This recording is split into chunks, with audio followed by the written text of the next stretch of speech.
Galba's position would be weakened by Aetolia's refusal to join with Rome. Forced to attack Macedonia through the mountains, he would, with the gods' help, be defeated by Philip. That setback would open the way for Flamininus to win election as consul, thereafter taking charge of the war against Macedonia. He felt not the slightest qualm in praying for Philip to emerge victorious from the initial hostilities. Flamininus was so pleased that he didn't spot the shadowy figure watching from an alleyway opposite. Chapter 20. Illyrian-Macedonian border, autumn 200 BC. Pine-covered hills ran along the valley's sides, their dark green contrasting with the vivid blue of the winding river at its bottom. Little farms occupied the flat ground, connected by a rutted track that ran roughly northwest towards the coast. Stubbled fields, the harvest had not long been taken in, sat beside small fenced pastures in which flocks of sheep usually grazed. Now the fields were empty, like the farmhouses. Rumour of the Romans' approach had sent the area's inhabitants hurrying to the local strongholds. Apart from a few mountain goats, the only living creatures were a pair of eagles gliding the thermals high above. The noise came first, the heavy, repetitive tramp of thousands of marching men. Soon after, the army came into sight around a bend in the valley. Mounted scouts, Numidians, rode at the front, followed by the Velites. After came the Hastati, Principes, the wagon train, and at the rear, the Triarii. The single legion had been on the march for days, leaving the main body of Galba's host by the coast at the mouth of the river Apsus. With the consul stricken by a sudden fever, Praetor Lucius Apustius had been sent inland with orders to ravage Macedonian territory. Success had followed success, and among his troops morale was high. Felix and Antonius were with the Principes and roaring a coarse but popular marching song. The first seeds of comradeship had been sown at the recruiting ground near Brundisium, and the bond had been strengthened since their arrival in Illyria. Victory in each of 3 small-scale battles had served to cement it further. What was most important, as Felix often said, was the fact that they had a good centurion. Titus Pullo was every bit the officer that Matho had been, minus the cruelty. Experienced, brave, and charismatic, Pullo was tough but fair. "Follow my rules," he'd warned on the first day, "and you'll be all right. Break 'em, and you will pay." Pullo's manner of speaking was the opposite to Matho's shouting, quiet yet terrifying. Despite the difference, hardly a day went by when terror didn't clutch at Felix, thinking his old centurion was close by. As usual, the instigator of the singing was Hopalong. Finishing the rendition with a rousing verse about a soldier and his favourite whore, Hopalong somehow managed to perform a half-bow as he marched.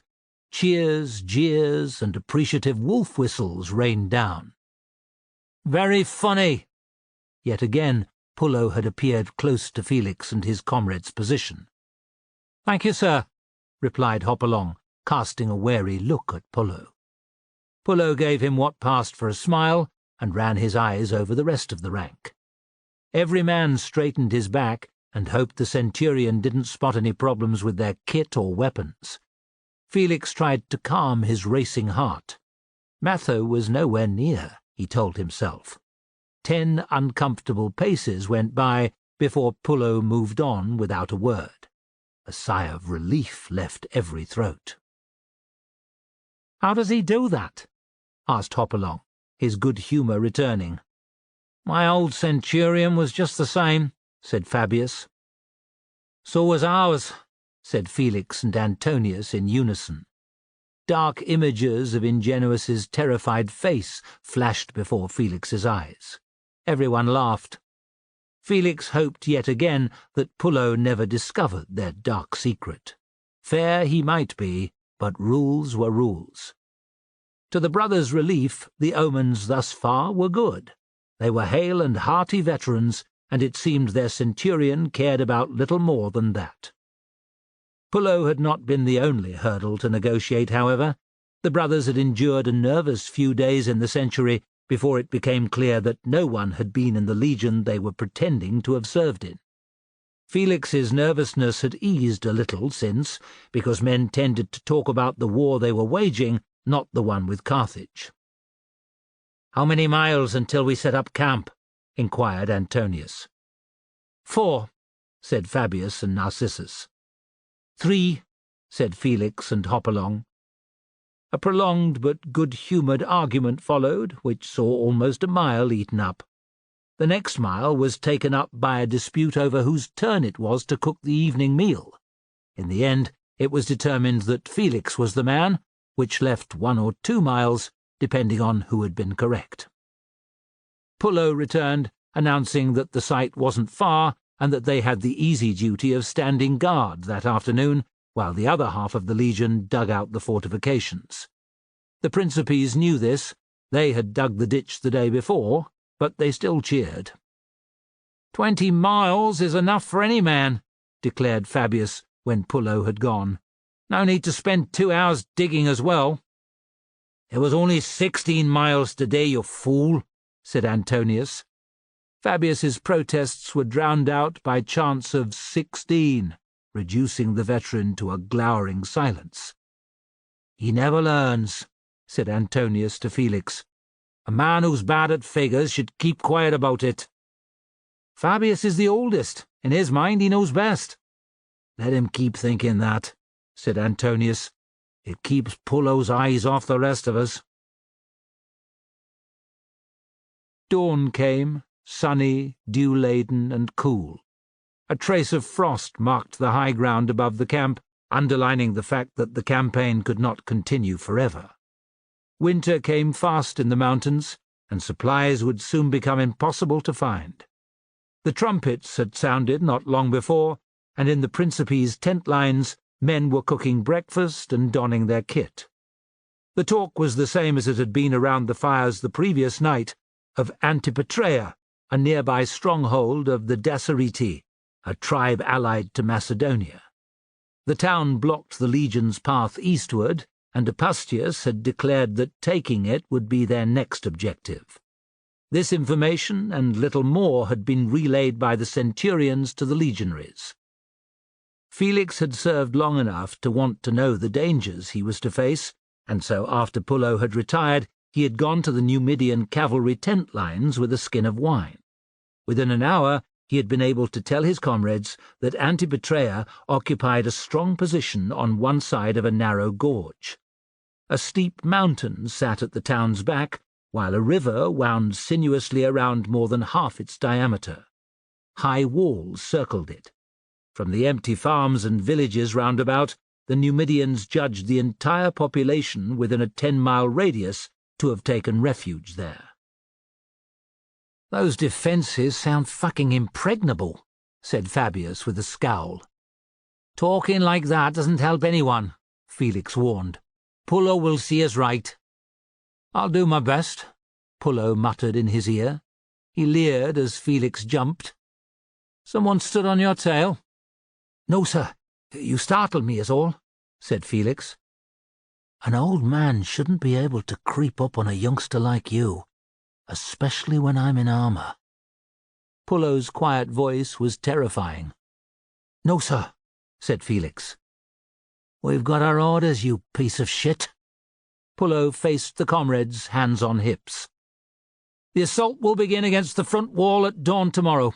When every sentry's eyes and ears are focused on that, a select number of troops already in place among the trees on the slopes above the back of the town will launch a surprise attack. Gaining the rampart, they will proceed to the front gates and open them." Wily bastard. He makes the option sound like a stroll through the woods, thought Felix. Both would prove dangerous in the extreme. "Will we be part of the frontal attack, sir?" Fabius had asked the question in everyone's mind. Pullo looked amused. "No." Hope flared in Narcissus's eyes, With limited access to the walls, not every soldier in the legion could participate. Felix shared a wary glance with Antonius, however. Pullo wasn't the type to come with news that they would wait to follow the rest of the army into battle. "You're to spend the day felling trees and making ladders," said Pullo. He grinned as understanding blossomed on the Principes' faces. "You guessed right, fools. Our maniple has been given the honour of taking the rear wall. Are you ready for that?" The Principes hid their apprehension. "Yes, sir." "We leave straight after you've eaten. You should have enough trees knocked by midday, perhaps sooner. Finish the ladders quick enough, and I'll give you the rest of the day off. I'm told the river's warm enough to swim in." Their morale boosted by this pleasing prospect, Felix and the rest gave him fierce nods. Felix, Antonius, and the rest of Pullo's century were hidden among the last trees above the back wall of Antipatrea, with the other half of the maniple close by. Darkness coated the town still, but above the mountains to the east the sky was lightening. Their long wait was almost over, and Felix was glad. Late the evening prior, they'd had a hot and sweaty climb up the mountain's opposing face, followed by a precipitous starlit descent towards Antipatrea. One man in the century had died, and another broken a leg. Many had turned their ankles or torn open their shins. Incandescent at the noise made by the unfortunates who'd fallen, Pullo had ranged to and fro, issuing dire threats to anyone who caused a rockfall, no matter how minor. Whether it was thanks to his threat, or because Fortuna's mood had changed, Felix didn't know, but the rest of their dangerous journey had passed without incident.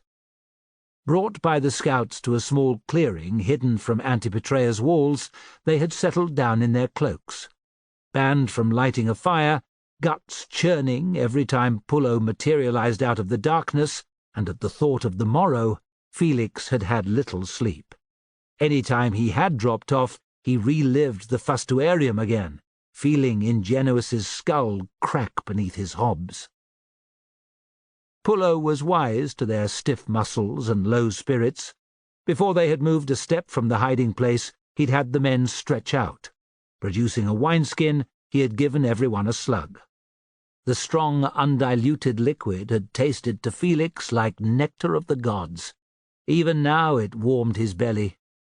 Pullo's quiet words of encouragement, muttered to each huddled group, had fallen like spring rain on seedling plants. First they would take the wall, he had whispered, and after the front gate. Succeed in that, and the town was theirs. Then would come the opportunity for plunder, thought Felix. Booty was supposed to be shared with everyone, but small, valuable items tended to vanish into men's purses. He gave no consideration to Apustius's order to spare only women and children. The Daceriti inhabiting the town had slain many legionaries in ambushes as the army approached Antipatrea. The men among them deserved to die, and the remainder to be enslaved. "Listen!" Pullo was a few paces to Felix's right. "Do you hear that?" "Aye, sir," said Felix, grinning at the noise of marching men. Despite their elevated position, the walls hid the approaching legion from the Principe's sight. "It won't be long now. Stay alert." Pullo vanished into the gloom. Felix studied the sentries, of which there appeared to be 4. It wasn't many for the length of defences they had to watch over, but 200 paces of open ground separated the walls from the nearest trees, and above that the steep slope was further protection from attack. Pullo had already told his men that they would be spotted after breaking cover. "Don't think about it," he'd warned. 4 sentries can't stop us. Concentrate on getting a ladder into place and climbing that fucking wall." Trumpets sounded below Antipatrea, and Felix swallowed. There was no mistaking the order to advance. Their own time was drawing near. 3 men were to carry each ladder. He, his brother, and Narcissus had one, the others in their understrength contubernium a second. The maniple had 30 ladders in total. When the Principes reached the bottom of the walls, one man would hold the ladder steady, leaving the others to climb. "Ready?" hissed Felix at his brother. "Aye." Antonius twisted to look at Narcissus. "Ready?" "Yes. Are we—" A sudden clamour rang out below. Shouts, weapons clashing, screams. Pullo let the fighting go on for the space of 50 heartbeats. In that time, 2 sentries had disappeared, to check what was happening, Felix assumed. The remaining pair had come together far off to the right, on a spot that probably had a view of the front wall.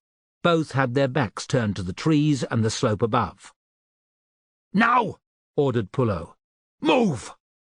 Felix shot to his feet, the ladder in his right hand, shield in his left. A quick check that Antonius and Fabius were ready, and he was moving forward. Great care was needed, for the slope was almost as vertiginous as at the mountain's peak, scree-covered ground with scrubby bushes and pine saplings dotted here and there. Felix wanted to keep an eye on the sentries, but had to keep his gaze fixed on what was beneath his feet.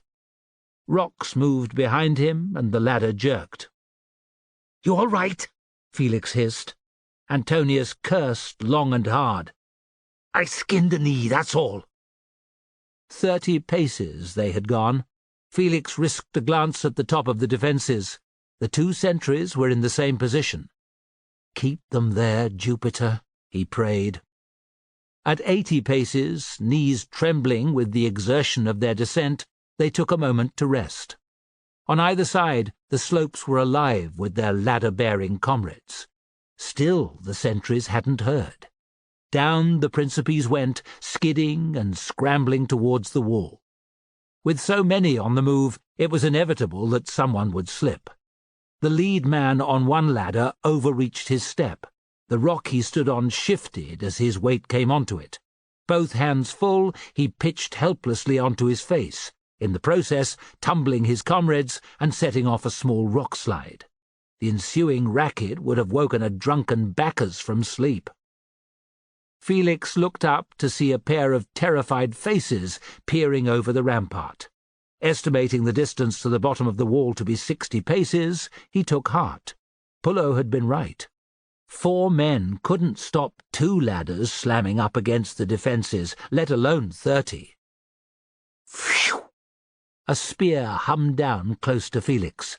Sparks flashed as the point struck a boulder, sending the missile skittering to one side.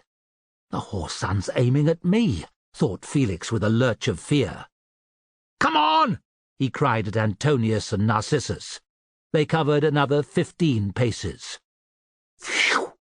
A spear hit the ground halfway between them and the next group over. Felix shot another glance upwards. One sentry was staring right at him, right arm cocked back to throw. Felix's bowels twisted. He could almost feel the barbed irons sinking into his flesh. What a stupid way to go, he thought. Killed on a stony hillside in Macedonia, outside a shithole settlement that no one's ever heard of. With that, his left ankle twisted. Knee bending of its own accord, unstable with the loads he was carrying, Felix wobbled and went down. His shin cracked off a rock, and a heartbeat later, he narrowly avoided opening his cheek on a sharp-edged stone.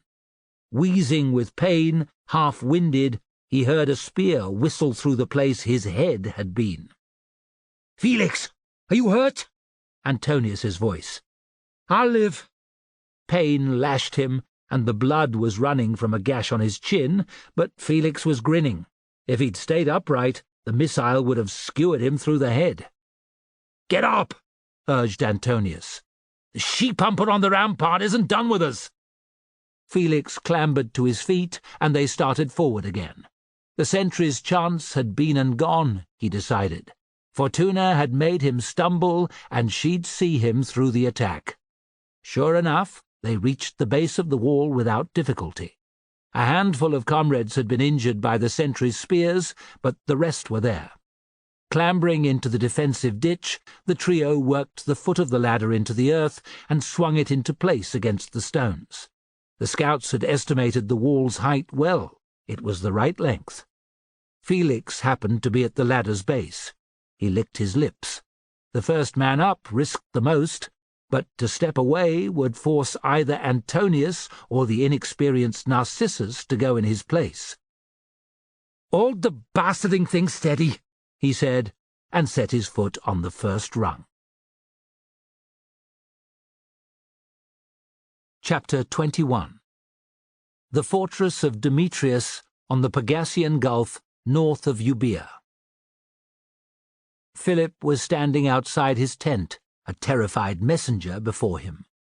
His camp sprawled all around. In it were 5,000 of his light infantry and 300 companions.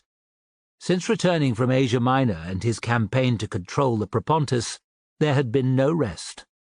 Word of Galba's arrival at Apollonia had reached him, but in light of the shortening year, Philip had decided to leave the Romans well alone.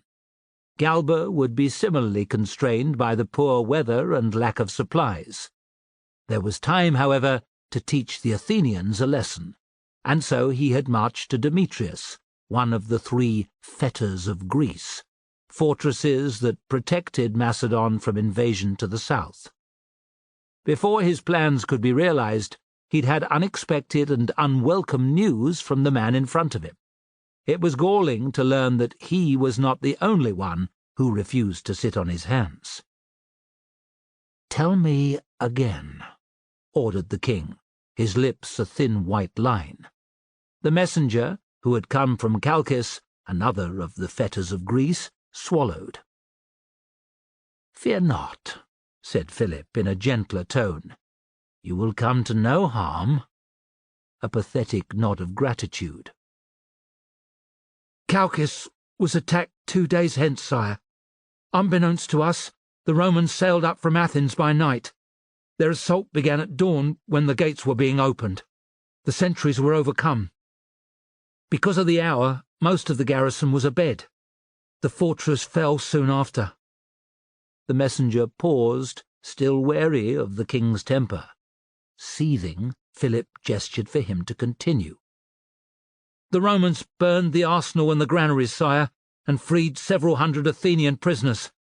They didn't have enough men to hold the place, thank the gods, so they withdrew to their ships and returned to Athens." "And Sopater was killed?" "Yes, sire." The Romans were clever bastards, Philip decided. Situated on the southern coast of Euboea, Chalcis was of vital importance. From it, his forces could launch attacks on Boeotia and Attica with ease. His governor, Sopater, had been one of his best generals, or so Philip had thought. It was as well, he decided darkly, that Sopater was dead. This cannot go unanswered. "Sire?" quavered the messenger. Philip had spoken out loud without realizing. "You did well." He clasped the messenger's hand, then cast around for a servant. "See that this valiant man is tended to." "What are we to do, sire?" asked one of his staff officers. "Why, the obvious," replied Philip, smiling at his officer's confusion. "We shall attack Athens." Philip rode at the forefront of his army with his companions. At his back marched his 5,000 light infantry. Attica lay at his feet. In the middle distance he could see the walls of Athens, and atop the Acropolis hill the majestic Parthenon. Less than 10 days had passed since the calamitous news about Chalcis had come to him at Demetrius. Sailing at once to Euboea, he had visited the ruined fortress before crossing the narrow waterway to Boeotia. Its land was some of the best in Greece. Philip had made the most of it, raiding every farm in his path. The few wagons he had brought lumbered far to the rear of his army. They were now laden down with grain, apples, and wine. He cared nothing for the peasants whose food had been requisitioned. More than a century had passed since Boeotia and Macedon had been allies. These days Athens was its master. Let the dusty-footed yokels crawl there to beg for aid, thought Philip. A tight smile played across his lips. His rapid journey, made far quicker than Greek armies were used to, meant that, with a little luck, the Athenians had no idea he was coming. He would do to the city what had been done to Chalcis, and curse the consequences. All thoughts of an alliance with the Athenians were gone. Now Philip wanted them to suffer. The first inkling that his arrival had not gone unnoticed came soon after. Responding to the threat of Macedon some 140 years before, Athens' defences had been strengthened by the construction of outer walls which protected the ground around the city. Today, the first of these lay abandoned. In rising fury, Philip rode through open gates and past more empty ramparts. Smoke still trickled from barrack roofs. The horse manure outside the stables was fresh and moist. The flowers on some roadside tombs looked to have been picked that very morning. No voices echoed in the prestigious school founded by Aristotle. Someone had seen them on the march, he decided, and ridden to Athens with the news. Every soul outside the city had fled to safety. There would be no glorious surprise attack, as the perfidious Romans had done at Chalcis. Incensed, Philip rode in silence for several stadia. Pride prevented him from considering retreat. To do so would send the message that he feared confrontation, that he was intimidated by Athens' mighty defences. They drew nearer until the guards' helmets atop the rampart were visible, shining in the sun. Philip could imagine their glee. Given time, he would have wiped the smiles from their faces. But with winter nigh, the lowering rain clouds overhead were a pointed reminder of its approach. A wiser move would be to deliver a short, sharp shock, a lesson for the arrogant, look-down-their-noses Athenians to remember him by. As the Dipylon, the city's northwestern entrance, came into sight, Philip knew exactly what he would do.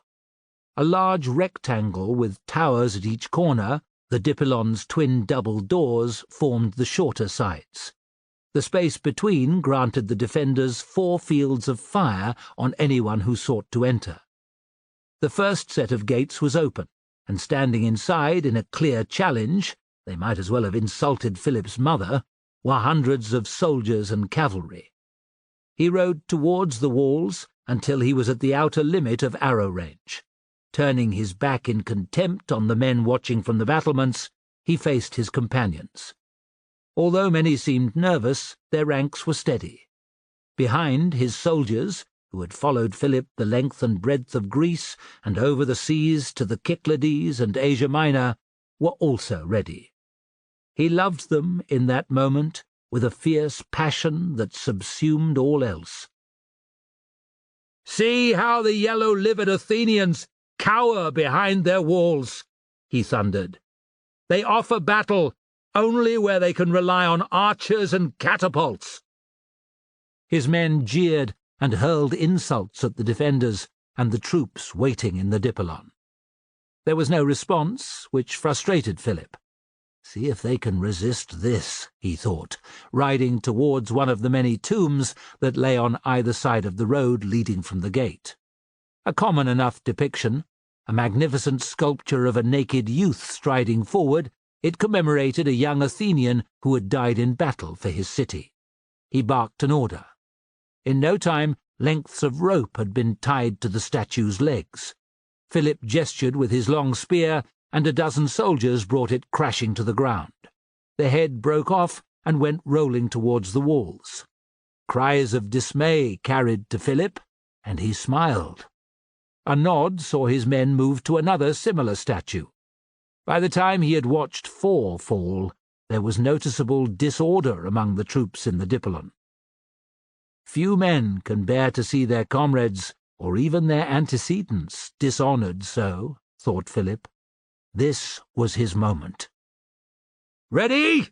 he called to his companions. "Ready?"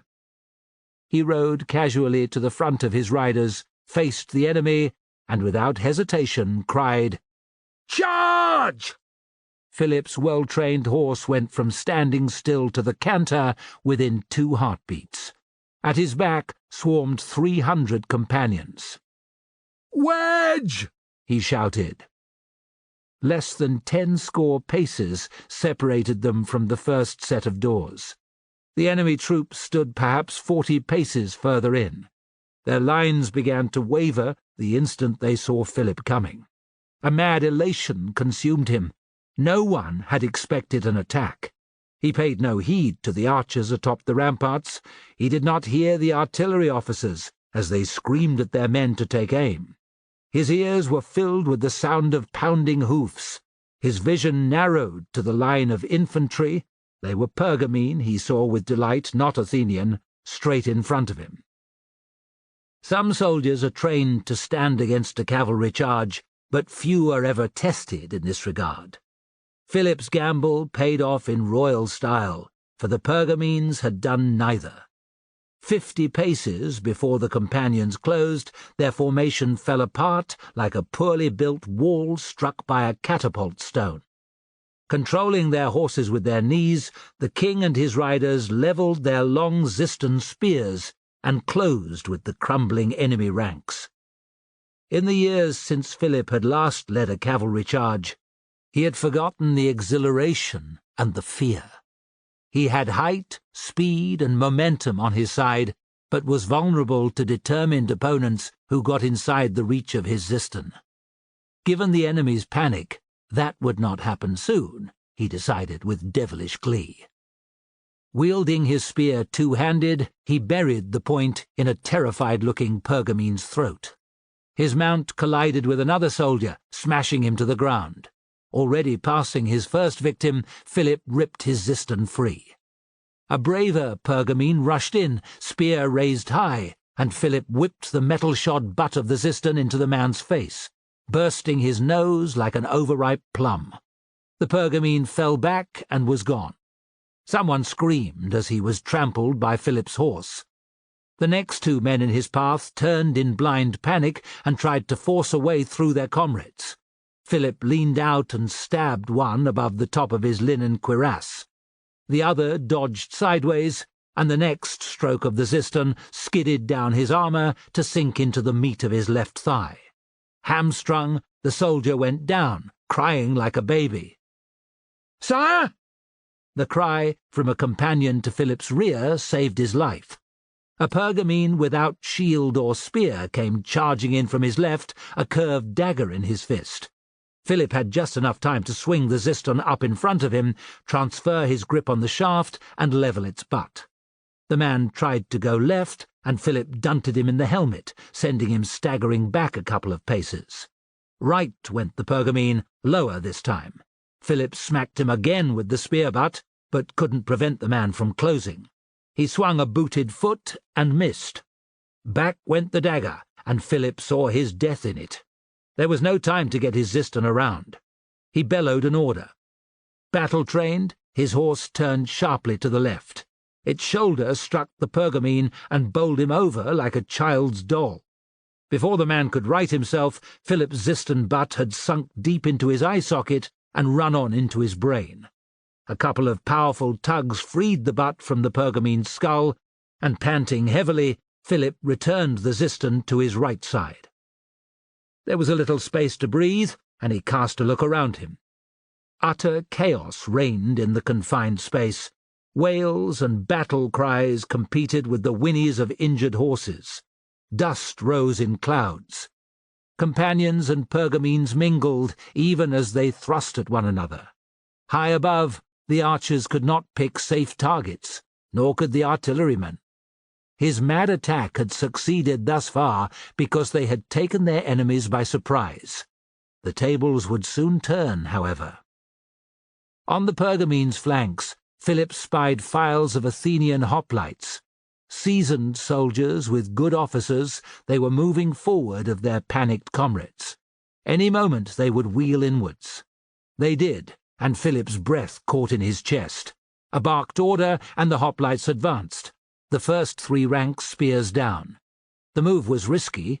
Both sets of hoplites were leaving the side of their formations nearest the open gate vulnerable to attack, but the companions were no longer grouped together.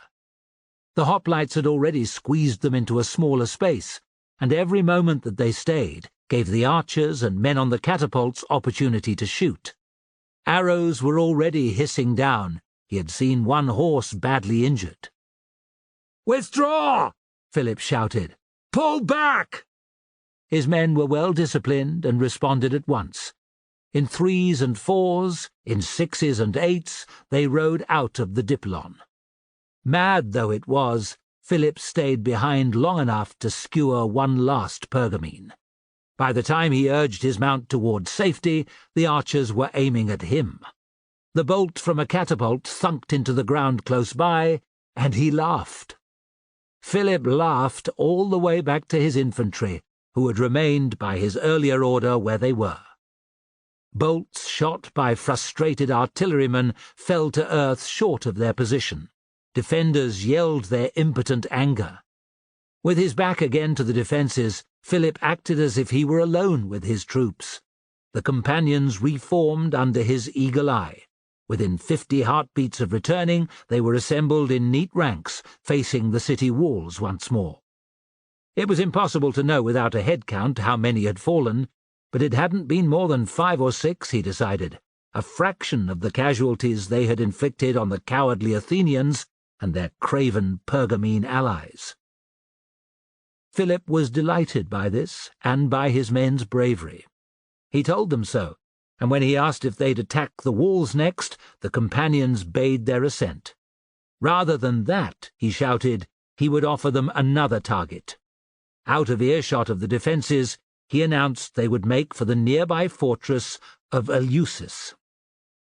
Seizing it would deal Athens a grievous blow and make its leaders realize that allying themselves with Macedon's enemies offered scant protection. There were either friends, Philip decided, or enemies. Nothing in between. Chapter 22. Antipatrea.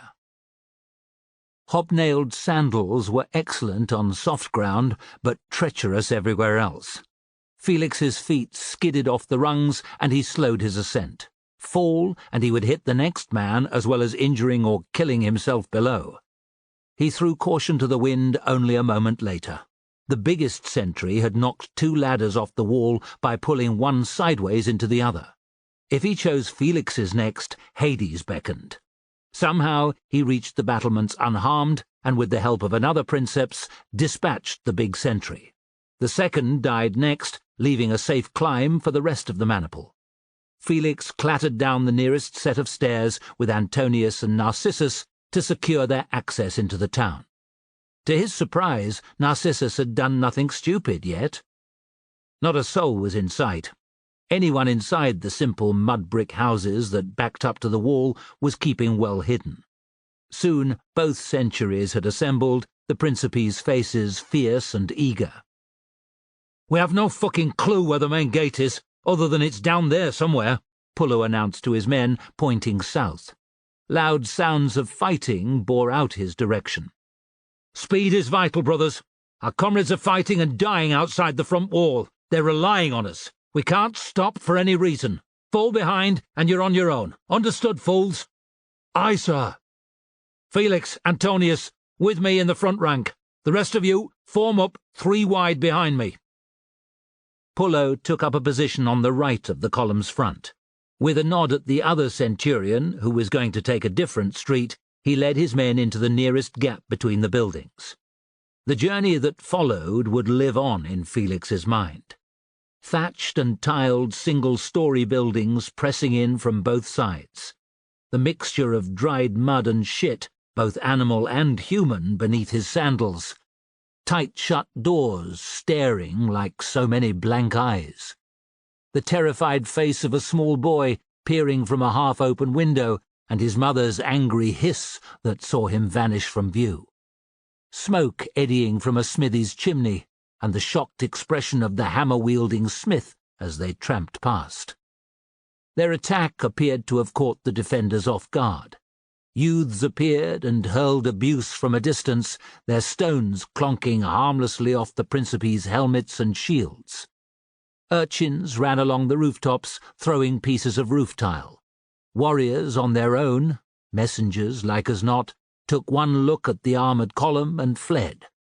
Only when they encountered a group of the enemy did Pullo's men have to fight. The narrow street was easy to defend, and slowed the Principe's progress to a crawl.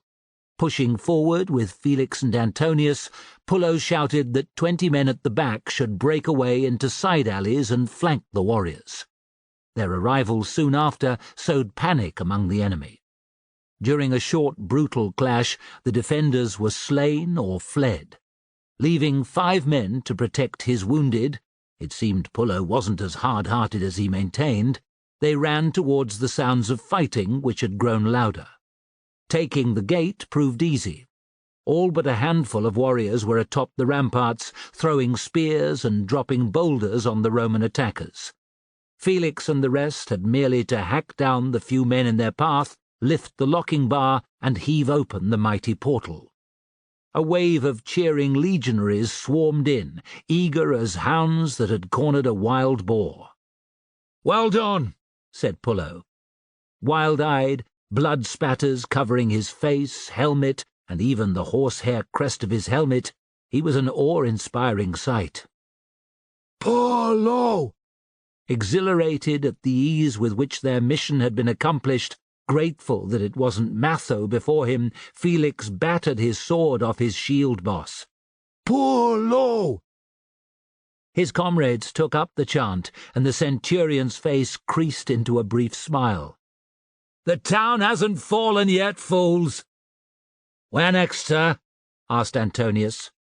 Every eye swiveled to Pullo, for from this point on, men would be out for booty and women, rather than seeking out every last defender. "Clear the section of rampart over the gate, and then it's up to you." Pullo was letting them off the leash, thought Felix, as he charged, whooping, for the nearest stairs. He asked Jupiter to save him a pot of coins or a nice stash of jewellery. Night had fallen long since, but an ominous orange-red glow hung over Antipatrea. Thatched roofs were an attractive target for a thrown torch. Men had held competitions to set houses alight. The blaze had spread in certain quarters and threatened to get out of control, but the celebrations hadn't stopped. Gangs of marauding, drunk legionaries roamed the town, bloody weapons in hand, their bursts of laughter competing with bawdy renditions of songs and verse. Screams rang out now and again and were cut short. Somewhere near the front gate, a baby shrieked. No one came. Corpses filled the streets. Warriors, old men and boys for the most part, they lay where they had fallen, together, alone, trying to defend their comrades or loved ones. Some had gaping wounds in their throats, others neat single stab wounds to the body. A few had been mutilated until they resembled hunks of badly butchered meat. Here an arm lay, the fingers of the hand still curled around a club, and there a joker had balanced 6 severed heads. The 3 on the ground belonged to youths. On the next row 2 warriors grimaced, and perched at the top was the head of a terrified-looking greybeard. Felix curled his lip. He'd killed his fair share of the enemy that day, 4, or was it 5, but abusing the dead wasn't his way. He didn't move the heads, however. There was no point. Bleary-eyed, weary, yet still keen for plunder, he had left Antonius and his comrades drinking wine in the town's agora. Everyone in his tent group had done better than he during the sack of the town. Narcissus had been luckiest, finding a bag of silver coins in the fist of a shopkeeper he'd killed.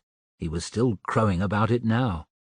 Antonius had won the contest when it came to wine, netting a haul of 6 middling-sized amphorae that he'd needed help to carry. Fabius had freed a fine sword with a silver-chased scabbard from a dead warrior's grip. Even Hopalong was in a better situation than Felix, who'd come away with nothing but a handful of coppers and a worn silver fibula ripped from a cloak. Chances were that anything worth taking was long gone, but he couldn't sit about getting pissed knowing that somewhere in Antipatrea unfound riches remained. He didn't bother searching near the front gate. The area had been swamped by legionaries in the aftermath of the gate opening. His best hope would be near the back wall, where he and his comrades had entered the town. Weaving, he was a bit drunk, his way in approximately the right direction, Felix investigated house after house without success. Antipatrea was a poor place, it seemed. Most dwellings appeared to have had little worth taking before the legion's assault. Families lived in cramped single-room buildings, reminding Felix of his childhood. Beaten earth floors were the norm, the only furniture stools and rickety tables. Beds were nothing more than straw-filled ticks covered with rough woolen blankets. Material possessions, the battered bronze pots hanging from walls and the twig brooms leaning alongside. Tools were old and worn. Every house had a ceramic pot for night soil in one corner. Felix lost count of the murdered and violated women and girls he found. Apustius would have been angered. Each blood-coated, chiton-around-the-waist body was a slave that couldn't be sold for coin. But the legate hadn't been here when the legionaries had kicked indoors, the battle lust in total control. Felix had not partaken in the rapes. His comrades might have, but he hadn't seen them, nor would he ask. Some things were better left unknown.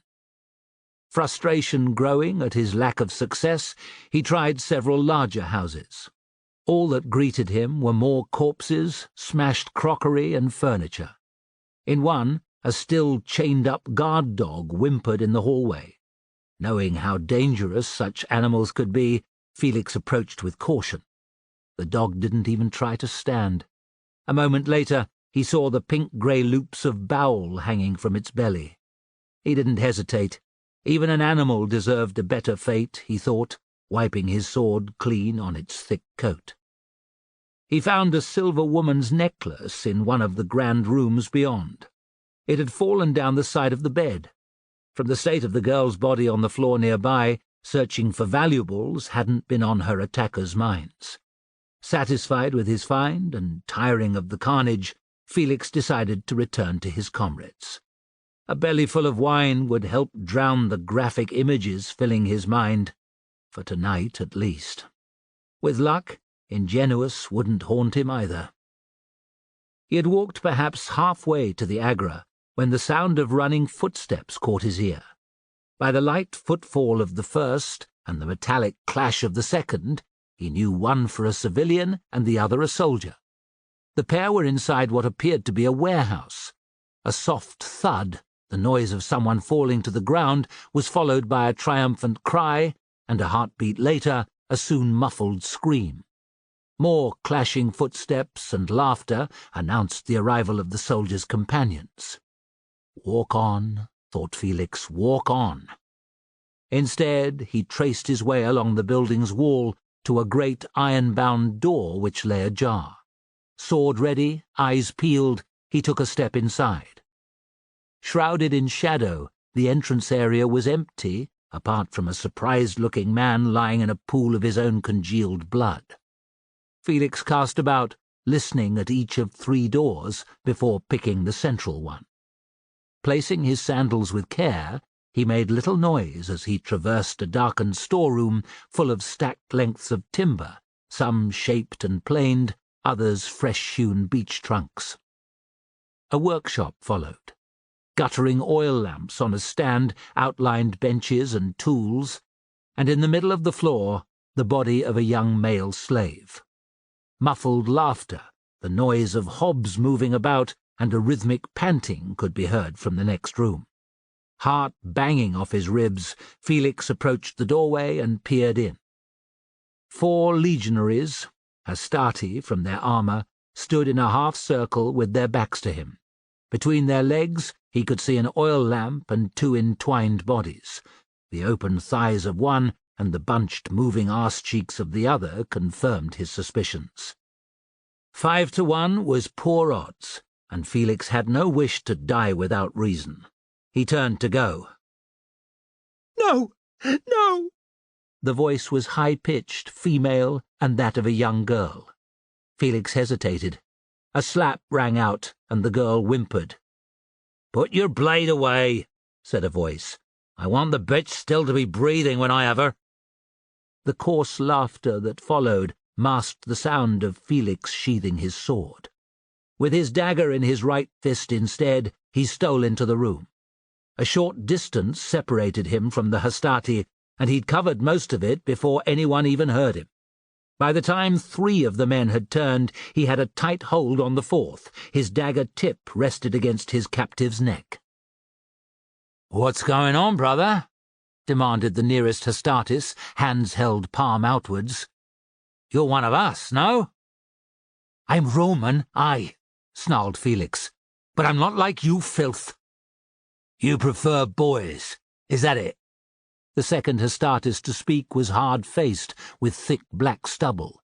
He edged a few steps to Felix's left, and sensing his intent, the first man moved in the opposite direction.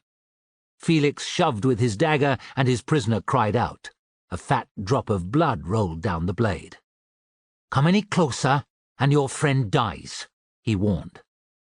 "Do that, and you're dead meat," retorted Blackstubble. "Your friend with a wet prick isn't in any state to fight. I'll take at least 2 of you bastards with me, if not 3. Blackstubble cast a look at his comrades, and Felix poked again with his dagger, making his captive moan. All right, said Blackstubble. "What do you want?" "Release the girl." An incredulous laugh. "She's just a deseriti whore." "Do it." The Hastatis on top of the girl rolled away, but she didn't move. Eyes closed, chest heaving with silent sobs, she was no more than 12 or 13 years old. "Get up." Felix stumbled over the Greek words. He'd learned some from a merchant as a boy, but not used it since. The 3 Hastati opposite shifted from foot to foot, and his skin tingled. They wouldn't hold back for long. "Stand up, girl. I take you away." Her eyes opened, focused on him and the man he was holding hostage. Understanding dawned, and she sat up, trying to cover her nakedness with the shreds of her chiton. "Go to the door," said Felix. Her bare feet made not a sound as she padded past. Felix's rage, already burning, turned white-hot as he saw the bloody prints she left behind. He wrenched his arm tighter, choking his victim, and pulled him backwards towards the girl. "Stay where you are," he ordered the rest. "What's your name, Princeps?" demanded Blackstubble. "What century are you in?" "Screw yourself, cocksucker." Felix reached the girl, gave her a reassuring nod. "Make for the street. Keep close." He shuffled back, forcing his victim to come too. "Don't move," he told the Hastati. "I'll let this maggot go when I reach the street." "What's to say you won't murder him?" cried the first Hastatis. "Nothing. If you don't obey, however, he will die." The Hastati glowered and cursed, but they did as he said. Knowing that they would soon follow, as he would if one of his comrades had been attacked, Felix moved as fast as he could through the various rooms.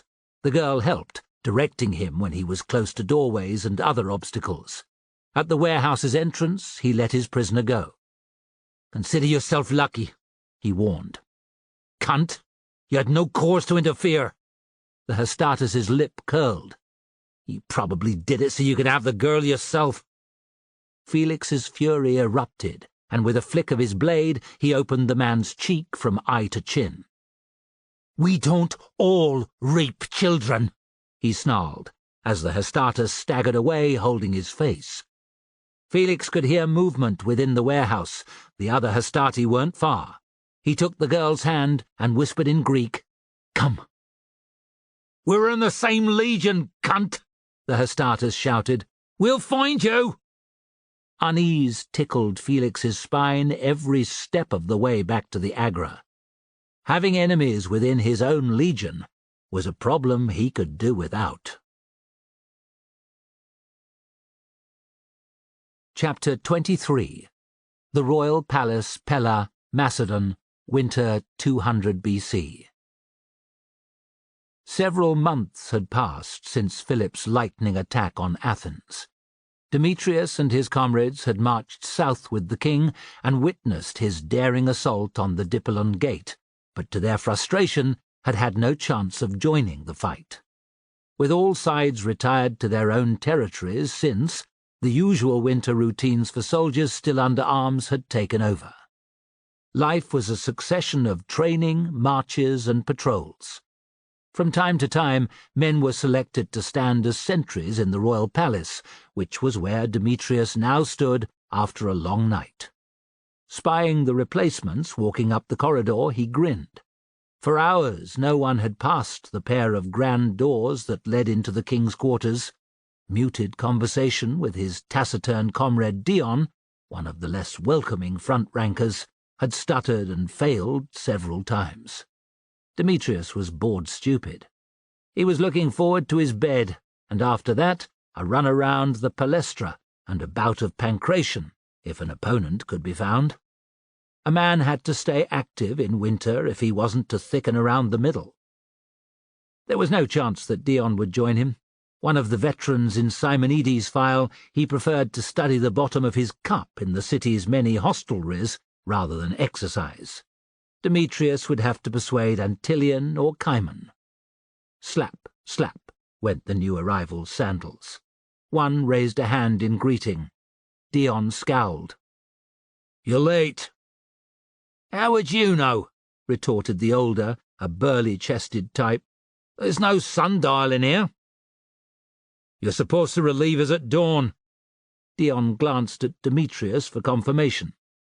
"The cock in the kitchen gardens has been crowing this hour and more." Dion was in a foul mood, thought Demetrius, and there was no need for an argument. "It hasn't been that long." "There you are." Burly-chest shrugged, so did his companion. "Anything to report?" Shorn of support, Dion let it go. "No, the king is still abed." "He returned late last night, I heard." Burly-chest mimed draining a cup and winked. Dion half smiled. His love of wine was exceeded by Philip, who had been carousing since the army's return from Thrace. Demetrius affected not to notice. In his mind, comments like these were disloyal to the king. "We'll be off," he said. "I'm for my bed." Their replacements moved to stand either side of the door, and the pair left them to it. Dion began to yawn as they neared the gates that led into the rest of the palace. "Gods, I'm weary." "Aye," said Demetrius. "Me too. Fancy a quick cup before we turn in?" "Here we go," thought Demetrius. "Not today." "Come on, you'll enjoy it once we're there." Demetrius had made the mistake of drinking with Dion once. "It won't be one cup, never is with you." Dion pulled a face. "All right, so we have a few. What does that matter? We aren't on duty again for 2 days." "You'll still be propping up the bar at midday." "Watch your mouth, pup," snapped Dion. "I was fighting battles when you were on your mother's tit." Demetrius glowered. It was an exaggeration, but his experience paled beside that of Dion. 30 years old, he'd been a phalangist for more than a decade, and had fought for the king in every part of Greece and beyond. They walked on in prickly silence, passing through 2 colonnaded courtyards, each of which was surrounded by dining rooms, grand entertainment chambers, and bedrooms for important guests. His belly rumbling, Demetrius eyed the vines that grew up the columns. Since returning from the Thracian campaign, he'd been stealing the delicious grapes they'd borne every time he came off sentry duty. The plants were bare, however, and he remembered the harvest had been 3 days before. A touch of frost in the air had turned the leaves yellow. Soon they too would fall. Closer to the south of the palace, which faced into the city, lay the administrative heart used by Philip's officials. A hive of activity each day. The only people Demetrius saw this early were slaves sweeping the floors, and through the open doors of offices a few clerks at their desks. Feeling something trail, he looked down. "A lace has come undone. Don't wait." Retying a sandal took time, and he and Dion were going to part ways at the main gate anyway. Aye. Dion didn't slow. Glad to be alone, Demetrius took his time setting his shield and spear against the wall. Kneeling, he partly undid the laces in order to tighten them, then carefully pulled each section taut. How they'd come undone in the first place was odd. He tended to use a double knot. Low voices murmured in a nearby office. Demetrius paid no heed. Desk clerk's gossip held no interest for him. Tired from his night's duty, he fumbled the laces and, cursing under his breath, had to start again. One of the voices became loud enough to recognize. Demetrius snapped upright. It was Crichton. He was sure of it. What in all the gods' names was his commander doing here, and so early? Finishing the knot, he crept towards the office. The door was almost closed, allowing him to approach without being seen. "I shouldn't even be here," said Crichton. "I could leave right now."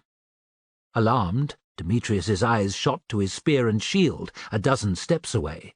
It would be difficult to reach them and manage to look as if he were just walking along the corridor. "But you won't," said a sibilant voice. "I haven't given you leave."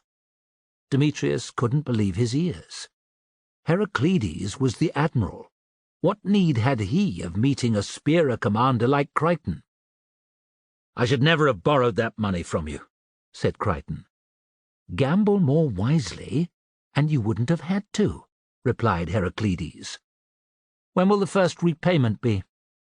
An exasperated sigh. "I've told you a dozen times." "When you get paid. Soon, then?" "Yes, yes." Crichton paced to and fro. "Why have you brought me here?" "It's a delicate subject," said Heraclides. "Can I be sure of your discretion?" Crichton swore. "If word got out about my debts, my career would be over. You know that. My lips are sealed." A silence followed, in which Demetrius could imagine Heraclides smiling and studying Crichton's face. It was common knowledge in the Spira that their commander was fond of gambling, but this was a step beyond.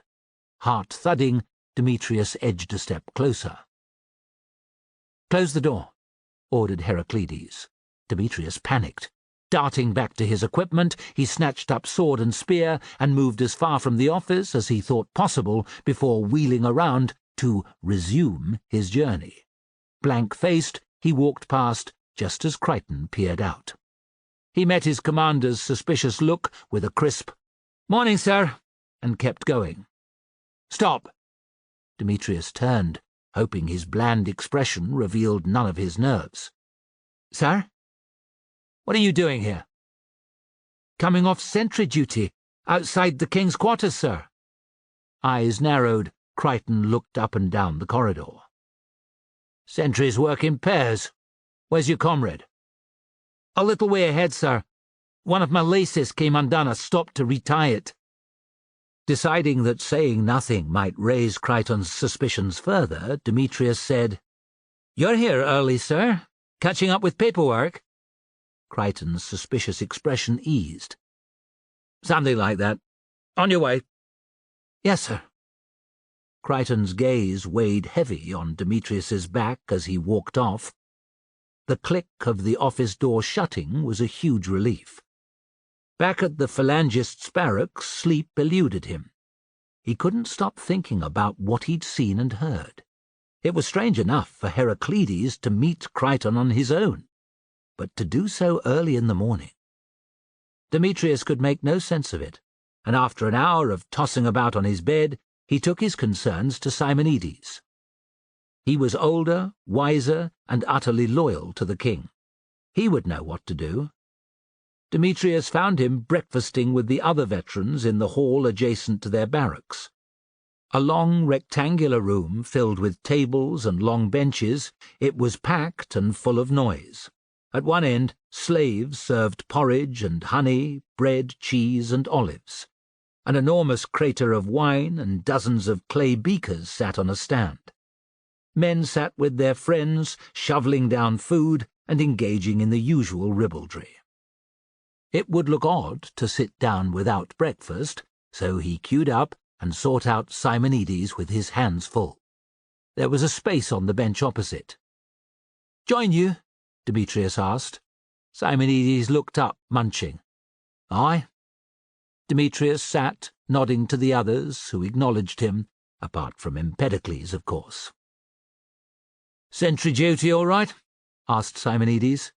"Aye, nothing to report," lied Demetrius. There were too many men close by to say a word. He tucked into his porridge. Idle chit-chat with Simonides followed. About the training. Crichton was a hard taskmaster, both agreed. About Dion's drinking, Simonides promised to have a word. Eventually, the threat to Macedon from Rome came up. 25,000 legionaries will invade come the spring, said Simonides, grimacing. No laughing matter. It's not, agreed Demetrius with a thrill of fear. Pity that first blood went to the Romans. News of the raising of Antipatrea and then the defeat of a small Macedonian cavalry force had swept through Pella, dampening spirits that had been high after Philip's attack on Athens. As soon as the passes are clear of snow, they will march. They won't be alone.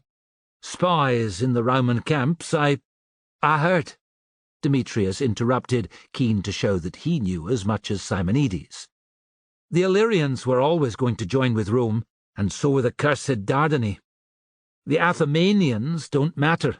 They can field, 1,000 hoplites and a quarter that number of cavalry? Athemania was a small state between Thessaly and Epirus. Simonides gave him a look. They all add up, boy. The biggest boar in the forest cannot be slain by one hound, nor even 4 or 5. Let a pack of a dozen throw themselves upon it, however, and it will fall.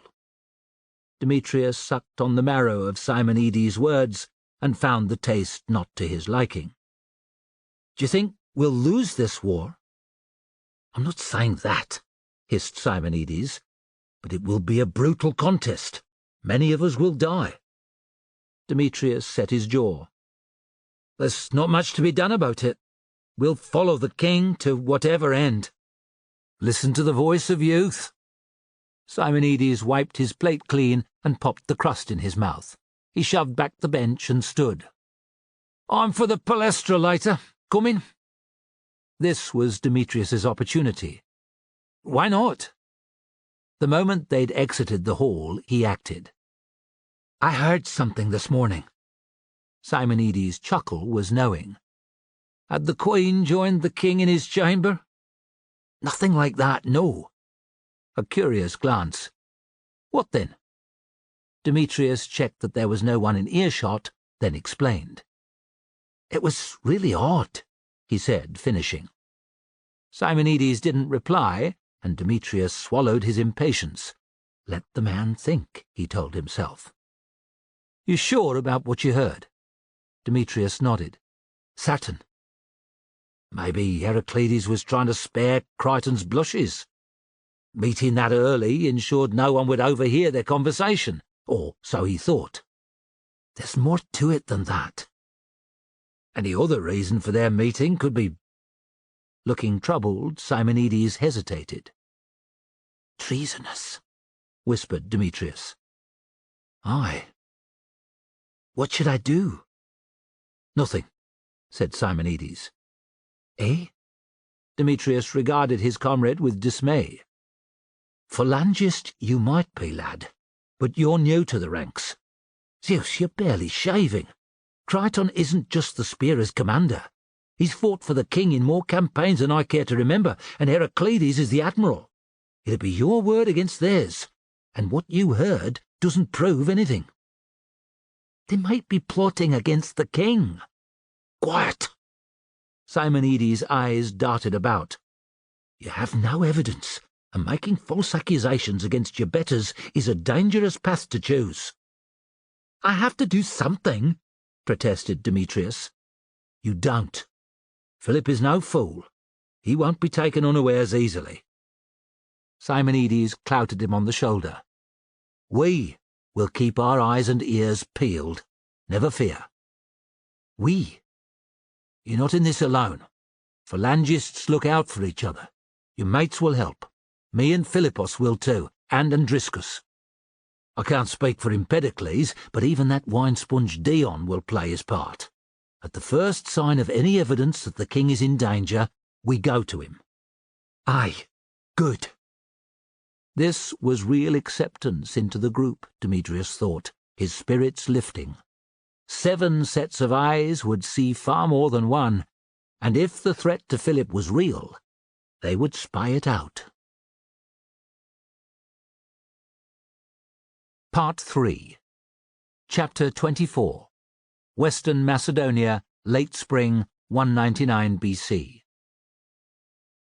A month into the new campaign, and Felix and Antonius were patrolling the countryside. Their pleasure at leaving the vast camps on the Illyrian coast, where the army had spent the winter, had not yet dissipated. Although the weather had been pleasant, sunny, and not too cold or damp, months of tent living in one place was tedious. Pullo might have enjoyed the endless hours of training and weapons drill, leavened only by sentry duty and patrols, but Felix and the rest had had to endure it. Their rare periods off duty, as well as one payday, had been cherished, and occasions for vast consumption of wine. The peaks of the mountains to east and west might still be snow-capped, and the rivers running swift and deep with freezing meltwater, but the legionaries had left them behind and descended onto flatter ground. Here, summer was just around the corner. Warm sunshine bathed the landscape. Skylarks trilled from on high, the trees were in full bloom. In the small fields, crops of millet, emmer, and spelt stood knee-high. Felix and his comrades weren't alone on their quest for food. Half the legion and 10 termi of cavalry had also been deployed. Tens of thousands of soldiers and similar numbers of horses and mules needed vast quantities of food daily. Foraging close to the enemy was risky, however, and so, after offering Philip battle in vain several times, Galba had marched his legions 7 miles north along the plain. Fresh camp had been set up on the lower slopes of the western mountains. From there, hundreds of legionaries, Felix and his comrades among them, were to scour the land for supplies. The Principes emptied barns, gathered up sheep and cattle, and if the crops were ripe, harvested the fields. Farmers stood by in helpless rage as wagons following in the Romans' wake took away not just their means of making a living, but most of their food for the coming year. Any foolish enough to resist received short shrift. "What do they call this place again?" asked Fabius. "We've been through so many shitholes in the last month." "Autolibus," said Felix. He had heard Pullo talking with Livius. Fabius hawked up a gob of phlegm and spat. "That for Autolibus." "It's better than the fucking mountains," said Felix. Thanks to heavy winter snowfall, the approaches to Macedonia from Illyria had been impassable for half a month later than usual. Impatient to begin the campaign, Galba had ordered the army's departure from Apollonia sooner than might have been wise. Felix and his comrades had endured calf-deep snow and freezing temperatures for days before the worst of the heights had been crossed. "It wasn't pleasant," agreed Antonius. "What must it have been like for Hannibal in the Alps? A month it took his army to cross the mountains, and half of them died."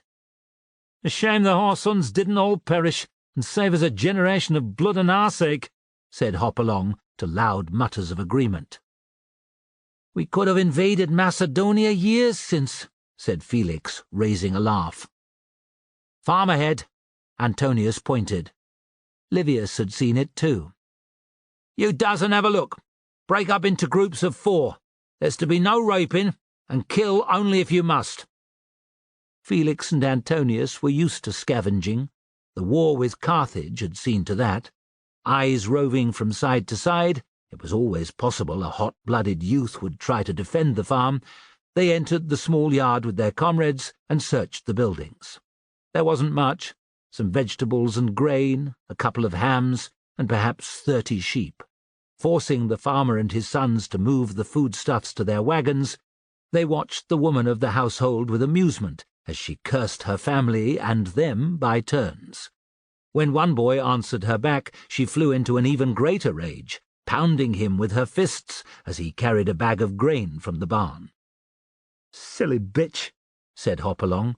"What's he supposed to do? Refuse to do what we tell him?"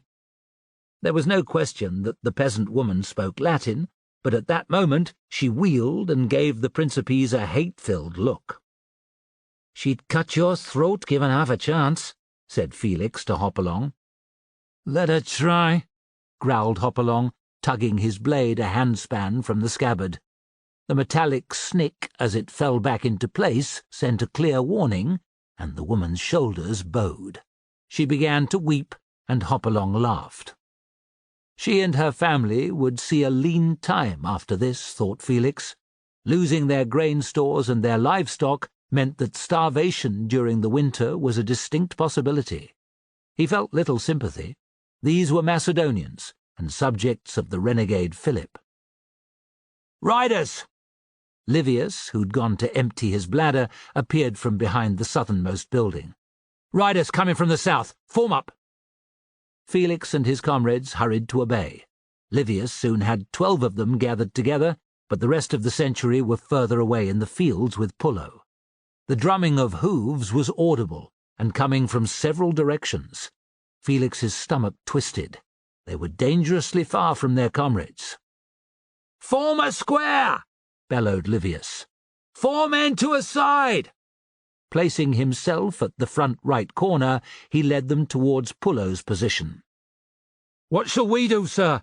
called the wagon driver. "Abandon the wagon," said Livius. "Sir?" The man's voice was shocked. "Stay, and you'll be slain, fool! Head for the camp fast as you can!"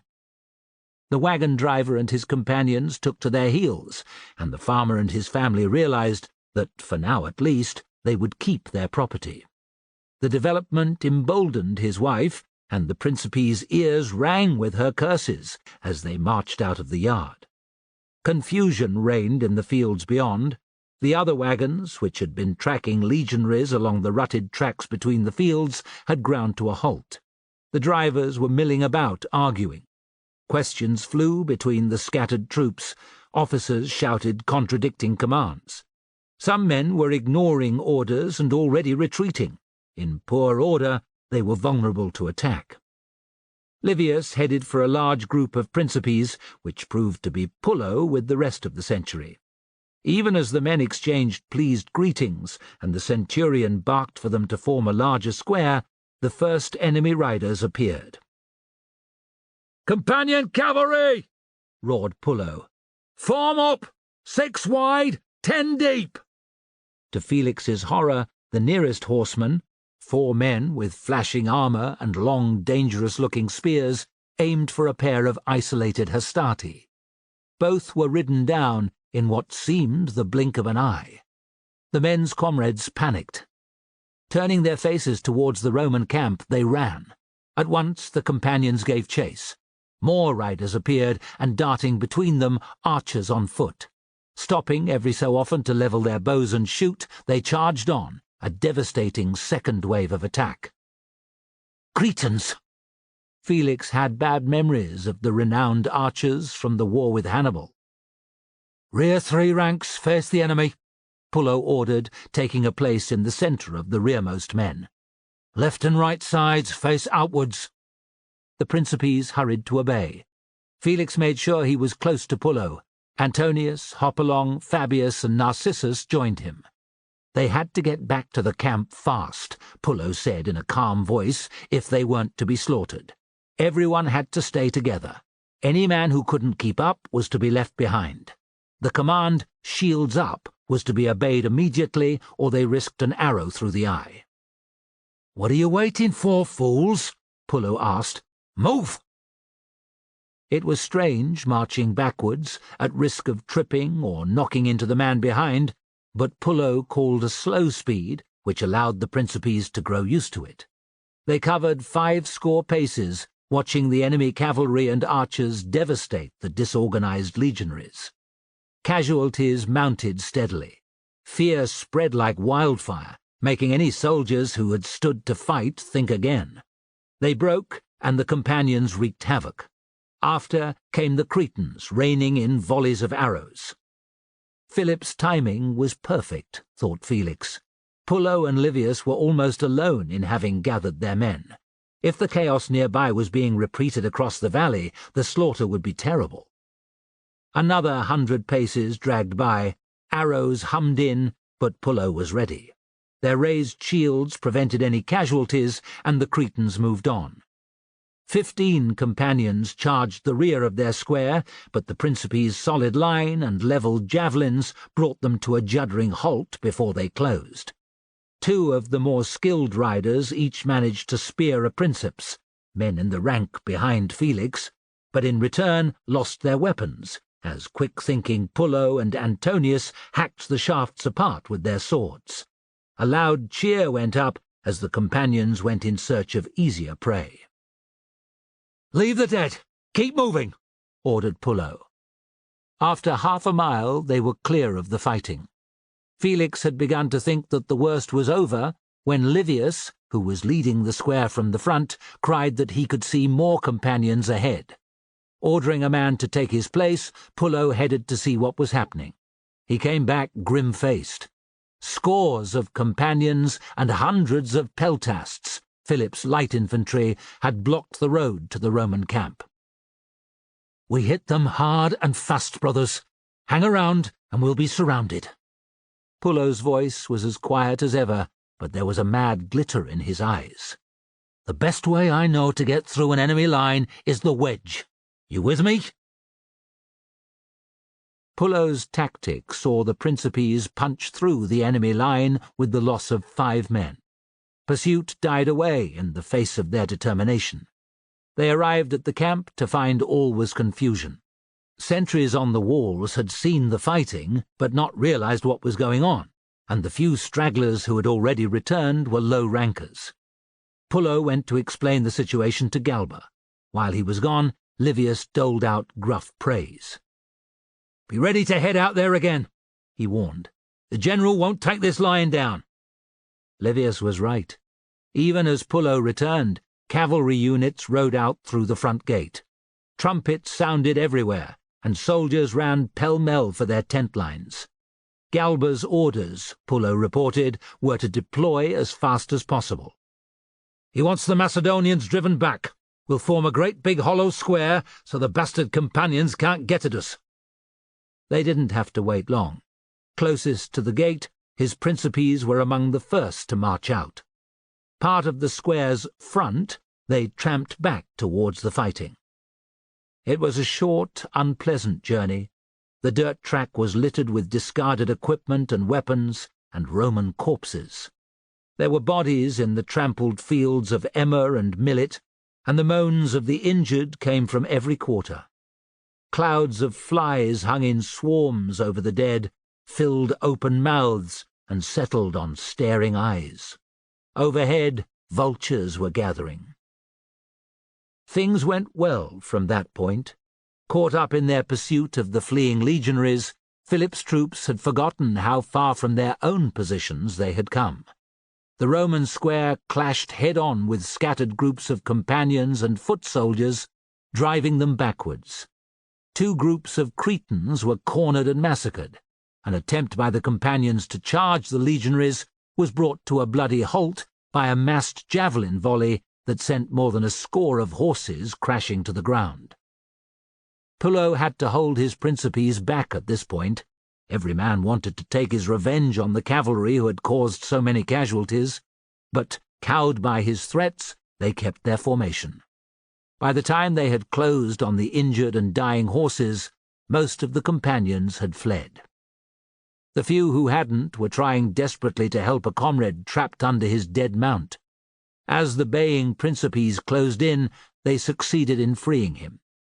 There was a frantic scramble as the man was helped onto a horse, and then the doomed companions turned to fight, sacrificing their lives so their friend might escape. Felix alone noticed the man's magnificent armor and red-crested helmet with ram's horns. "It's Philip!" he cried. "It's the piece of shit king!" None of Felix's comrades heard. He skidded to a halt, knowing he was too far away to catch Philip. It was his javelin or nothing. Planting his left foot forward, Felix closed one eye and took aim. With a mighty heave, he threw. A shallow arc upwards, and his javelin thumped into the earth right behind Philip's horse. Alarmed, it bolted, with the king holding on for dear life. Felix cursed. As they closed with the companions, he lost sight of Philip. The short, sharp fight that followed saw all the enemy cavalrymen slain. Hopalong was dead too. A wet-lipped wound in his throat leaked rivers of blood into the dirt. Despite the loss of their comrade, there was much for the Principes to celebrate. Philip's troops had been mauled, and 200 of his elite companions slain. After asking for a truce to bury his dead, he retreated overnight through the mountains. As Felix told his disbelieving comrades, however, the best opportunity of the day had been his, and he had so nearly taken it. Chapter 25. Pluina, Western Macedon, summer 199 BC. Midday wasn't far off. The sun occupied a clear blue sky. Swallows banked and dived, their high-pitched calls filling the air. Grey-brown peaks brooded on either side of a narrow tree-lined valley, at the bottom of which lay a burbling river and a track that led north-south. Boys watched over the sheep that grazed the scrubby lower slopes. Terraces of vines surrounded stone farmhouses. On the flatter ground below, wheat and barley were ripening. A quiet scene, it could have been anywhere in Macedon. Part-way along its length, the valley was almost cut in half by a long wooded ridge that projected from one side to the other. Among the trees, surrounded by the din of cicadas, Demetrius and the phalangists of 2 Kiliakes had been waiting since before dawn. Hundreds of Cretan archers were hidden with them. The hours had dragged by. At first it had been chilly, cloaks had been forbidden. As the sun's rays had seeped through the canopy, the soldiers had warmed up, but boredom and hunger soon took over. No one moved from their positions, however. The need for secrecy had been reiterated the previous day by Philip himself. Demetrius had a partial view of the path as it snaked around the base of the ridge and headed southwards. He'd grown tired of staring down at it and seeing a farmer driving his cattle to fresh pasture or a greybeard hobbling to the river for water. He nudged Kane, who was standing in front of him. "Will they come?" Kane gave him a look. "That's the 5th time you've asked." Antilian heard him too. "6th. "Aye, well," said Demetrius. "Waiting is hard." "Hard for everyone," said Kane. Demetrius fell to thinking. In the days after the shock defeat at Autolybus, morale in Philip's army had dropped. It hadn't yet climbed again. There was only so much drilling and foraging for food that a man could do with an undefeated enemy in the vicinity. The legions were in Macedon now, thought Demetrius, and they had to be faced sooner rather than later. In fairness to the king, he had tried to ambush Roman patrols on several occasions, but to no avail. This was the latest attempt. The trouble was that no one knew if the enemy would swallow the bait. It was juicy enough this time. A dozen wagons laden down with some of the season's first-cut wheat. The drivers, a mixture of grief-stricken locals who had lost their womenfolk to the Romans, and Cretans, whose balls were bigger than their brains, had been directed to travel as close to the nearest enemy's scouts as possible, before turning around and pretending to return to their homes. Philip's intention was for the scouts to carry news of the wagon train to Galba, who would then, God's willing, send a strong force in pursuit. Even if Galba reacted as Philip wanted, the plan was riddled with risk. The wagons could well have been taken long since, thought Demetrius, and the drivers slain. They might be seized before entering the valley.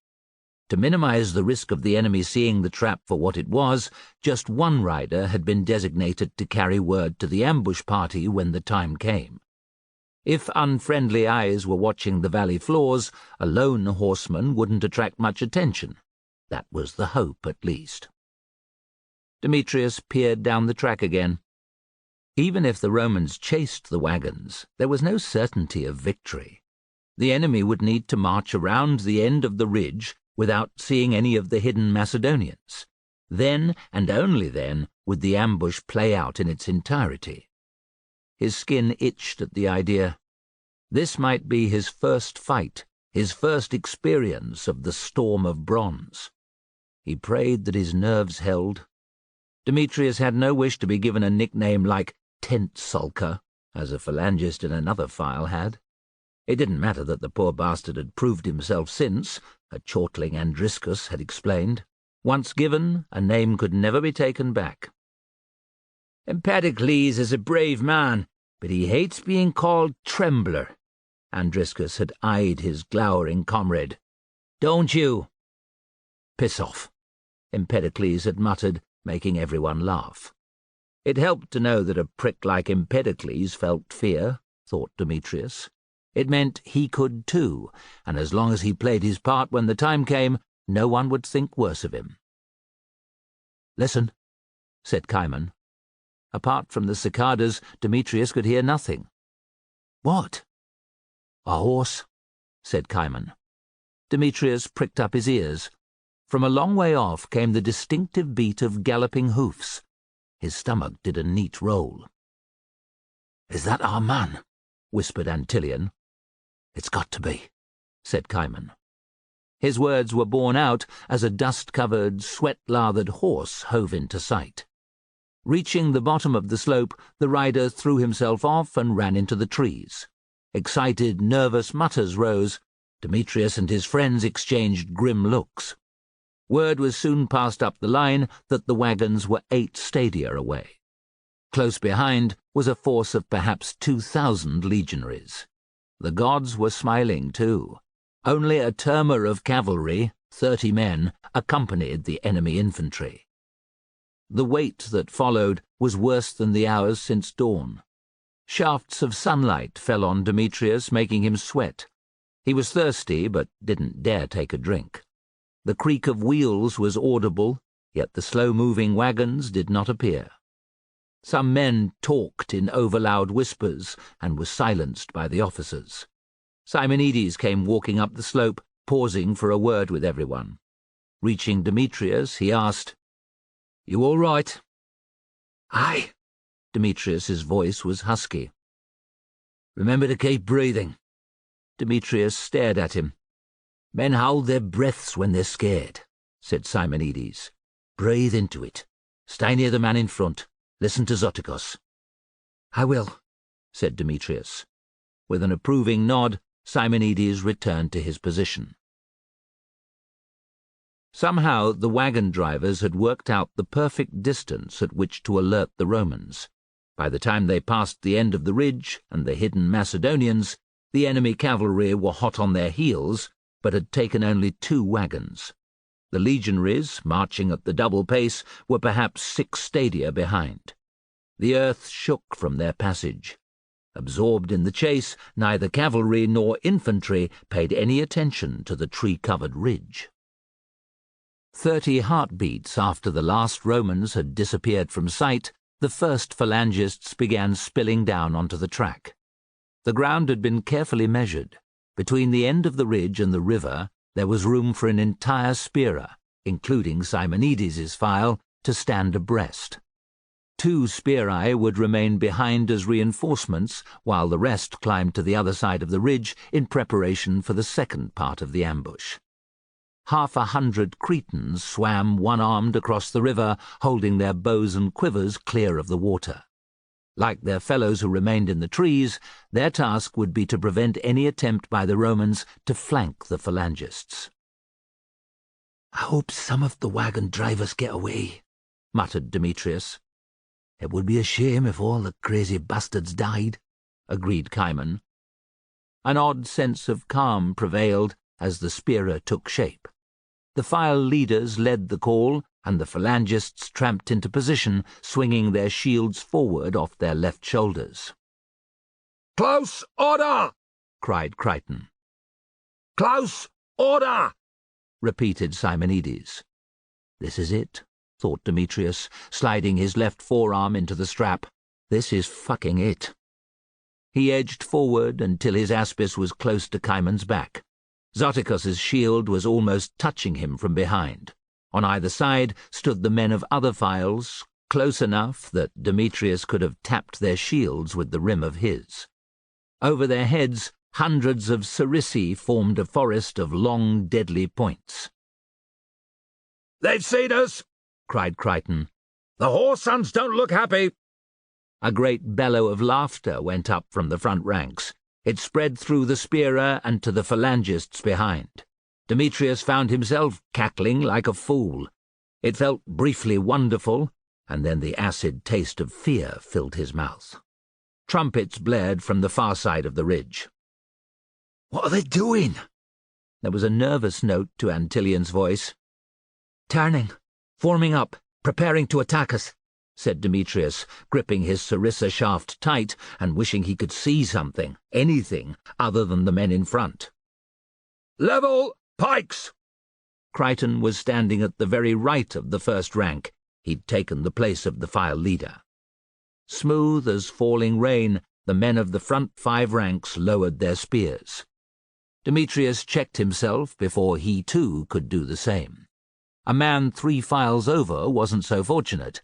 He brought his sarissa back up at once, but that didn't stop good-natured abuse raining down on him.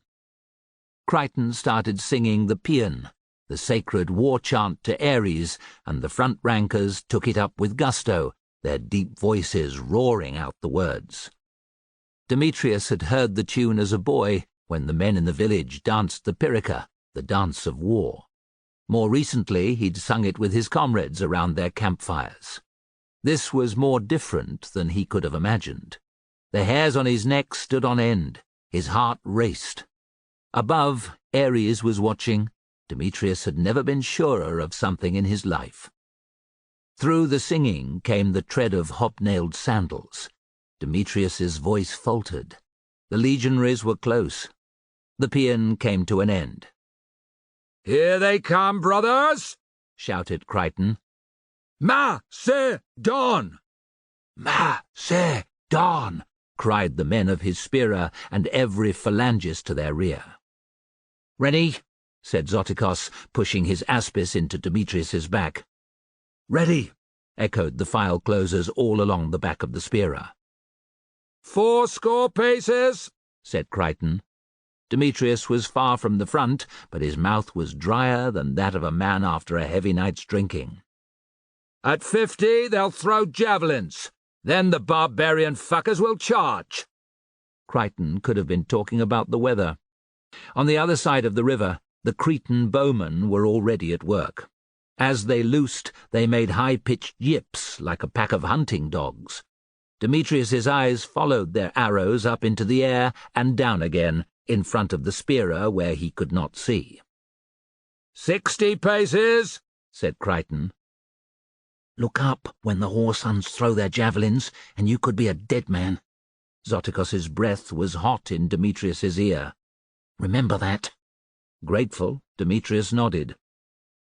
"Javelins!" cried Crichton. Demetrius wanted to puke, as he had during the training exercise against the veterans, but the idea filled him with shame. He stared at the ground, taking deep breaths and willing the nausea away. Somewhere to his right, a man was praying. 5 frenzied heartbeats went by, and Demetrius began to wonder if Crichton had got it wrong. Then, with a terrible whirring sound, the enemy missiles came down. Clack, clack, clack. Wood met wood. Javelins struck Cerisi. Another heartbeat, and the javelins hit the phalangists below. Shorn of much of their penetrative power, most landed at a flattish angle, clattering off helmets. Some still had velocity, however. Men bellowed in pain. A couple of files over, someone screamed like a stuck pig. Demetrius looked and wished he hadn't. The javelin had shattered the man's right shoulder, but its effect was far greater. Dropping his shield, the injured phalangist thrashed about, trying to rip the barbed head free. In the process, he disrupted the spearer's formation. "Get him out of there!" ordered the file closer. "Quickly!" "Roma!" bellowed the legionaries. The ground trembled beneath their passage. 30 paces! shouted Crichton. They're almost on us, thought Demetrius with a thrill of terror. 2,000 cursed Romans. What if they break through? Zoticus nudged him with his shield. "When I say push, you fucking push." Aye. Shoving away his concern as best he could, Demetrius bumped Cimon. "Ready?" The back of Cimon's old helmet went up and down. 20 paces! Crichton's voice was steady. 15! Demetrius prepared himself the way he'd been taught, left shoulder slightly forward of his right, left leg planted ahead of his right, under his angled shield. He kept his sarissa at the same slant as the rest. "Pick your man!" came Crichton's cry. The impact reached Demetrius's ears first. It reached him through the men and shields in front an instant later, rocking him back on his heels. He steadied himself, made sure his aspis stayed in place against Cimon's back. Next came the screams, hideous animal mewls that set Demetrius's teeth on edge. He heard Crichton shout something, but couldn't make it out. Another impact struck. The Romans had not been entirely stopped, he realized. "Push!" roared Crichton. The order was repeated by Simonides and the other file leaders. The half and quarter file leaders were next. "Push!" "Push!" cried Zoticus, shoving his shield into Demetrius. Demetrius ignored the discomfort and heaved his against Cimon. Everyone edged forward a pace. 2 more steps, and Crichton yelled, "Hold! Hold! Hold!" echoed all the officers, including Zoticus. Move beyond the end of the ridge, thought Demetrius, and they would expose their right flank. Chests heaving, legs braced, the phalangists kept their position for perhaps 100 heartbeats. There were no further impacts. Next, the Cretans in the trees to the phalangists' right began to shower down arrows.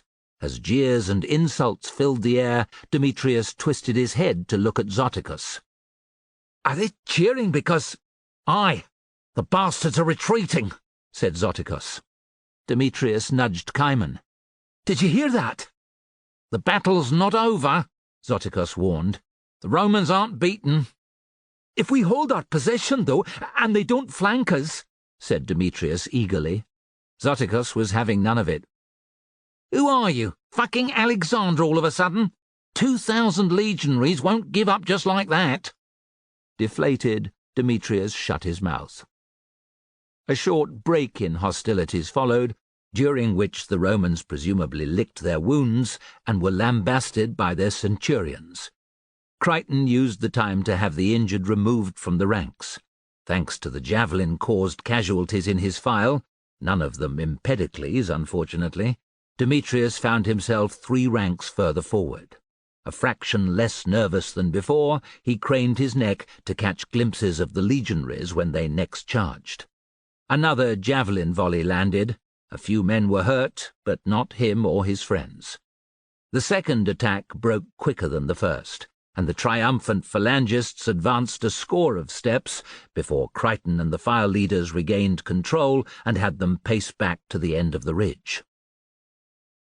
"We've won now, surely," muttered Cimon. Demetrius was about to agree, but he was again cut off by Zoticus. "These ain't Greeks, son. They're bone-headed Roman barbarians. They don't understand defeat until they're told to withdraw or they're lying on their backs bleeding out." Zoticus was right. Twice more the ground shook as the Romans charged the impenetrable wall of Macedonian sarissæ, and twice they were brought to a juddering halt. In the midst of the final assault, summoned by Crichton's trumpeter, the rest of the phalangists appeared to the enemy's rear. They were supported by Cretan archers. Caught on an anvil between 2 hammers, the legionaries were massacred. A few score escaped into the trees, and the cavalry rode north up the valley, but the rest were cut down or taken prisoner. Demetrius was giddy with relief. He hadn't shamed himself in front of his comrades, and their victory had been total. His mood was improved by the addition of a mail shirt stripped from a dead Roman. Cimon, Antilian, and others were quick to copy his example. Many of the casualties from the enemy javelins had been in the rearmost ranks, where men like them, without armour, stood. Zoticus, who had his own padded linen corselet, watched with an approving expression. "Better to look like a Roman than take a javelin in the chest, eh?" "Aye." Demetrius couldn't put the poor bastard with the shattered shoulder from his mind. "You did all right." Surprised, for Zoticus was scant with his praise, Demetrius raised his gaze. "Really?" "You followed orders. You pushed. You didn't try to run." Zoticus grinned evilly. "Oh, and you didn't shit yourself." Cimon and Antilian laughed until tears came to their eyes. Demetrius did too. Chapter 26. Rome, late summer, 199 BC. Flamininus was admiring the bronze statue which took pride of place in his courtyard garden. A discus thrower cast in bronze by Myron, the famous Athenian sculptor. It stood on a marble plinth, and Flamininus never tired of being in its presence. Around and around the effigy he walked, fingers cupping his chin, deep in thought. The slaves that came and went around the garden's colonnaded walkway knew better than to interrupt. Flamininus suspected that his interest in all things Greek sprang from his loveless upbringing. Introduced by a tutor to Hellenic culture, he had been enchanted by the musical language, rich history, and its writers and orators. He gazed again at the discus thrower. "Look at me now," he thought, "successful and wealthy enough to buy this superb piece of art." If either of his parents had been alive, it would have pleased him to have them visit, so he could flaunt his good taste, not to say his riches. As magnificent as the statue was, Flamininus would have given it and his entire fortune away to be the general who defeated Philip and went on to subjugate Greece. History could not fail to remember such a man. In the pantheon of military commanders, he would rank alongside Alexander. That, thought Flamininus, would be a fitting epitaph. Frustratingly, his hopes of achieving such a goal continued to fluctuate from one extreme to the other. A sudden illness had prevented him standing for election as consul not long after his meeting with Metrodorus. At the time, he had cursed his luck that Publius Villius Tapulus should have won instead. Like Flamininus, Tapulus was also desperate to take over from Galba, but the Senate had chosen to leave the general in command, Galba, in place. Tapulus's loss had been Flamininus's gain. Now the campaigning season was more than half over, so was Tapulus's term of office. There had been recent good news from Illyria and Macedonia too. Come the autumn, Flamininus decided it would be time to stand for consul again. "Staring at his cock?" drawled a familiar voice. "That's what you do, Lucius, not I." Flamininus turned as his brother came into the garden.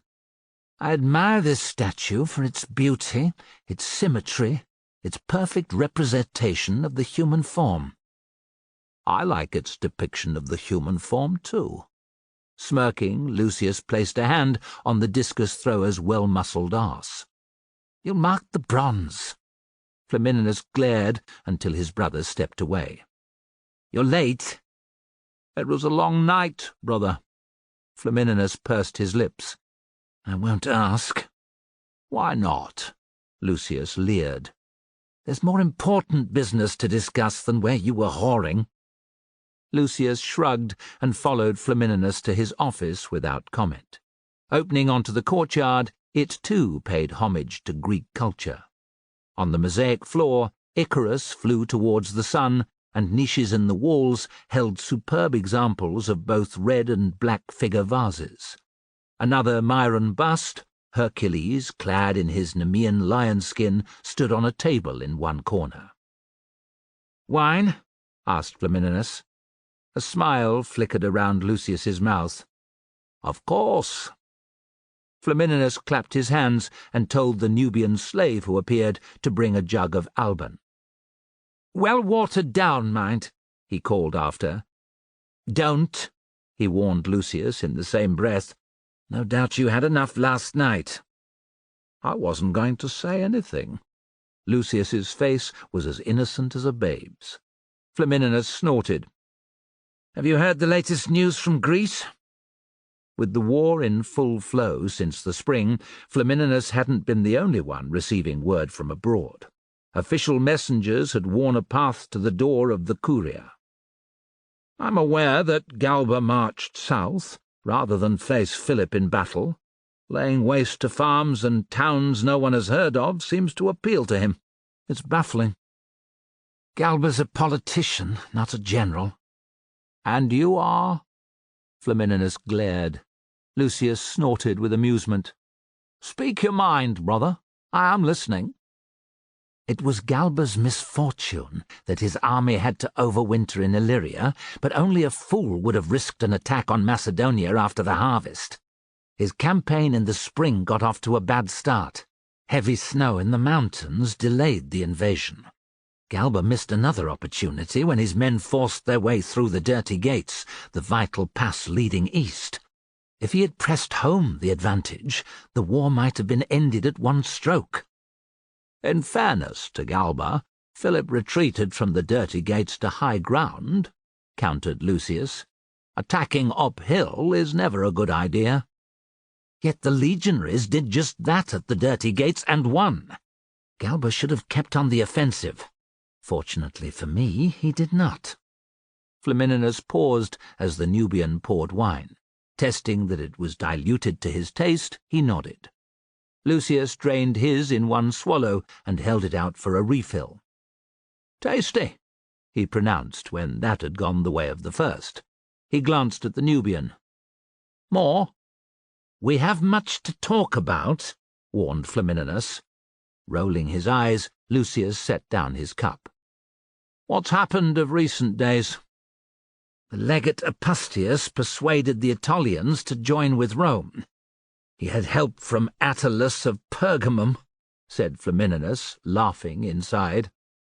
Even Lucius didn't know how, through Metrodorus, he had bribed the Aetolian assembly to remain neutral until the summer. Their apparent change of heart was his doing. It would have been better for Flamininus if the Aetolians had stood to one side for longer, denying Galba their troops, but there was only so long they could have been prevented from joining the fight against their old enemy Philip. "A simultaneous incursion by the Dardani helped, of course, as did our sieges of eastern coastal towns," Flamininus continued. "And the Aetolians didn't waste time once their minds were made up. They marched straight into Thessaly, taking several towns. Southern Macedonia was open to attack, but their leaders laid siege to the fortress of Gumphi instead." "Whoever holds that has Thessaly at his mercy and a chance to enter Macedonia," observed Lucius. "Aye, and luckily for the Aetolians, luckily for me, Philip had had word of their intentions," said Flamininus. "Marching south at lightning speed, he fell on them with no warning. Their troops were routed from outside Gumphi with heavy losses." Flamininus's spies had sent the pleasing news since that Metrodorus was among the slain. Nicomedes and Lycoles would never reveal their involvement either. Their own people would kill them for it. His clandestine deal, thought Flamininus with relief, would remain secret. "Typical useless Greeks," said Lucius. "So Macedonia will not fall this campaigning season." Flamininus permitted himself a smile. "Even so, less than a month remains before Galba will have to pull his legions back. He may already be doing so.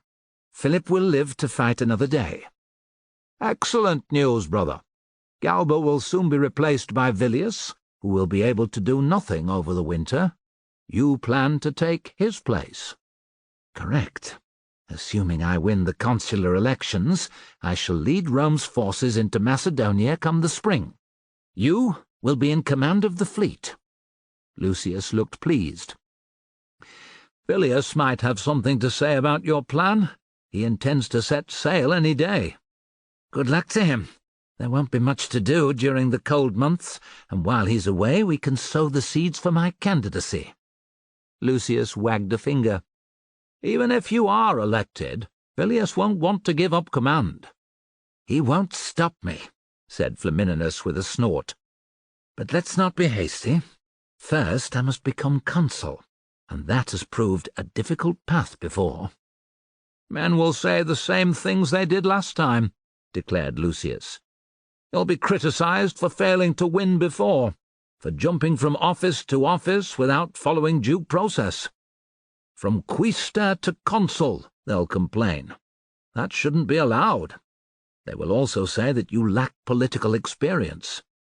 "Let the naysayers squawk. I have enough support in the Senate to shout them down." "Will you stand with Petus again?" asked Lucius. "Aye." "Is his head still in a book?" When Flamininus nodded, Lucius added, "The man will barely notice when he hears you are leaving to fight Philip." They both laughed. Lucius raised his cup to Flamininus. "Salutations, brother. It is good to see your long-held plan starting to bear fruit. Here's to your victory in the election." "It's not a foregone conclusion. Others will also want to be consul." "Will Quintus Minucius Rufus stand again? His praetorship in Bruttium will end in time, if he wished it. He's popular, too." "I'm told that he'll be staying on for a while. There have been thefts from a temple in Locris, which need to be investigated." Lucius's brows arched. "Do you have spies in every camp?" "Most, but not all." Lucius's eyebrows rose. "Who else is there?" He held up a hand, counting off his fingers. "You say Minucius Rufus is out. Scipio Africanus is censor, and has said he's retiring from politics when his term of office is up. Cethegus is useless, and he's busy fighting tribes in Hispania. Papurio has his hands full working with Galba. Cato will be consul one day, but he's too young for now." "Agreed. Marcus Claudius Marcellus will be the main competition, I think. Rumours are that he's interested." "If he's the only one you have to beat, your chances are good, brother." Flamininus smiled again. Finally, he could see himself at the head of his victorious legions riding into Macedonia. He would go down in history as the conqueror of Greece. It was a good feeling. Chapter 27. Central Macedon.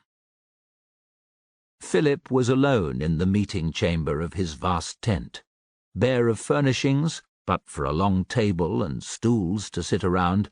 The space was where he spent his mornings and sometimes his evenings. Clad in a simple chiton, he nursed a cup of wine as he paced to and fro. It was early, the best time for meeting with his generals before the heat of the day made it impossible to stay beneath the leather canopy. Even with the sides lifted, the place became an oven. Philip was brooding. Autolybus should have been a great victory, he thought. Lack of discipline, pure and simple, had seen the day lost. He could still feel the rush of exultation as he'd realized the Roman foragers were in full flight, and the order he had given to kill every last one of the bastards. But he should have known better. Indeed, he had been lucky to survive. But for the companions with him, he wouldn't have. Philip made a mental note to have gold sent to the family of the man who'd given his horse and his life to save his king. He hadn't felt like a king as the army had skulked away through the hills under cover of darkness, but it was better to live to fight another day than die a glorious fool. Autolybus had been an ignominious defeat, but by no means a total victory for the Romans. Most of Philip's army remained intact, and he had struck back soon after at Pluina. There had been no mistakes made there, he thought with satisfaction. A narrow valley had been the perfect spot to spring an ambush on Galba's column. More than 1,500 legionaries had been slain that day. Alexander would have been proud of that skirmish, he decided. An uncertain time had followed, as Philip guarded the approaches to Macedon, and Galba's scouts and cavalry probed for weaknesses in his position. Philip scowled as he remembered the dirty gates, the mountain pass that straddled two vital routes. One led south into Eordia, a mountainous part of Macedon, and the other east to the central Macedonian plain. He'd had to defend it. Not to have done so would have allowed Galba to walk straight into his kingdom. Yet the uneven terrain had meant the phalanx could not deploy well. Knowing this, Philip had ordered the construction of walls and ditches and the felling of trees in the pass.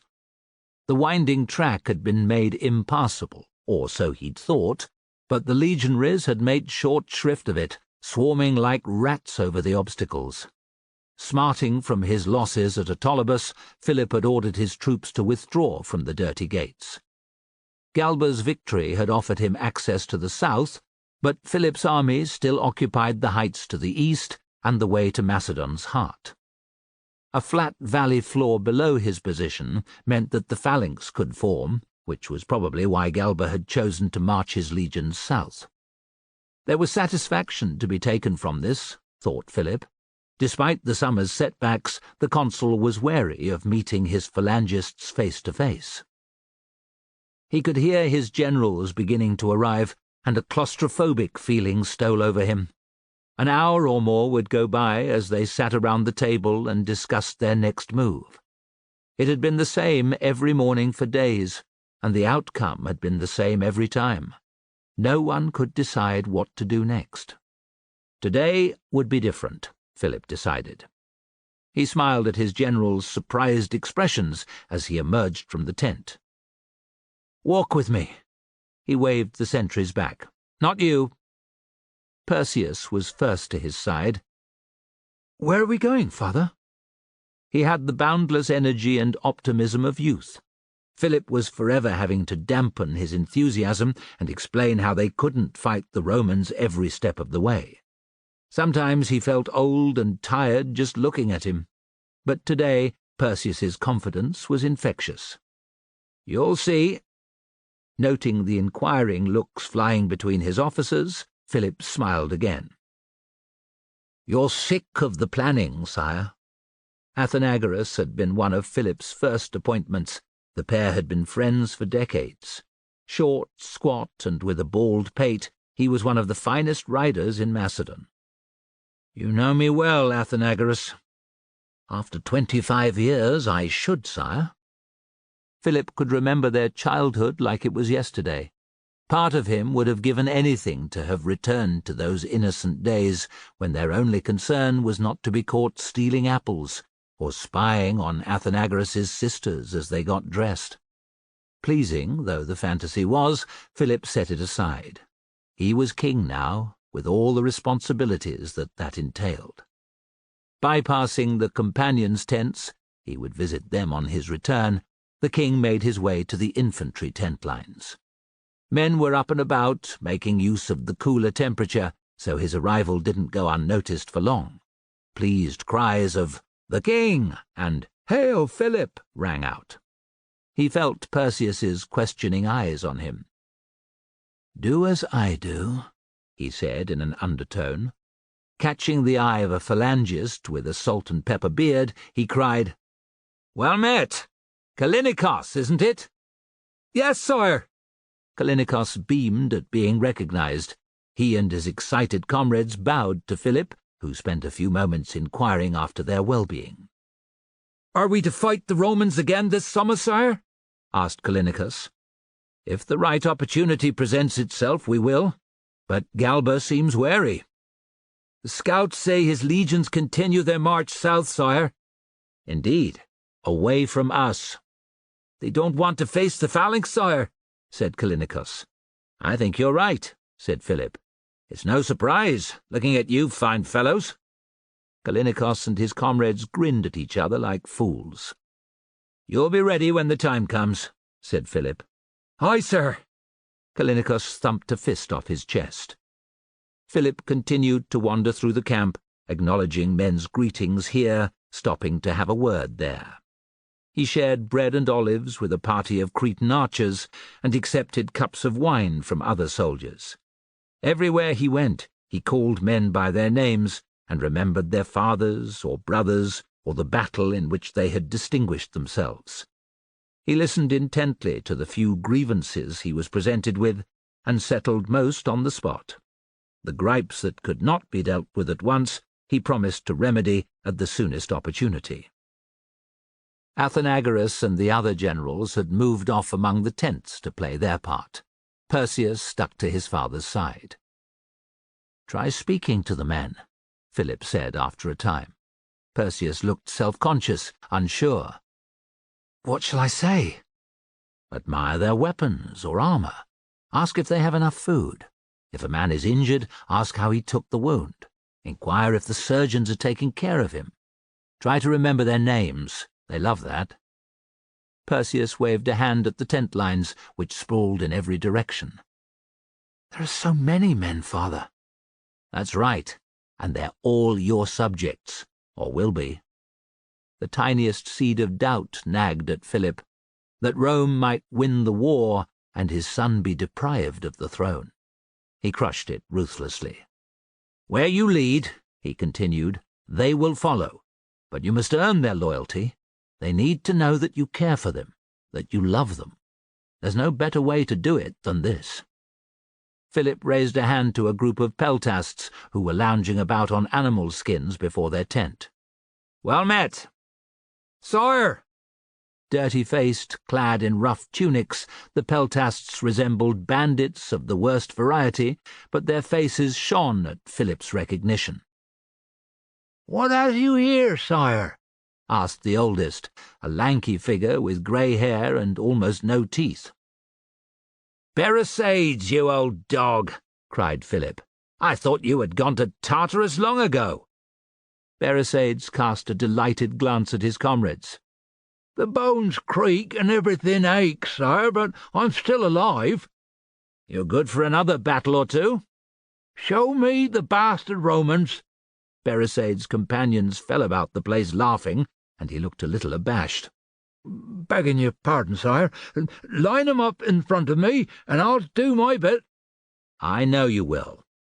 Philip clapped the greybeard on the shoulder and nodded at his friends. "You all will, and I thank you for your allegiance. We may have other foes to defeat before the Romans, however." Beresades' expression grew hawkish. "Who, sire?" "The Dardani and Illyrians have returned." "Yellow livers that they are, sire." Beresades glanced at Perseus. "Will you be leading that force, sire?" Perseus hesitated. The troops sent by Philip against the northern invaders previously had been his to command only in name. He glanced at his father, who gave him an encouraging nod. "I will," said Perseus, lifting his chin. "With Athenagoras' help." "It would be our honour to follow you, sire," said Beresades to Perseus, his companions' cries of assent backing him up. Perseus grinned. "You're good men," said Philip. "Do you see the use in what we've done?" he asked Perseus as they walked away. "Yes, father. The men's faces light up at the sound of your voice. Speaking with them shows them you care." "Correct. Those Thracians liked you as well. It's an important part of being king, to let your subjects see you and to recognize them as real people. Remember that." "I will, father." Perseus's eyes shone, and Philip thought, how blessed I am to have such a son, and an army like the one around me. Truly, they're worth fighting for. Chapter 28. Outside Apollonia, Illyria, autumn 199 BC. A month had passed since Galba's legions had marched down from the mountains, mud-spattered, tired and hungry. Felix, Antonius, and their comrades were off duty for only the second time since, and they were thirstier than men who'd crossed a desert with no water. Bathed, wearing their cleanest tunics, they beat an eager path out of the vast camp that housed half the army. The other half resided in an encampment of similar size a mile distant. Their tent was among the closest to Apollonia. Felix had been fond of saying, as they stared at the city from the earthen ramparts, or as they marched into the foothills on patrol. At last they could take full advantage of their proximity. "Thank the gods," said Fabius. "The fighting is over until the spring." Hostilities ended in or around harvest time, and were taken up again when the warmer weather returned. It was no more likely that Philip would attack before then than the sun would fall from the sky. "Aye," said Felix, "but the rumours are that Galba is to be replaced by Villius." "Galba didn't defeat Philip in open battle," said Antonius. "That's why." "It's not as if it was his first chance," said Felix. "If he'd arrived from Rome earlier last year, he could have taken the fight to Philip then." "We can worry about that in the spring, eh?" said Fabius. "All that's important tonight is finding a decent inn." "And a whorehouse," added Narcissus. "You'll need one with a mirror," said Antonius. Narcissus was alone among them in owning such a trinket. When he wasn't polishing his armour and equipment, he was fond of studying his reflection. They all fell about, and Narcissus glowered. "It's not my fault if I'm the best looker here," he snapped. More hilarity ensued. "You and Felix should have a contest," said Antonius. "He's quite the ladies' man when he sets his mind to it. What say you, brothers? First one of the pair to pull a woman tonight wins. We'll wager a denarius each, and the winner takes all. If neither manages to bed a free-born Illyrian woman, we spend the money on drink." He dug in his purse and held up a silver coin. "I'm in," said Fabius at once. "And I," said Matthias, the newest addition to their contubernium. Short, gregarious, and an excellent runner, he'd been named, as he told everyone, by his insistent Jewish mother. "Are you willing, Felix? Narcissus?" Felix wasn't fond of Narcissus. He wouldn't admit it to anyone except Antonius, for it didn't do to badmouth one's comrades, but the man was insufferable. Apart from his obsession with his physical appearance and equipment, he only ever talked about himself. Felix knew where Narcissus was from, his father's profession, how many siblings he had. He even knew Narcissus's favourite wine, Caecuban.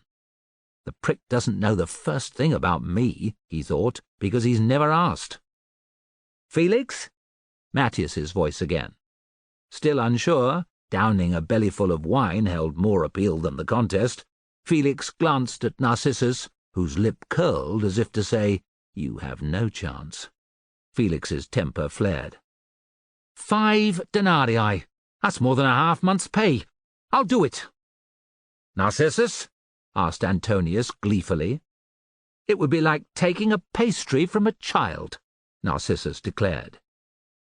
The rest of their journey to the town, a gentle stroll along a gravelled road, was taken up with loud discussion about the competition. Antonius backed Felix, so did Matthias, but Fabius reckoned Narcissus would emerge the victor. Predictably, Narcissus was happy to talk about his previous conquests, which he claimed were many. Felix blocked his ears and thought about the large prize on offer. A good deal of it would be spent on buying drink for his comrades.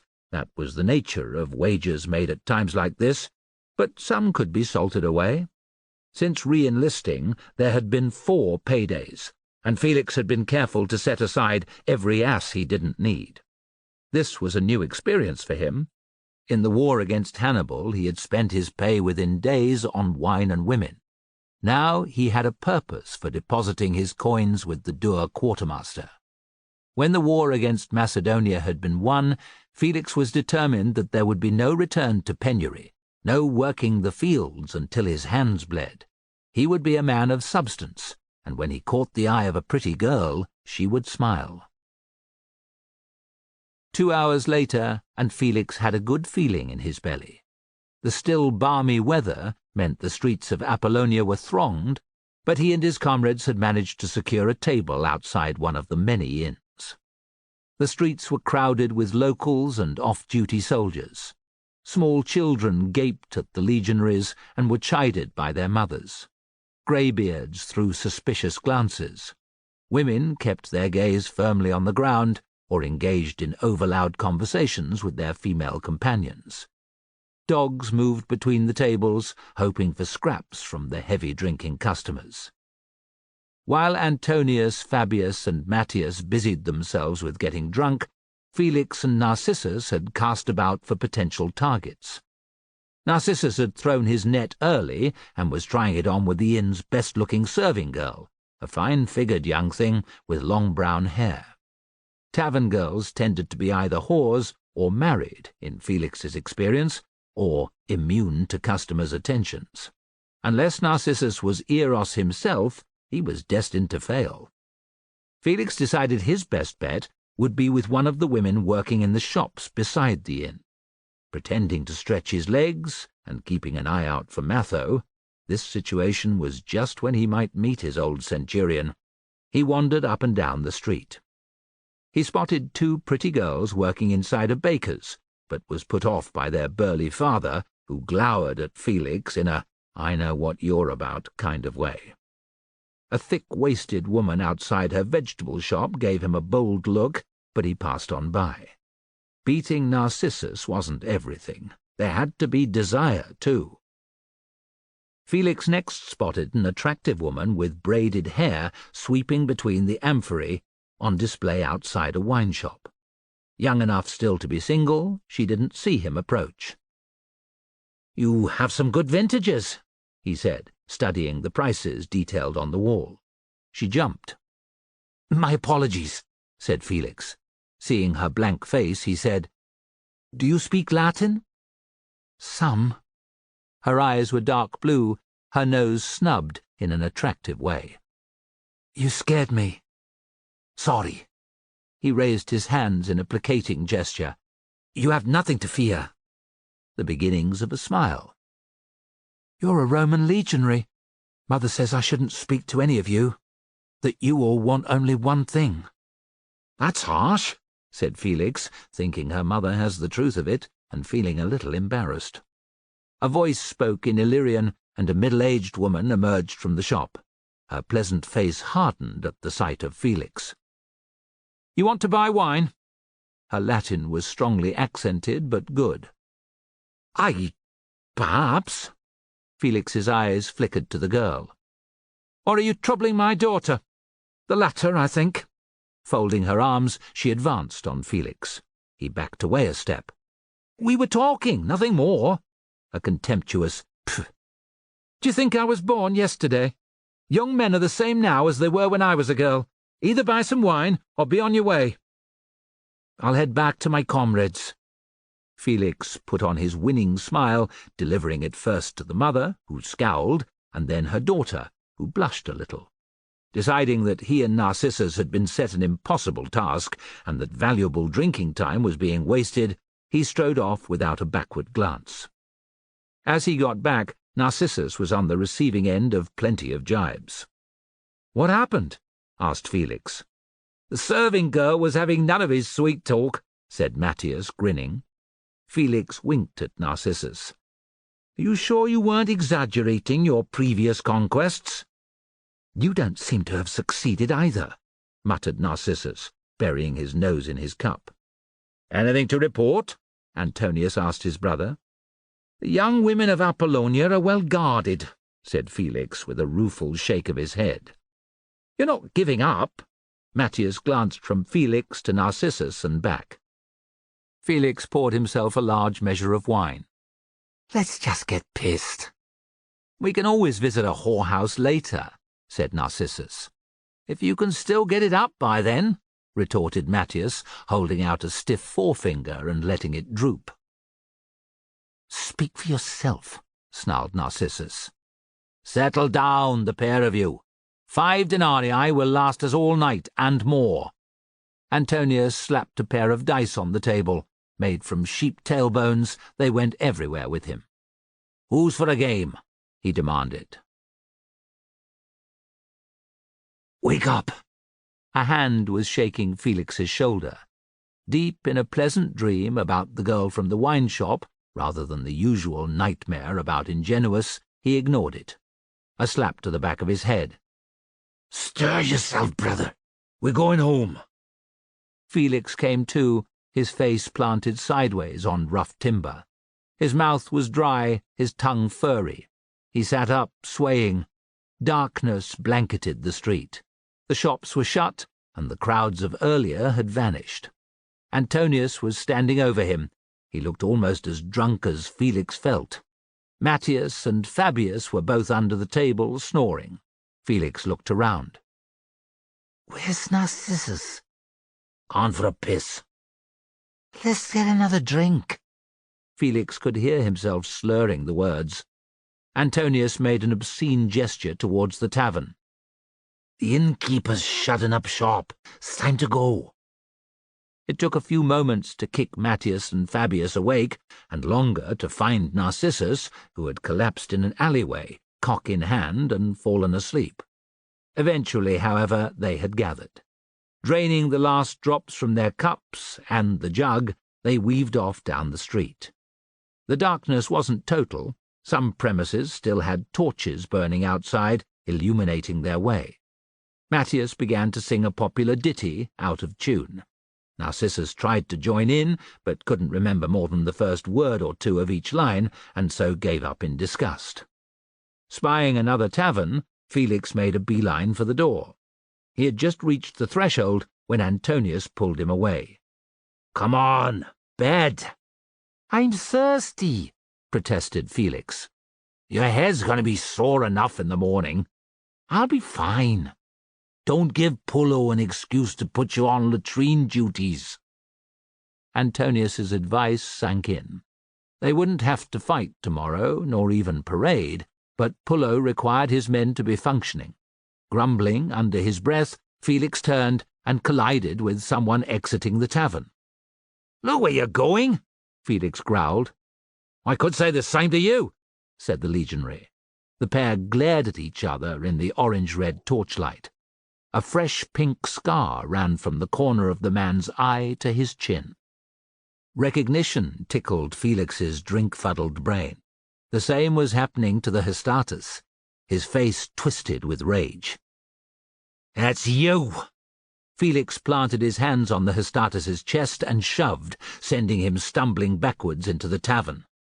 "Antonius!" "I'm here." "Trouble!" Keeping their faces towards the inn, Felix and Antonius joined their comrades. "Like to tell me what's going on?" demanded Matthias, as the Hestatus and 3 of his friends spilled onto the street. Black Stubble was one, but Felix didn't recognize the others. All 4 advanced, murder in their eyes. "Who are these assholes?" hissed Antonius.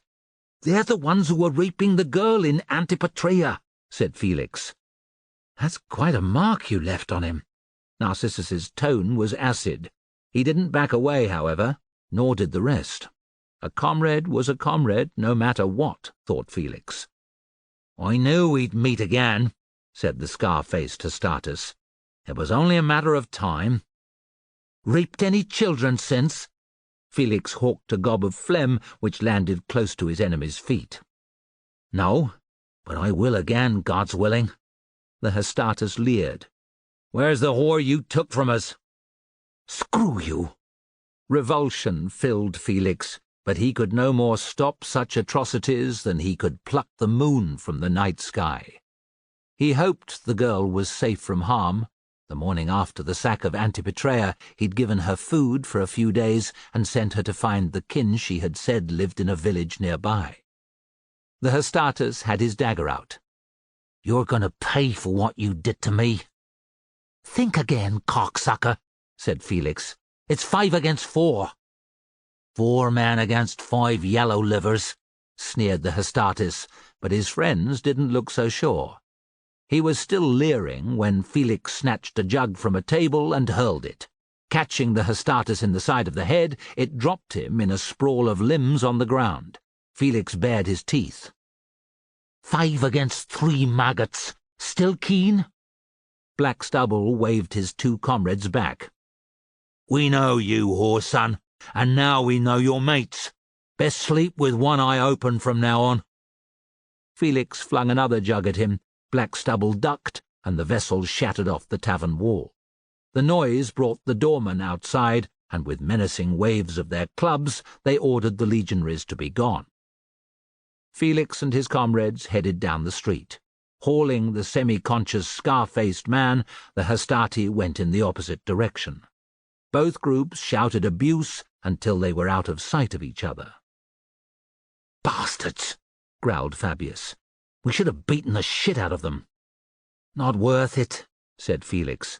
"If an officer had come along, we'd have been in the shit, or someone might have been stabbed. Then there would be an official inquiry, and God knows what else." "You should have left well alone in Antipatrea," said Antonius. "Don't start with me," snapped Felix, aware that his brother was right. Chapter 29. Pella, Macedon, late autumn 199 BC. Demetrius eyed the sky as he and his comrades from the file joined the crowd which was spilling from the northern gate. It was overcast and looked to stay that way. There was no promise of rain either. That suited him. The year was coming to a close, but when the sun was out, its heat was still considerable. When it came to the Hoplitodromus, the prestigious race in armour, Demetrius would need every advantage on offer to have any chance of winning. The annual festival to celebrate Zeus's role as wind-roarer and storm-bringer was in full flow, bringing business in the bustling city to a standstill. As they did every year, plays, feasts, and athletic contests took place almost every day for a month. Most important deity in the pantheon throughout Greece, Zeus was particularly revered in Macedon. His mood would determine the number and severity of storms that would batter the region through the long, dark winter. Along with thousands of soldiers, each delighted that the fighting was over until the spring, Demetrius had been at the ceremony marking the beginning of Zeus's festival. A grand affair celebrated outside the city walls, it had seen scores of fine bulls die under the priests' blades. Not one had protested its death, favourable omens that had lifted the cheering to the cloud-filled skies. Men said since that Macedon's Greek enemies, such as Aetolia, might also pray to the wind-roarer, but would every sacrificial beast of theirs go to the gods so willingly? They would not. It was rare indeed to hear no bellows of protest when the blood was sheeting to the ground and heads were rolling, which meant that Zeus favoured Macedon, not just over Rome, but over Aetolia too. Wine laid on by Philip that first day had made the celebrations memorable. The young women of Pella, missing their menfolk during the summer campaign, had been most welcoming, thought Demetrius with a little smile. His luck hadn't been quite as good since, but nor had it been bad. No more a lowly docks labourer who slept on the street, he was a phalangist, a man worthy of admiration. Nor was it just the fair sex who showed respect. Shopkeepers and the proprietors of taverns, even well-to-do merchants, would nod as he and his comrades strode through the streets. Demetrius gave silent thanks, first to Zeus, not to show disrespect, then to Hermes and Ares for the change in his fortunes. It was pleasant to mix with civilians, to forget army life for a time. Demetrius was reminded of the festivals he'd attended as a boy. The same sights were on offer here. Small children played tag through the throng, their garlands often falling to the ground unnoticed. Their mothers cackled and eyed the groups of well-muscled soldiers and farmers who would take part in the races. Priests and their acolytes observed a dignified silence. An exception were those from far-off Dodona, bearded and famous for their unwashed feet. They were still haughtier than most noblemen. Snaggle-toothed ancients muttered and nodded, remembering the long-distant days when they had competed against one another. Paunchy, self-important nobles and merchants talked in loud voices about the events they had paid for and the prizes on offer. The stadium came into sight not long after. Built by Alexander's father, it stood to the north of the city. A magnificent structure of marble and brick, it accommodated 10,000 people. Demetrius had never competed in it, and the idea of so many spectators was terrifying. His older comrades seemed excited too, in particular Philippos, who was flexing his biceps with every stride. The hoplitodromus was one of the hardest races. Demetrius's older comrades thought him mad to enter it. As might have been expected, Empedocles had been the loudest voice of contempt. The veterans didn't know that since their return from the summer campaign, Demetrius had been training in the nearby hills at every opportunity. That didn't mean he would win anything, of course, he thought. It was as if Kane had sensed his doubt. "Look," he said, as they entered the area reserved for athletes under the banks of seating. A large doorway led to changing rooms, baths, and the boxing and wrestling squares. "Cretans, those are the ones to beat." Demetrius stared. Short, lithe, and all seemingly carved from the same stone, the Cretans were archers in the king's army. Their athletic prowess had been clear at Autolybus, when they had kept up with the companions' horses. "Think you can beat them?" Philippos's eyes were dancing. Demetrius stuck out his chin. "I'll do my best." "That's the spirit." Philippos gave him a friendly clout, which was like being hit with a plank of wood. "I'll see you later." Wishing Philippos luck, Demetrius and the rest went to watch the initial heats for his race, which were about to begin. The first was between youths who had just finished their warrior training. A contest bursting with young pride, it was conducted at breakneck speed. "They're running as if this was an Olympic final," said Kane. "Fools! They'll have less wind come the next race." The second heat was between phalangists. Demetrius observed with great interest. "Who's that?" he asked as it finished, the winner 2 spear lengths ahead of his nearest competitor. A man in the row behind heard. "Phalanx of Berea. Fast, isn't he?" More phalangists raced in the third race, which was won by a long-legged warrior from Pydna. Soon it would be Demetrius's turn. With Chimon's and Antillion's good wishes filling his ears, he made his way to the gathering point under the stands, where time was granted to strip off and have another competitor oil one's muscles before donning their armour. Demetrius tried not to worry that 4 of the men he'd be running against were Cretan.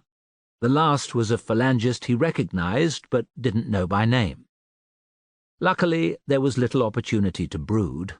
New mail shirt on, his aspis over the back of his left shoulder, and a borrowed sword swinging from a baldric, Demetrius followed the official who guided them to the starting point, which was positioned below the king's box. As they emerged from the tunnel into the light, Demetrius could feel the weight of thousands of eyes. His stomach churned. He didn't dare look at the crowd. The 6 lined up, their feet crunching the sand. Cretans were renowned for their physicality, and Demetrius judged this lot to be no different. Sly looks aplenty were coming his and the phalangists' way. It was best to run a line close to the inner edge of the track, which was marked at each end by a stone column, and in between by black and white stones, but this was also the riskiest area, and was already occupied by the Cretans. Demetrius opted for the outermost position beside the phalangist. They crouched down in readiness. Heraclides was officiating in Philip's absence. The moment he'd been given the nod by the official on the track, he dropped his arm. The Cretans took off at a fast lope, and Demetrius and the phalangist followed, jostling for position.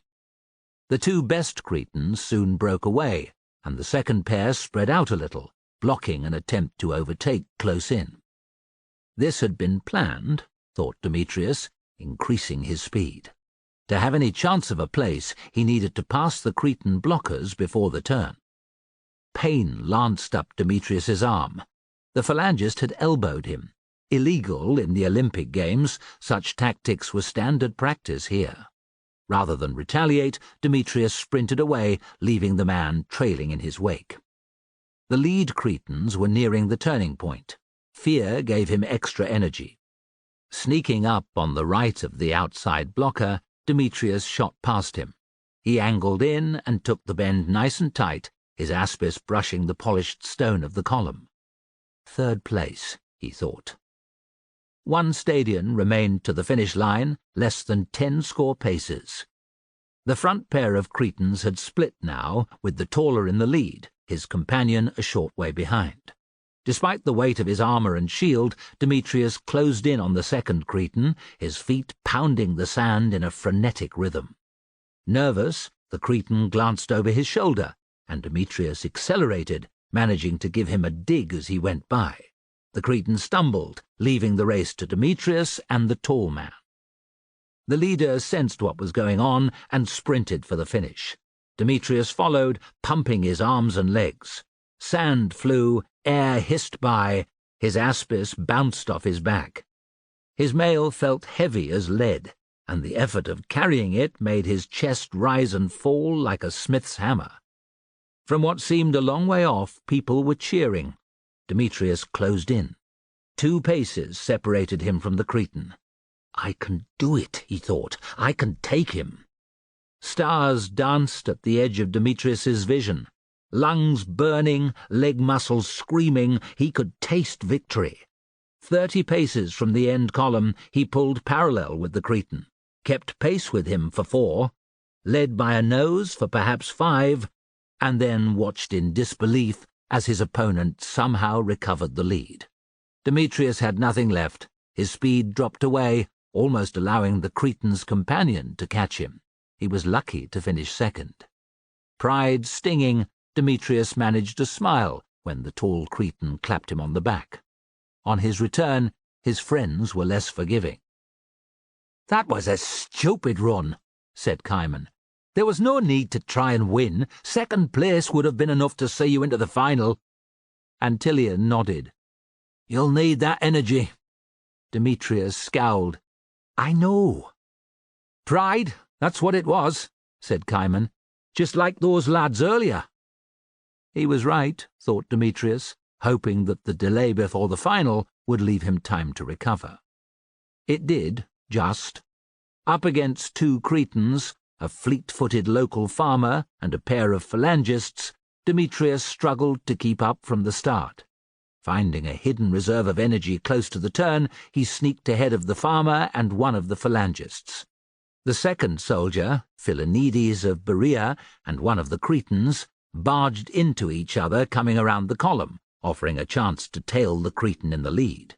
Demetrius tried and failed to catch him the entire way home. "Second place isn't bad," said Kaiman when he returned to his seat, clutching his olive wreath. "You might have done better if—" I know." Smiling, Demetrius acknowledged the praise of the people around them.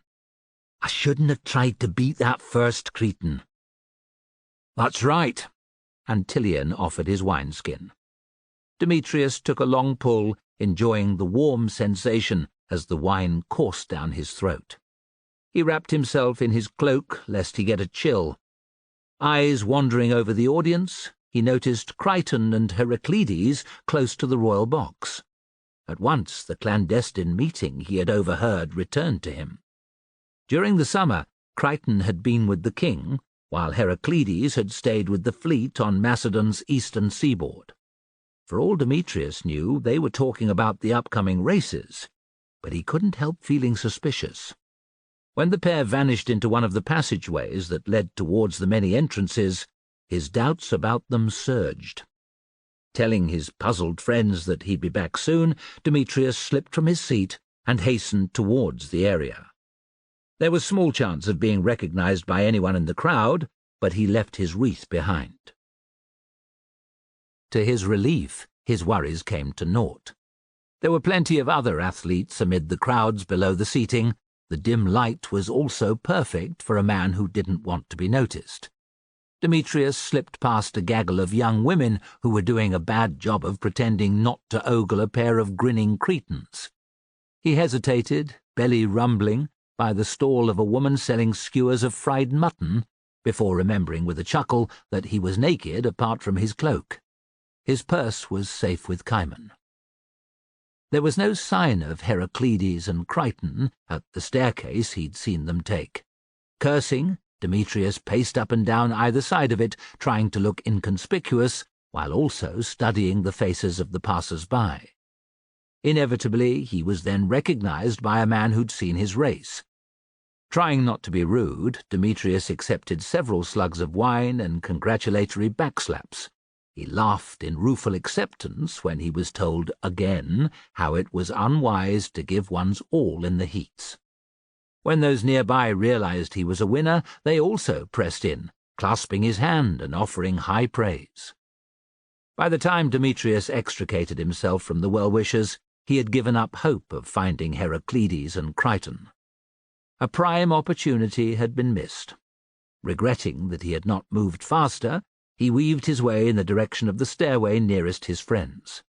Broken pottery underfoot, a drunkard dropped his cup, made him stop to check his foot for cuts. "I'm telling you, the time has to be now." The voice came from an alcove a few paces away, one of the many that ran around the inside of the stadium directly under the seating above.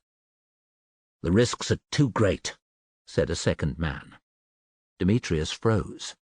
Crichton boomed even when he was trying to whisper. Against the odds, thought Demetrius, he had found them. Slipping to the wall, he leaned against it in the nonchalant fashion of a man taking a rest or a good position to eye up passing women. He listened, but to his frustration could make out nothing of what was being said in the alcove. Risking discovery, he shuffled sideways 1, 2 steps, until his shoulder was at the very edge of the patterned brick archway. "It must be done soon," said another voice. Demetrius's concern reached a new pitch. Not only were Heraclides and Crichton with a third person, they were planning something. "I've never taken orders from an Aetolian, and I don't intend to start now." Crichton sounded furious. "You will do what I say, and if I agree with the Aetolian—" Heraclides paused. "Do I have to say more?" Crichton muttered under his breath and fell silent. Demetrius couldn't believe that Heraclides was meeting with a representative of one of Macedon's bitterest enemies. He longed to leap on the three with pummeling fists, but the king would be better served with proof that his admiral and one of his Spearer commanders were plotting against him. Demetrius listened, desperate to hear more. "I agree that we must act," said Heraclides.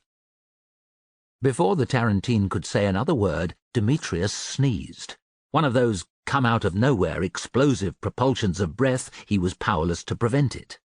At once he ducked his head and strode off. A voice cried out behind him, and with quickening heart he shoved his way into the crowd, 10 paces forward and then half a dozen to his right. Staying low, he wove to and fro in the throng, eventually turning back on himself and walking back past the alcove with his chin up and chest out, playing the triumphant athlete. The recess was empty. Demetrius risked a glance over his shoulder, but could see no sign of the conspirators. His relief at escaping didn't last. The king was in danger. He felt sure of it. But with no proof, who could he tell? Chapter 30. Near Pella, Macedon. High in the hills above the city, Philip was walking with his regent Menander among tall cypress trees. It was a crisp, sunny morning, but underneath the canopy a man needed a cloak. Needles and cones blanketed the ground, deadening the noise of their passage. Both men carried spears. Bows were slung over their shoulders. A pack of hunting dogs ran in front, some sighthounds, others scent. Now and again a bird, alarmed by their passage, flew off, but they paid no heed. They were after bigger prey. Philip's eyes strayed often to his favourite. Mostly grown and called Peritas, after one of Alexander's dogs, it was long-limbed and deep-chested, with the same shaggy brindle coat as the rest. He'd been drawn to it as a pup, when its bravery had far exceeded its size. Smaller than its litter mates, Peritas had fought for its mother's front teats with a determination that had warmed Philip's heart and reminded him of his struggles against many enemies. His disbelieving huntsman was instructed to ensure Peritas got precedence over the others, and before he'd set off to war, Philip had conjured time in each busy day to visit the pup. "Will they find us a deer, sire?" asked Menander. "Artemis grant they do." Philip pointed. "Mark Peritas. He's right behind the lead scent-hound. It's as if he knows what it can do." "He looks to be fast as well, sire." "Another year or two, and he could be the best dog I've had." The irony in his words wasn't lost on Philip. The campaigning season was over, yet this was the first time he'd had a chance to hunt since his return to Pella. Come the spring, the legions would return, and his other enemies, the Illyrians and Dardani, the Rhodians and Pergamines, would begin circling like vultures. There would be precious little time to hunt for the foreseeable future. "Sire?" Philip didn't reply. "My apologies, sire. You're preoccupied." Philip half smiled. "Is it that obvious?" Menander's gaze was keen. "You're thinking about Rome, sire." "Not just Rome. I have many enemies." They both laughed. 50 paces ahead, Peritas looked back. His tail wagged, then he went back to following the scent-hounds. "Oh, to have such a simple life," said Philip. "It would be pleasant, sire." Philip sighed. "Perhaps I could have tried harder to keep the city-states on my side." Menander gave the king a surprised glance, but didn't speak. "Thessaly and a couple of other minnows aside, Macedon stands alone when it need not have. If my stepfather's common alliance was still alive, things might be different." "You're being hard on yourself, sire. Too much blood has been spilt for Aetolia ever to see eye to eye with Macedon, let alone become its ally. Once it appealed to Rome for help, there was never going to be a way back. As for the other states, well, none has an army worth talking about. The Piraeus near Athens offers Rome's fleet shelter that we could do without, it's true, but I doubt the Athenians would have considered setting aside their differences with Macedon even before your attacks on Attica and at the Propontis. Their city's glory days are long gone, yet they still act as if they're better than everyone." Philip nodded. Most Greeks regarded Macedonians as unwashed, sheep-humping savages, and city-states like Athens did not want friendly relations or alliances with Macedon. Keeping the Achaeans loyal would be useful. Achaia lay in the north of the Peloponnese, its territory forming the southern shore of the narrow Corinthian Gulf. "Indeed, sire. Should they ally themselves with Rome, their troops could land close to Thessaly's borders." Up to this point, Achaia's small fleet had prevented any such attempt. "They love to bleat about their towns that I hold." Philip ruled several settlements in Achaean territory, remnants of his stepfather's attempts to keep Sparta and Aetolia apart. "They shall have them back." "Not the Acra Corinth, sire?" Menander's voice was alarmed. The fortress dominated the narrow isthmus of land linking the Peloponnese to the mainland of Greece. Noting Philip's raised eyebrows, he smiled with relief. "It shall remain Macedonian. So will the other fetters. Macedon would lie open to the south otherwise." The king scowled. "We know to our cost that Chalcas is vulnerable. Demetrius is too. With the Rhodian and Pergamene semi-permanent residents in Greek waters, the Romans can easily send ships to join them, as they did for the attack on Chalcis." Philip shook his head. A wiser man might have left Pergamene and Rhodian territory well alone. "You were reclaiming what is Macedonian by right, sire. Philip remembered that this was how Heraclides had influenced him. He stared distrustful and read in Menander's earnest face that here was no sycophant. "I was, but perhaps my timing could have been better." "You weren't to know when Rome would begin meddling in Greek affairs, sire. If you had sat about on your hands, I'll wager that the Pergamenes would have started preying on your territories. The skulking Rhodians would soon have joined in. Better to take the battle to the enemy than the other way around, eh? Conquer or perish," said Philip, repeating the old adage. "Even so, sire. A king keen for peace is an idle ruler, they say, with questionable honour. But you were born to war, like your forebears, born to lead your army." Philip smiled. "Stout-hearted Menander. If I had a score of generals like you, I would have few concerns." "You are kind, sire. 10,000 more phalangists wouldn't go amiss either." Their laughter eased the sombre mood.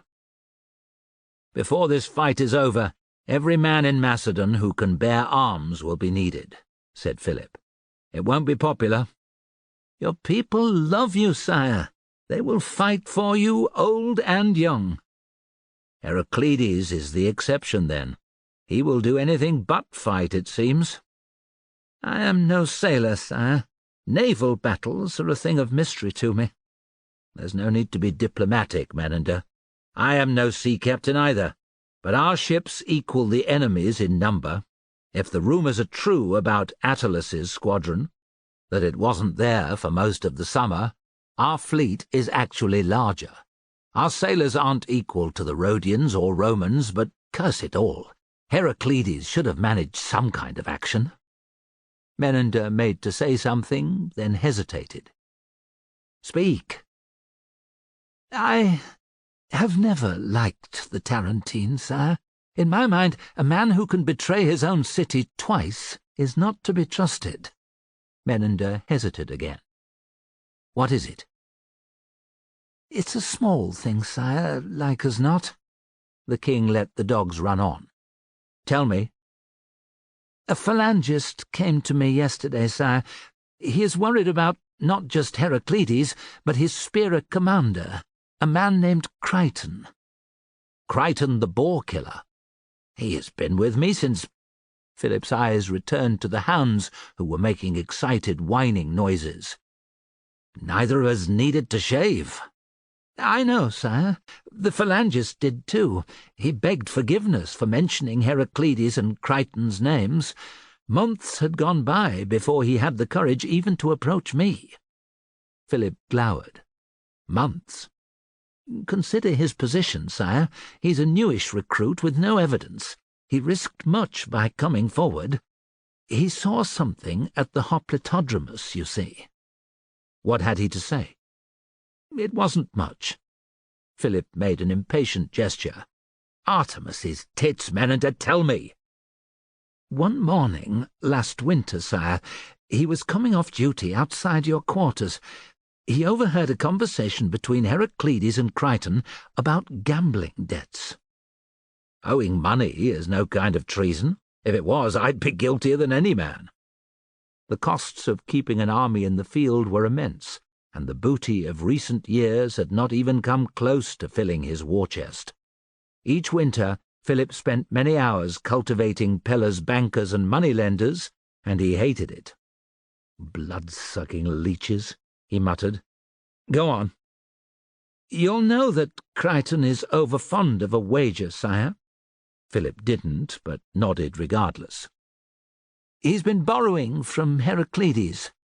"Again, hardly a crime." "Indeed, sire. Why then the need to meet in secret at an hour when most men are still abed?" Menander was right, thought Philip.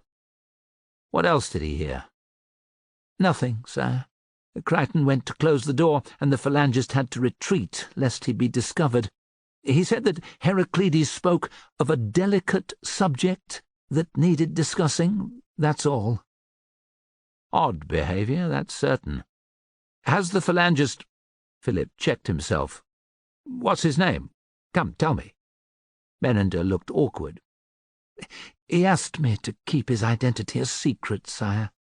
I am the king, thundered Philip. He's called Demetrius, sire. Like 1,000 others. Philip cast a glance at the lead scent hound, which had just given tongue. Is he loyal? It is my belief he is, sire. Menander returned Philip's stare. Has this Demetrius any further evidence? He has seen Heraclides and Crichton together several times, sire, most recently at the Hoplitodromus. He heard them talking to an Aetolian. Philip gave him a sharp look. About what? He wasn't sure, sire. The time has to be now, one of them said. That could mean everything and nothing, said Philip. What made him come to you? Fear that if he did nothing, something terrible would happen to your majesty. He said that his life was worth nothing in comparison to yours. It's not much, sire, but I had to tell you. They walked in silence for a time.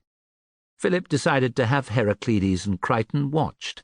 He hadn't considered the Tarentine as a possible traitor before, but the Phalangist's information should not be discounted. Frenzied barking broke out. The scent hounds took off into the trees, followed at once by Peritus and the rest.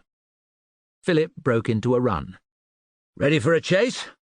"Your legs are younger than mine, sire," replied Menander with a laugh. "I'll try to keep up." Philip's feet flashed over the needles and cones, but his eyes were fixed on the rearmost dogs. He didn't care if they were following boar or deer. It was a joy to be here, with only Menander for company, to forget the threat of Rome, and whether one of his closest advisers was a traitor. Chapter 31. Rome, winter, 199 to 198 BC. Flamininus's party reached their destination, a large residence on the Quirinal Hill. Broken by a pair of large wooden doors, a long high wall gave onto the street.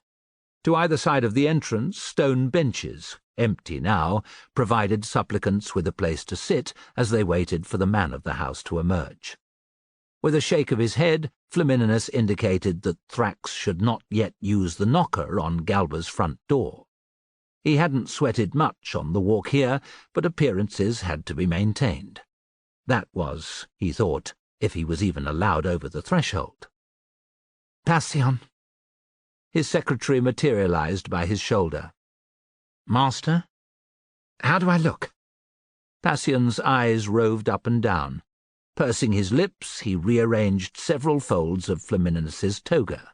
Standing back, he checked again. "That's better." His gaze lifted further. With a "May I, master?" he patted down the hair on the side of Flamininus's head and smiled. "There you are, the very picture of dignitas." Hinges creaked. Flamininus turned to find Galba's doorman, a hulking Gaul, regarding them with a bemused expression. Embarrassed, Flamininus gave Passion a meaningful glance. Passion cleared his throat. "Titus Quinctius Flamininus, former tribune, propaetor, and aedile, current quaestor, to see your master."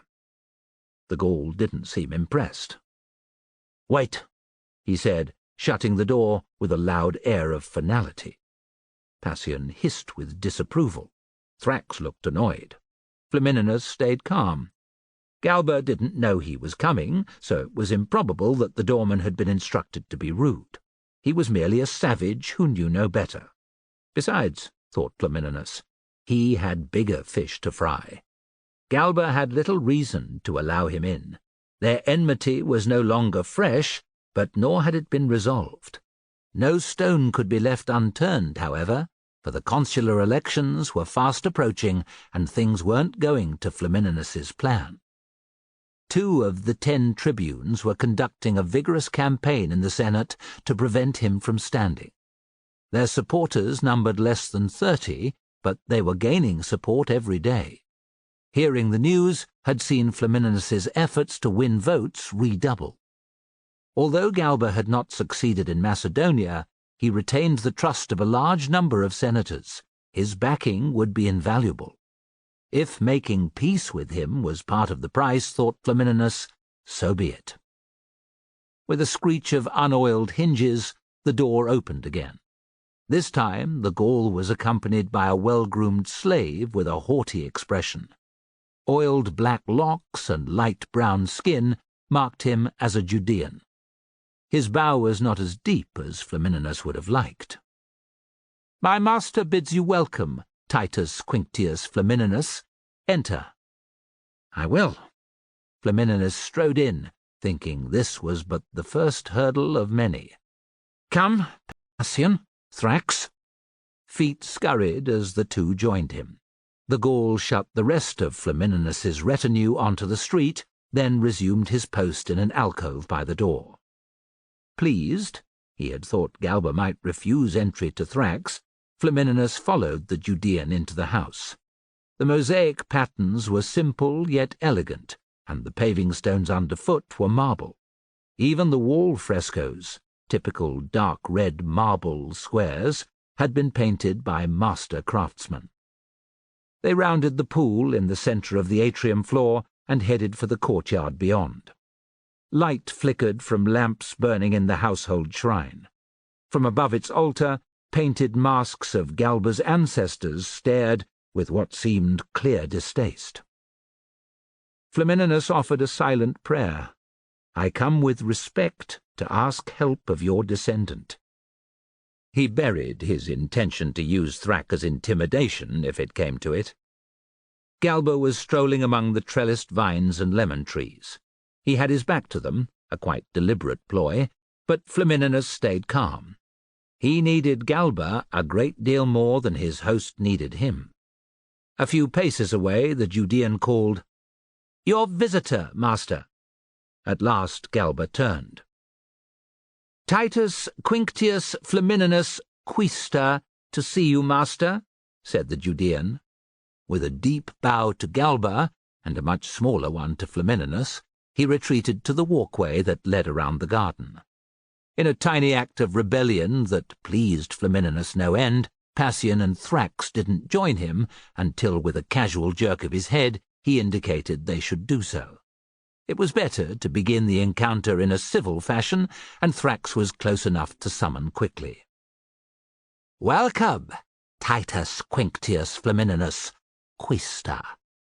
Galba's repeated tiny emphasis on the last word shouted the difference in their social rankings. "You arrogant prick," thought Flamininus, but he let none of his irritation show. "I thank you, Sulpicius Galba." "Will you have wine?" Flamininus hesitated. The idea of a drink appealed, but he wanted to remain in full control. "Politics is thirsty work," said Galba. "Wine, Benjamin." His eyes returned from the Judean to Flamininus. "It is politics that brings you to my door, unless you've come to offer recompense for my men who were injured and killed by your thugs the summer before last." "If you wish to do the same for the men I lost, we can talk about it," said Flamininus. They stared at one another like two boxers gauging each other's strength before a fight. "I didn't think that was the reason you were here, so it's the former," said Galba, his tone light. "My support in the Senate would help your chances of election." "You see through me with ease." Flamininus's embarrassment wasn't all fake. He'd been expecting the usual social niceties, not this direct approach. Galba's gaze weighed down on him, and, uncomfortable, Flamininus shifted his feet. Benjamin reappeared with a jug and 2 glasses on a silver salver.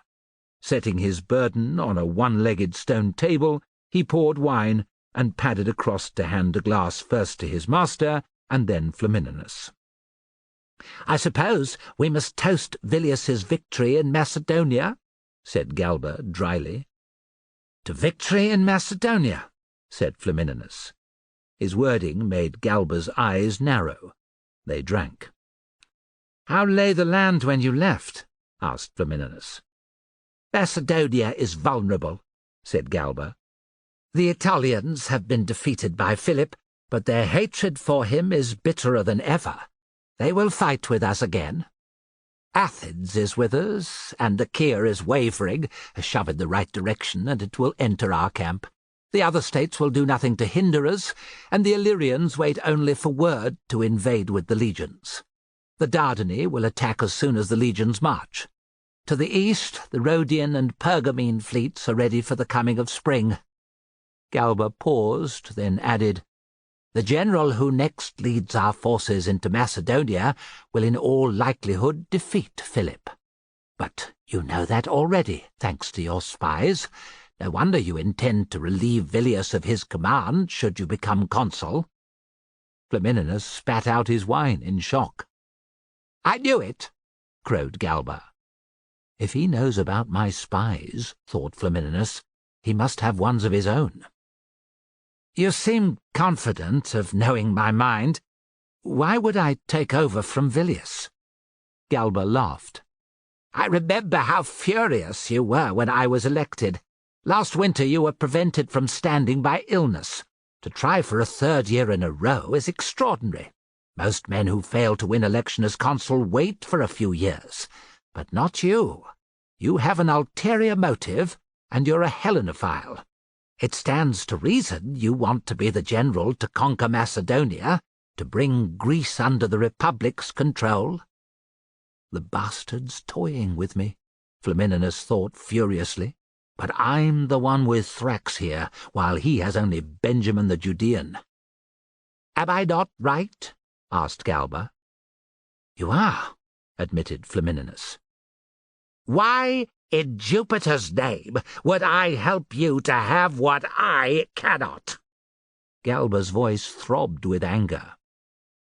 Villius thwarted you in order to take the glory for himself. You can do nothing about that, said Flamininus, adding harshly, and the task of defeating Macedonia is no longer yours. Galba's face was black. Nor is it yours. Support me in the elections, and take your revenge on Villius. Vengeance is overrated. I see no benefit in doing as you ask. Greece's riches will lie at the feet of the general who conquers Macedonia, and some of it shall be yours. I thought 1,000 denarii yearly for the first 5 years after Philip's defeat suitable reward. It was a staggering sum, even to someone of Galba's wealth, and Flamininus was prepared to double it. 4,000 denarii for 10 years. I also intend to be one of your legates, said Galba. As you know, the real work will begin after Philip's defeat. Setting in place pro-Roman factions to control the Greek city-states, breaking up the more troublesome ones, and so on. That was something I had intended to do alone, said Flamininus stiffly. Or with men I chose, he thought. Now I shall be there to help you. Galba's teeth were brown and crooked. 2,000 denarii for 10 years. You shall be a legate, but only for a year. I have stated the terms, said Galba. You will accept them. Flamininus bridled. You cannot force me. I wonder, said Galba conversationally, what the Senate would make of a man who met in secret with foreign emissaries, who conspired to keep Aetolia neutral purely for his own gain. What are you talking about? Blustered Flamininus, clasping his hands behind his back so Galba would not see them tremble. Others in Rome have spies too. Galba's voice was mocking. The day you met the Aetolian Metrodorus, you were followed not just by the cut purses that your ox of a bodyguard dealt with, but by my man. Metrodorus slipped away before he could be questioned, but the mere fact that you met with him made me suspicious, and months later, when the Aetolians stayed neutral, a complete about-face, I knew you were behind it. Flamininus's world felt as if it were crumbling around him. If this information got out, he would face trial for treason. At best, he might expect a lifetime of exile, but more probable would be a forced suicide. You can't prove it. No one will believe you. You told the Rhodian and Pergamene emissaries what to say to the Senate. I have written statements from both men to prove it, revealed Galba. How will that sound in public? That was 3 years ago, cried Flamininus, reeling. Why have you said nothing before? I have learned to keep such gems safe and secret until the right time, which is now, said Galba.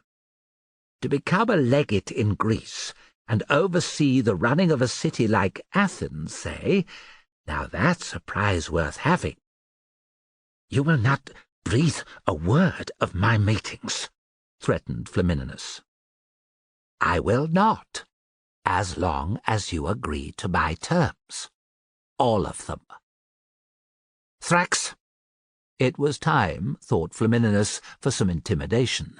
The threat of a few broken bones would keep Galba's tongue from wagging. He would support Flamininus's candidacy in the election and the payment of a more reasonable sum than the eye-watering amounts he had just demanded. Galba would not be a legate either. The very notion was preposterous. Galba dipped his chin in Benjamin's direction. Flamininus didn't care. By the time the Judean fetched the Gaulish doorman, Thrax would have a blade at Galba's throat. The pair of slaves would be powerless to intervene. Flamininus twisted, looking for Thrax.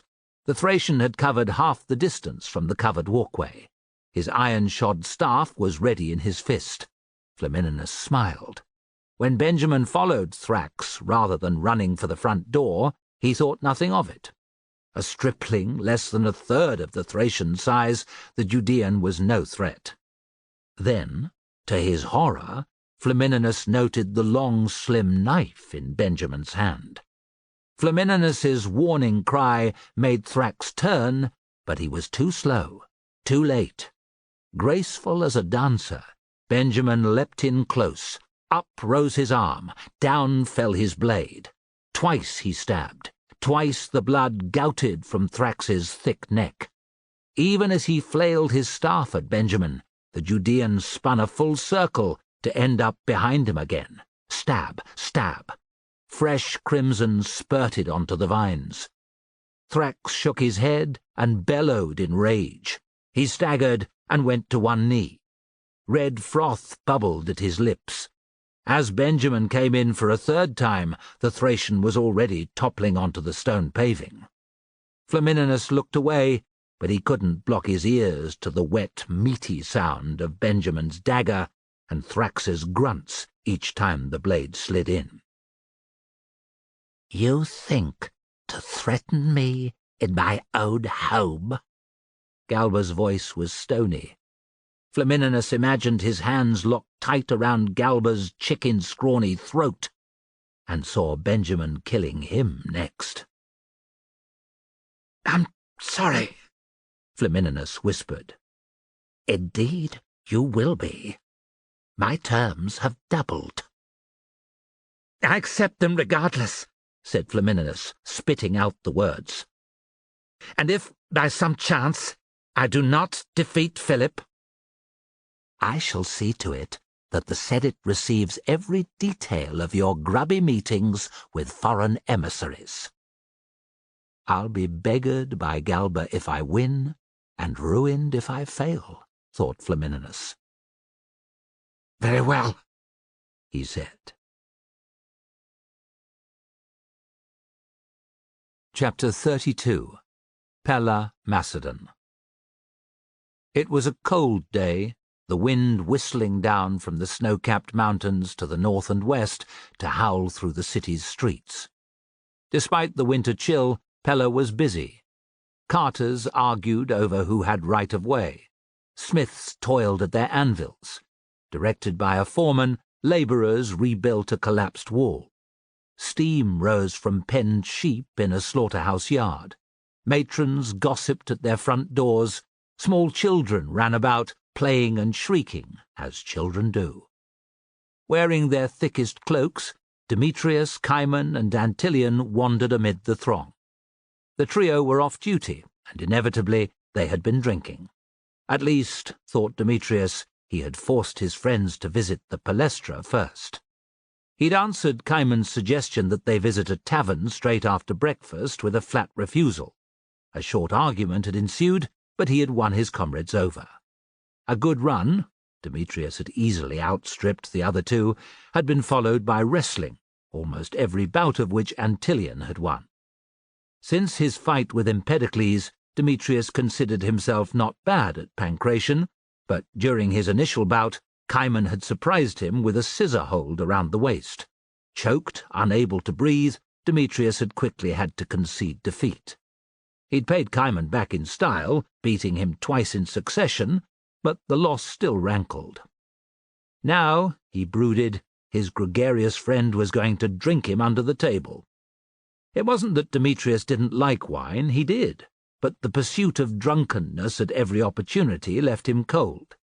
His moderate attitude had begun on the rowing benches. The pounding head and nausea that followed heavy drinking was 1,000 times worse when a man had to row from dawn to dusk. It was similar with training and drill, and, no doubt, he decided, combat. "This looks like a fine spot," declared Cimon, the self-appointed leader of their drinking spree, coming to a halt by a tavern door. Demetrius looked up at the sign, which had seen better days. Despite the cracked, faded paint, he made out a reclining, smiling Dionysus surrounded by grape-heavy vines. Maenads danced around the god. A fig tree stood in the background. "It's no worse than anywhere else, I suppose," he said. Cimon pulled open the tavern door. A blast of warm air hit their faces, laden with the smell of wine, roasting meat, and men's sweat. "I can see a table," he declared. "Lead on," said Antilion. "First round's on our champion pancrationist." "The champion I beat?" Cimon was smirking. "One and the same." Antilion glanced at Demetrius, clearly hoping he'd react. With a roll of his eyes, Demetrius shoved past. "Come on, then, you pair of dusty feet." As time passed, he was forced to agree that Cimon's choice had been a good one. The tavern was old and run down, but the wine was acceptable, and the food, fresh-baked bread, olives, and a nutty, flavoursome sheep's cheese, better than that. A pair of musicians, one playing the lyre, the other a double flute, played tune after merry tune. In the centre of the room, the tables had been cleared away, allowing those who wished so to dance. Cimon and Antilion had been quick to take the floor, drawn by the half-clad whores in the dancers' midst. Demetrius, who was clumsy even when sober, stubbornly resisted every demand to join them, but in the end could hold out no more. "This song I love to live and sing, and when I'm dead put my lyre at my feet and my pipes over my head. Pipe away!" Arm in arm, they roared the words with everyone else. When the musicians stopped for a rest, the red-faced, perspiring friends were glad to take a seat. They hammered their empty cups on the table to get the serving girl's attention. "More wine!" roared Antilion at the first one to look in their direction. She sauntered over, all hips and bosom, and Antilion pulled her onto his lap. She protested, but with a smile. At once Cimon sidled closer. "Here we go," thought Demetrius, jealousy gnawing at him. Rather than join in the flirtation with his friends, he began to eavesdrop on the conversation at the next table, which was occupied by 4 workmen, carpenters and builders from the look of their weather-beaten faces, calloused hands, and grimy chitons. "Theatre?" The nearest man, who sported a bushy beard, snorted. "Who wants to sit in his arse for hours listening to actors spout rubbish?" "Barbarian," said his neighbour. "Life's rich tapestry is all there on the stage, tragedy and comedy, politics, love, sex and humour." "The jokes are awful," said the bearded man, smiling as the others agreed. "Some are funny." "Not many," declared the bearded man. "Drink enough wine and they're hilarious," countered the first speaker. I hear the old comedy that's on this afternoon is very good. Frogs is meant to be one of Aristophanes' best, or so they say." Surprise filled Demetrius, whose only experience of theatre had been seeing a production of this exact play in his village put on by a band of itinerant actors. It had mesmerized him, and his spirits soared at the idea of watching it for a second time. "Even if we wanted to go, there won't be a spare seat in the place," said the third man. "The king is attending today's performance. People don't last the pace. By the afternoon there are always a few spots up the back," replied the bearded man. His companions laughed off his suggestion, but Demetrius's interest quickened. Seeing the comedy appealed hugely. The opportunity to see Philip made it irresistible. Heraclides could also be at the theatre. It might be possible to spy on him. Demetrius leaned towards his friends. Antilion had just released the serving girl, who was loudly declaring that if she didn't get back to work, the landlord would turn her out on the street. Kymon told her to send him over. "We'll put the dog right, won't we, brothers?" he cried. "Let's go to the theatre," said Demetrius. "There's a comedy on." Antilion looked at him as if he'd taken leave of his senses. "And leave this nice warm tavern?" Kymon jerked his head at the serving girl, who was glancing in his direction. "She likes me. Give me a couple of hours." He winked. "She's got a room." Imagining another night where Kymon vanished and Antilion headed back to the camp early, Demetrius decided he wasn't going to take no for an answer. It took him a while. They managed to down another jug of wine, and he had to promise his friends the first round of drinks in whatever hostelry they found after the performance, but he won them over. Reaching the theatre, the three friends found that the second act of Frogs had just ended. Knowing that the musical interlude from the chorus afforded a chance to find a seat, Demetrius beckoned to his comrades and slipped through the corridor that fed into the orchestra, the circular space before the stage. He peered around the corner, soon spotting Philip in the lowest front row. His pulse quickened as he spied Heraclides sitting right behind.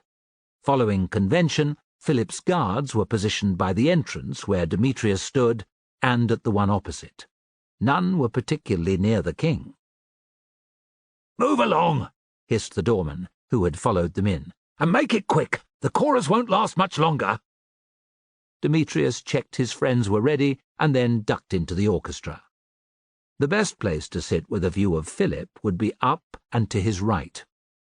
Ignoring the disapproving looks and hisses from members of the audience, as Antilion had repeatedly told him on the way, it was regarded as the height of bad behaviour to enter a play, comedy, or tragedy in mid-performance, Demetrius took the steps to the back of the theatre 2 at a time. The Fates were in fine humour. Close to the top he found 3 seats right beside the stairs. Muttering apologies to those around them, Demetrius settled down with his friends. The third act soon began, and the chorus reintroduced the main characters to the stage. Cheers met Dionysus's arrival, and Demetrius chuckled. The actor portraying the god of wine had a huge paunch. Under his stained chiton jutted a massive erect penis. His bearded mask had a huge lascivious grin. The audience booed the black-clad, evil-faced Hades and jeered at Euripides and Aeschylus as they came out last, accompanied by an ironic cacophony from the chorus. Silence fell. "What's the story?" Kymon asked in a none-too-quiet voice. A man in the row behind tutted. Demetrius leaned forward so both his friends could hear and whispered, "Dionysus has gone down to the underworld." "That's a fucking stupid thing to do," said Antilion. Demetrius glowered. "As I was saying, Dionysus enters Tartarus to bring back Euripides." "The famous playwright?" asked Kymon. "One and the same," agreed Demetrius. "Shh," said a voice. Antilion looked confused. "What's he doing in Tartarus?" "The reason isn't important," said Demetrius from between gritted teeth. "Euripides is there, so is Aeschylus. The two are having a poetry competition. The winner will be crowned king of the poets. Dionysus ends up judging the contest, but he can't decide who—" "Zeus, will you be quiet?" muttered the man who had tutted. "Some of us came to watch the play." A burst of laughter from the audience came to the friend's rescue. Demetrius used the noise to sketch the rest of the plot before settling down to enjoy himself. The production was of a far higher standard than the rough-and-ready version he'd seen as a boy. There were more lines, too, and he realized that the itinerant actors probably hadn't known the entire script. The best gags were there, however, and as funny as he'd remembered, and the irreverent music played by the chorus was a perfect foil to the buffoonish Dionysus and the glowering, malevolent Hades. His friends were enjoying themselves, too. For reasons unknown, Kane had taken a shine to Hades. Every time the god spoke, he descended into a fit of giggles. Antilion had become more serious than normal and was listening to every word with great concentration. Demetrius kept an eye on Philip, who was in excellent humour, laughing throughout. The cutting political comments, which the play's director had daringly changed to reflect on the king, appeared to amuse him. One satirical comment had him slapping his thigh and sharing the joke with the noblemen on either side. Heraclides remained reserved, his expression implacable, which perturbed Demetrius. The light had begun to leach from the sky by the time the comedy ended. Deafening applause rained down on the four actors, who capered about the stage, bowing to the audience. Dionysus bared his phallus in thanks, which almost brought down the house. As the cheering and clapping died away, the king beckoned to the actor who had played Euripides. A hush fell. It was he who had made the biting comments about Philip. "Is he going to reward him or cut his head off?" whispered Kane. Antilion sniggered. "Philip has a good sense of humour. A purse of silver is coming that actor's way, or I'm no judge." Antilion was right, thought Demetrius, remembering Philip's generosity of spirit when he'd been caught by the slingers. His mind was turning to which tavern might be best to seek out afterwards, when his gaze drifted to Heraclides. The admiral had a curious expression on his face, like a man who cannot quite decide on something. Abruptly it changed, hardening. Heraclides' eyes searched the crowd gathering around the king and Euripides, and he nodded. Demetrius was on his feet and pounding down the steps before he even realized. His friends' confused shouts followed him as he shoved and pushed through. It was impossible to move with any speed. Everyone was leaving at the same time. So, in frustration, he clambered into the central bank of seats and began jumping from row to row. He saw Heraclides already making his way towards the passageway on one side of the orchestra, which cemented his suspicion that the king was in danger. He was about to shout a warning, but thought better of it. The guards, who were strolling towards the king, might take him for the assassin. He had to get closer. Demetrius leapt across 2 rows and almost fell, but didn't. Confident now, he hurtled down the last half a dozen and landed on the sandy surface of the orchestra. Curious looks were thrown his way, but no one stopped him. His heart pounding, he studied those closest to the king. Philip was having an animated conversation with the actor who had played Euripides. Most of the surrounding crowd appeared to be nobles. Their faces were interested, those of men listening to every word, not bent on murder. Demetrius edged around the circle, but could see no one who looked out of place. He began to wonder if he'd made too much of Heraclides' nod. The whoreson might have been doing nothing more than greeting a friend or ally. He was about to give up and find his friends again, when his attention was taken by a figure close to the king. The man's head was down, and unlike the listening nobles, who were stationary, he was moving towards Philip. Panic seized Demetrius. Maybe he hadn't been wrong. The man was perhaps 5 steps from the king, while he was twice that distance away. Dropping his shoulder, he barged forward. He ignored the startled faces and the angry comments. 3 paces in, he cried, "You are in danger, sire!" His shout brought the creeping figure's head up and around. Cold eyes met Demetrius's, who knew at once that he was right. The man spun back towards the king. Desperate now, Demetrius heaved a skinny noble aside. He saw Philip's startled face and a blade held low by the man's side. Lunging forward, Demetrius seized the assassin around the waist and with his other hand grabbed at the weapon. "Beware, sire!" he managed to shout before they fell to the ground in a tangle of limbs. His leap had been clumsy. The assassin ripped his knife hand free the instant they landed. Slashing wildly, he cut backwards at Demetrius. Stings, like those made by wasps, erupted along his side, but Demetrius paid them no heed. He tightened his grip on the man's waist and tried to wrap his legs in a pancration move, but the assassin writhed like a serpent and managed to half-throw him off. The knife flashed above Demetrius, and he thought, "I'm a dead man." Others in the crowd suddenly came to life. Someone cried, "Guards!" Men swarmed in. Two grabbed the assassin's arm. Another ripped the blade from his grasp. A vicious struggle ensued, but within a dozen heartbeats, the would-be killer was lying with a sandal on his neck and a bodyguard's sword point resting just below one of his eyes. Demetrius tried to get up, but a kick to the face sent him sprawling onto his back. Remembering the slinger's beating, he curled into a ball and prepared for the worst. "Stop, you fools! This is the man who saved me!" The raging voice belonged to Philip. No more blows landed.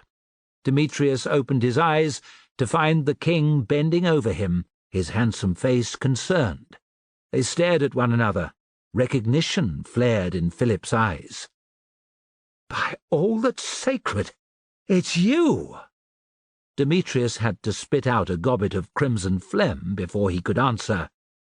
"Sire." Philip extended a hand and heaved him to his feet. His eyes moved down. "You're hurt." Finally, Demetrius felt the pain. He reached down, and his fingers came away sticky with blood. "It's nothing, sire. He fell away into blackness. Demetrius floundered to consciousness, as if swimming to the surface from the bottom of a deep pool. Breaking the surface, he gasped in a lungful of air. "Steady," said a calm voice. Demetrius opened his eyes. He was lying in a strange bed. Fine linen met his probing fingertips. Above, a frescoed ceiling told him he was far from his tent. Throbs of sweet agony from his side reminded him he hadn't dreamt the assassination attempt on the king. He turned his head, finding a grey-haired man sitting alongside him. "Where am I?" he croaked. "In the palace." Confusion filled Demetrius. "The palace? Drink this." The surgeon held a cup to his lips. "It will ease the pain and help you sleep." Demetrius obediently swallowed a couple of mouthfuls of the bitter liquid. Drained by the small effort, he lay back on the pillow and closed his eyes. The next time he woke, the king was standing over him. Demetrius struggled to sit upright, to bow. "Sire, forgive me." Philip held up a hand. "Peace." Demetrius sagged back onto the mattress. "Are you hurt, sire?" "Me?" Philip smiled. "No, thanks to you." Demetrius couldn't help but grin. "That's wonderful news, sire." "You acted when no one else did. I was surrounded by my courtiers who saw nothing. I should be dead. Truly, the gods sent you, Demetrius. I'm told that is your name." "Yes, sire." "The shepherd who became an oarsman, the oarsman who became a phalangist, the phalangist who saved a king."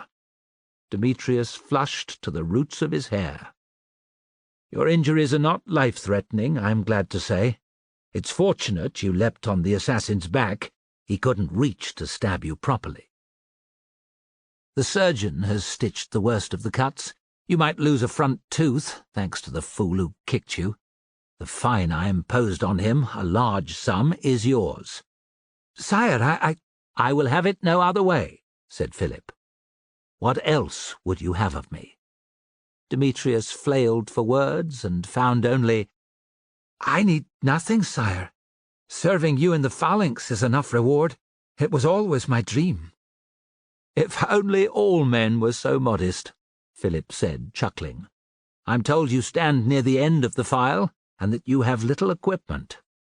Demetrius was filled with shame. "Yes, sire." "My armory is at your disposal. At the least, you shall have the kit and weapons of a front-ranker." "Thank you, sire," said Demetrius, delighted. "I am in your debt." "I have sent instruction to your file leader. When you return to the Spira, it shall be a sixth-ranker. I considered placing you further forward, but you lack combat experience. Is that not right?" "It is, sire." Demetrius's voice had gone hoarse. "Your promotion, well, I don't know what to say." A faint frown. "Are you displeased?" "No, sire.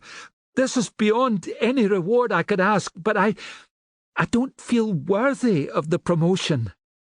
He could already hear Empedocles' caustic comments. Others in the file would also have something to say, he had no doubt. A snort.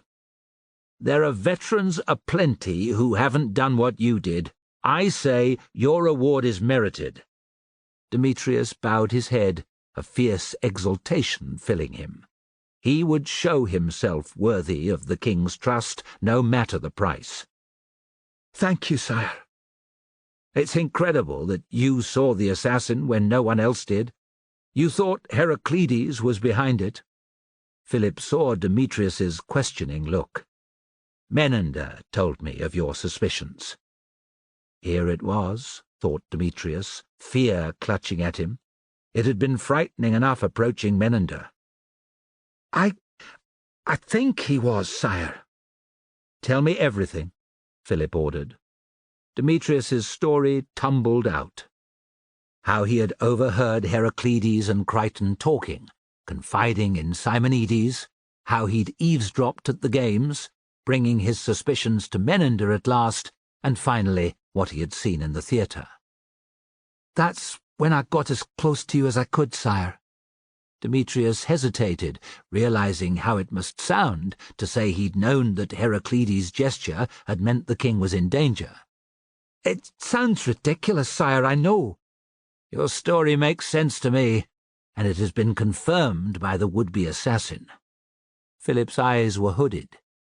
"It seems I must thank you again." "I am at your service, sire." Demetrius hesitated, then asked, "The assassin, sire, he confessed?" A merciless smile. "Before the end, he was singing like a bird." It wasn't surprising the man was dead, thought Demetrius with grim satisfaction. Drained of energy, he lay back on the bed. Rest now. Philip rose, lithe as a cat. Demetrius was wondering what would happen to Heraclides and Crichton when sleep took him. 2 days later, Demetrius was sitting in the courtyard nearest his chamber, still amazed to be quartered in the palace. The surgeon came morning and evening to check on him, and the food and drink was better than he'd ever had, yet he was missing his comrades. To his surprise, the king appeared again. Philip was dressed in a patterned himation. A dagger in an enamelled sheath hung from his plain leather belt. He looked like one of 1,000 nobles, thought Demetrius, apart from his eyes, which gleamed with wit and intelligence. He climbed to his feet, wincing, as his wounds protested the sudden movement. "Sire," he bowed. "You are not yet fully healed." "I'm almost there, sire." "The surgeon is of a different mind."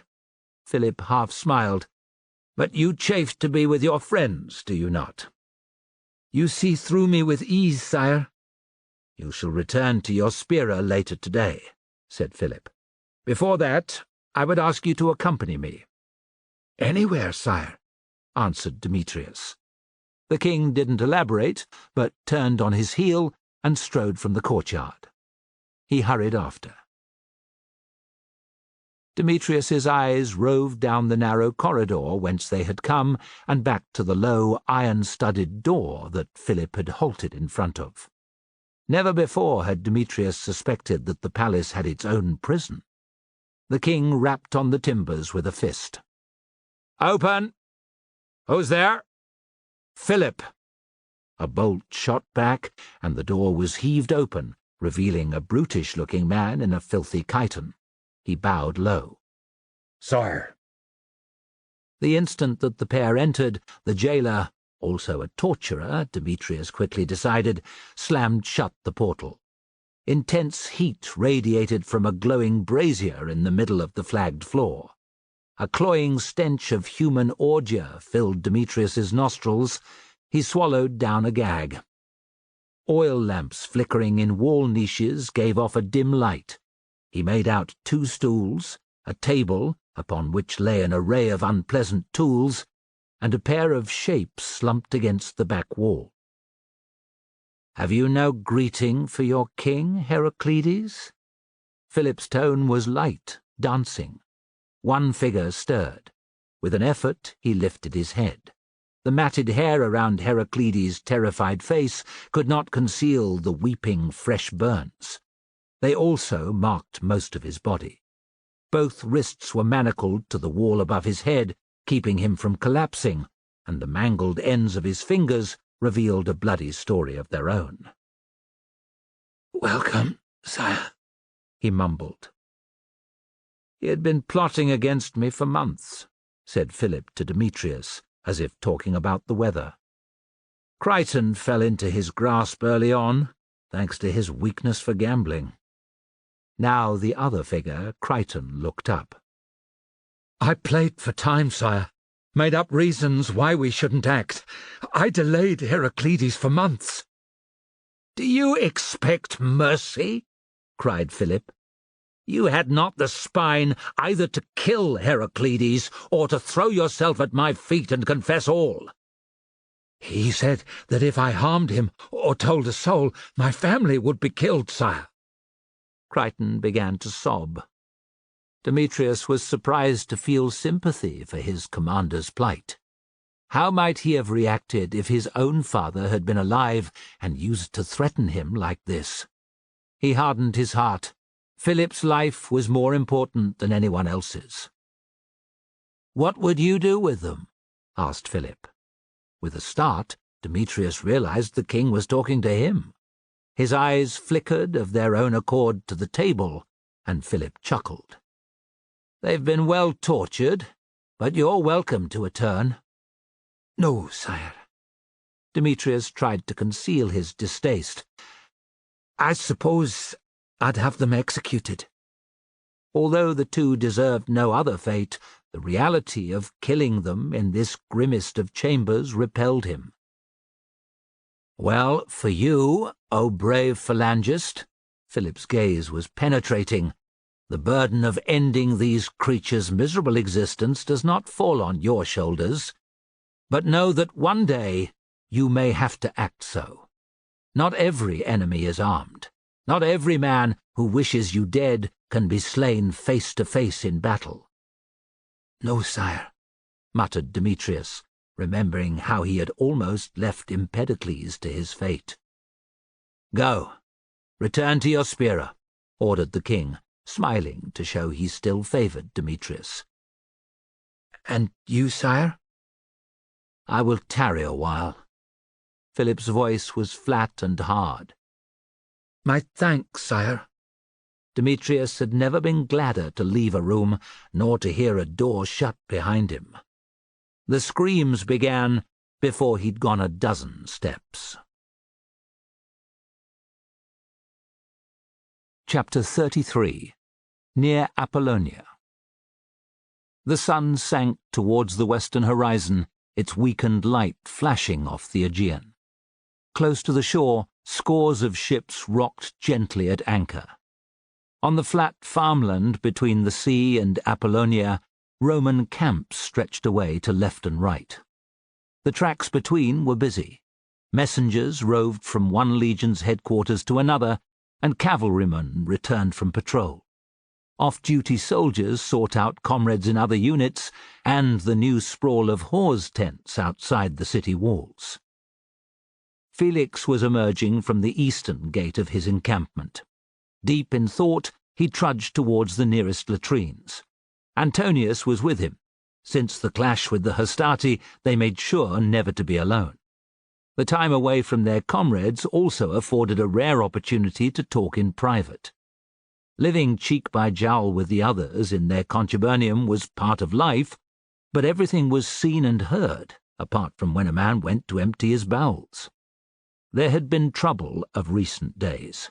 It had been more than that, thought Felix. It had been a small but full-scale mutiny. None of Pullo's men had taken part, but the conversation round the fires had been of one thing alone: the mutinous veterans of the Hannibalic War. Unlike Felix and Antonius, plenty of men had remained in the legions after Zama. Since the war's end, 2,000 of these had been moved from Carthage to Sicily and on to Illyria without a chance of seeing their families. After a second campaigning season against Macedonia had failed to produce a conclusive result, the disgruntled soldiers had had enough.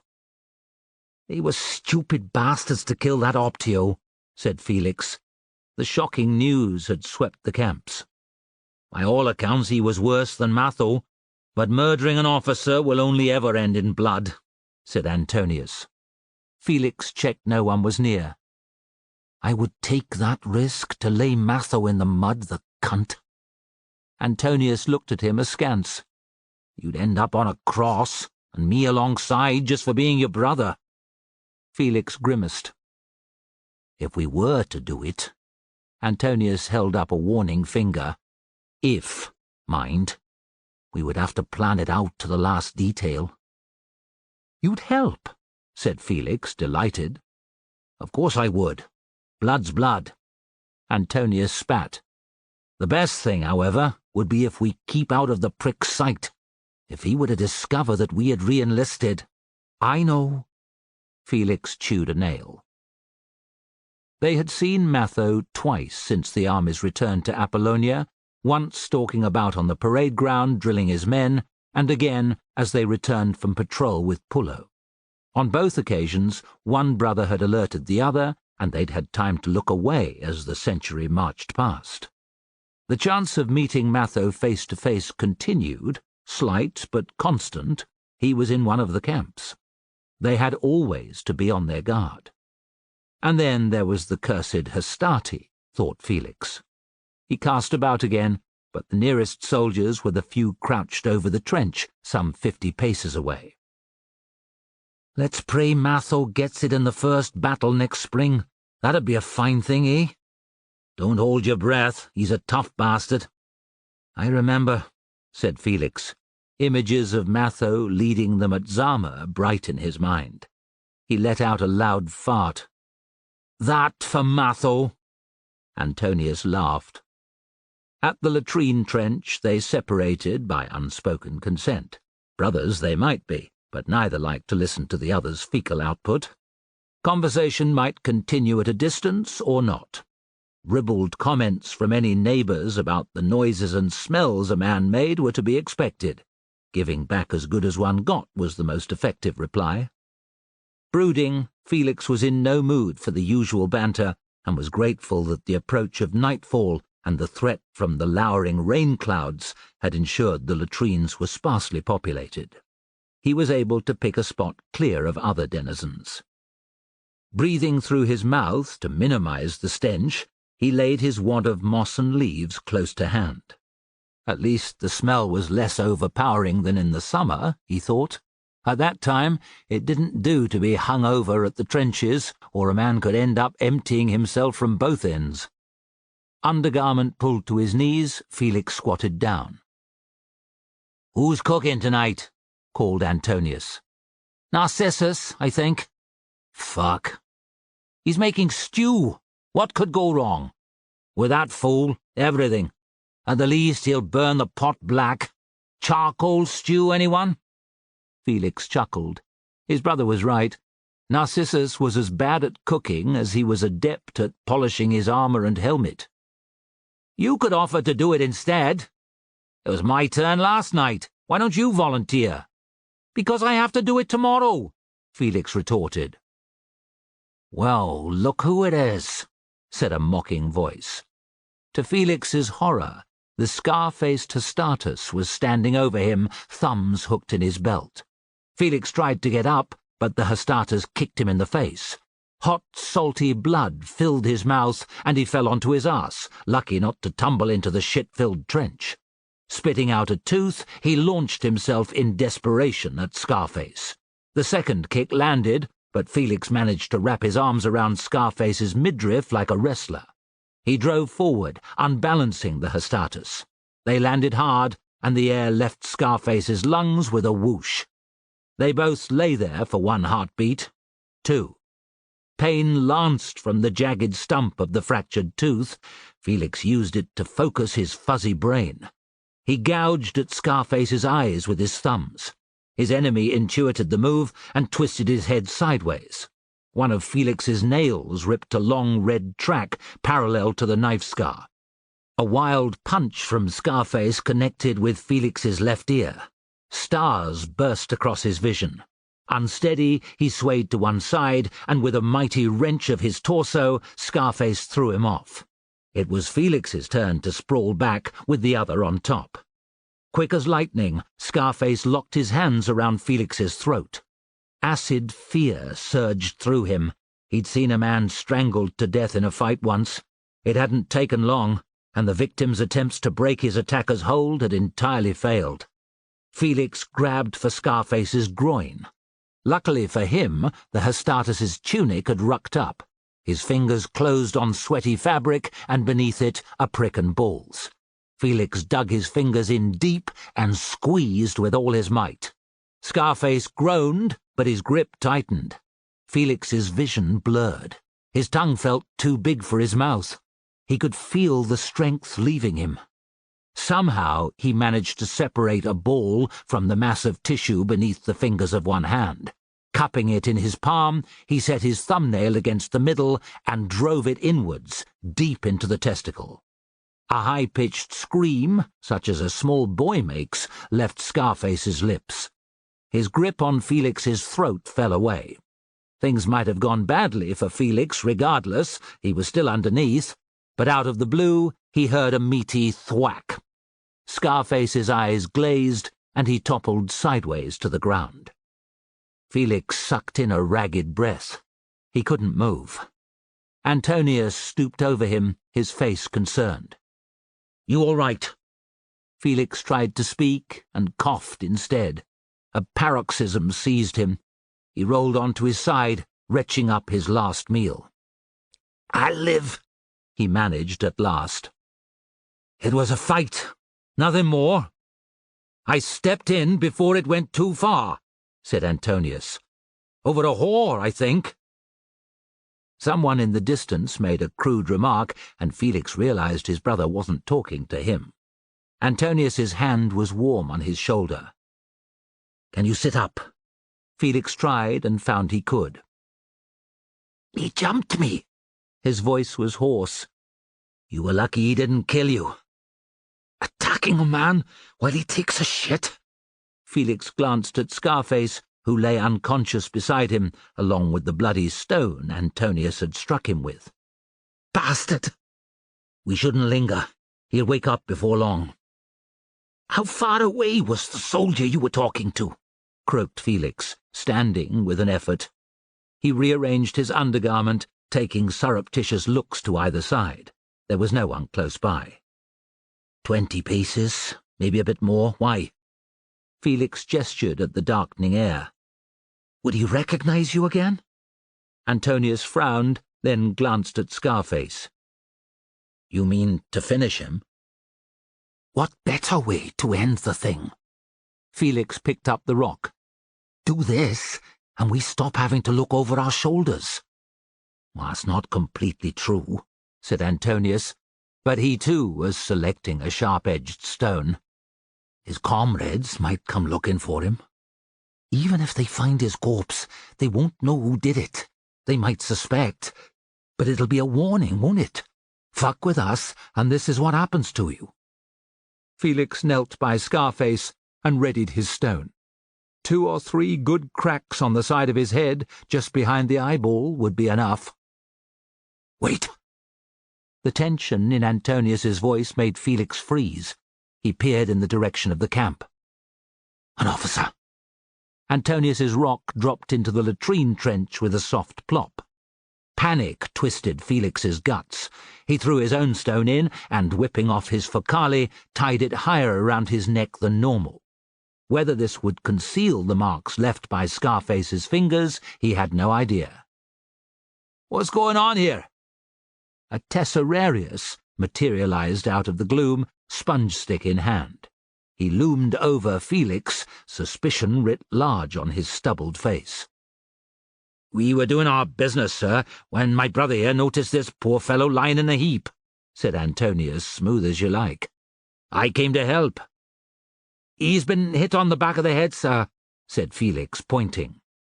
The tesserarius scowled. "Is he alive?" "I think so, sir." Felix laid a finger on Scarface's throat. "Aye, sir. His pulse is strong." More's the pity, he thought. "You must have seen someone near him," said the tesserarius. "No, sir," said the brothers in unison. The tesserarius made a dismissive gesture. "A likely story. Give me your names and unit, and then carry the poor bastard to the hospital and see what the surgeons can do." The instant they had mumbled their details, he dropped his sponge stick and moved to the trench's edge.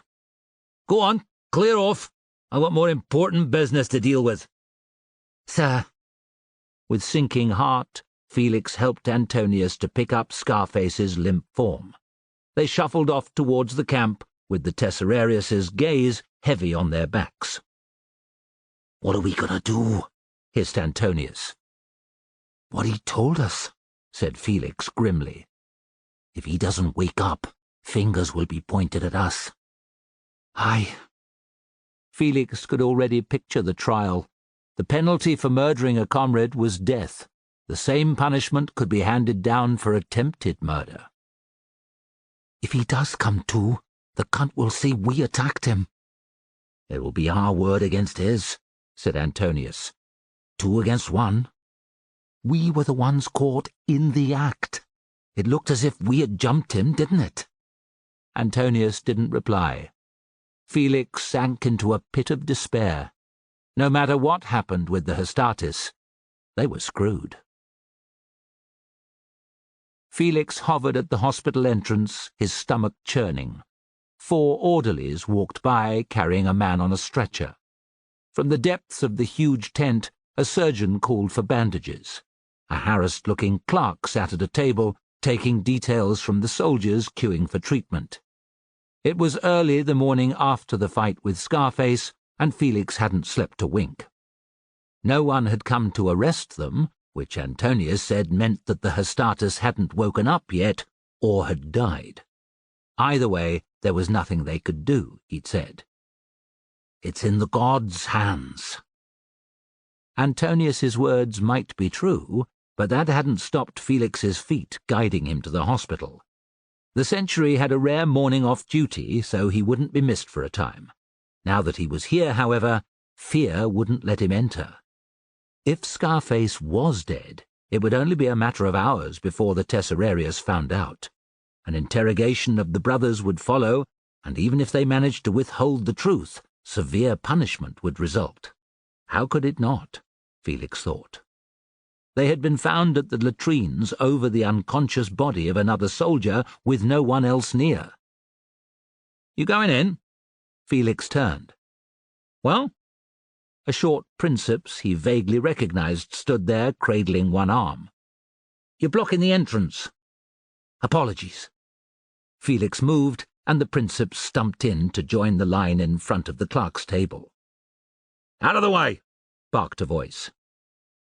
Felix stepped aside, allowing a pair of cavalrymen who were supporting a comrade between them to pass by.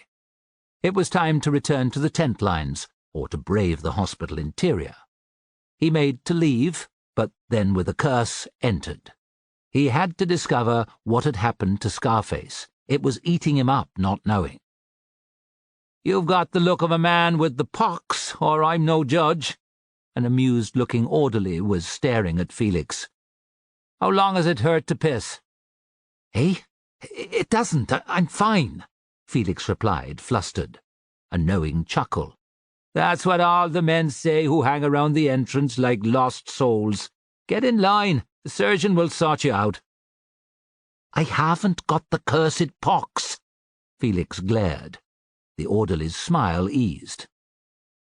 "Here to see a mate, then?" Felix hesitated for a heartbeat. "Aye, sort of." "What's his name? I can search the lists for you." "There's the thing. I don't know."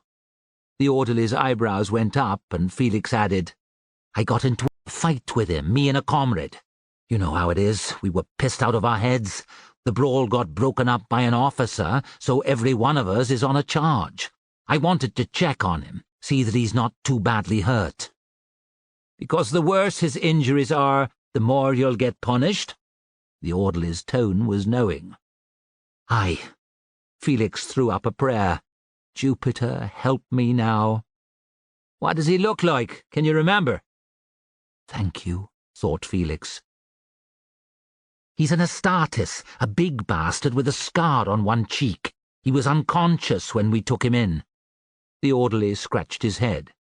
"I haven't seen him, but with a mark like that he shouldn't be hard to find." He pointed. "You'll find the patients with head injuries at the back on the left. See if you can find him there." Muttering his gratitude, Felix worked his way around the ever-lengthening queue towards the tent's heart.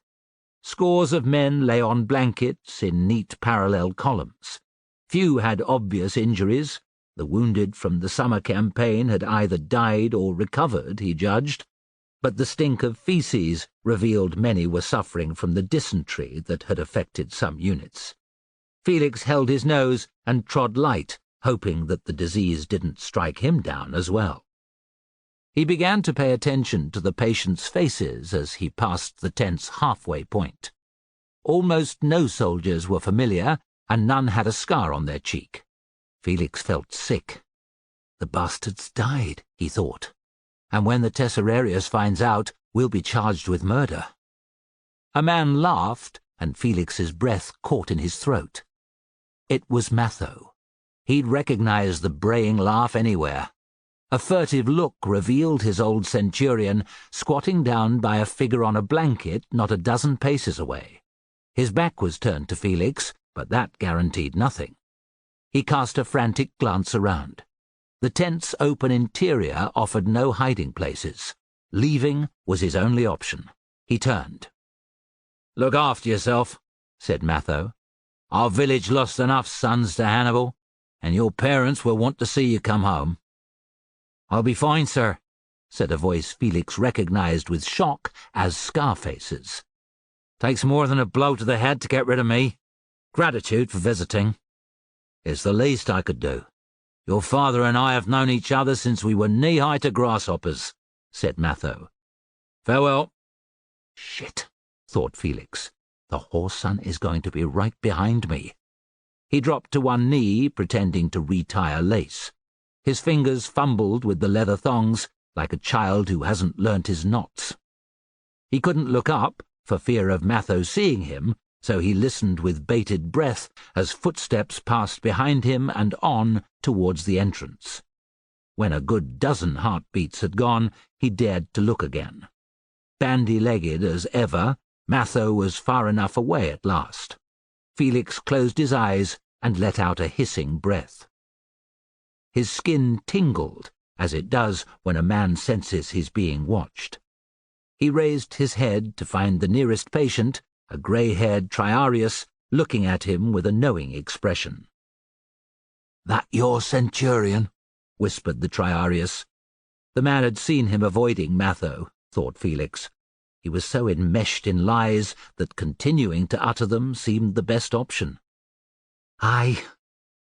They're all pricks in some way. It doesn't change, even in the Triarii." The soldier winked. "Never fear. He didn't notice you. I'd stake my life on it." Felix gave him a grateful nod and stole a look at Scarface, who had lain back down, an arm over his eyes. The bastard wasn't dead, which was something. What he would say when the Tesserarius came to visit was quite another. "You here to see a comrade?" asked the Triarius. "I can't talk to Scarface," thought Felix. "He'll want to start the fight all over again. I'm not making peace with him either. He attacked me. The best thing to do now is leave before he sees me."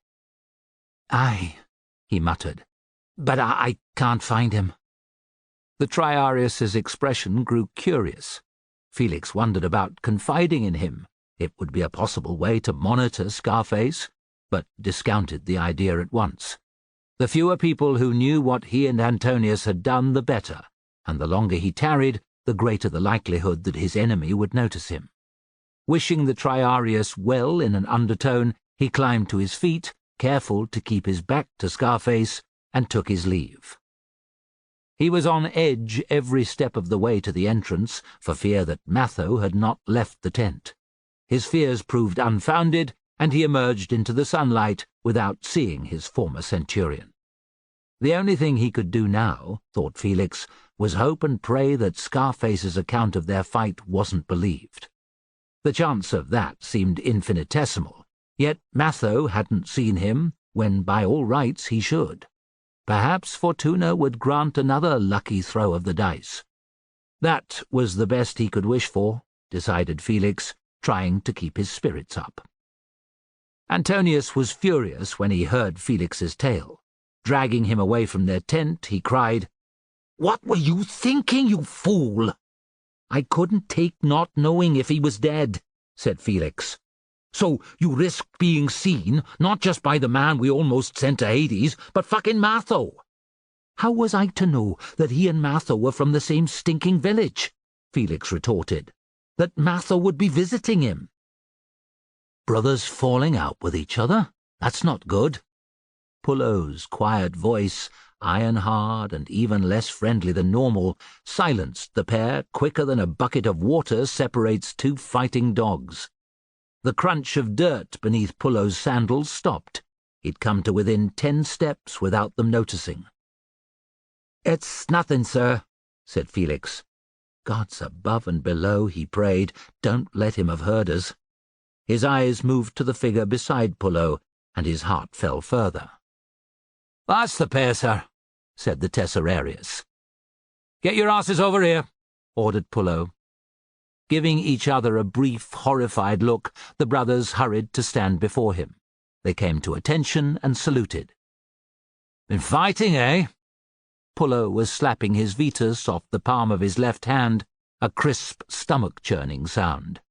Neither answered, which was the wrong thing to do. Crack, crack. Pullo's Vetus hammered down, one blow each to the side of the head. Felix stumbled, his vision blurring for a moment, but he righted himself as fast as he could. Pullo's face was in his at once.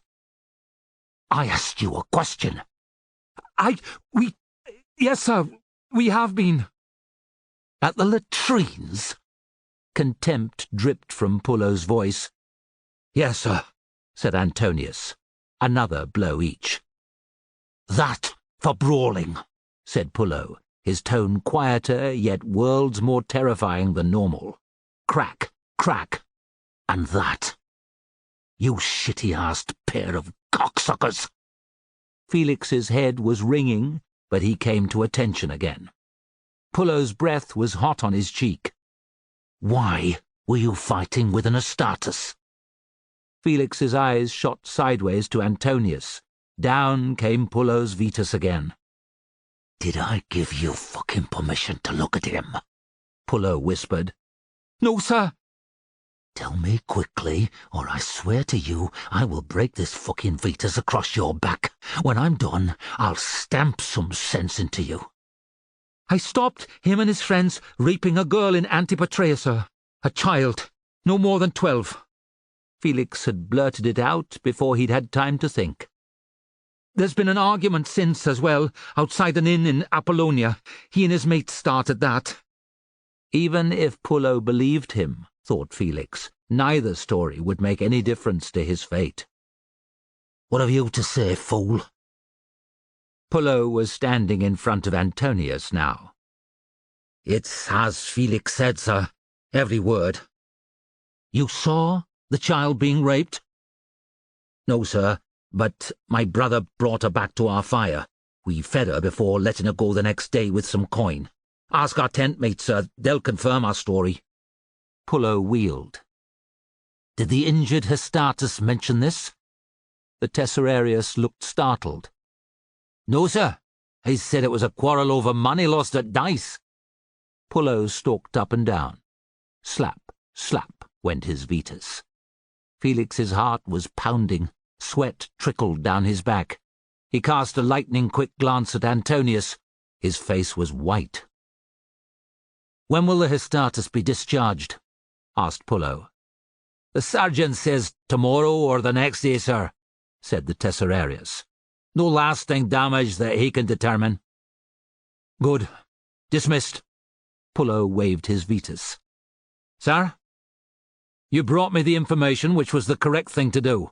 I'll deal with these fools now, unless you wish to go to a more senior officer." Pullo took a step towards the Tesserarius. "No, sir. Of course not, sir." The Tesserarius saluted and, clearly happy to remove himself from the equation, marched off. "How many of them were raping the girl?" demanded Pullo. 5 in total, sir," said Felix, remembering how scared he'd been, how nearly he had walked away. "And you were alone?" "Yes, sir." "Fucking idiot!" Pullo hit him with his Vetus again. "Yes, sir," muttered Felix, his head pounding. "Tell me what happened with the girl, and about the fight outside the inn." Felix obeyed, not missing out a single detail. When he'd done, Pullo frowned and walked off a few paces, still slapping his Vetus. Felix threw a worried, inquiring look at Antonius, who replied with a helpless shrug. He pulled his eyes front as Pullo returned to stand menacingly in front of him. "To think I considered you for promotion," said Pullo. "Poking your nose where it wasn't wanted, slicing someone open just because you could, brawling when drunk, attempting to murder a fellow soldier." Each accusation came with a shove in the chest from his Vetus.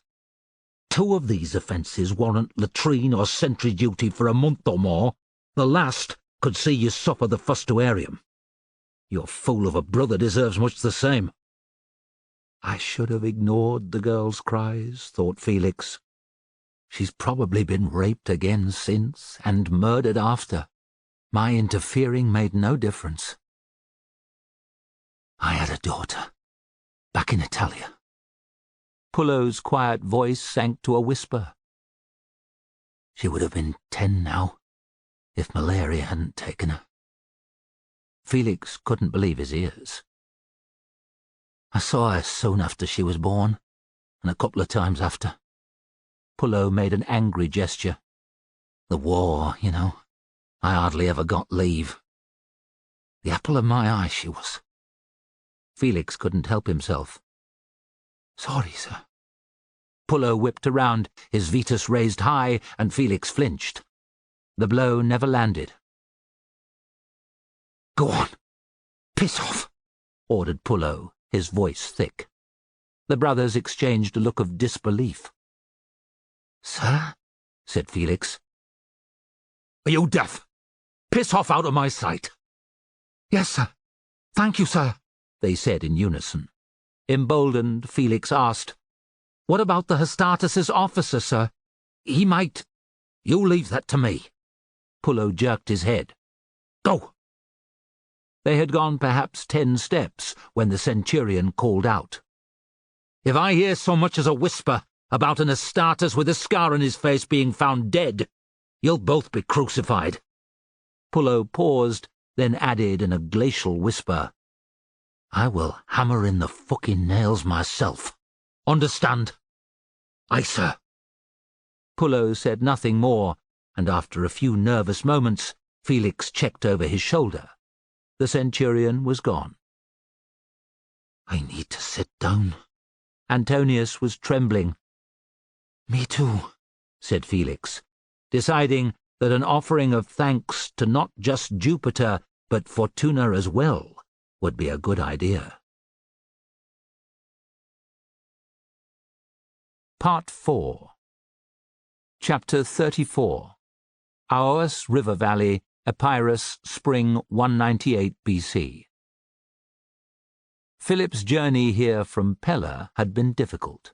The high peaks on the army's journey through the mountains were still snow-capped, and the grazing for the cavalry horses sparse. It had been a long winter, but at least the threat posed by Heraclides and Crichton had been dealt with, thought Philip. A wave of arrests had seen their co-conspirators thrown into prison. There they could rot until more pressing concerns, such as the threat posed by Rome, had been dealt with. This valley was one of the most likely routes for the legions. The weather here was kinder than the higher ground, and on the lower slopes, if the west wind was strong, a trace of the sea could be smelt. The muddy browns that dominated the landscape through the cold months were being replaced by vivid greens, proof of spring's joyous return. Grass was growing, trees were in full bloom, and birds sang from every branch. It was Philip's favourite time of year, when the miserable, dark days could be forgotten, and a man could sit outside of an evening with his friends talking. The illusion was pleasant, but the coming days would offer Philip precious few opportunities to take his ease. The future of Macedon was at stake, and recent news from Rome had been unwelcome.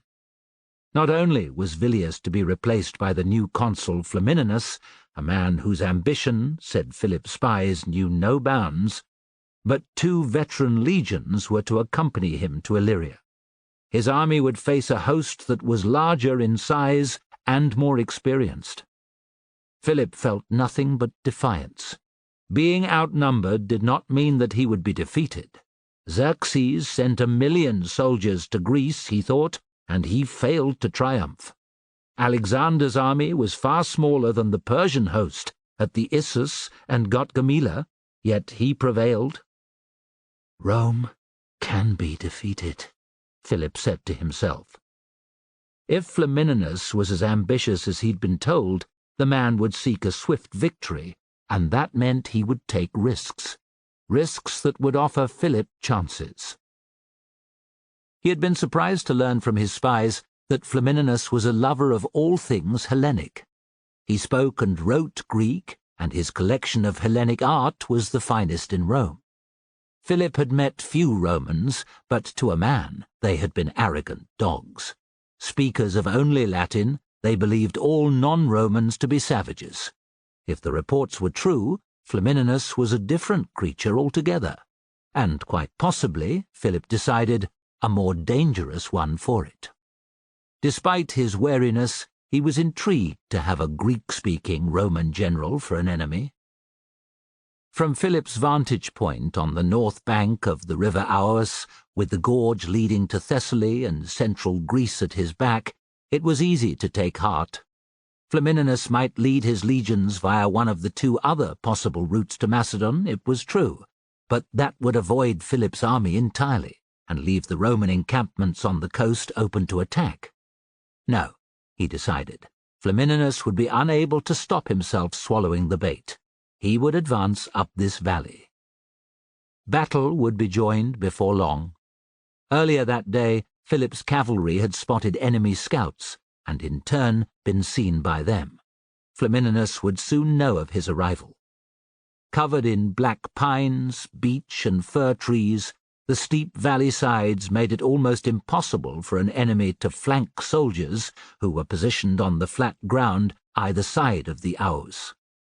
The mountain slopes dropped to within a couple of 100 paces of the river on the southern bank.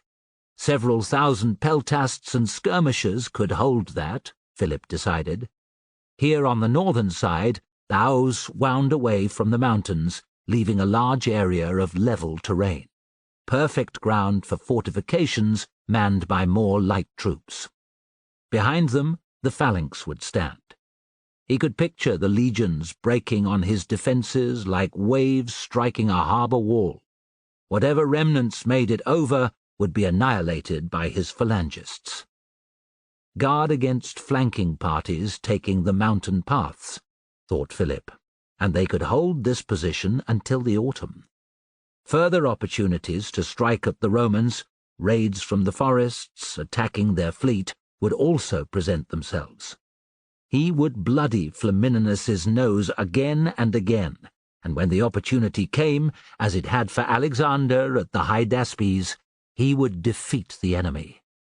A broad smile creasing his face, he called for his horse. In the 10 days that followed, Philip got little sleep. Rising while the eastern sky was dark, he supervised the building of ditches and earth ramparts on both banks of the Aous. Spiked branches that had been dipped in human shit lined the bottoms of the trenches. The ground was laced with caltrops, a Roman invention that Philip had been introduced to by a phalangist who had fought at Zama. Trees were felled in great numbers and hewn into planks, from which sturdy 3-story towers were built every 100 paces along the defences. Catapults were positioned atop the towers, with bolt-throwers on each floor. Thousands of arrowheads were forged in temporary smithies. Soldiers carried boulders from the riverbank and stacked them by each tower, ammunition for the artillery. From dawn to dusk, Philip walked and rode every stadion of his fortifications. To the amusement of his men, he even swam across the icy sky-blue river in several places. They didn't realize he was assessing the current's strength and where foot soldiers would be able to cross. Messengers and scouts were brought to him the instant they arrived, ensuring he kept abreast of the enemy's movements and the goings-on in Greece. It was too early in the campaigning season for much to have happened, but Philip knew that for now Achaia remained loyal. His general Philocles stood ready to march wherever he was needed in Boeotia and Attica. Spies had sent word that Flamininus's brother was to command the enemy fleet. Before the month was out, he would have sailed around the Peloponnese to Greece's eastern coastline, where no doubt his purpose was to attack and take as many Macedonian towns as possible. Afternoon was waning on the 10th day, and Philip was watching the catapults find their range. It wasn't much use having the fearsome weapons, he'd told their crews, if they weren't going to make every shot count when the enemy came. Standing on the ramparts midway between 2 towers, he bellowed commands and encouragement by turn. It was satisfying work. Each catapult could loose a stone every 15 to 20 heartbeats, and when they were ranged in, hit a target 7 times out of 10. After the artillery, the Romans would face the deep ditches, full of spiked branches and caltrops, and volleys of spears from the troops atop the wall. The legionaries would suffer huge casualties. Unless Flamininus was a complete idiot, he wouldn't waste men on repeated attacks. The defences would be tested only a few times, like as not. Philip was relatively content as he moved from one catapult to another. Spying Demetrius approaching along the walkway, he raised a hand in greeting. The youngster had real balls, first to have won his way into the phalangists' ranks, and then to have saved Philip's life. The king hadn't seen him since he'd recovered from his injuries. What, wondered Philip, was he doing here? "Sire!" called Demetrius. Philip cast a critical eye at Demetrius's fine bronze cuirass, padded terriges, and pair of matching contoured greaves. "Every part the phalangist," he said. Demetrius shuffled his feet. "Gratitude, sire." "You didn't come to show off your armour," said Philip. "No, sire. I have news for you." Now Philip noticed the slight figure in a ragged tunic and sheepskin jerkin behind Demetrius. The wretch looked terrified. Philip's curiosity rose. "Who's this?" "A local shepherd, sire. We came across him on patrol. He tried to run, but didn't get far. I told him about the reward you were offering. I also thought you would want to talk with him." "Aye." Philip's interest quickened. Thus far, not a single local had come forward to claim the coin. It was likely, he thought, because of his previous bloody campaigns in the area. He beckoned the middle-aged man forward. Short, brown-skinned, sinewy-muscled, and as lean as a hunting dog, he looked to have lived his entire life outdoors. He dropped to one knee and bowed his head. "Sire." "Rise," commanded Philip. "What do they call you?" "Atos, sire." The shepherd's voice trembled. "Be at ease. You are among friends," said Philip. "The Eagle. That's quite a name." Atos ventured a shy grin. "It wasn't my birth name, sire. My father gave it to me when I started herding. He said my eyesight was God's gifted." "It's a valuable gift," agreed Philip. "Come, are you thirsty? Hungry?" "Drop of water wouldn't go astray, sire." "Try this wine."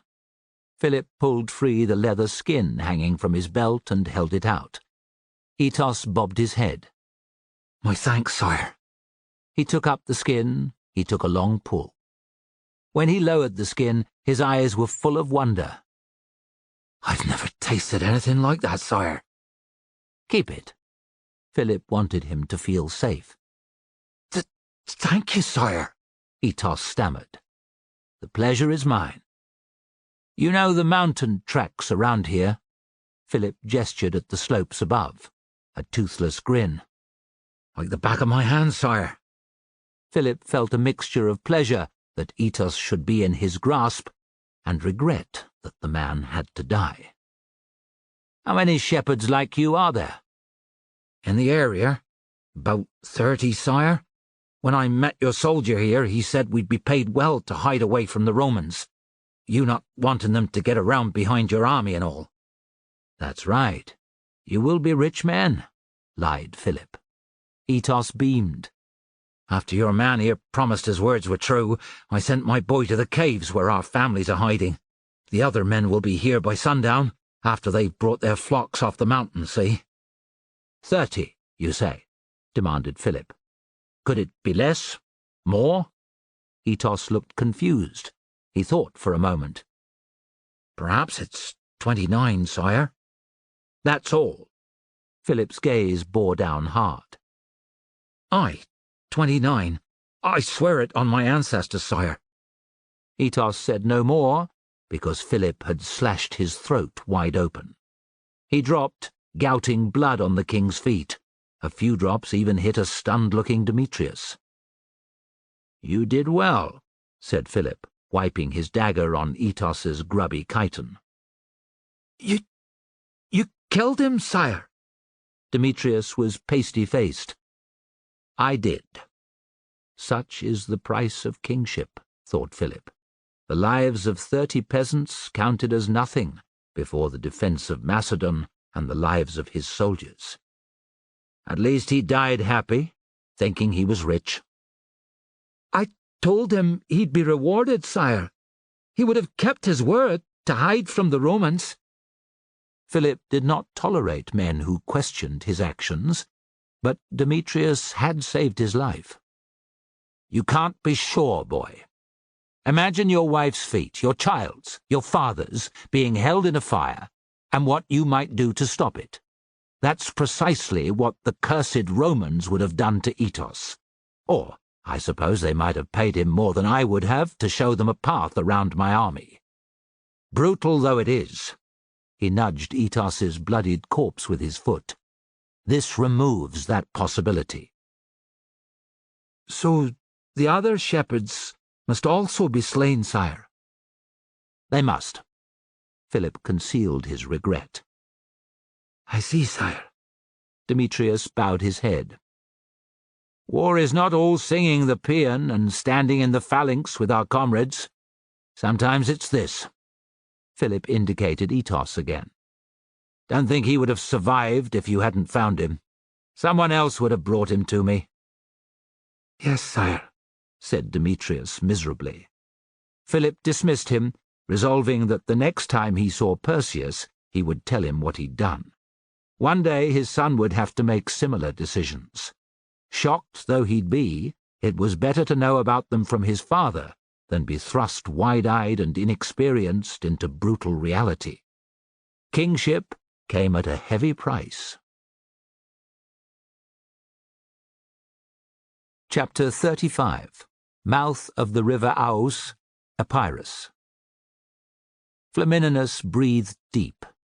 It wasn't far to Brundisium in Italia, less than 2 days' voyage, but the air here was different, somehow fresher and full of promise. He was on the seashore and had just disembarked. At his back, scores of troop transports filled the waves as far as a man could see. The air was full of gulls, wheeling and screeching. The beach and the countryside beyond appeared to be one great Roman camp. Once the new legions came ashore, he would have a force more than 30,000 men strong. Flamininus smiled. The months of politicking had paid off, but Galba's support was what had swayed the Senate. The protesting tribune's speeches had fallen on deaf ears. Trying not to think about the price he would have to pay Galba, Flamininus had swiftly put his plans into action, filling every moment of the time since his election in March. There had been meetings with the commanders of his legions, discussions with quartermasters about the army's supply needs, appointments of staff officers who would see his every order carried out. He'd sent letters to the senior officers in Illyria, but had left it to the Senate to inform Villius that he was to be replaced. Setting in place arrangements for his departure had been far from the only things requiring Flamininus's attention. Every political ally had been visited to ensure their support in his absence. Hands had been shaken, gifts offered, undying friendship sworn. To make doubly sure, plenty of palms had also been greased with silver. Subtle threats had been offered to the less trustworthy. 1 or 2 had been warned that switching sides, in particular returning to Galba's camp, risked much. Flamininus had managed to persuade Galba to accept a legateship for the year following. "Men in post have a better understanding of the current situation," he had lied. He had succeeded in this, but Galba had not relinquished his hold. The night before Flamininus's departure from Brundisium, he had received an unsigned letter that had said simply, "I will have eyes on you. Do not fail." Flamininus put Galba from his mind. "I am here at last," he thought. "After years of dreaming, I am consul of Rome and general of a huge army. Macedonia lies over those mountains, and there Philip awaits me." Despite Flamininus's concerns, it was impossible not to be delighted with himself. His path to glory, his future as a modern Alexander, lay open. The next simple step was to relieve Villius of his command. "Horse!" Flamininus's steed was brought to him, and the groom waited as his master cast a critical eye over it.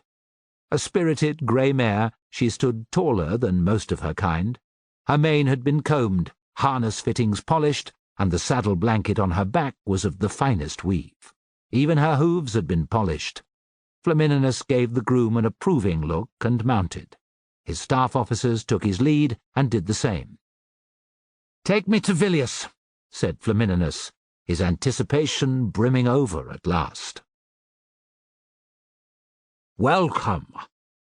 Publius Villius Tapulus wasn't in full military dress like Flamininus, which accentuated the difference between them. A short, ill-shaped man, Villius had podgy features and a tendency to sweat. He waved a hand, indicating Flamininus should enter the command tent's meeting area. The gaggle of officers who had been attending him gaped at the new arrival, and, realizing who it was, came smartly to attention. Flamininus acted as if they didn't even exist. "Villius, good day." If it hadn't been for the grand surroundings, he decided, Villius's wine-spotted tunic could have seen him mistaken for a lower-end tradesman.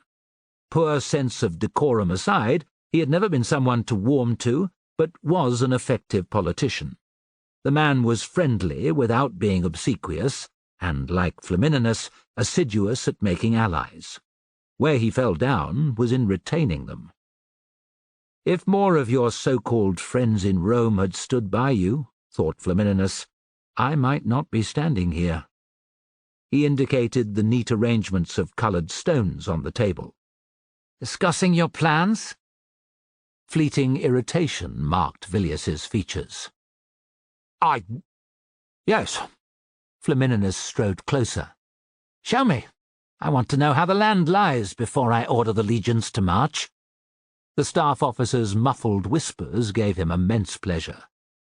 Villius smoothed down his tousled hair, a clear effort to remain calm. You're assuming command at once? I had thought to share the duties for a time. That won't be necessary. Your staff will have all the logistical details to hand. That is, unless... My subordinates know where each and every unit is, and its disposition, said Villius stiffly. Excellent. Flamininus leaned over the stones, orienting himself. Ah, these white ones must be the legion's camps. He glanced at Villius. That's right. Villius's finger traced a sinuous line eastward. This is the path of the river Aus, and this, to the south, is its tributary, the Drinos. Both run through narrow valleys, but only the Aus runs east to Thessaly and Macedonia. Philip has built fortifications on both banks of the Aus. He indicated the lines of black pebbles. Here and here. The mountains on either side of the river are steep and covered in forest. There must be goat tracks, said Flamininus, thinking of Thermopylae, when the Persians had outflanked the Spartan king Leonidas and his men. Too many to count, and most lead nowhere in particular, replied Villius. The locals have hidden themselves too. It will prove hard to find a way around Philip's army. Flamininus pointed to the black stones. What of his defences? They are strong. Ramparts run from deep in the tree line to the water's edge, with ditches in front. There are towers on the walls, where he has placed catapults and bolt-throwers. Villius's finger came to rest on a neat square of grey pebbles. The Phalanx is positioned behind the defences. Taking the place by storm will prove costly. Flamininus hoped that Villius's assessment was incorrect. He would see Philip's fortifications with his own eyes at the earliest opportunity, but it seemed that ingenuity would be the key to success rather than a full frontal assault. And yet, with Galba's threats hanging over him, it would have to be taken one way or another. Is there anything else? Villius's eyes flickered from the stones to Flamininus and back again. Well, yes. Flamininus felt a twinge of sympathy for Villius, who resembled a child deprived of a long-expected birthday present. Continue. The mountain passes to the north, including the one used by Galba, lie undefended. Yet to use them would leave our camps on the coast vulnerable. Philip would not look such a gift horse in the mouth. Which is why I had thought to attack him here. Villius's voice had risen. He can make sensible decisions, thought Flamininus. Our naval forces are ready to sail. They await only my order. Don't concern yourself with the fleet. My brother is the new commander. He will already have taken charge. Villius's mouth was a surprised O. After a moment he said, We have local allies. The Epirotes, yes. They're a bunch of brigands for the most part, but there is one chieftain who has proved useful. Korops, they call him. Has he many warriors? A few hundred, but they're a rabble. He's of more use with finding water and supplies, that kind of thing. My staff officers know how to reach him. Very good. Flamininus made a mental note of the name. I think that's about it, eh? Yes, I suppose. Villius blinked as if he was waking from a bad dream. Dine with me this evening. Any details you've forgotten can be mentioned then. Dress appropriately, won't you? This was dismissal. Only a fool wouldn't see it. Villius nodded miserably. May Jupiter and Fortuna guide you." "Gratitude." Flamininus clicked his fingers at the staff officers. "I want the details of every unit, cavalry and infantry. Now." Absorbed, he didn't see the humiliated Villius leave the room. When he realized, Flamininus felt no remorse. Cream rises to the surface, he thought. The best men succeed and lesser ones fall by the wayside. Galba was a thorn in his side, it was true, but Flamininus intended to make the best of the situation. Back in Rome, he had paid a dozen of his spies to find out everything they could about Galba. The man would have a weakness, everyone did. All Flamininus needed was to find it. Flamininus stared at Philip's defences. 2 days had passed, and he had a thorough grasp of his army's situation. It was time to understand his enemy, and to that end he had ridden up the Aous valley with 10 maniples of his best Principes at his back. Some hundreds of his troops were in place already to monitor Philip's soldiers, but Flamininus had brought the extra protection regardless.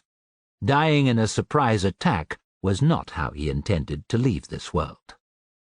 "Is there any chance of sending men through the trees to come down on the enemy's flank?" He directed his question at the closest centurion, a bandy-legged type with a beady stare.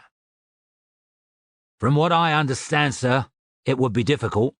The incline is steep and the trees thick. The ground underfoot is treacherous, full of roots and rocks." The centurion hesitated, then added, "Fighting on such terrain would be very risky, sir." "Your information is from—" "The scouts, sir. They crept through the forest right to the edge of Philip's ramparts. Both sides of the river are the same." The centurion was confident and not intimidated by his rank, thought Flamininus. He liked it. "What's your name?" "Matho, sir." "You fought against Hannibal?" A wry look. "I spent half my life at it, sir." "Were you at Zama?" "I was, sir. A hard fight." Matho raised his right arm, exposing a scar that ran from elbow to wrist. "That's my memento of it." Matho was a tough one, Flamininus decided. A leader of men. "Last year, the legions smashed Philip's lines at the Dirty Gates." "Aye, sir. I was there too." Matho glanced at the enemy positions. "Those will be harder to break through." "Why?" "They're much better constructed, sir. The enemy marched in before the snows had melted. They've had half a month of building without any interference from us. Villius—" Matho stopped. "Speak your mind. No harm will come to you." "The scouts brought word of Philip's presence here, sir. It would have been easy to send up a force to attack the enemy. Catch them off guard at first light, like we learned to do against Hannibal. Villius lost an opportunity." "Perhaps. You wouldn't have stopped the defences being finished," challenged Flamininus. "No, sir, but we would have slowed the bastards, beg your pardon, the enemy down, put the filth on the defensive, made it harder to erect such strong ramparts. Taking them will prove costly, sir, unless you're of a mind to march up one of the valleys to the north, that is." Flamininus's laugh was cold, ruthless. "No, centurion. We shall attack Philip head-on and smash through his men. If the gods are with us, victory will be ours here in this valley." Matho's leer was unpleasant. "I like the sound of that, sir. Me and my boys will play our part." With soldiers like Matho, his destiny would be made real, thought Flamininus. He could see Philip now kneeling before him. Gods, but he looked forward to that day. It would make his deal with Galba worth the price. Chapter 36. Philip had ordered his peltasts to man the fortifications on both sides of the river. His phalanxes were positioned behind the defences on the northern bank, a further barrier for the Romans to break on if they succeeded in taking the first. The enclosed space there meant his cavalry could not be used, so the king had ordered the horses out of harm's way, letting the companions form up on foot beside the phalangists. Upwards of 3 days had passed since word of Flamininus's arrival had reached the Macedonians. The legions had been marching up the Aous valley from sunrise to sunset each day. Sick of waiting where they could see nothing, Demetrius, with Cimon and Dantilian, had asked and received permission from Simonides to join the peltasts on the ramparts. Several skins of wine had seen them offered places on the walkway, with a fine view of the Romans and their allies, who were assembling unit by unit. Demetrius and the others pointed and stared, much as the peltasts were doing. Spirits were high, but men were on edge. Thousands of the enemy were in sight now. They had forded the river and filled the open ground before Philip's defences. Milling about in front were hundreds of warriors who had bound themselves to Rome, swarthy Epirotes, wild Illyrians, and a smattering of Dardani. Expendable allies, they would no doubt be in the initial assault. Legionaries with triple-feathered crests formed the first line. Demetrius knew these to be the Hastati, young men with some experience in battle. Behind he saw more of the crests.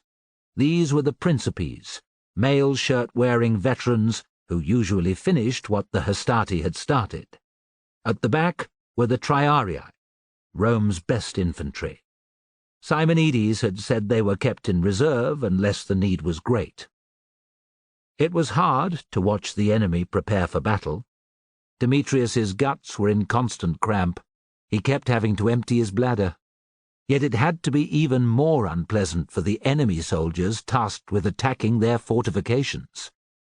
"Send fear into their hearts, great Zeus," he asked.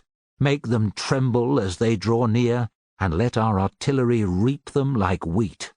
When they throw their ladders at the wall, give us the strength to hurl every last man into the ditches." "I'm sick of waiting," grumbled Antilian. Like Demetrius, he was armed with sarissa and sword. His shield leaned with the others against the rampart.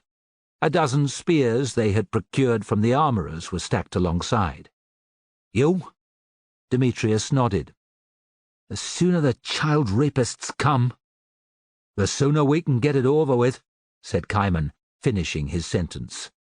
"We all feel the same." Time dragged by. The comrades could determine no reason why the Romans weren't attacking. Their lines seemed fully formed. They amused themselves by playing dice. Demetrius lost half the contents of his purse to a grinning Cimon, and wagering who would kill the most enemies. Cimon reckoned a dozen or more, Antilian 9. Demetrius opted for a conservative 7. No one mentioned the possibility of being slain. Despite these attempts at distraction, their eyes often moved beyond the parapet to the massed enemy lines. Demetrius was having another piss when the Roman trumpet sounded. Heart racing, he bounded back up the ladder and shoved his way between his friends.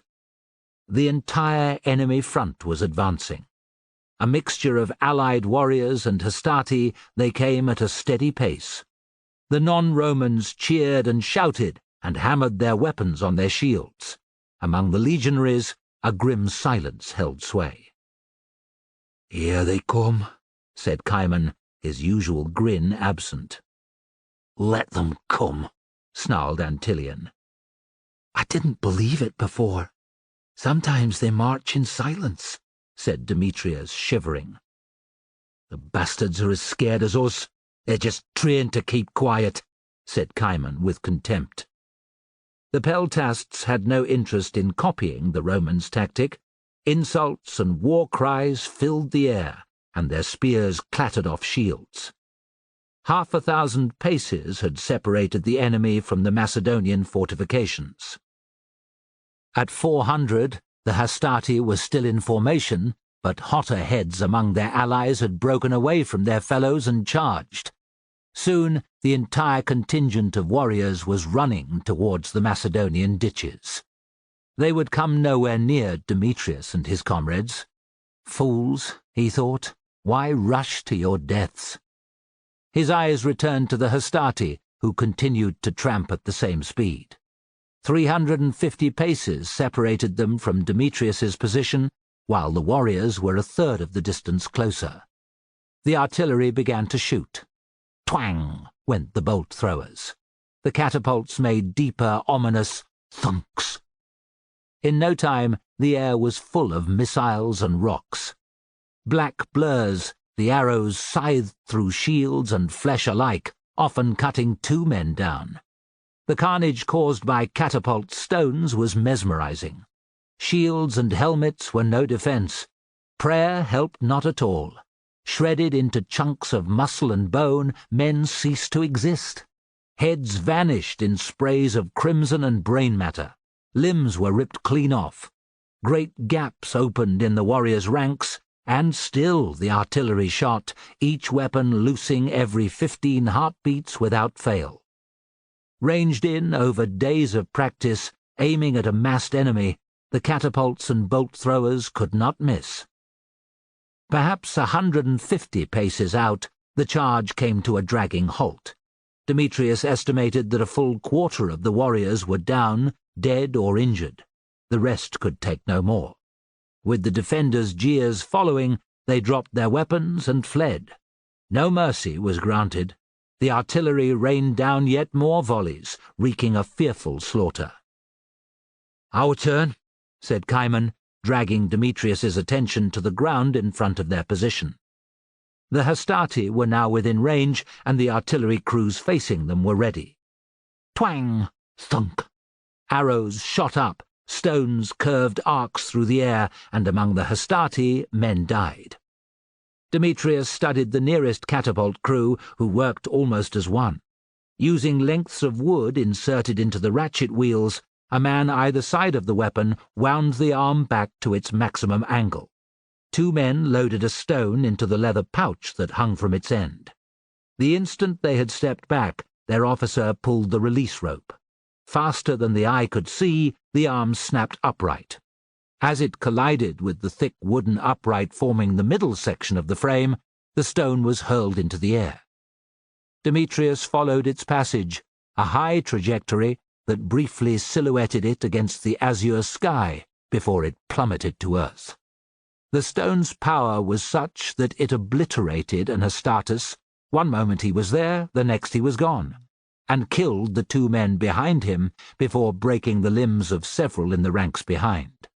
Officers bawled orders, and the gaping hole in the legionaries' formation closed. Demetrius's gaze returned to the catapult. It was about to shoot again.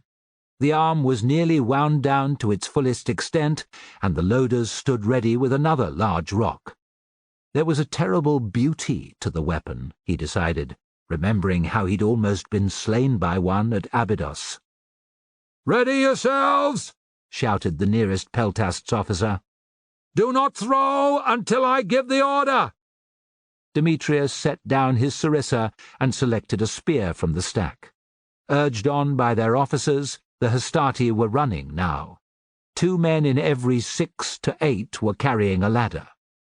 Perhaps 120 paces separated them from the ditch, and the artillery barrage was relentless. High-pitched screams of agony carried from everywhere beyond the wall. Bodies and parts of bodies littered the ground. Demetrius could see pools of blood and what had to be pieces of skull and brain tissue. His stomach turned. A spear shot over the rampart, hurled by a young Peltast close to their position. Mocking laughter from his fellows went up as it thumped into the dirt well before the Hastati. "Hold!" roared the furious officer. "Hold, curse you!" No more spears were thrown, and the Hastati passed inside the artillery's killing range. They had suffered as many casualties as the allied warriors, but their attack did not falter. Demetrius could identify faces now. To a man they were grim, lips peeled back with the effort of running. He saw fear, but more than that, he saw determination. Romans were entirely different creatures to their allies, he decided. 70 paces! Shouted the Peltast's officer. Demetrius's vision had narrowed. All he could see were 4 or 5 Hastati right in front of him. He could sense Cimon and Antilion on either side. He knew they too had their right arms cocked back, ready to throw. 60! Came the officer's cry. Demetrius ran his tongue over dry lips and picked an Astartes whose helmet was missing a feather. 50! Loose! Demetrius threw. There was no time to see if his shot had been accurate. He picked up another spear. Loose at will! Ordered the officer. Demetrius looked down. The Astartes with the missing feather was no longer there. Taking aim at another Roman, he hurled downwards with all his might. The 4 spears they'd had apiece were gone in no time, and the Hastati were clambering down into the ditch in their scores. Try as they might to avoid harm, some trod on the caltrops, others fell onto the sharpened spikes. There were so many, however, that ladders were soon being slammed up against the rampart. One appeared in front of Cimon, who seized hold of it and with a mighty shove sent it tumbling sideways. One of the 2 Hastati who'd been on the ladder landed on his feet, but the other wasn't so fortunate, impaling himself on a wooden stake. Demetrius snatched up his sarissa. It was as if it had been designed for this situation, he thought, leaning over the parapet. A neat thrust, and he skewered an Astartes where his neck met his trunk.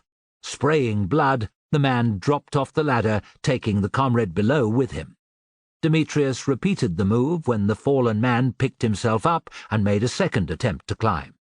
He did it again and again, until his arm muscles ached. A little time passed. Not a single Roman had reached the rampart alive.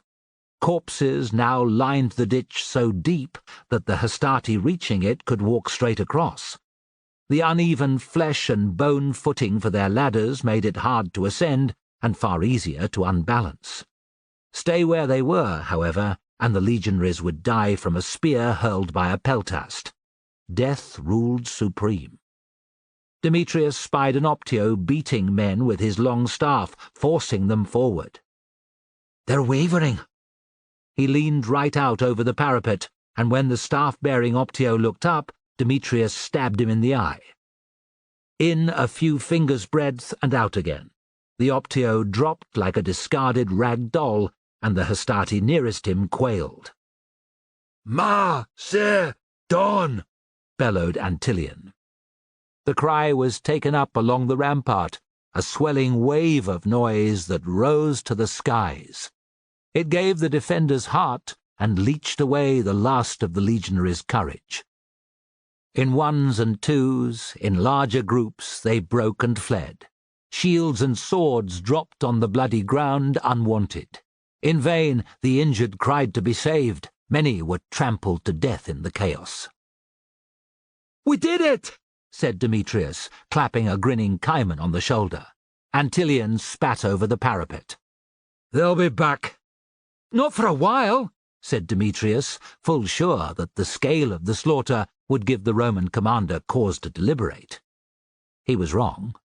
By the time men had clambered down the far side of the fortifications, their purpose to retrieve spears and kill enemy wounded, and returned, the trumpets had ordered the Principes to advance. The struggle on this occasion was bitterer and more prolonged. Better armoured than the Hastati, fewer Principes were slain by arrows. Despite the stones, which reaped swathes of death and destruction, they did not falter. Thanks to the savagery of the first attack, the defenders had fewer spears, so fewer Romans died inside the final 50 paces. With the ditch filled with Hastati corpses, the Principes who reached the base of the walls could throw up their ladders at once. Up they came. Down they fell.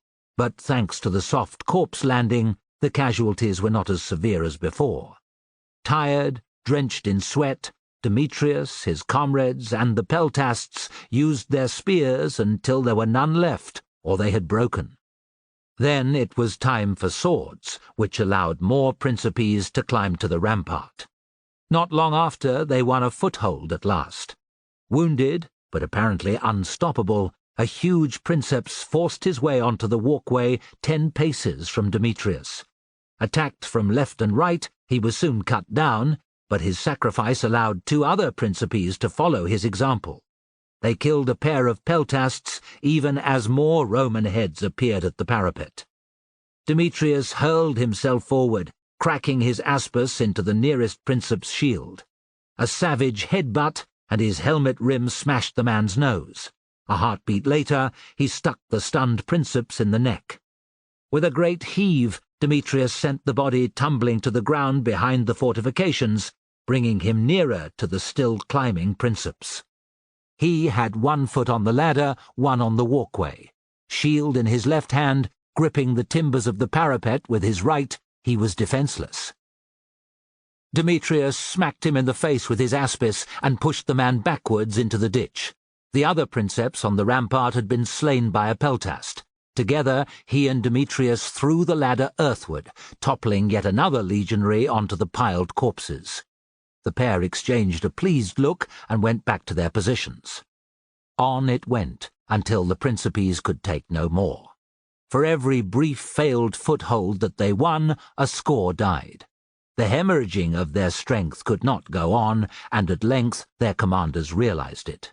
Trumpets sounded the recall, and the Principes broke off their assault. In stark contrast to the Hastati, they did not run. Some even helped injured comrades to hobble away. One had the courage to stand within spear range, lift his tunic, and expose his privates, all the while hurling abuse at the defenders. Spears were thrown, but the princeps just laughed. In no hurry, he let his tunic fall, picked up his shield, and walked away, offering his back to his enemies. A peltast near the companions levelled his spear. "Don't," said Demetrius. The peltast gave him an incredulous look. "Eh? Enough brave men have died today." The peltast sneered. Closing an eye, he threw. His shot was daring. The princeps must have been 70 paces from the fortifications. To Demetrius's amazement, the spear drove deep into the meat of the Roman's right thigh. Bellowing like a spitted boar, he dropped to one knee. Delighted cheers rose from the peltasts, and the man who'd thrown grinned at Demetrius. "Second shot should finish him." Demetrius didn't have the energy to argue, but he was glad when the peltast missed. By then, 2 of the princeps' comrades had come to his aid. The peltast's third spear landed well short, and with a curse he gave up. Wiping away sweat, Demetrius surveyed the battlefield. Many hundreds of bodies decorated the ground. Thinner at the limit of the artillery's range, they multiplied in number closer to the defences. At the rampart's base, they filled the ditch. In some places, they lay the height of a man. Plenty were still alive. Arms moved here, fingers twitched there. Pain-streaked voices cried for their mothers. They moaned unintelligibly, shrieked at the uncaring sky. Demetrius could look at the carnage no more. A hammer blow of exhaustion hit him, and he sat down, setting his back against the parapet that they had fought so hard to defend. His eyes closed, but all he saw was mangled, bloody corpses. Tomorrow would be the same. Chapter 37. Felix yawned. The trumpets hadn't yet sounded, signalling the end of his sentry duty, but it wouldn't be long. He peered at the enemy ramparts through the early morning light and saw nothing of significance. The sentinels there were as bored as he, like as not. More than a month had passed since the first failed assault on Philip's positions, and although Flamininus continued to send troops against the Macedonians, every subsequent attempt had ended the same way. These defeats, and the numerous casualties suffered, had seen Flamininus's tactics change. Attacks now tended to be probing efforts. For most legionaries, therefore, life had entered a kind of routine. Skirmishes and scouting were the norm by day, a pleasant peace held sway each night. Felix's sentry duty had dragged by as it always did. The first hour often wasn't too bad. Belly full from the evening meal, a man could enjoy the sunset and feel grateful that he hadn't died in the brutal fighting thus far. During the second and third, It was easy to keep busy, walking along the rampart and having a word with the sentries to either side. In the 4th and 5th, a man tended to grow cold and bored. Thoughts of home and of family, if a man had one, filled the mind. Frustration that he would remain in this miserable valley for only the gods knew how long drove them out. The anger could be used to keep drowsiness at bay, but not for long, because the 6th hour and onwards were the worst. This was when men fell asleep. Felix no longer had that problem, however. Any time his eyelids drooped, images of Ingenuous's terrified face filled his mind, and he jerked awake again, guilt ravaging him. A good centurion came to check on his soldiers when they were at their lowest. Pullo was no different. Just a couple of hours before, he had crept from sentry to sentry, placing his hobs with such care that if a man wasn't alert, the first he knew was when Pullo appeared by his shoulder. Felix had been weary but wide awake when Pullo came to check on him. Despite knowing that Matho was nowhere nearby, Felix's heart had leapt into his mouth. It took a good while after Pullo's departure for his nerves to settle down. This obstacle bypassed, the last period of his watch had been the hardest of all. He'd thought of nothing but Ingenuous until the first rays of sunlight had tinged the eastern horizon. With the end of his watch in sight at last, he had brightened up. It wasn't his turn to cook. A nap would be in order while one of his comrades prepared bread over the fire. Once he'd eaten, Felix decided, a proper sleep was called for. After that, he would go hunting. The army diet of bread and wine kept a man alive, but by the gods it was monotonous. The countryside had been emptied of supplies. Luxuries like cheese and meat were available, the quartermaster being the chief source. Prices were extortionate, however, and often beyond the means of ordinary soldiers. Pilferage could be profitable, but a man risked the fustuarium if caught. The best option was to head into the hills with a spear, asking the gods' favour. Felix was a proficient hunter. More often than not, he returned with a rabbit or a hare, and sometimes even a deer or wild boar. His stomach rumbled at the thought of such providence. By sunset, Felix was in a foul mood. His hunting trip had been fruitless. He'd returned to the camp sunburned and footsore and nursing a host of scratches. Rather than offer sympathy, Antonius, who hadn't come with him, led the jokes at his expense. "You fell into a thorn bush?" he asked for the 3rd time. "Aye," muttered Felix. "I told you." "How in Hades did you manage that?" Narcissus was only too happy to join in. "I tripped." Fabius wasn't going to be left out.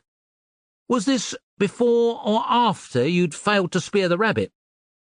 "Piss off," Felix snapped. "I don't see you bastards coming back too often with something for the pot." "Maybe not," jabbed Matthias, "but none of us have ever fallen in a thorn bush." Hoots of laughter. Felix liked a joke as much as any man, but it wasn't easy to be on the receiving end.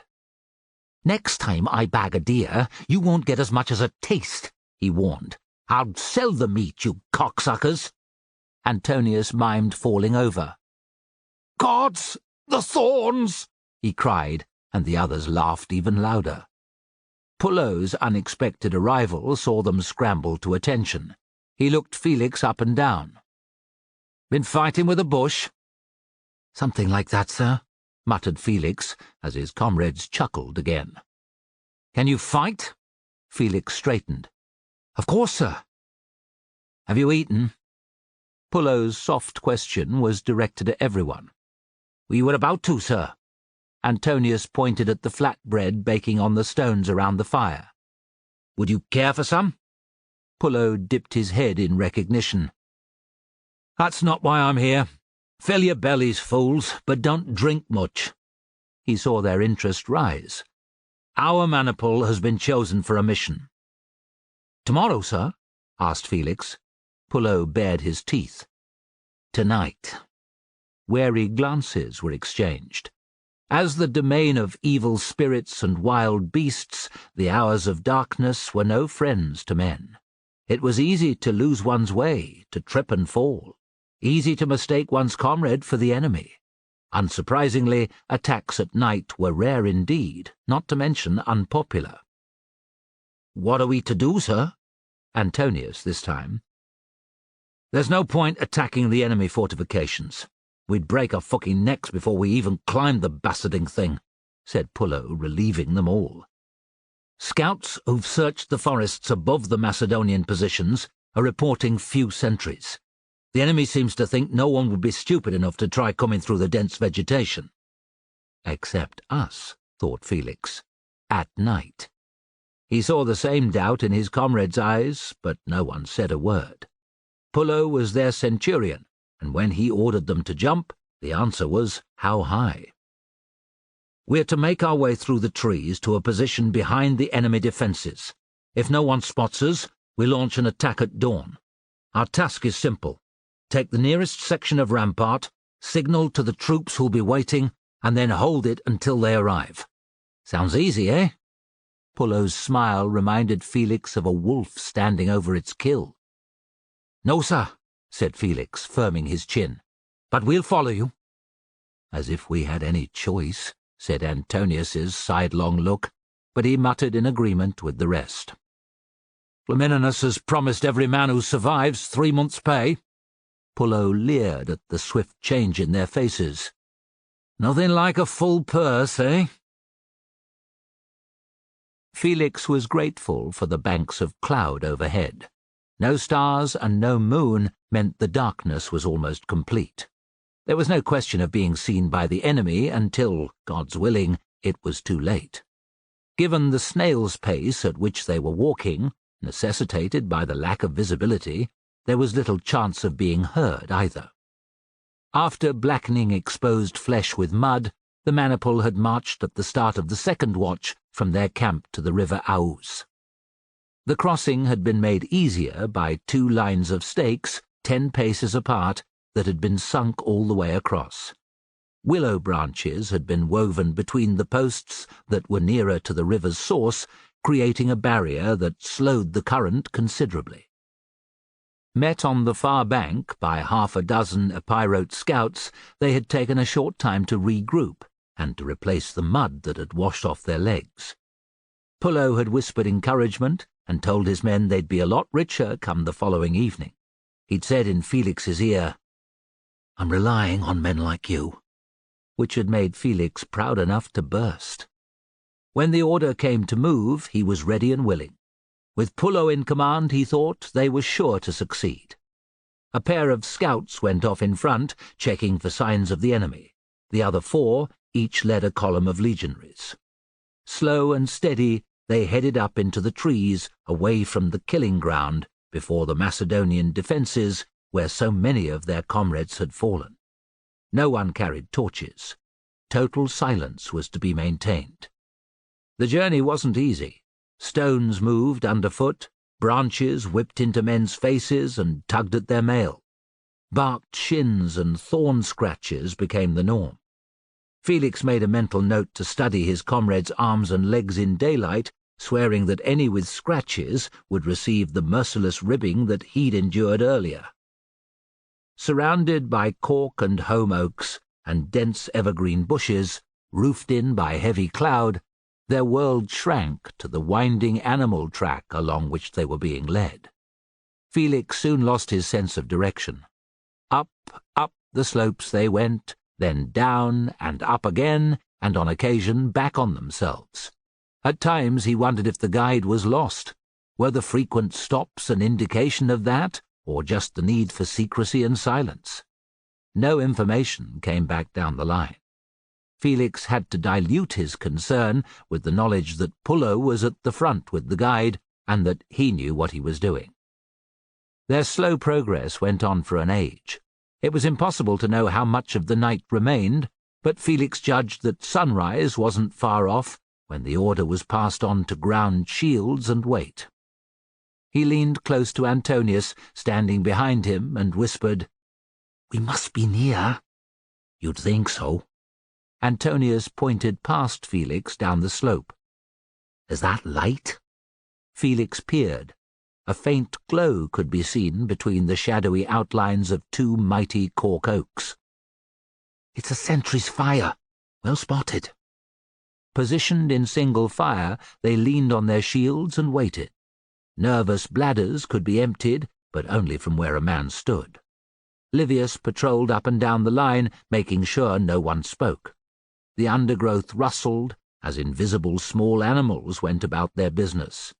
An owl called, its eerie cry unsettling Felix. The bird wasn't perched on a roof, he told himself, so it couldn't be a harbinger of death. He did his best to ignore it. Now and again, sounds carried from below. A man coughing, the crackle of new fuel being added to a fire, two soldiers greeting each other. Tension heightened as tinges of pink stained the eastern sky. Pullo beckoned them together in little groups and explained quietly that they were 200 paces from the tree line. Emerging into the open, the enemy defences would be a short distance on their right. Apart from the sentries on the fortifications, there were a score or so of tents scattered around, presumably occupied by comrades of the men on duty. When it was light enough, Pullo and the other centurion would lead most of the legionaries to take the defences. The rest, under Livius and the second Optio, would take care of the men inside the tents before joining the main attack. It seemed clear enough, thought Felix. The gods, and in particular the capricious Fortuna, seemed to be smiling on them. They waited. Pullo came back down the line, returning to his position at the front. "Not long now, brothers," he whispered. They waited. Streaks of orange-pink illuminated the sky over the mountains. Felix could make out Antonius's strained face. The same unease was mirrored in the next man along, Fabius. He shoved down his own nervousness. Pullo was leading them. The attack would succeed. They had not allowed for any of the men in the tents to have a dog, or for it to accompany him when he went to empty his bladder close to the trees. A single bark split the air, the kind a dog makes when it's not sure what's out there. "Shit!" hissed Felix, exchanging a look of utter dismay with Antonius. The dog barked again, this time with more certainty. "It's heard us," said Felix, willing Pullo to sound the attack. The barking grew louder. A second dog started up from some distance away, and then a man called out. The words were indiscernible, but the urgent tone could not be mistaken. "We've got to move, or the entire fucking enemy camp will be awake," muttered Antonius. Pullo's whistle sounded, 3 sharp blasts ordering the attack. Charging in single file down a path they could hardly see wasn't how it was supposed to happen, but the Principes didn't have any choice. Down they ran, fast as the treacherous footing would allow, spilling out of the tree line to a scene of pandemonium. Pullo was waiting, sword drawn. The dog that had sounded the alarm stood 20 paces from him, its barking now frenzied. Behind, men were emerging from tents, fully armed and ready to fight. They had gone to bed prepared. Sentries were running to and fro on the fortifications. One was blowing a trumpet. Felix had a bad feeling in his belly. The chances of success were slipping away before his eyes. Pullo knew it too. Felix could see it in his expression. But Flamininus had ordered the attack, and to return without having even tried risked severe punishment. When Pullo led 40-odd of them towards the enemy defences, Felix ran after, his lips moving in prayer. "Great Mars, hold your shield over us. Don't let us all die here for nothing." Their first attempt to win a foothold on the walkway atop the fortifications failed. Sensing what was at stake, the sentries put up a heroic defence. Without javelins, Pullo's men had no means of reaching their enemies other than the ladders, which were at 30-pace intervals. Single men had no hope of fighting their way up. In what seemed moments, men were crying that the entire enemy camp was awake. Felix glanced to their rear, and cold fear clenched at his throat. Hundreds of Macedonians were on the move, charging, running, sprinting towards the defences. They faced annihilation, and the rampart wasn't even close to being taken. To his immense relief, Pullo had seen it too. Sharp blasts of his whistle told Livius at the tents that they were also to withdraw. Wheeling his men around to the left, Pullo headed straight towards the trees. The scouts were there, waiting, as he must have ordered. "Get them out of here," Pullo said. "Fast as you can." Using 15 men, he formed a protective line to defend the Principes heading up the slope and away. Felix, Antonius, and their comrades were part of it. Knuckles white on sword hilts, they prepared to sell their lives dearly. Juddering breaths of relief were taken as the last men barged past, whilst the nearest of their enemies were some 100 paces away. Pullo made an obscene gesture at the charging Macedonians, which raised a laugh, then set the 15 to following the rest. Like a hero of old, he took up the rear. Dawn had arrived, allowing the scouts to make for the Aous a great deal faster than before. No one cared this time about the thorns that ripped their arms or the branches that lashed their faces. A combination of fear and mad delight filled Felix's heart. The emotion had infected others too. He could hear manic laughter as men tripped and were helped up by comrades. Fabius was cracking jokes about Macedonians being shit at running. At the back, Pullo's encouraging shouts told them that all was well with their centurion. Their losses had been light. 2 men in the century had died and a handful were injured, and things were to get better. Emerging onto the ground by the river Aous, they found several units of cavalry had come to water their horses. The sight of them would surely dismay their pursuers. The mission had been a failure, thought Felix, but against the odds, they had escaped with their lives. That was what mattered. 2 days after the night attack, Felix was hunting. Eyes fixed on the narrow path, he searched for animal tracks among the evergreen shrubs covering the mountain's lower slopes. Yellow-flowered broom plants and white rock roses dominated, but the rich scents of lavender, rosemary, and sage also laced the air.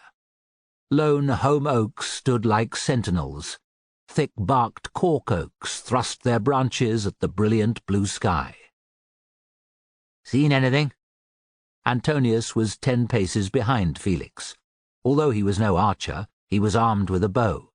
Better to have a shot at a deer than no shot at all, he had said, and Felix hadn't argued. "Well?" demanded Antonius. "Only rabbit trails." Antonius grunted. They had agreed beforehand to try for bigger game first. 1 rabbit afforded each man in the contubernium a few mouthfuls. A deer or boar would feed them all for days. A warbler registered its outrage at Felix's presence. The bird would sound until they had left its territory, so any game nearby would be on the lookout for danger or vanish. He picked up his pace. 100 paces on, the call was as strong as ever, but at double the distance, the alarm had died away. Felix stopped. There were other warblers in the trees further up the slope, their happy trilling song mixing with the loud chirring of cicadas. The occasional shout from down in the valley was the only reminder of their purpose in Epirus. He cast a look at Antonius. "We could almost be in the mountains near home." "If we were, you'd be complaining about having no money and being hungry." Felix grinned. "You'd be moaning as well." Antonius shrugged, but he was smiling. He jerked his chin at the track. "Let's get a move on. We don't want to head back empty-handed." "Aye." After a quick slug from his water bag, Felix set out again, his eyes roving the ground. His spirits rose soon after when he spotted tracks leading across the path, but they proved to be made by a lynx, 4-toed and without impressions from claws, as a wolf would make. "Psst!" He pointed at the marks, and Antonius's eyes widened. The graceful, elusive hunters also lived in Italia, but were rarely seen. On they went, the track hugging the slope on its journey towards a saddle that was skylined between two peaks. One faced down into the Aous Valley, the other was situated to its north. The brothers had agreed that if they reached the saddle without a kill, looking for rabbits on the return to camp was the best option. To continue further risked an encounter with Macedonian scouts. Several legionaries had failed to come back from hunting trips. The local people, farmers and shepherds, wouldn't be to blame. They had disappeared into the mountains. Felix found more rabbit trails, and then, to his excitement, a boar's. His hopes came to nothing. The dried, sausage-shaped fecal pellets he found next were proof that the track was days old. Telling himself that patience brought success, he resumed his search. Perhaps 1,000 paces later, an unexpected sound stopped him dead.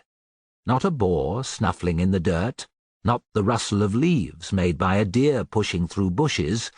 It was a human voice, of that he was certain. Felix caught Antonius's attention with a look. Using his fingers, he mimed a person walking, then pointed along the trail. Antonius's lips framed the question, "Macedonians?" Felix shrugged an "I don't know" in reply. Antonius jerked his thumb down the path and mouthed, "Go back." "Take a look first," Felix signed. Antonius knocked an arrow to his string. They padded on, treading soft, aware that the slightest sound could betray their presence. At 20 paces, Felix paused to listen. He heard nothing. After another 20, he stopped again. This time he made out a low moan. He set his lips against Antonius's ear. "Did you hear that?" Antonius nodded. The moan came again. Surrounded by dense bushes and shrubs, the sound was impossible to localize, but it wasn't far off. Was it an injured shepherd, Felix wondered, or a trap set by Macedonians? His mouth had gone dry, and suddenly his spear and Antonius's bow didn't seem like much protection against an enemy patrol. Skulking away unseen seemed a coward's choice, however. What would Pullo say if he found out? Felix took a step forward, and another. "Help me!" A groan followed. Felix understood. He had learned a few words of the Epeirote language from the tribesmen who fought with the legions. If this was a Macedonian trap, he decided, it was a poor one. The sight that greeted him around the next bend seemed to confirm his opinion. A man clad in a rough woolen tunic was lying on the track, a dog close by. Seeing Felix, it growled. Felix stopped. His brother came alongside. "Is it an ambush?" hissed Antonius. "I'm not sure. I don't think so." Felix was still wary enough to go no closer. The man sat up, grunting with effort. He was about their age, but his face was gaunt with exhaustion. He raised a hand, palm outwards. "Help! Please!" His Latin was bad, but intelligible. He pointed to his right ankle. "Leg! Hurt!" "Shepherd?" asked Felix. The man gave him a blank look. "You, sheep?" Felix indicated the slopes above and below and bleated. "Goats?" Understanding bloomed on the man's face. "Yes, I care sheep." "There is no ambush," said Felix. "We'd be dead by now if it was. He's a local. I'd wager he twisted an ankle, and he's been up here since it happened." "I think you're right," said Antonius. Despite their hunch, they kept a firm grip of their weapons as they drew closer, but nothing happened other than the dog wagging its tail. No Macedonians leapt out of the bushes, no arrows showered in. "Water?" Felix held out his skin. The shepherd nodded his thanks. When he handed the bag back, it was almost empty. Felix gave Antonius a glance. "How long you up here?" he asked.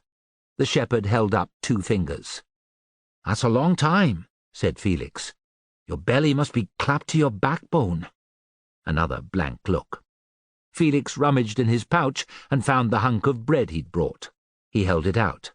The shepherd fell on it as if he'd not eaten in a month. Swallowing the last piece, he gave the brothers a brown-toothed grin. "What shall we do with him?" muttered Antonius. They stared at each other, realizing the same thing. Every local village was empty, abandoned because of the Roman advance. Farmers wanted to save their crops and livestock from the scouting parties that took everything they could find. Wise heads, Pullo included, had also suggested Philip might have paid the natives, with their expert knowledge of the terrain, to make themselves scarce. That way it would be impossible for the Romans to find a path around the Macedonian position. Whatever the truth of it, this man might know some of the trails. He might be useful to Flamininus, and was therefore of value to the brothers. Using his dagger to cut a small, low-hanging branch from a holm oak, Felix trimmed it into a crude but serviceable staff.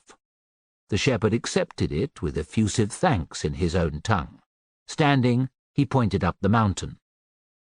"I go." Felix shook his head.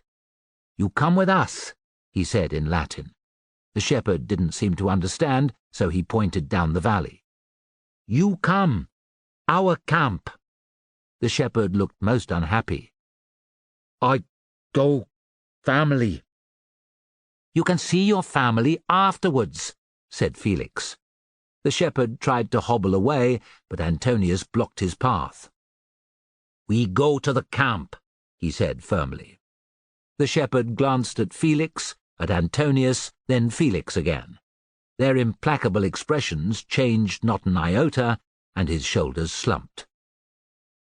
"You kill me." "We mean you no harm," said Felix. "Macedonians murder my friends, my cousins." The brothers stared at each other in surprise.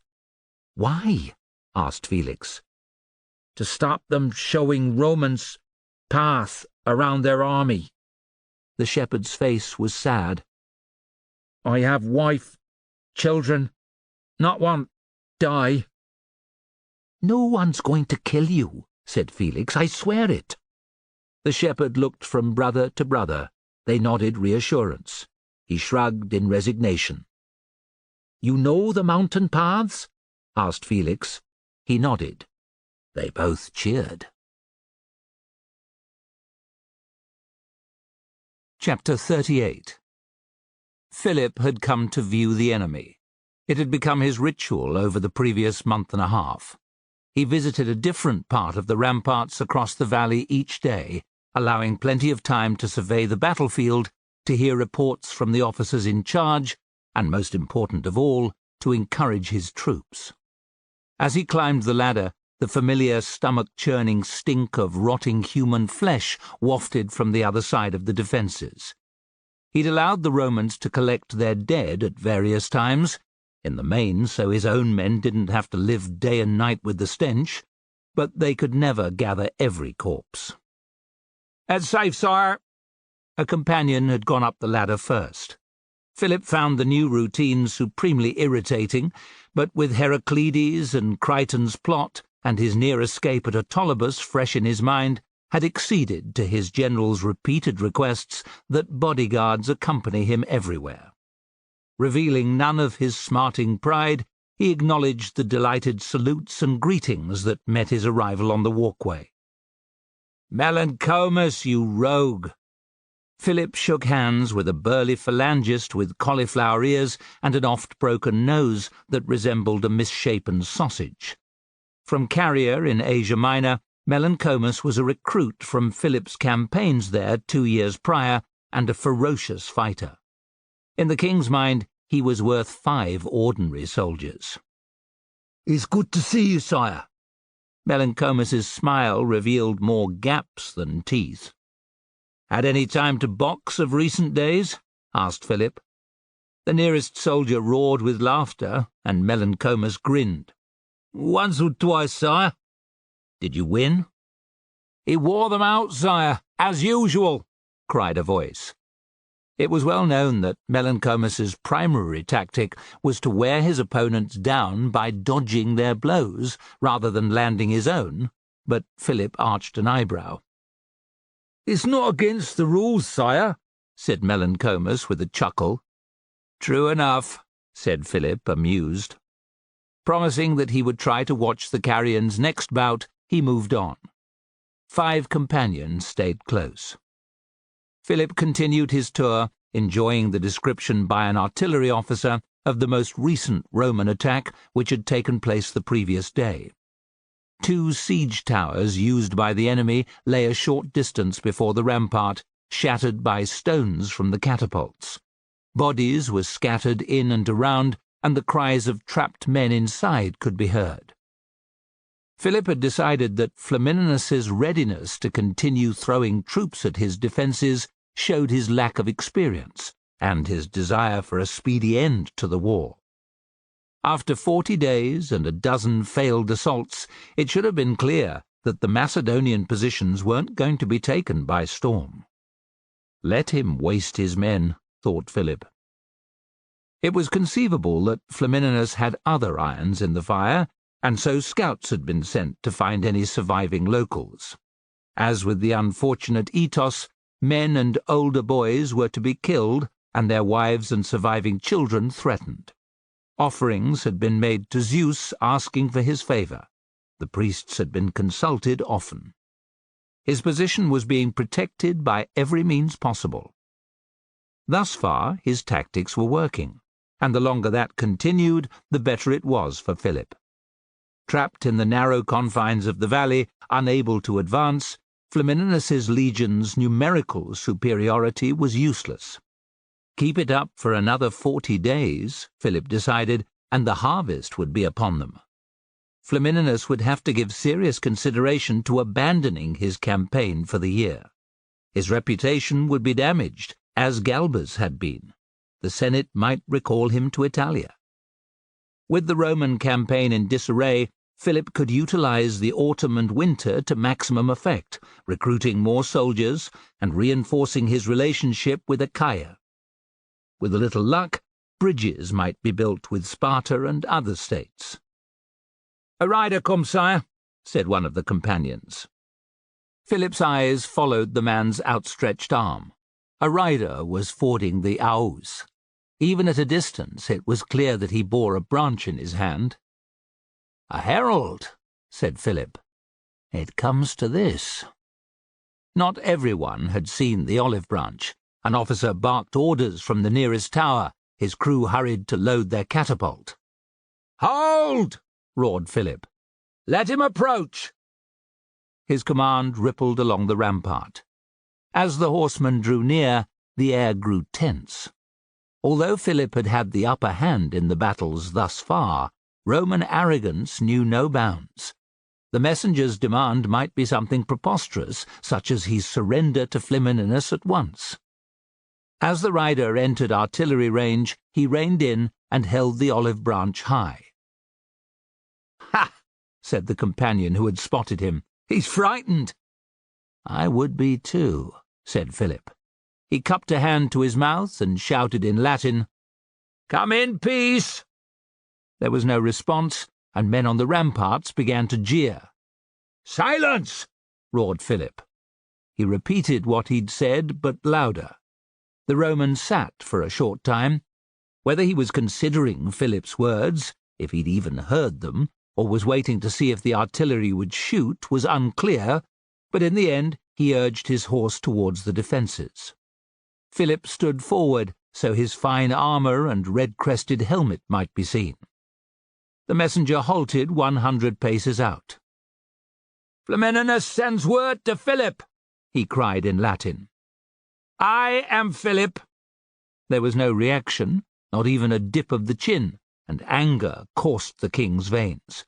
Even the lowliest of these barbarians was haughty beyond belief. "Flamininus would meet with you." "Does he wish to bend his knee?" asked Philip. The soldiers who understood Latin laughed. A frown. "He wishes to treat with you." It would be pleasing to send the messenger away empty-handed, thought Philip. Flamininus would be furious and powerless to retaliate. Curiosity defeated malice, however. "What does he want?" "Will you meet him tomorrow morning at the Lawn Home Oak by the river?" "I will. Just him, mind, and a pair of bodyguards, no one else. I trust you Roman bastards as much as I do snakes." The rider nodded, and without another word, turned his horse and rode away. At once, Philip's Latin-speaking soldiers explained to their fellows what had happened. Loud debates about what Flamininus would say began. "He's lost so many men, he will surrender. There is no other option. Rome will renounce its interests in Greece, and the legions will withdraw. He'll offer an alliance to the king, I know it." Their optimism was refreshing, but Philip knew Flamininus would lay no such deals on the table. The campaign had but started. No blows would be struck come the morn, he thought, yet the struggle would be bitterer than that of the previous 40 days. The following morning was glorious. Not a cloud marked the blue sky. A light, refreshing breeze flowed up the valley from the coast. From the bush-covered slopes, cicadas kept up a relentless chorus. A pair of choughs tumbled about in the air overhead, playful as children. On the Macedonian ramparts, soldiers watched their king and his escort ride towards the enemy lines. Philip looked every part the king. His armour had been burnished until it shone, the feathered crests of his helmet renewed, and his sandals polished. Beard combed, hair oiled, he was mounted on his favourite Thessalian stallion. In a quite deliberate gesture, he waited for some time after Flamininus had arrived at the agreed spot before deigning to appear. "I am the king," he thought, "and you the leader of a barbarian army."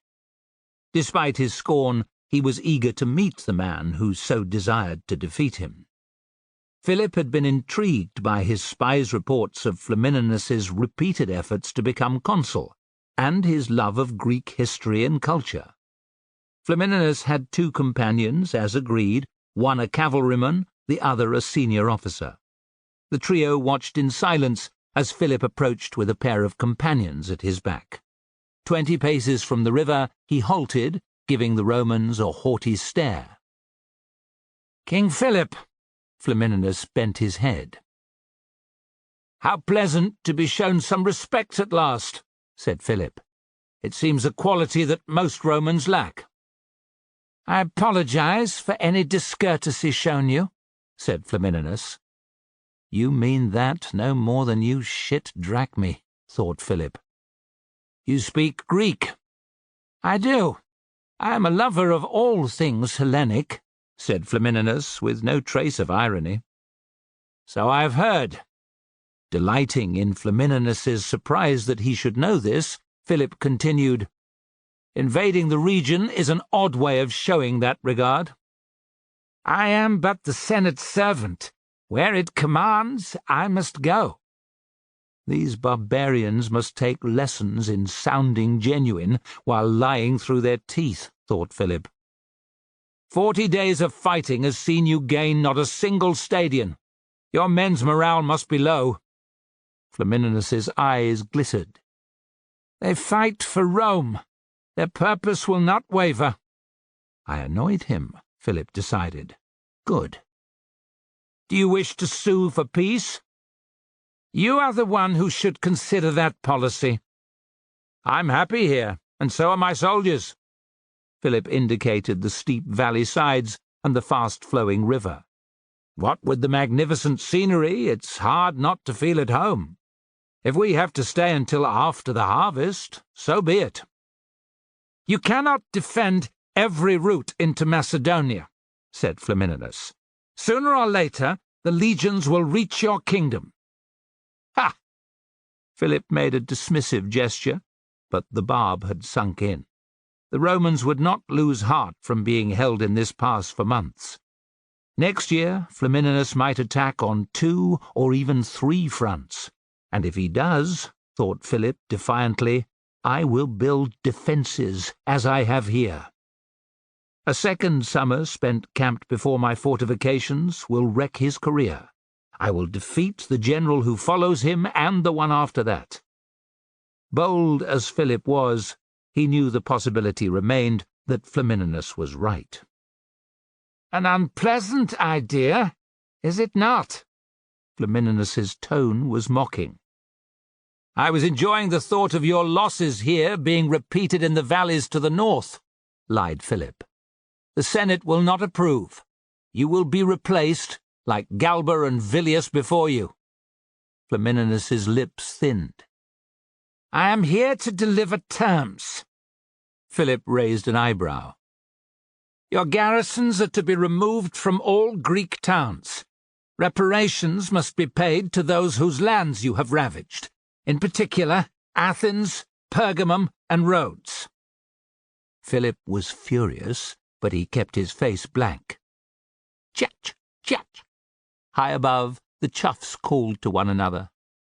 Looking disappointed by Philip's lack of reaction, Flamininus continued, "Any other disputes that you are involved in are to be open to arbitration by a mutually agreeable third party." "A third party which will no doubt look to you for guidance," thought Philip. "What gives Rome the right to intervene here?" he wanted to shout. They stared at one another. "Well?" asked Flamininus. There was no denying the annoyance in his voice now. "What shall your answer be?" "I will not roll over and present my belly like a scared pup," Philip decided. And yet, bitter though the medicine was, it was preferable to swallow a little. If he gave in to some of Flamininus's demands, outrageous as they were, Rome might end the war. "I will renounce control of the lands that I have conquered personally. Those I inherited shall remain Macedonian, for they are mine by right. I will accept mediation on matters outstanding between me and my enemies, including the matter of reparations. The arbiter should be a party with whom neither state is at war." Flamininus tutted. "The unprovoked aggression you have shown to Athens, Pergamum, and Rhodes needs no arbitration. You were the one to initiate hostilities, the one who seized territory and destroyed property that did not belong to you. They shall calculate the monies owed." "Very well," said Philip, thinking, if this is the price for peace, so be it. "As for the Greek towns that must be freed, why not start with those in Thessaly?" suggested Flamininus airily. Philip was shocked into silence. Thessaly had been under Macedonian control since his namesake, the father of Alexander, had deposed its tyrant more than a century and a half before. Relinquishing it without a murmur would send the message to every Greek state that he was a toothless lion. Powerless, a king without pride or honor. "No," Philip muttered. "No? You heard me. What heavier condition could you impose on a defeated enemy, Flamininus? Rome is merciful, offering to leave you as king of Macedonia. Your idea of mercy and mine differ somewhat." Despite his best intention, Philip's anger flared. "You arrogant Roman prick!" Flamininus's face coloured. "What did you say?" "Call yourself a Hellenophile," sneered Philip, furious at Flamininus's audacity. "You're a barbarian, no better than the stinking Illyrians and Dardani who slink at your heel." Flamininus swore and ordered his cavalryman to hand over his spear. "Think you can hit me from there?" Philip jibed, ready for a fight himself. He edged his mount to the water's edge. "Do your best." Knuckles white on the shaft, Flamininus gauged the distance. After a moment, he shook his head angrily. "It would be a waste of a fine weapon." "You would have a better chance of hitting a barn door, more like," cried Philip. He took the light spear offered by his companion.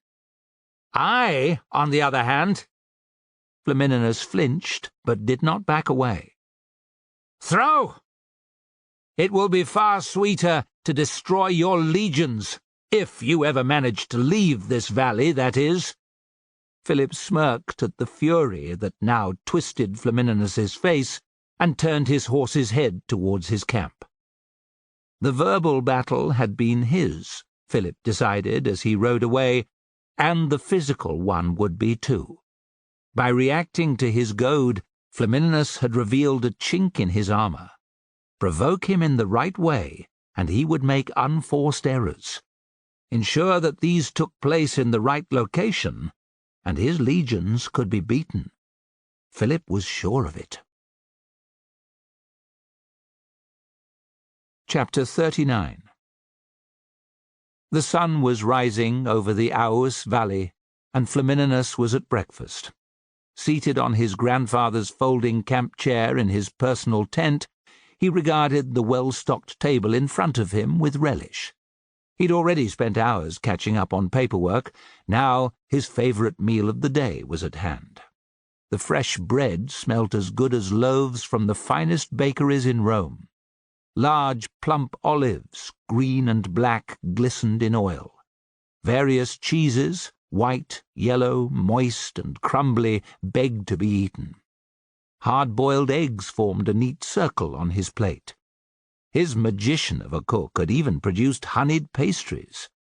Flamininus reached for one, making a mental note to thank the cook when next he appeared. A couple of mouthfuls, and the sweet morsel was gone. At home in Rome, Flamininus would never have been allowed more, but free of his wife's disapproving gaze, he took a second. There were 3 more on the plate. Sore temptation, but there was too much else on offer. He dipped a hunk of bread into the oil around the olives, took care not to let any drops fall on his pristine tunic, and took a large bite. Gods, but that was good, he thought, trying in swift succession 2 types of cheese, and then a third. Pace yourself, Flamininus told himself, taking a long swallow from his ornate blue glass. He studied the wine with an affectionate eye. Caecubon, diluted as he liked it. A second mouthful was just as good. So was the next, and then it was back to the cheese and bread. His eyes kept getting drawn to the honeyed pastries. Perhaps he would place one on the side, a morsel for later in the morning. Or else he could have it now. With a reflex glance, to make sure his wife wasn't looking, he wolfed down a third. It was divine, better than the pastries in Rome. I shall have them daily, he decided. A smile of satisfaction marked his lips. There were worse things than going to war. Culinary delights could only keep reality at bay for a time. His thoughts returned to the stormy meeting with Philip, which had gone less well than he'd hoped. He hadn't imagined the Macedonian king would lie down and accept every demand, but nor had Flamininus intended things to deteriorate the way they had. He felt little regret, though. Despite his army's failure thus far to take the pass, he held the upper hand, and Philip's refusal to acknowledge this had wounded his pride. King he may be, but I am consul of Rome, thought Flamininus. I am the Senate's voice, the strong arm of its military might. I am the modern Alexander, not Philip. When will Rome be victorious? Flamininus could already hear the question being asked in the Senate. He could see it written in a letter from Rome, the reply to his news that he had spent more than 40 days, nigh on half the campaigning season, encamped in a narrow valley in the arsehole of Epirus.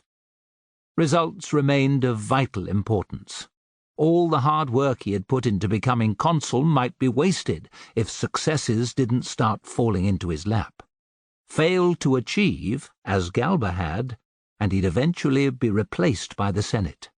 Soon after that, he would be ruined by Galba's revelations of his murky political dealings with the Aetolians, Rhodians, and Pergamenes. Flamininus wished Galba a slow, painful death, and not for the first time considered having him murdered. Sadly, it wasn't worth the risk.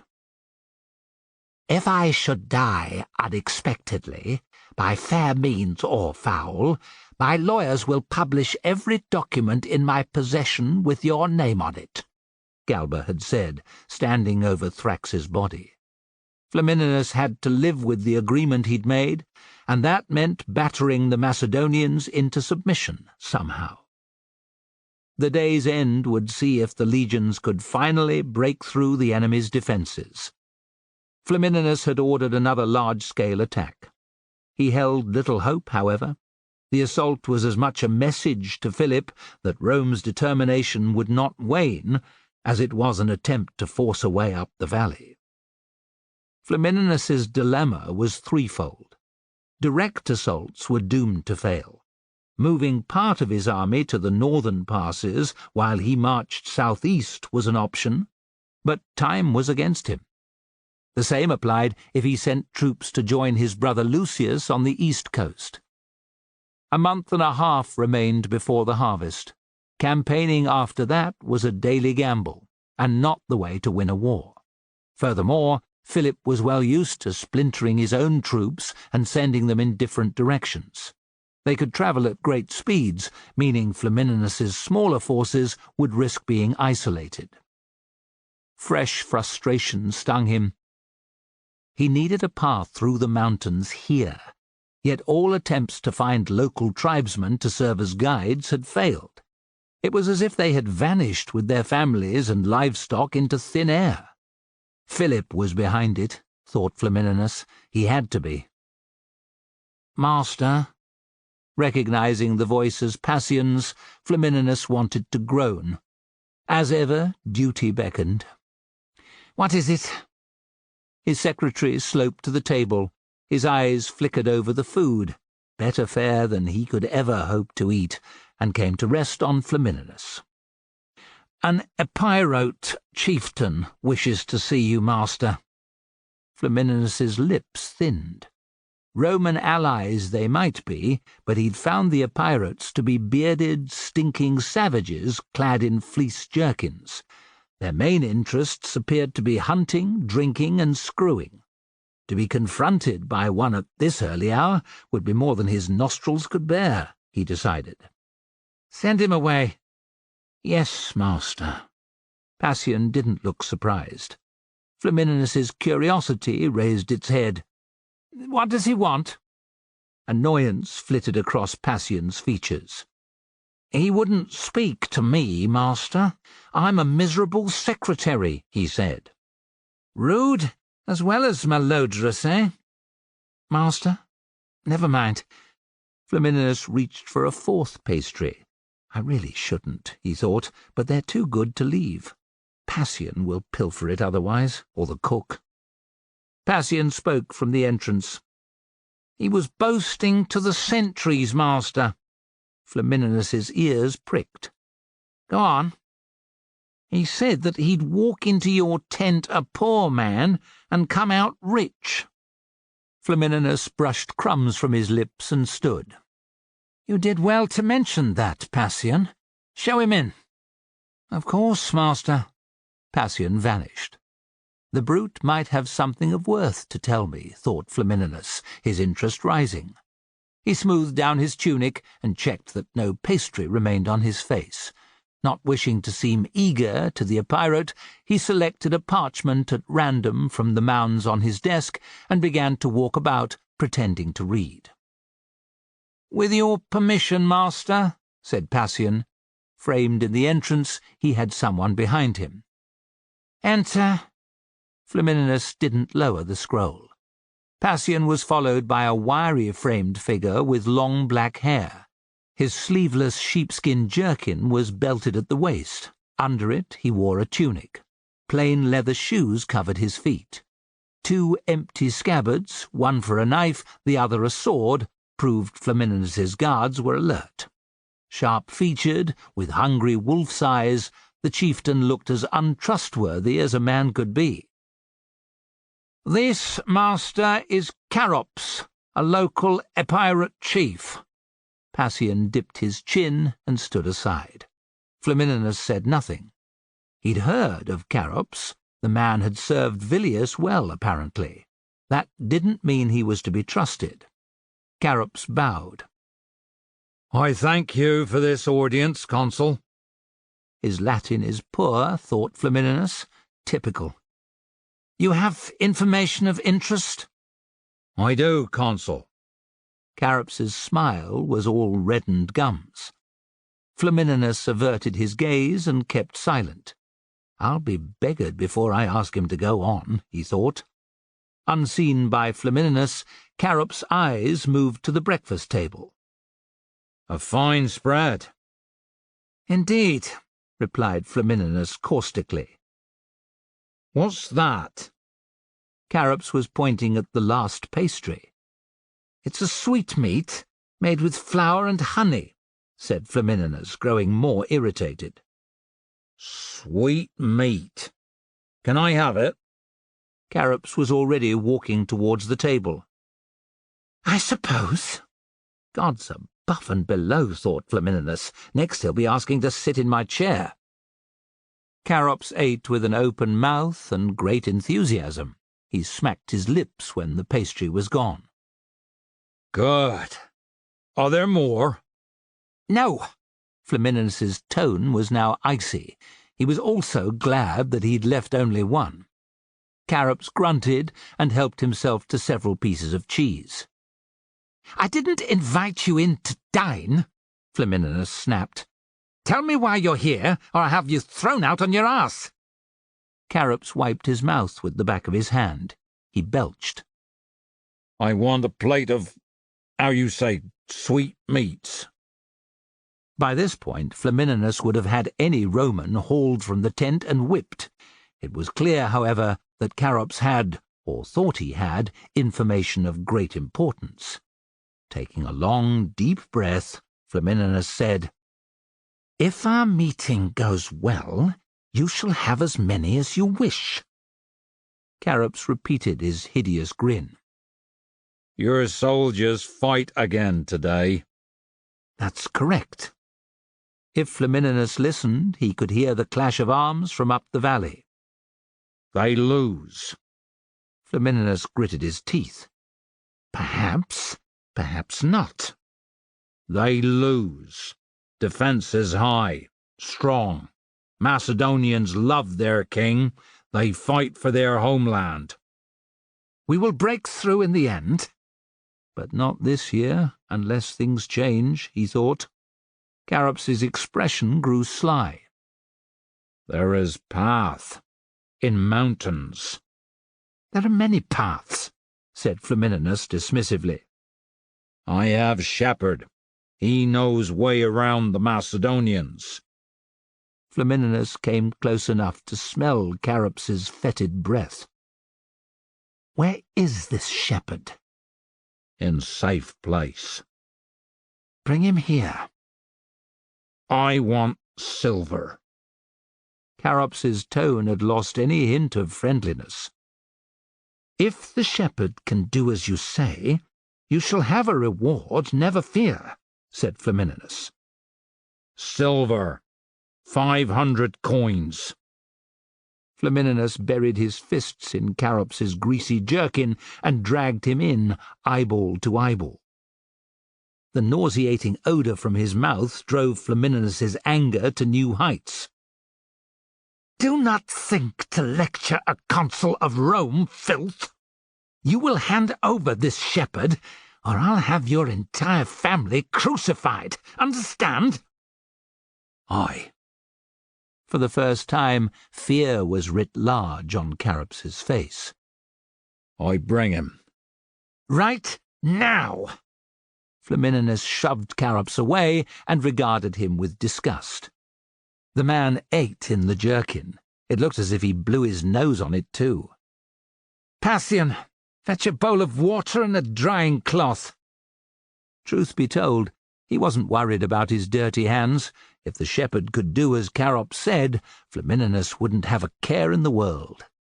The Epirot could have sweetmeats every morning for the rest of his days, he thought, and 500 silver coins besides.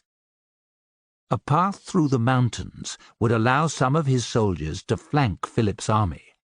Smoke signals would let him know that they were in place. He could then draw the Macedonians to their defences with a feigned assault, allowing his men at the enemy's rear to attack.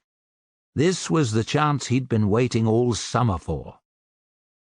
"Master," Passian again, "one of the sentries is here." Deep in thought, Flamininus hadn't noticed the legionary behind Passian. "Speak." The princeps, a dependable-looking type, saluted. "There's a Centurion Pullo to see you, sir.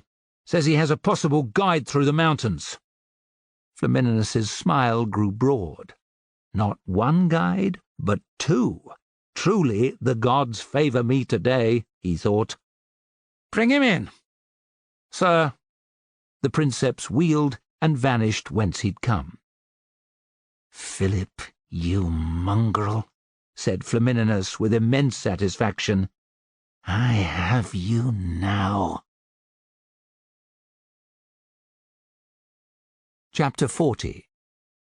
A tide of allied infantry marched towards the Macedonian fortifications. Demetrius, atop the ramparts with his friends in the place they had come to regard as their own, couldn't understand why Flamininus was committed to the deaths of yet more men. True, they were allies, not legionaries, but soldiers were soldiers. Every corpse below was one enemy less for Philip's army to face. It seemed not to matter to Flamininus. From the numbers tramping in their direction, the assault was to be a big one. The clash began in the usual fashion, with the artillery wreaking a terrible slaughter among the enemy. Demetrius thought it odd that the allied troops did not break as they had before, but with men already leaping into the ditch, he had no chance to think about it. He and his friends fought in grim, determined silence, talking only when one needed another to help throw down a ladder or the like. Philippos, who had taken to joining them, was a noisy fighter, however. A great roar left his mouth each time he dispatched an enemy, and he laughed when ladders toppled sideways, taking the legionaries to their deaths. As the allied troops began to falter, a wave of Hastati began to advance. "What's Flamininus up to?" cried Demetrius. "The prick thinks the allies will hold if they see legionaries coming to help." Kane spat over the rampart to show what he thought of that. "The attack will fail regardless," pronounced Antilian. "Flamininus has too many men to throw them away so easily." It couldn't be that simple, thought Demetrius. Something was going on, but what it was he didn't know. He leaned out and with a precise stab killed the first man on a ladder. Dodging his comrade's falling body, the second soldier quailed, which gave Demetrius time to shove the ladder to the right, unbalancing it. Despairing cries rose. He paid no heed. Something made Demetrius glance over his shoulder back up the valley. Cold fear uncoiled in his belly. Twin lines of smoke were rising from the tree-covered slopes to his left. A short distance behind the army's camp, they were being made by enemies. There could be no other reason. Somehow, the Romans had appeared to the rear of their camp. "Look!" he muttered. No one answered. "Kane! Antilian! Fucking look behind us! Philippos!" he shouted. His friends obeyed. So did Philippos. Demetrius didn't need to say a word. They all swore and swore again. "What do we do?" asked Kane. "Back to the Spira," said Demetrius. "Men here will have no chance of escape. Our best hope is with the Phalanx." Antilian began to argue, but Philippos cut him off. "He's right." Like that, it was settled.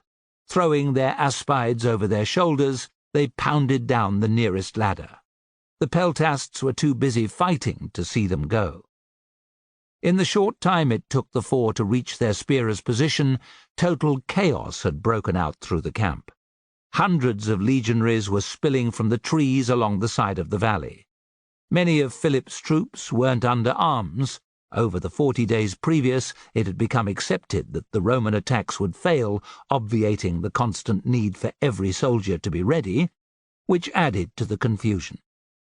Men scrambled for their weapons and armour, while their officers bellowed at them to move faster. Simonides already had the phalangists in file facing the rampart. He greeted the four's arrival with nothing more than a raised eyebrow and an order to join their comrades. Demetrius scrambled into place, nodding at Zotikos. The rest of the spearer was also in formation. Stephanos, the man who had replaced Crichton, stood before his men, face set. Demetrius remembered his old commander. Both he and Heraclides were food for the worms now, as they might be soon. "This is going to be dirty, brothers," cried Stephanos. "When the Peltasts realize what's happening, they'll be off that wall like rats off a sinking ship. After that, things will go to Tartarus fast. Many of us will be slain in the next hour, like as not. But we're not going to run. There's a job to do." "Apart from die?" Philippos called out. Plenty of men laughed, and Stephanos grinned. "Aye, apart from that. We have to hold the Romans back so that our comrades can escape." He raised a hand at the unhappy muttering. "Aye, I know the barbarians are in front of us and behind.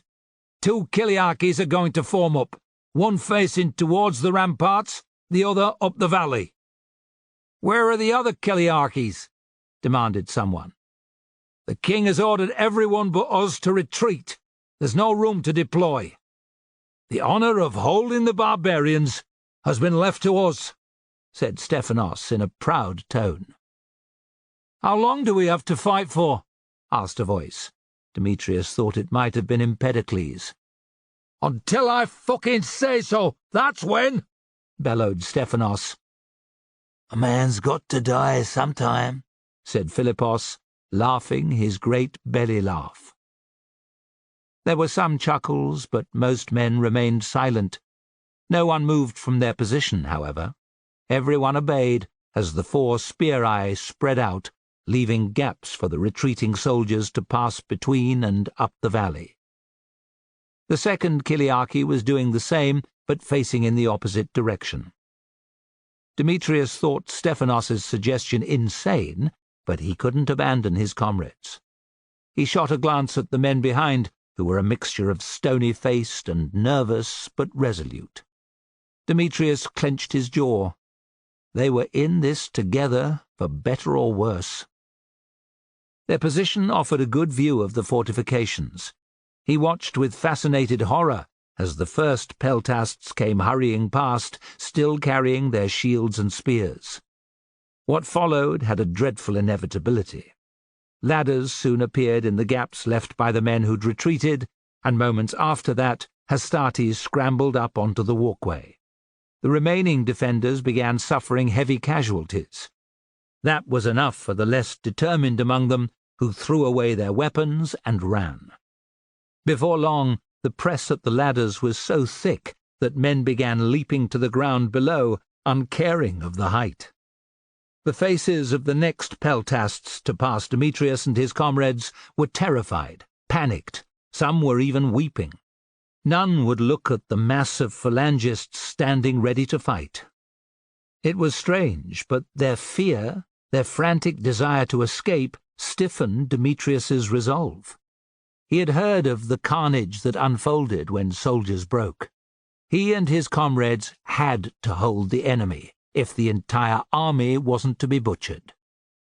Their test began not long after, when the first Hastati clambered down inside the defences. Perhaps 50 strong, they charged in a disorganized mass towards the gap between Demetrius's spearer and the next one over. A shouted order from the 2 commanders had the spear-eye shuffle towards each other, closing the space.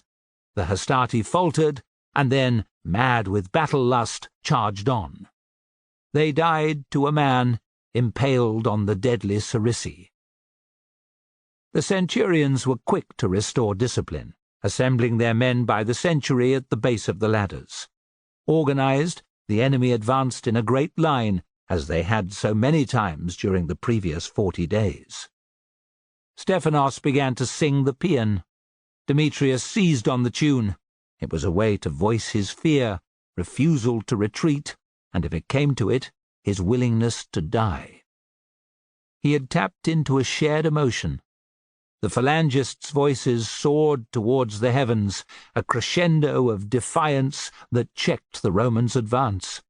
Angered, their centurions blustered and threatened until the Hastati again began to move forward. Their advance was less confident than it had been, however, and it was no surprise to Demetrius when their charge came to a halt before the ends of the Cerici. "Yellow livers!" roared Stephanos. A centurion in the front rank pointed his sword at the phalangists and shouted something. He took a couple of steps forward. A few men followed him, but an instant later a front ranker jabbed forward with his pike. His thrust was perfect, spitting the centurion through the throat. Drowning on his own blood, he went down, and the phalangists cheered. The Hastati were frozen to the spot, and when the spearer moved forward, they retreated. It wasn't until another centurion appeared and began beating men with the flat of his sword that they attacked. Even then, their efforts were half-hearted. They died by the dozen, unable to close with the jeering phalangists. Word of their success moved down the files. Demetrius was delighted, but Zotikos dampened his enthusiasm. "It won't last. It can't." "Their numbers will become overwhelming," muttered Demetrius, peering over men's heads at a wave of Principes scaling the defences. After them would come the deadly Triarii, he thought. "Aye, we can use the valley side and the river as protection on our flanks, but sooner or later some bright centurion will lead his men into the trees or into the water." Zotikos sighed. "Once they come at our sides, we're like the mouse in the pitchpot, screwed." The spear-eye commanders were also alive to the danger, and during another lull in the fighting sent messengers to one another. Not long after, the two Kiliarchys moved, awkwardly, but without breaking formation, up the valley. It was hardest for those facing the defences, Stephanos's spearer included, because they had to walk backwards. The Romans followed at a safe distance, waiting, Demetrius realized with horror, until the phalangists had to enter the camp and negotiate their way past tents and fires. "We're going to have to break formation," the quarter-file leader announced. "Unless Stephanos commands otherwise, we will move into quarter-files when I say." Demetrius didn't like it, but he'd seen the disorganized peltasts being harvested like wheat by the pursuing legionaries.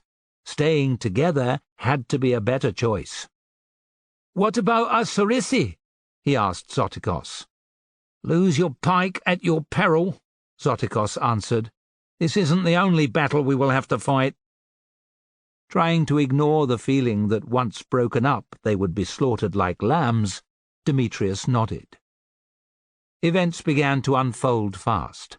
A group of Principes led by an Optio in a black-crested helmet burst from the trees to their right. Demetrius's file was 3 in from the spearer's right flank. He and his comrades could do nothing but shout a warning. The men on the rightmost file did their best to turn towards the enemy, but the wily Optio had already formed his men into a small wedge. They drove at the spearer, picking off the phalangists who weren't yet facing them. Demetrius's quarter-file leader didn't wait. "Break file!" he roared. "About turn and follow me!" "We should stand and fight," Demetrius protested. "We've done our work here," grated Zotikos. "If you want to live, follow." Demetrius and Cimon slung their aspides over their shoulders, lowered their Cerici, and followed. The quarter-file leader was on their heels. Joy filled Demetrius as he glanced over his shoulders and saw Antilion and the rest herring after them. The attack from the trees proved to be a blessing in disguise. By breaking away, the phalangists had outrun the main body of legionaries who had scaled the defences.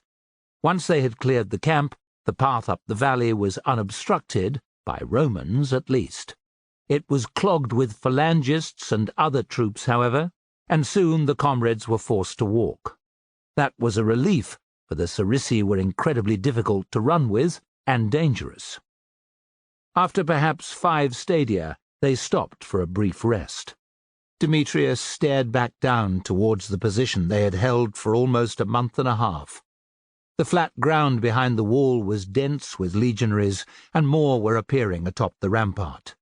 The repetitive thunk of axes told him that the fortifications would soon fall, allowing Flamininus's entire army through. "What a fucking mess," said Cimon sourly. "We're alive, at least," said Demetrius. "Thanks to us, most of the army got away," said Zotikos. "That's something to be proud of." It felt like a hollow victory to Demetrius. Chapter 41. Thessaly, Central Greece, summer 198 BC. Philip had ridden out from his camp to survey the landscape. Although it was pleasant to have reached the flat Thessalian plain, which spread out south and east before him, he was already missing the cooler temperature of high ground. Waves of baking heat radiated from the bone-dry ground, cracked open by the sun's heat in many places. Golden fields of wheat, barley, spelt, and millet rolled away into the distance. Poor farmhouses were dotted here and there. Red-tiled roofs marked their richer neighbours' dwellings. A tiny figure led a mule-drawn wagon along a rutted track, another watched over a flock of grazing sheep and goats. At Philip's back, forming a huge semicircle, were the tall, forest-covered mountains that protected Thessaly's western and northern borders. It was these ranges that he and his army had marched out of that afternoon. Some 10 days had passed since the defeat in the Aous Valley. Before him, in a defensive position between a hill and the river Lithios, lay the town of Tricca. Alerted to his troops' presence by the noise of their arrival, the local leaders had sent messengers with flattering words and offers of food and supplies. These Philip would take. His army was an ever-hungry beast, but he needed more from Tricca. There was every chance that Flamininus would come this way, and soon. The choices facing Philip were tough. The legion's needs were as rapacious as those of his troops. Leave the towns of Thessaly unharmed, and he would hand Flamininus immeasurable quantities of provisions. If he sacked and burned the settlements and torched the crops in the fields, he would deprive his enemy of vital rations, making Flamininus's advance a great deal more perilous. Despite this, Philip did not want to destroy his own kingdom. The people of Tricca were his subjects, and the idea of forcing them from their homes before razing the place to the ground was repulsive. Frustration lashed Philip. He had to decide what to do, if not now, then within a few days. The legions were on the move, sure as death followed life. He threw a bitter glance at the sky, from where the gods were watching and no doubt laughing. They would have known that his refusal of Flamininus's harsh demands was pointless. Just a few days later, he was effectively ceding Thessaly. Tricca was dear to Philip's heart.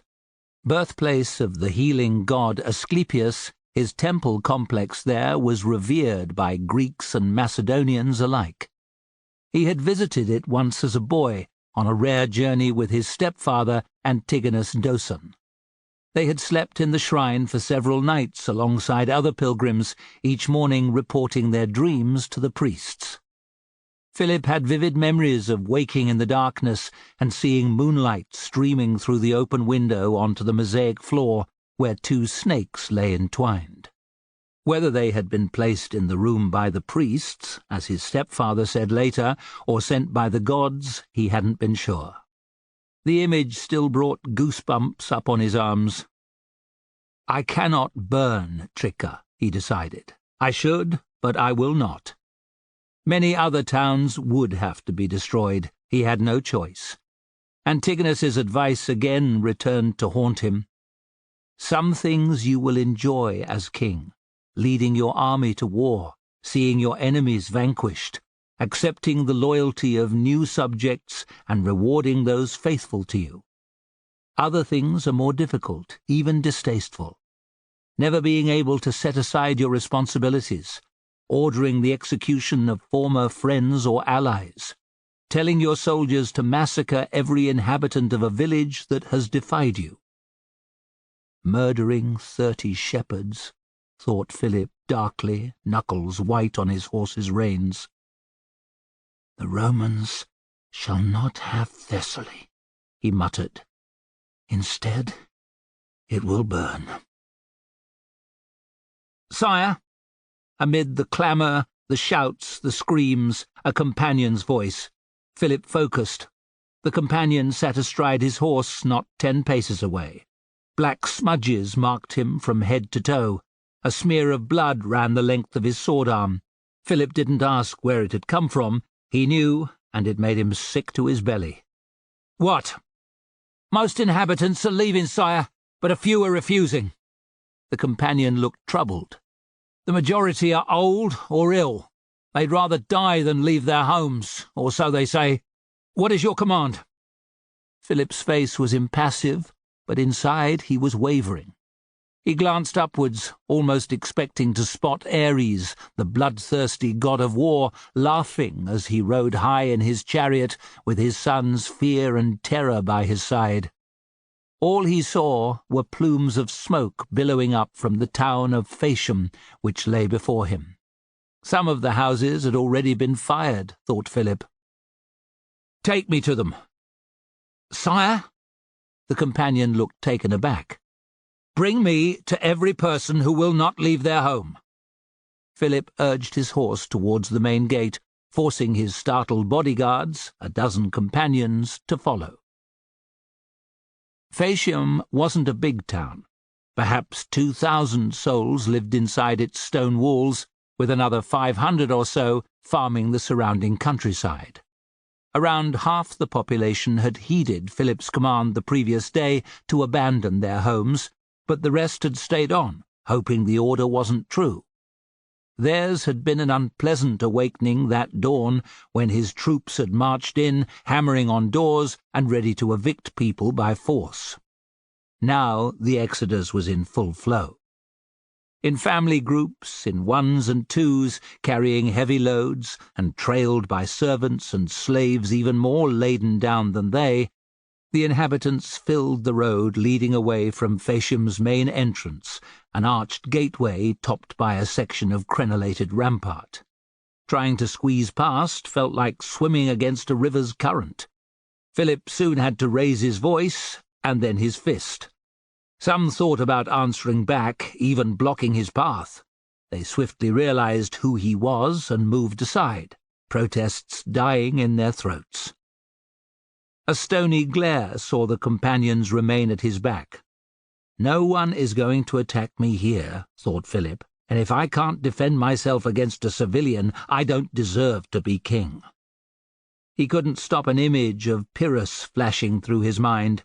A skilled general from Epirus and famous mercenary, he died not by the sword, but from a roof tile hurled by a woman in a town such as this. This is one of the dwellings, sire. The companion pointed at a ramshackle hovel, the door of which hung on a single hinge. Hens pecked about in the dirt, scuttling into the house when the horses drew close. A black and white cat with purulent eyes watched malevolently from the single windowsill. "Hail," said Philip. No answer. The companion pounded his spear-tip on the door, which almost came away from its hinge. "Come out! Your king is here!" Silence. The companion's face darkened. He swung down from his horse and made to enter the hovel. Feet shuffled within. A hen darted outside, followed by a second malevolent-looking cat with one ear. "Who's there?" called a quavering voice. "I am Philip of Macedon." Wheezing laughter. "The king?" "Aye. said Philip, reining in his temper. "Come out, that we may speak." A barefoot crone in a ragged dress appeared in the doorway. Possessed of wispy grey hair and a face more lined than a piece of crumpled parchment, she had to have seen 70 summers and 10.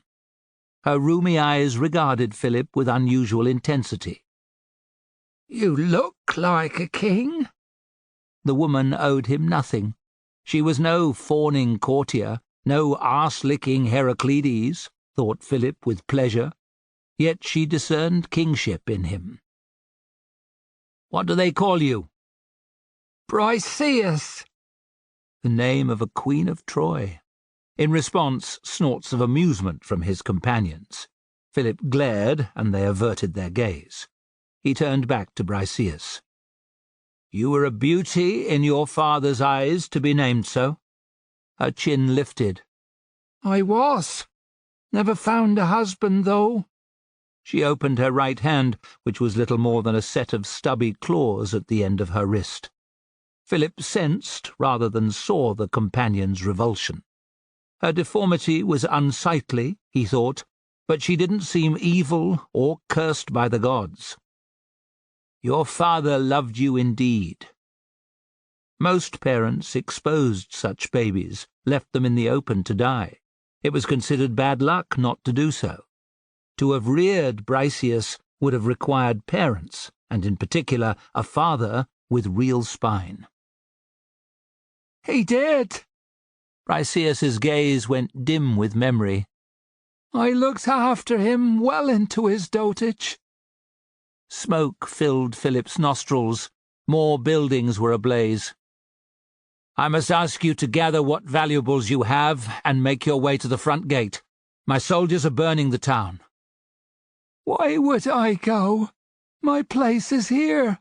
Mother and father are buried outside the walls. I will join them soon enough." "Time is pressing, sire," said the companion. "Shall I deal with the others who will not leave?" "Aye.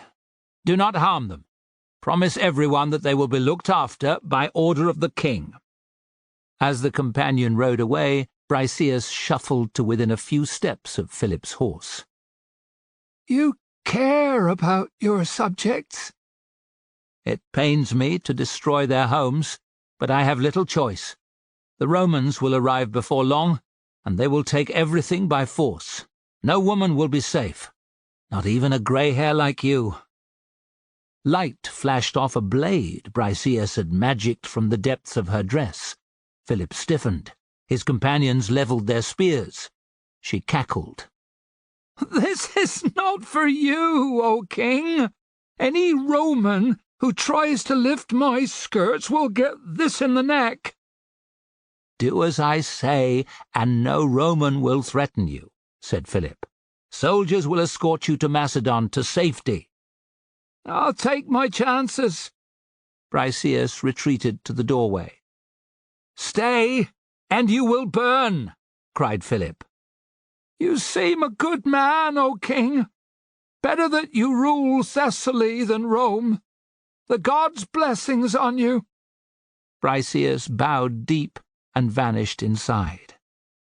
Philip was lost for words.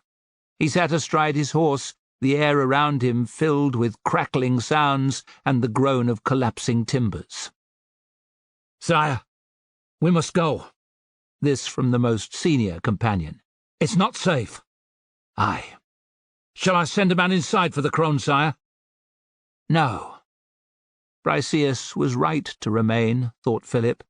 Inside Phasium's walls she had some kind of life. Outside she would have none. The companion didn't argue. Ordering 2 men to lead the way and another to ride to Philip's left, he placed himself by Philip's right side. "With your permission, sire." Philip nodded. They rode. Philip had seen many unpleasant sights in his life, men slain on summer battlefields, more maggots than flesh, their stench palpable from 5 stadia. Corpses that had been eaten by wild animals, their bones gnawed clean, eyeballs eaten, picked of every sinew. Criminals thrown from a high place their crumpled bodies an ugly tangle of awkwardly bent limbs and shattered skulls. He'd seen death at sea and in rivers, outside town walls and in sacred places. He had ordered plenty of the deaths, had sent thousands of men to die in battle. In the coming days and months he would see many more. None would haunt him more than Briseus. Chapter 42. Outside Phaloria, Western Thessaly. More than a month had passed since the battle at the Aos. It was midsummer, and the lack of cloud presaged another scorching day. Together with hundreds of other legionaries, Felix, Antonius, and their comrades were waiting to advance on Phaloria, the first decent-sized town they'd seen since crossing the border into Thessaly. The time since their victory over Philip had been pleasant. Rather than pursue the enemy, they had been in Epirus, where Flamininus had cultivated relationships with the tribes and purchased vast quantities of supplies and food for his army. No one had been unhappy, least of all Felix and his comrades. Patrols through friendly countryside and accompanying wagons laden with grain was boring work, but worlds better than risking their lives in battle. And yet remaining in Epirus would not bring Philip to heal or fill the brothers' purses. They were here to win a war, thought Felix, and the sooner that was done, the better. Phaloria was but the next obstacle in their way. Occupying one slope of a valley that led southeast, the town was home to a strong garrison. Rumours were that Philip had augmented the local troops with 2,000 of his own men. It was possible to bypass Phaloria, but Flamininus had no intention of leaving his army open to attack from the rear. Orders had come the evening before that the place was to be taken by storm. As at Antipatrea, Pullo's response had been to have his men fashion ladders from trees felled on the slopes above. "You should be expert at it now, maggots," he'd growled, as sweating they wielded axes, saws, and adzes under the blistering sun. "Faster!" Felix eyed the worst of his blisters, a raw, oozing circle where his right thumb met his hand, caused by hours of gripping tools. If he came away from the impending fight with that as his only wound, he'd be grateful for its constant stinging. "When will it start?" Narcissus's nasal voice. It was a question in everyone's mind, but Felix was tired of his self-absorbed comrade. Much of the time they'd been waiting. An hour at least had been given up to a long-winded explanation of how Narcissus's parents had met, been separated, and then come together again through the god's favour. The tale had not long come to an end. Felix gave him a withering stare. "See the artillery? When they start shooting, it begins. Once they've done, the Allied troops go in. If they don't succeed, we'll get the order to advance with the Hastati. Get it?" Chuckles from everyone bar Narcissus. "Very funny," he said with a sneer. "You asked, I told you." Felix fixed his eyes on the lines of bolt-throwers which had been carried to within 10 paces of Philoria's defences. In order to find the best angle, each machine had loosed a number of ranging shots. Jeers and insults from the defenders had met the first attempts, which had smashed harmlessly into the stone walls or landed short. Their derision had been silenced by the next volleys, which had caused several casualties on the battlements and from the strangled cries beyond in the town itself. The artillery crews stood ready now, weapons loaded, their officers listening for the signal. Felix couldn't see the trumpeters, who were with Flamininus, behind the Principe's position. It had to be soon, he thought. The town was encircled, the troops in place. Epirotes, Illyrians, and other allies made up the first wave. Hastati and Principes like themselves comprised the second. As ever, the Triarii were at the back. Pullo had been at the rear, talking to Livius, but reappeared along the side of the century, Vetus slapping its familiar rhythm off his left palm. Felix had done nothing wrong. yet he still dreaded the sound. The expressions of those around him revealed the same truth. Men joked sometimes that many enemies would run from a centurion armed only with a vine stick, but Felix didn't know anyone with the balls to crack it in front of men such as Pullo or Matho. "Ready, fools?" asked Pullo. "Yes, sir," they shouted back. "You'd fucking better be." Pullo came to a halt along the middle of the front rank, about 10 paces out. His cold eyes raked the Principes. "The savages," here a sour smile, "that is to say, our allies, are going in first. They should soften up the enemy nicely." "Rather them than us, eh?" Felix muttered to Antonius. "Silence!" Pullo's low voice was terrifying as always. The blaring of trumpets drowned out whatever else Pullo might have been about to say. The noise hadn't died away when the artillery began to shoot. Felix watched the nearest bolt thrower. Twang! A bolt shot towards Phalauria's walls. 2 Hastates sprang into action, winding back the arms. The instant there was room on the groove, a third man laid a new bolt in place. At its maximum draw, the string ran over the final ratchet with a metallic click. A nod from the loader, and the officer pulled the release cord. Off went the bolt, faster than the eye could see. Over the course of perhaps 200 heartbeats, the artillery laid down a brutal barrage on the enemy. It was impossible to judge how many casualties had been caused, but there were fewer men on the ramparts. Screams aplenty floated through the air from Phalauria. Trumpets halted the artillery, then sounded the advance. Roaring fierce battle cries, the Allied troops charged at the town walls. Felix watched, fascinated. Nervous archers among the defenders began to loose before it was time. Their arrows fell short, and the Allies roared with contempt as they pelted closer. The second volley, less ragged than the first, dropped a few men.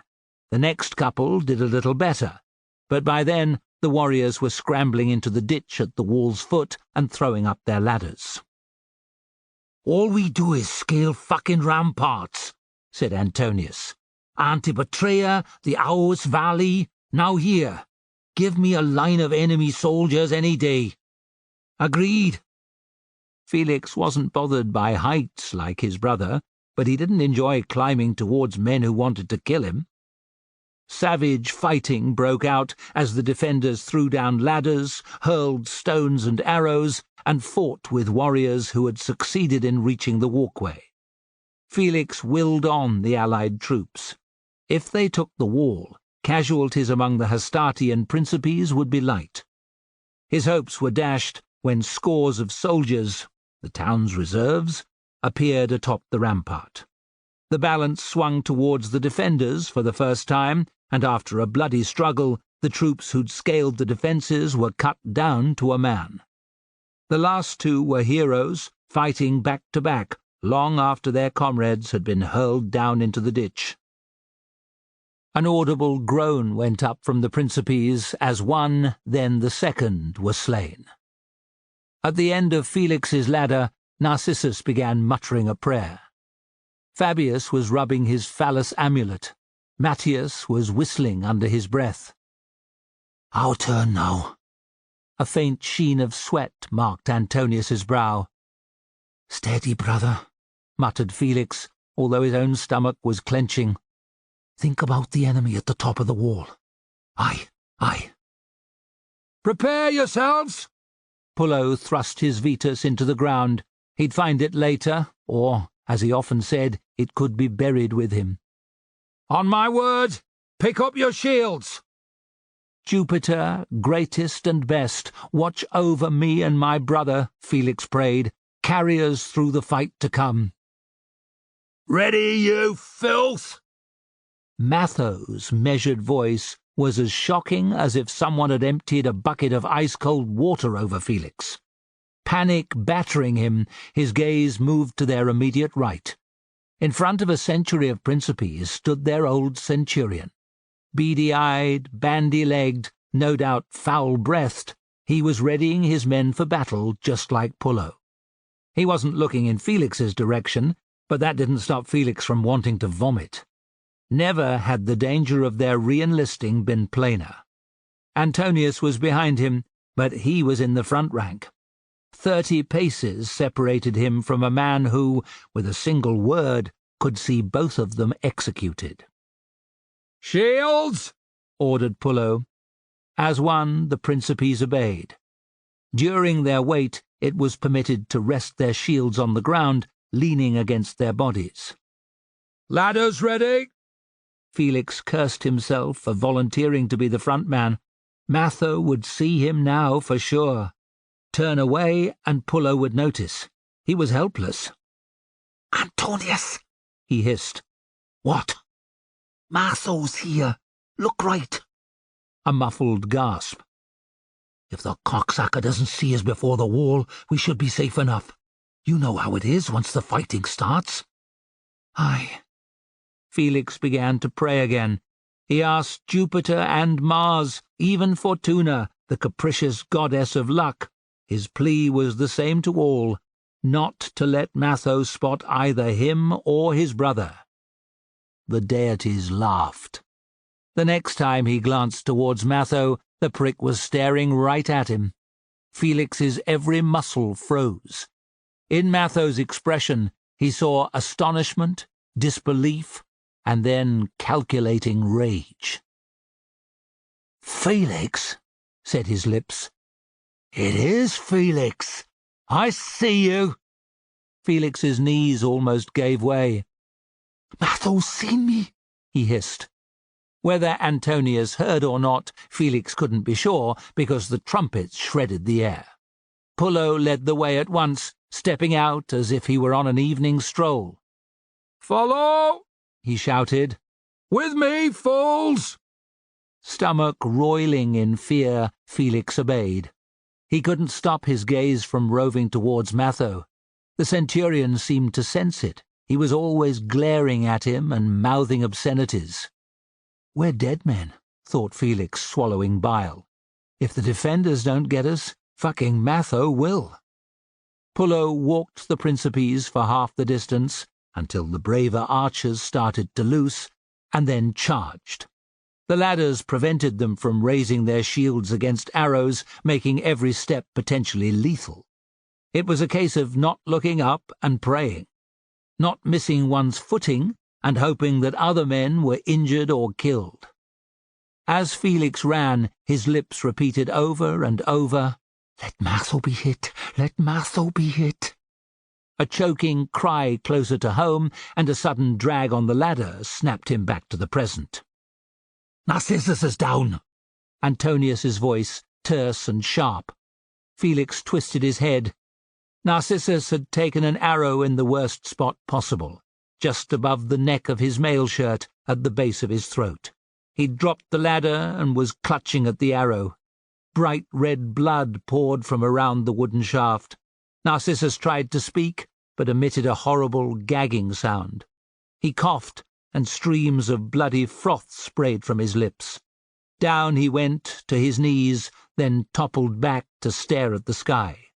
He rasped a bubbling breath in and out, and died. "Felix! Antonius!" Pullo had somehow seen. "Move!" Narcissus had a better end than poor Ingenuus, thought Felix.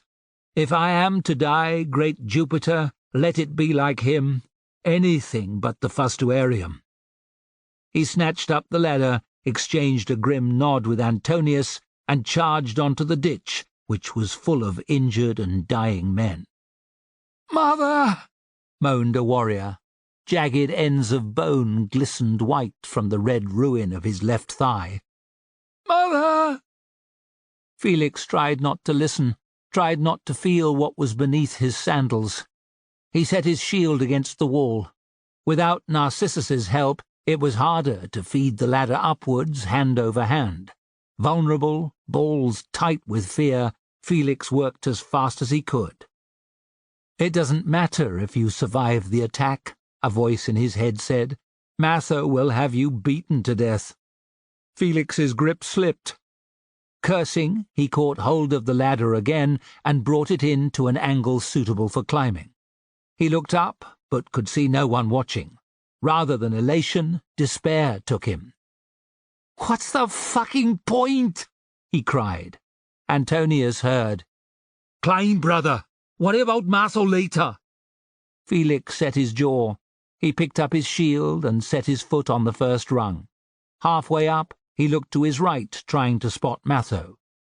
To his horror, the centurion was 3 ladders over, shouting orders as he ascended. Thoughts of Matho vanished at the parapet. As Felix clambered over, he had to fight for his life against a wild-eyed warrior with a rusty spear. Poorly aimed, the first thrust missed. With no time to draw his sword, Felix barged forward, slamming the warrior with his shield. Heave! Barge! With a wail of fear, his enemy fell off the walkway and was gone. The next man along the rampart was a comrade from Felix's century, which gave him time to look for Antonius, who had just reached the top of the wall. Despite the threat from Matho, they exchanged a relieved look. Few defenders were in sight. Any sense of where a man's unit was had gone, and Pullo was nowhere to be seen, but they could see allied troops and legionaries down inside Phaloria. Individual fights raged. Bodies lay everywhere, and some defenders were running for their lives. "The town will fall soon," said Felix. Despair filled him. When it did, Matho would have them arrested. Pullo wouldn't stop the fustuarium demanded by Matho. He'd join in like as not. The gods were still watching. "It is you," Matho's voice out of nowhere. Felix felt a hand in his back, could not prevent Matho shoving him off the walkway. He let go of his sword and shield, in case the one impaled him and the other broke his wrist on landing. The packed earth rose to meet him with incredible speed. He landed badly, winding himself and taking a dunt on his helmet from the shield. Head spinning, Felix peered at the nearest buildings. Men were running in all directions, legionaries, warriors, and townsmen. No one paid him any heed. Where was Matho? Felix wondered dully. He was coming, sure as the sun rose in the east, but he had to come down a staircase. God's willing, he would have to fight his way down. Move, thought Felix. Move if you want to live. Sucking in a lungful of air, he rolled onto his side. On his knees next, he pulled his shield closer and with an effort flipped it over to put his hand in the grip. His sword was lying some dozen paces away. Reach that, he decided, and he had a chance of holding Matho off until Antonius got there.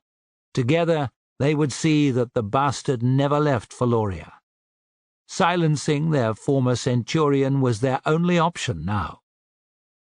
Felix never saw the blow that sent him sprawling sideways into the dirt again, could do nothing about the hobnails ripping the flesh of his unprotected legs and buttocks. He curled into a ball, protecting his face with his arms. The brutal assault ended as fast as it had begun. A boot nudged him in the back. "Look at me." It was Matho's sibilant voice. Felix could taste bile. He rolled over. Matho was standing right over him. The point of his sword was aimed at Felix's throat. "So you joined the legions again, eh?" said Matho. "I'm not surprised, really. You were always a fool. I'd have thought Antonius was smart enough to know better." "Bastard!" hissed Felix. "Me, the bastard?" Matho lost his composure. "I was demoted because of you and your drunkard friends. If it hadn't been for you cunts, I'd be commanding Triarii these past 2 years. Instead, I can expect to end my career as a junior centurion of fucking Principes." He kicked Felix in the balls. Felix almost passed out from the pain. This is it, he thought, next expecting to feel Matho's blade slide into his flesh. It didn't happen. Wary, terrified, Felix opened his eyes. "Think I'd let you die without suffering?" Matho's voice oozed malevolence. "You and your useless brother will die as slow as I can make it. The fustuarium would be too fast, I think. The cross is better. I've heard tell of a strong man, like you, in the prime of life, who lasted 4 days. Or was it 5? A drop of water now and then, you might last even longer. It will be a joy to watch, to listen to you beg for an end." "You'll never hear those words from my lips," said Felix, hating the obvious fear in his voice. "Antonius, where the fuck are you?" he wanted to scream. Matho read his mind. "Your brother chose the wrong set of stairs. He's stuck halfway down, fighting a warrior twice his size." Felix lunged with one foot at Matho, trying to goad him into making a killing blow. He missed, and the chuckling centurion moved out of the way. "Antonius will kill you," said Felix from between clenched teeth. "If he even tries, I'll finish you." "No," said Matho with extreme satisfaction. "The maggot will lay down his sword. Then he'll tie you up before I do the same to him. After, your crosses shall face each other. Each of you shall watch his brother die." Rage filled Felix, and he reached for the dagger at his belt. It was pathetic, but he could think of nothing else. Matho didn't try to stop him. When Felix threw, he simply raised his shield, letting the dagger clatter off it to the ground. Matho kicked it behind him. His gaze flickered to the right. "Your brother's still alive," he observed dryly. "Holding his own even. Good. I'd hate for him to die at the enemy's hands rather than mine." Now Felix was consumed by hatred. He'd have given his lifetime's army pay twice over to have been on his feet with a sword in his hand rather than sprawled on his back, helpless as a babe. He had to do something. He was not going to the underworld without a fight. Throwing caution to the wind, Felix rolled to one side. To his surprise, Matho did nothing, so he stood up. "You want your sword?" The centurion jerked his chin at the blade, which was to his left. It was perhaps 6 paces from each of them. "Go on," said Matho, as pleasant as a man offering another drink from his water bag. "See if you can get to it." Felix shot a look at where Antonius had been. Matho hadn't been lying, he was disappointed to see. Antonius was fighting for his life against a huge warrior armed with a spear. "I'm on my own," thought Felix. Matho would maim him like as not before he reached his sword, but that was a risk worth taking. If Fortuna smiled on him, he might even take a fatal wound and thus deprive Matho of his revenge. Felix took a deep breath. "I'm enjoying this," said Matho. Phew! Felix barely registered the distinctive sound of a spear in flight. His gaze shot to Matho, whose mouth opened, but no sound emerged. His eyes bulged, and, stumbling, he dropped both sword and shield. Reaching for the back of his neck, his fingers came away red. Down he went, face first into the dirt, a spear jutting from the base of his skull. Stunned, Felix traced the missile's possible path. 20 paces away stood a thin figure, a smooth-cheeked youth. Without armor or even a helmet, the spear his only weapon, he was one of the town's defenders. He looked as astonished by his throw as Felix felt. They stared at one another. "Thank you," thought Felix. He raised a hand, and the youth's face crumpled with terror. He saw no friend, of course, but another legionary. Quick as a flash, he sprinted off down an alleyway. Felix's immediate concern was for Antonius. To his delight, his brother had bested his opponent, who had fallen off the staircase. Antonius was hammering down to meet him. Worried next that his encounter with Matho had been witnessed by some of his own, Felix looked up at the walkway. Principes was spilling over the parapet, but none appeared to have noticed what had gone on. A wave of relief bathed him. Matho was dead, and no one had seen. Antonius reached his side, chest heaving, his face covered in sweat. "You hurt?" "Not a scratch. What about you?" "Just my pride," Antonius replied. "The brute was useless with a spear, but he had the strength of Hercules. I should have got to you sooner, brother." "You did your best, as I would have for you." They exchanged an emotional look. Antonius poked Matho's body with his foot. "The gods are in a good mood, eh? The cunt is dead, and we didn't even have to kill him. I can't think of a better result." "Aye," said Felix, feeling as if the weight of the world had been lifted from his shoulders. "Come on," said Antonius. "Best find Pullo." Side by side, they disappeared into the maze of streets, their weapons at the ready. Chapter 43. Dawn was breaking over Tempe, and the king had gone for a ride on his own. Not advisable, Menander might have said. Philip's stepfather, Antigonus, would have gone further, accusing him of recklessness. But he was beyond caring. A few hours by himself, curse it, even a single hour, was worth more than anything. From dawn until dusk, Philip had to deal with the burdens of kingship and the war with Rome. Of recent days, it seemed, all the news had been unpleasant. Slipping out of the rear of his tent, dressed in a plain tunic and hooded cloak, he had made his way to the horse lines without his bodyguards realizing. The pages who cared for his mounts had been startled to be woken by the king, but had soon saddled the Thessalian stallion and sworn not to tell a soul. No one had been up to see him ride to the camp's perimeter, where the astonished sentries were also sworn to silence.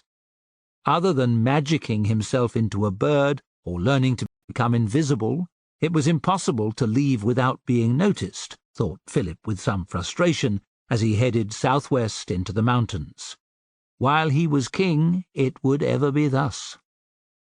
For now he could savour his stallion's grace and power, breathe the crisp air laden with pine scent, rosemary, and sage, spy the deer watching him from the tree line, watch the eagle already soaring the currents overhead, admire the narrow gorge, and to his left the swift-flowing river that bisected it. Let Flamininus come here, thought Philip, and I will slaughter his legions. The pleasing dream vanished whence it had come. Tempe was just one of the pinch points leading to Macedon. Once the location of his army had been determined, Flamininus could choose several other options. If Philip divided his forces to defend more than one route, he risked the Romans being able to force a passage. He had to trick Flamininus into attacking in a place of his choosing where the might of the Phalanx could be utilized. Despite his best intentions, Philip fell to considering the news that had reached him the previous day. The threats on land weren't his only concern. Those posed from the sea were of almost equal importance. Earlier in the summer, Flamininus's brother, newly appointed to the command of the Roman fleet, had joined with the squadrons led by Attalus of Pergamum and the Rhodians.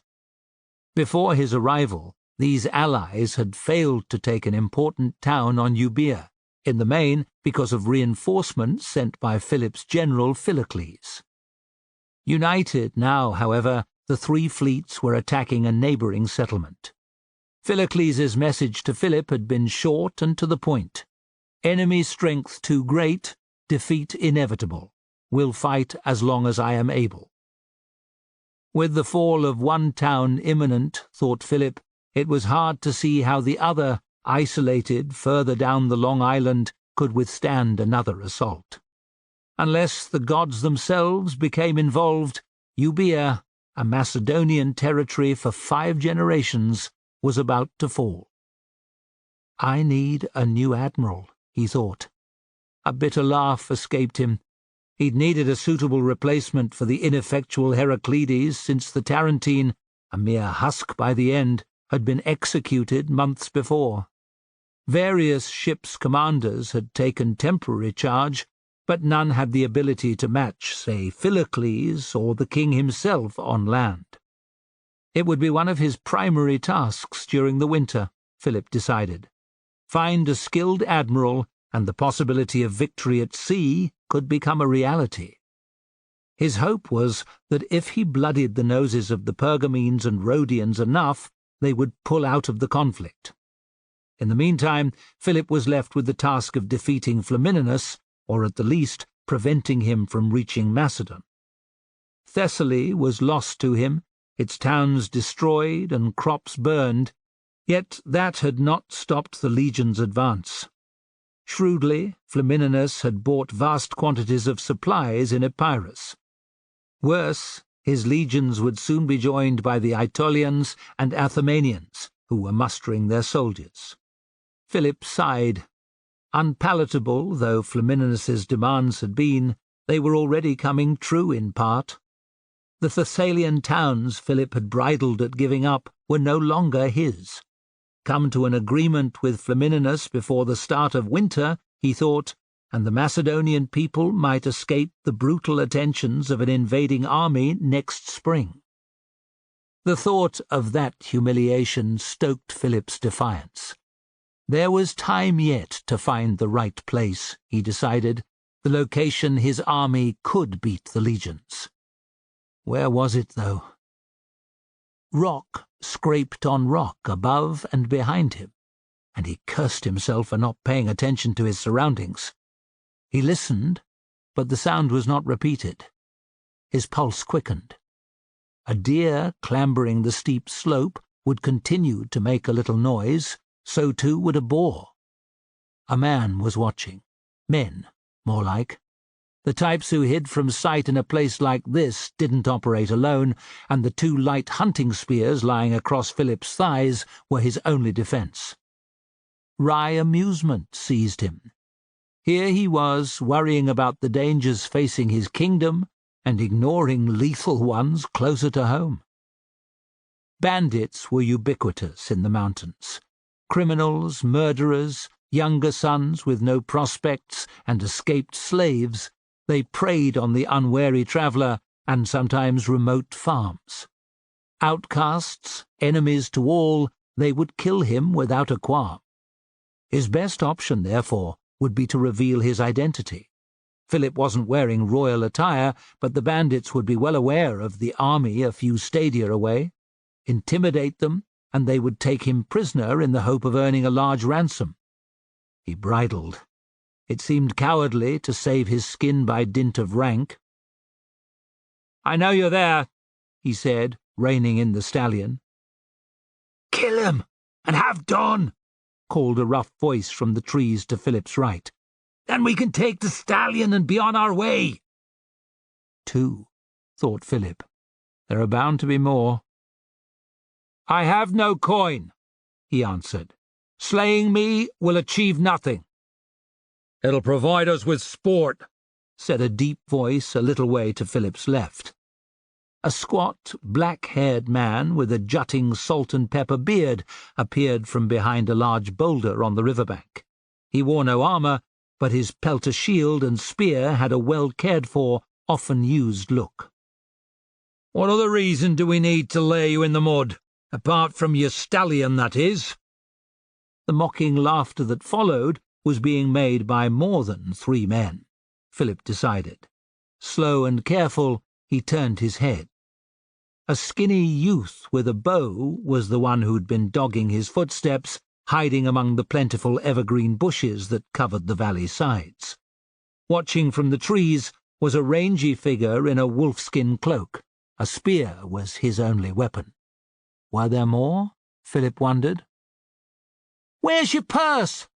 The youth's voice had barely broken. "I left it behind," said Philip, telling the truth. He spied a 4th man behind the leader. Older than the rest, he had 2 spears, a shield, and cold killer's eyes. "That stallion's too good a mount for a piece of filth like you," said the youth. "Where'd you steal it?"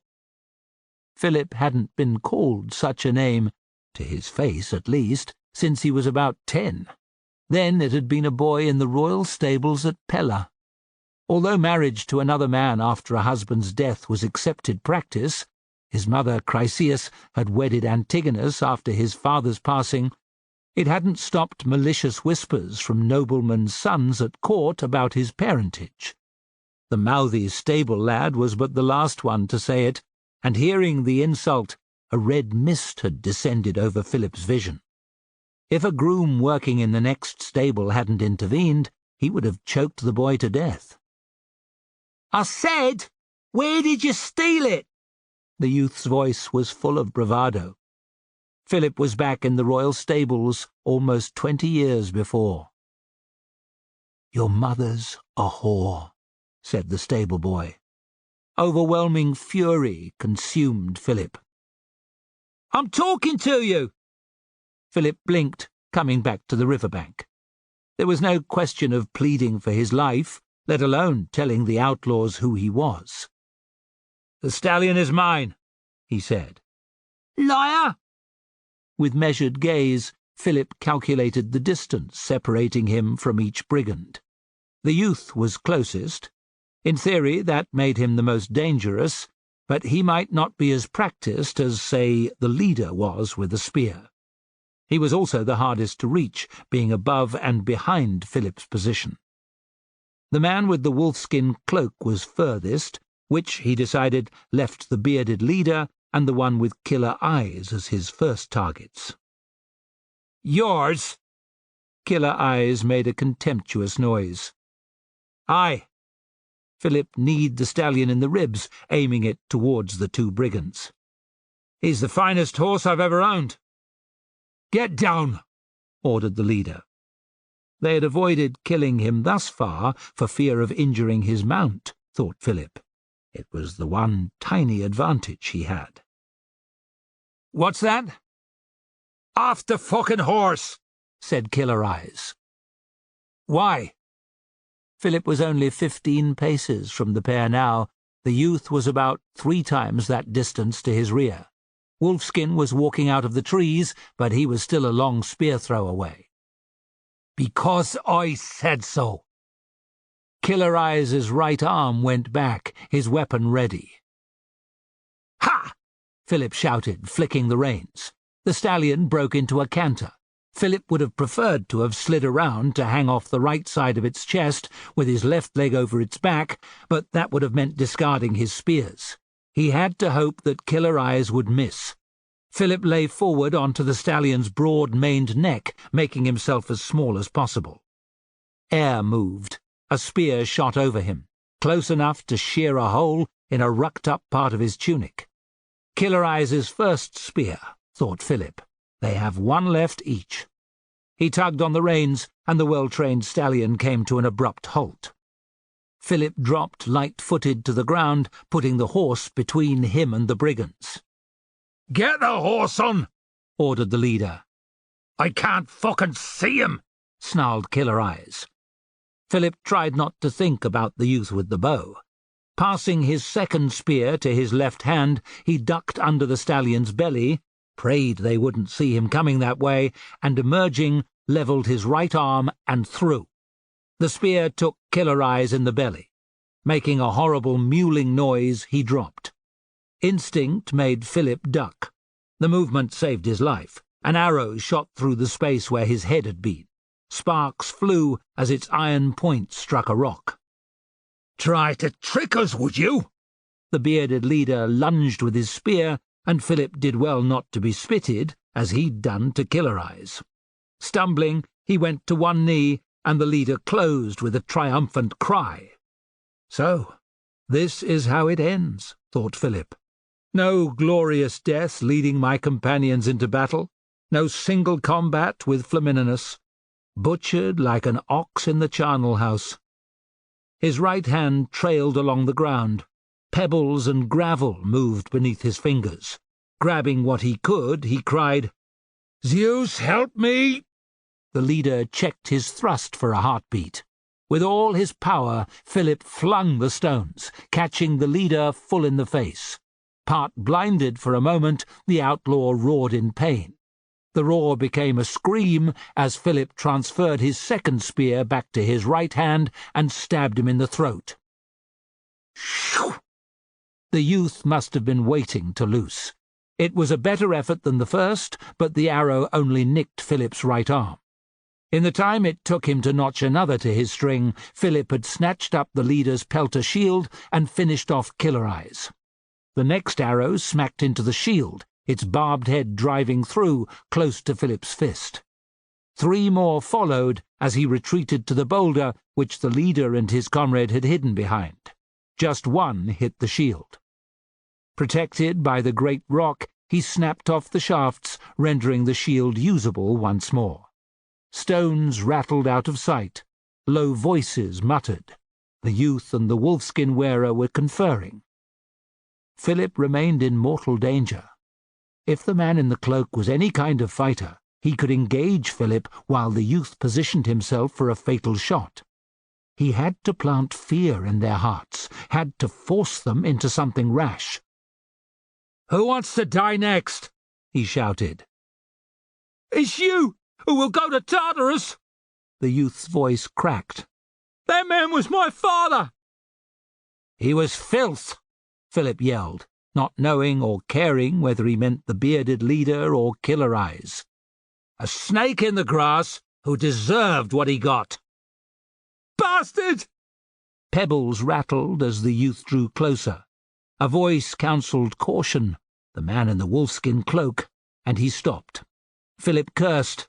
Perhaps he could dart from cover to kill one, withdrawing before the other reacted. Spear held overhand, he crept as far as he could around the boulder without being seen. "Coward! Yellow liver!" The youth was close. "Zeus Soter, help me again," Philip prayed. He lunged around the great stone, finding the youth 6 paces away. An arrow stared him in the eye. Philip ducked behind his shield. The youth loosed. Pain streaked through Philip's skull as sharp iron ripped open his scalp, and the shaft was gone, disappearing with a soft plash into the river. The youth reached frantically for another arrow. Philip tried to reach him, but was stopped by the thrusting spear of the man in the wolfskin cloak. Philip retreated behind the boulder and pondered his next move. Nothing happened for perhaps 50 heartbeats. He could hear the 2 brigands talking in low voices. They appeared to be arguing. Good, thought Philip. He stole forward for a second time. When he caught the words, "only 1 arrow," he again darted around the boulder. With another prayer on his lips, just as he'd hoped, the youth shot and missed, his last shaft vanishing into the fast-flowing water. Again his companion came to his aid. Stepping carefully, Philip walked back whence he'd come, facing the brigands. "Not much of an archer, are you?" he cried. "Shut your mouth!" "Your comrades must do the hunting. If it were down to you, you'd all be long dead of starvation," taunted Philip. Losing his head, the youth charged forward, snatching up his father's spear as he came.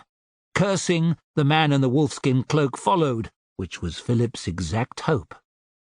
The space between the boulder and the river's edge was too narrow for both bandits to stand abreast and use their spears. When they were 10 paces away, he converted his retreat into an attack, his target the inexperienced younger brigand.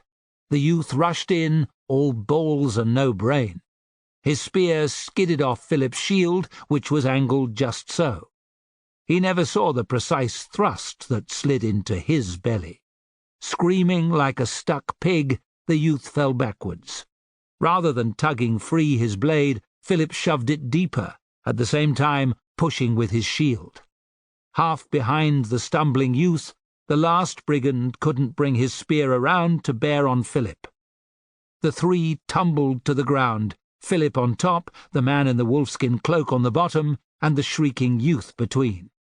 Quick as he could, Philip grabbed a fist-sized rock and smacked Wolfskin in the side of the head. Another blow, and he felt the skull give.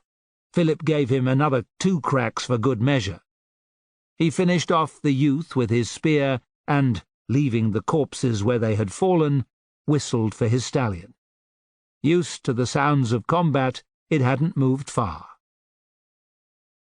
As Philip rode back down the valley, a better mood than he'd been in for days descended. He had faced insurmountable odds alone and come through victorious.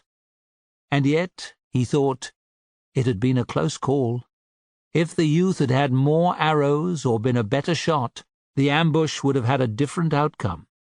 Philip would also have died if the youth hadn't been so callow, so overeager. 2 experienced men would have taken their time, splitting up to attack him from front and rear.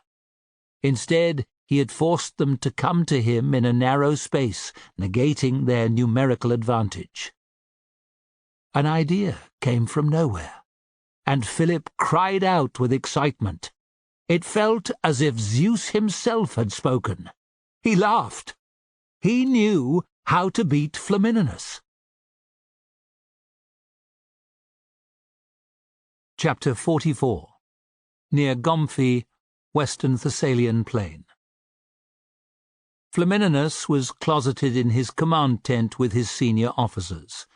After marching his army from the charred ruins of Phaloria and bypassing the small but impregnable Macedonian stronghold of Aeginium, they had arrived in Thessaly the day before.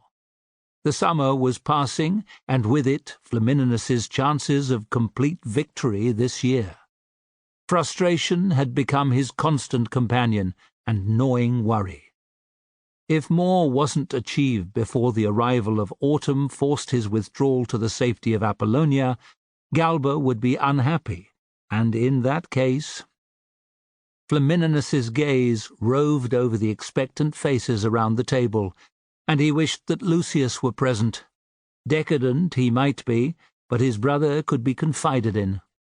Although these men were reliable enough, they couldn't ever know about Galba's hold over him. Forget about the prick, Flamininus told himself. Focus on the here, the now. It is well for us that Gomphi is in friendly hands, he said, but Atrax is only 25 miles to the east. What did the scouts say about the garrison?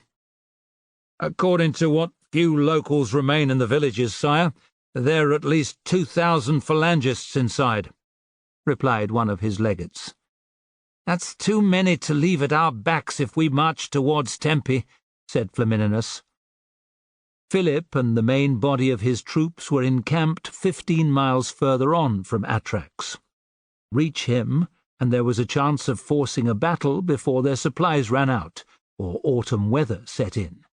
Despite the allure of fighting Philip, Flamininus could not put his legions at risk. It galled him beyond measure to be so close to the man he had obsessed about for years, and yet so far. The risk could not be denied, however. Whatever Galba might say, a surprise attack in the army's rear from 2,000 phalangists might prove disastrous.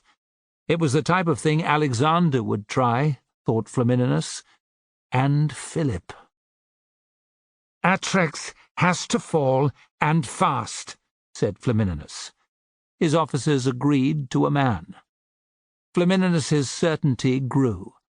As long as Atrax was taken, it wouldn't be the end of the world if Philip managed to avoid confrontation this campaigning season. The capture of 2 major fortresses would be enough to keep the Senate and Galba happy. Flamininus could march his army back to Apollonia and renew the conflict in the spring. No 40-day delay in the Aous Valley, no wooing of Epirot chieftains would have to be endured. With no fortresses to be besieged either, Philip would either have to face Flamininus's army or see Macedonia laid to waste. "Ideas?" demanded Flamininus. One legate proposed a night attack on Atrax using ladders.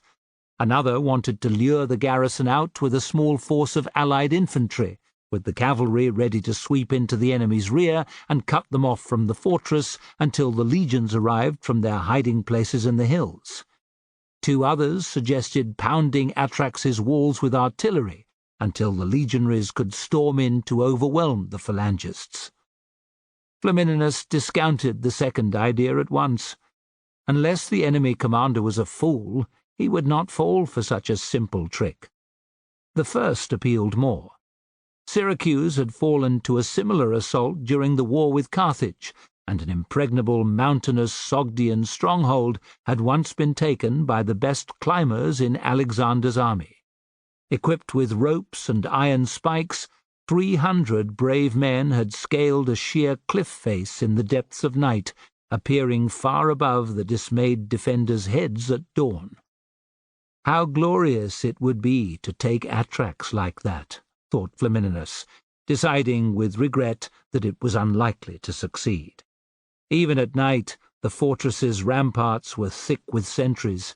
Anyone trying to climb up would be heard or seen well before reaching the top of the rampart. "The simplest option is often the best," Flamininus pronounced. "We will use catapults to smash the walls of Atrax to rubble. 2,000 phalangists cannot prevail against 4 legions." He was still enthusing about the glorious victory his legionaries would win at Atrax when a messenger entered the chamber. He was followed a moment later by an unhappy-looking Passian. "There is always something," thought Flamininus, grinding his teeth. He pinned the messenger with a hard stare. "What?" The messenger, a cavalryman by his scale armour, saluted. "I come from Gomfi, sir." "Yes?" Flamininus could not imagine a problem there. Amenander of Athemania, a recent Roman ally, was a new lord of Gomfi. He had taken the fortress in recent days with Flamininus's help, a force of several hundred legionaries. "The gates have been shut, sir." "You mean the fools on sentry duty forgot to open them at dawn?" scoffed Flamininus. The cavalryman looked awkward. "No, sir. They opened at sunrise, as you'd expect. It was when one of our patrols made to enter the fortress, to check on the savages, sir, that the gates were slammed in their faces." Flamininus saw his surprise mirrored in his officers' expressions. "Did the patrol leader demand entry?" "Yes, sir. They told him to go to Hades." Flamininus swept his crested helmet from a side table. "Take me there," he said to the cavalryman. Next he barked orders that 4 troops of cavalry and 3 maniples of triarii should accompany him. As he strode from the tent, Passian hurried in alongside. "This had better be important," said Flamininus. "A letter, master." Passian proffered a wooden message tablet. Flamininus gave him a sharp look. "Who delivered it?" "I didn't see, master. The sentry said it was a dark-haired man. He spoke Latin like a Roman." "Fucking Galba," thought Flamininus, snatching the tablet. The wax seal was unstamped, reinforcing his intuition. Wanting to remain anonymous to those who carried his communications, the wily politician never marked his letters. Flamininus used a thumbnail to slice open the seal. Heart in his mouth, he flipped open the top part of the tablet. His eyes drank in the cursive script scratched into the 2 small rectangular patches of wax. "Is it a deliberate ploy that your campaign moves with the speed of a snail? Know that my patience is finite." The note was unsigned, as ever. Raging, Flamininus crushed the tablet in his fist. "The whoreson thinks to lecture me. I have done more in 3 months than he did in a year." Realizing he had spoken aloud, and that the cavalryman's ears were pricked, Flamininus swallowed his rage. Amenander could bear the brunt of it, he decided. Flamininus had to admit that Gomfi was an impressive sight, and its position had been well thought out. A rough circle in shape, the massive fortress had high stone walls and a deep defensive ditch. Atop its towers sat catapults of varying size. It was sited close to the mouths of 2 important westward-leading valleys, one that led to Athemania's heart and another that wound its way to the sheltered Ambracian Gulf. Whoever held Gomfi could defend both valleys at once, as well as controlling the ground for miles around, which was why Philip held the fortress dear and why Amminander had coveted it. And, thought Flamininus, setting aside his anger for a moment, only a handful of Roman lives had been lost in its capture. How fortunate it was that the Greeks were so quarrelsome that they flocked so readily to Rome's cause. The Italian peoples had often fought one another, but if he recalled his history lessons aright, they hadn't changed sides or backstabbed with the frequency of the states here. Amminander was less volatile than most Greeks. He had dallied with Philip on occasion, once letting the king march through his territory, and more recently acting as a peace broker between Macedonia and Rome, but in the main his loyalties lay with Italia, and by extension its ally Rome. Amminander had history with Gomfi too, attacking the place once before and failing to take it, so when Flamininus had sent word of his success in the Aous Valley, Amminander had requested help at once. Rather than attack Philip or Macedonian territory, he had made straight for Gomfi. Until the upset with the gate, Flamininus had been content. With the fortress now in friendly hands, he could move men and materials from Illyria to the Ambracian Gulf and thence to Thessaly. The route was a speedier alternative than transporting supplies along the route of his recent march, or sailing it all the way to the Gulf of Corinth. If Amminander had changed sides, which, given the closure of the gate, was possible, Flamininus would have to besiege Gomfi before Atrax could be dealt with. This potential delay was not something he wanted to contemplate. The main entrance into Gomfi, reached over a filled-in section of the defensive ditch, drew near. Flamininus noted with displeasure that the cavalrymen had not been deluded. The mighty gates were shut. It was hard to draw any conclusion but that Amminander was in bed with Philip. The cavalry in front of Flamininus reached the solid bridge over the ditch, and still the portal remained closed. Impassive-faced sentries watched from the battlements, but to his relief he could see no archers. The first riders halted. The cavalry officer glanced back, and Flamininus muttered, "Say nothing." Much could be determined from the guard's words and tone. One of the sentries peered over. "Who comes to the fortress of Gomfi?" he demanded in Greek. Most of the Romans present didn't understand. Flamininus did, and his mood soured further. The discourtesy was quite deliberate. It was beneath his dignity to get involved, however, and so he listened as, in heavily accented Greek, the incensed cavalry officer demanded access for Titus Quinctius Flamininus, consul of Rome. "Is Amminander expecting him?" asked the sentry. "Open the gate this instant!" In his fury, the cavalry officer spoke in Latin.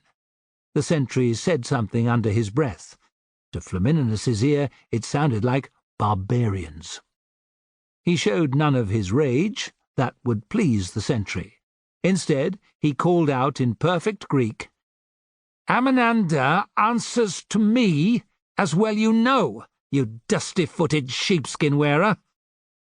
Little could be seen of the sentry's face through the vertical slits of his helmet, but his change in posture revealed his surprise.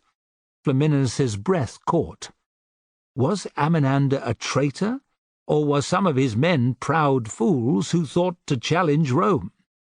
His answer came a few heartbeats later, as the sentry barked a command. After a slight delay, the gates opened, creaking and groaning. "It could be a trap, sir," warned the senior cavalry officer as Flamininus urged his mount forward. "They're not that stupid," said Flamininus, sure now that his hunch was correct. "Kill me, and every man in the fortress would end up on a cross." He had decided upon his reaction before he'd even cleared the cool shadows cast by the great arched entrance. Beyond was a courtyard bounded in part by the ramparts and in part by an imposing citadel. The walls were manned by perhaps 20 warriors, which lent further credence to Flamininus's theory. The gate had been closed by some cocksure young hotheads. It was possible that Amminander, fond of his wine, and like as not still abed, didn't even know what they'd done. Flamininus waited until his entire escort had entered before ordering the cavalry off to one side and the triarii to form a defensive circle around him. The surprised centurions obeyed. He showed no interest in dismounting or seeing Amminander. He stared cold-eyed up at the walkway over the gate, where the insolent sentry, notable by the red horsehair crest on his helmet, still stood. "Come down!" Flamininus shouted. "I would speak with you." The 4 sentries glanced at one another. A few words passed between them. "Which of us?" called a soldier wearing a dented bronze breastplate. "All 4. Flamininus rolled his tongue around a dry mouth. If they didn't obey, he would have to send the triarii up, and things would get messy fast. The result would be the same, however, complete slaughter. The sentries seemed to realize this, and a moment later the wooden ladders shook beneath their tread. The triarii parted to let them through. At a word from their officers, half the legionaries turned inward, placing scores of swords at the Athenians' backs. The sentries, visibly uneasy now, reached Flamininus. The insolent one was the youngest, which didn't surprise him, and his helmet was the best bit of kit he had. His armour was padded linen, and looked old enough to have been used by his grandfather. By their faces, 2 were brothers, men in their mid-20s, with good quality weapons and armour. The last was the leader, a straight-backed veteran in his 30s, and, like as not, the only one who'd seen much fighting. A small state, Athemania didn't go to war as often as its larger neighbours. "Lay down your arms," ordered Flamininus, wishing that Galba and his servant Benjamin were among their number. The sentries exchanged shocked glances. "Why?" demanded the insolent one. "We are allies," protested one of the brothers. "Athemania and Rome are allies." "That's why the gate was shut, is it?" snapped Flamininus. "Do as he says," said the leader. No one moved. Flamininus threw a look at the nearest centurions that said, "If I give the command, fall on them with drawn swords." "Do it!" shouted the leader. Spears and swords clattered onto the hard-packed dirt. The brothers had the sense to keep their gaze lowered, but the insolent one couldn't help himself, staring at Flamininus with hate in his eyes. The fool acted alone, Flamininus decided. I'd wager Amminander knows nothing of this. That was well, for if he had, even more blood would have to be shed. "Know that I am consul of Rome, and the commander of 4 legions," Flamininus said in Greek. "Every man atop these walls knows of me. Is that not correct?" The leader looked unhappy. "It is." "Amminander is an ally of Rome. So why was the gate closed?" An awkward expression came over the leader's face. "Some of us think Gomfi should be Athemanian." Flamininus laughed. "Gomfi, which my troops helped to capture?" "Aye." The leader made a helpless gesture. "Closing the gate was against my wish." You were too weak to stop the rest, thought Flamininus. He caught the eye of the nearest centurion, a solid type, and switched to Latin. "Execute the sentry with the red horsehair-crested helmet and the 2 who look like brothers." Flamininus found it easy to picture Galba as the first of the 3. "Sir." The centurion drew his sword and without hesitation stabbed the insolent sentry in the belly. As the man dropped, screaming, the centurion ran him through the neck. He turned side-on as the blade came out, letting the blood spatter the ground rather than his legs. The sentry sprawled at his feet, lips still moving in shocked protest. While the brothers died at the hands of the triarii, The leader looked on in horror. Flamininus regarded him with contempt. "If you'd had more balls, your comrades would be alive."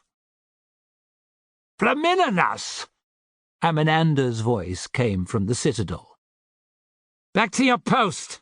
cried Flamininus. As the last terrified sentry obeyed, he turned, casual as you like. Dressed in a wine-stained chiton, Amenander was hurrying down the steps to the courtyard. The Triarii opened ranks to let him pass. A portly type, he had an open, amiable face. His thinning black hair stuck out in all directions, and there were deep bags under his eyes. He peered around Flamininus's horse at the 3 sentries' corpses. "Tartarus! What happened?" "The gate was closed when I arrived," said Flamininus. Amenander looked confused. "My orders were for it to be opened at dawn." "Your sentries shut it in the face of one of my patrols." "My apologies, Flamininus. I was abed. I knew nothing of this." Amenander gestured at the bodies. "These other men? Were they acting on your command?" "No, of course not. I would never—" Amenander flailed for words. The Athenian's shock was unfeigned, Flamininus decided. The sentries had acted alone, but Amenander could not go unpunished. Again, imagining that it was Galba standing before him, Flamininus demanded, "Would Gomfi be in your hands without my help?" Amenander's eyes flickered to the bodies and back to Flamininus. No, I didn't hear you," grated Flamininus. "The attack couldn't have succeeded without your soldiers." "That's right. The defenders surrendered as my legionaries' scaling ladders slammed up against the walls. If it wasn't for me, you'd still be hiding in Athemania. You occupy the fortress by my leave. Do we understand each other?" Amenander's throat worked. "Aye." Flamininus looked to his cavalry and Triarii. "We're returning to the camp. Form up." He urged his horse towards the gate. Such was Flamininus's pace, Amenander had to run to keep up. "What about our meeting later? What about Atrax? Consider yourself lucky not to be lying in the dirt with your half-witted sentries," said Flamininus. Amenander's mouth closed with a snap. The fool will keep a tighter rein on his men in future, thought Flamininus with satisfaction. He rode out of Gomfi without looking back. Chapter 45. The Fortress of Atrax, Thessaly. Demetrius looked out over the battlements and wished he hadn't. Since the last time he'd looked, not that long before, a great deal more of Flamininus's army had arrived. Atrax was now half surrounded. Sunset was about 2 hours off, and by then the encirclement of the fortress would be complete. There seemed no end to the enemy column, which came marching from the direction of Gomfi to the west. Demetrius picked out Hastati, Principes, and Triarii. There were Numidian mountain scouts, Illyrian and Dardanian tribesmen, and hundreds of Epirate warriors.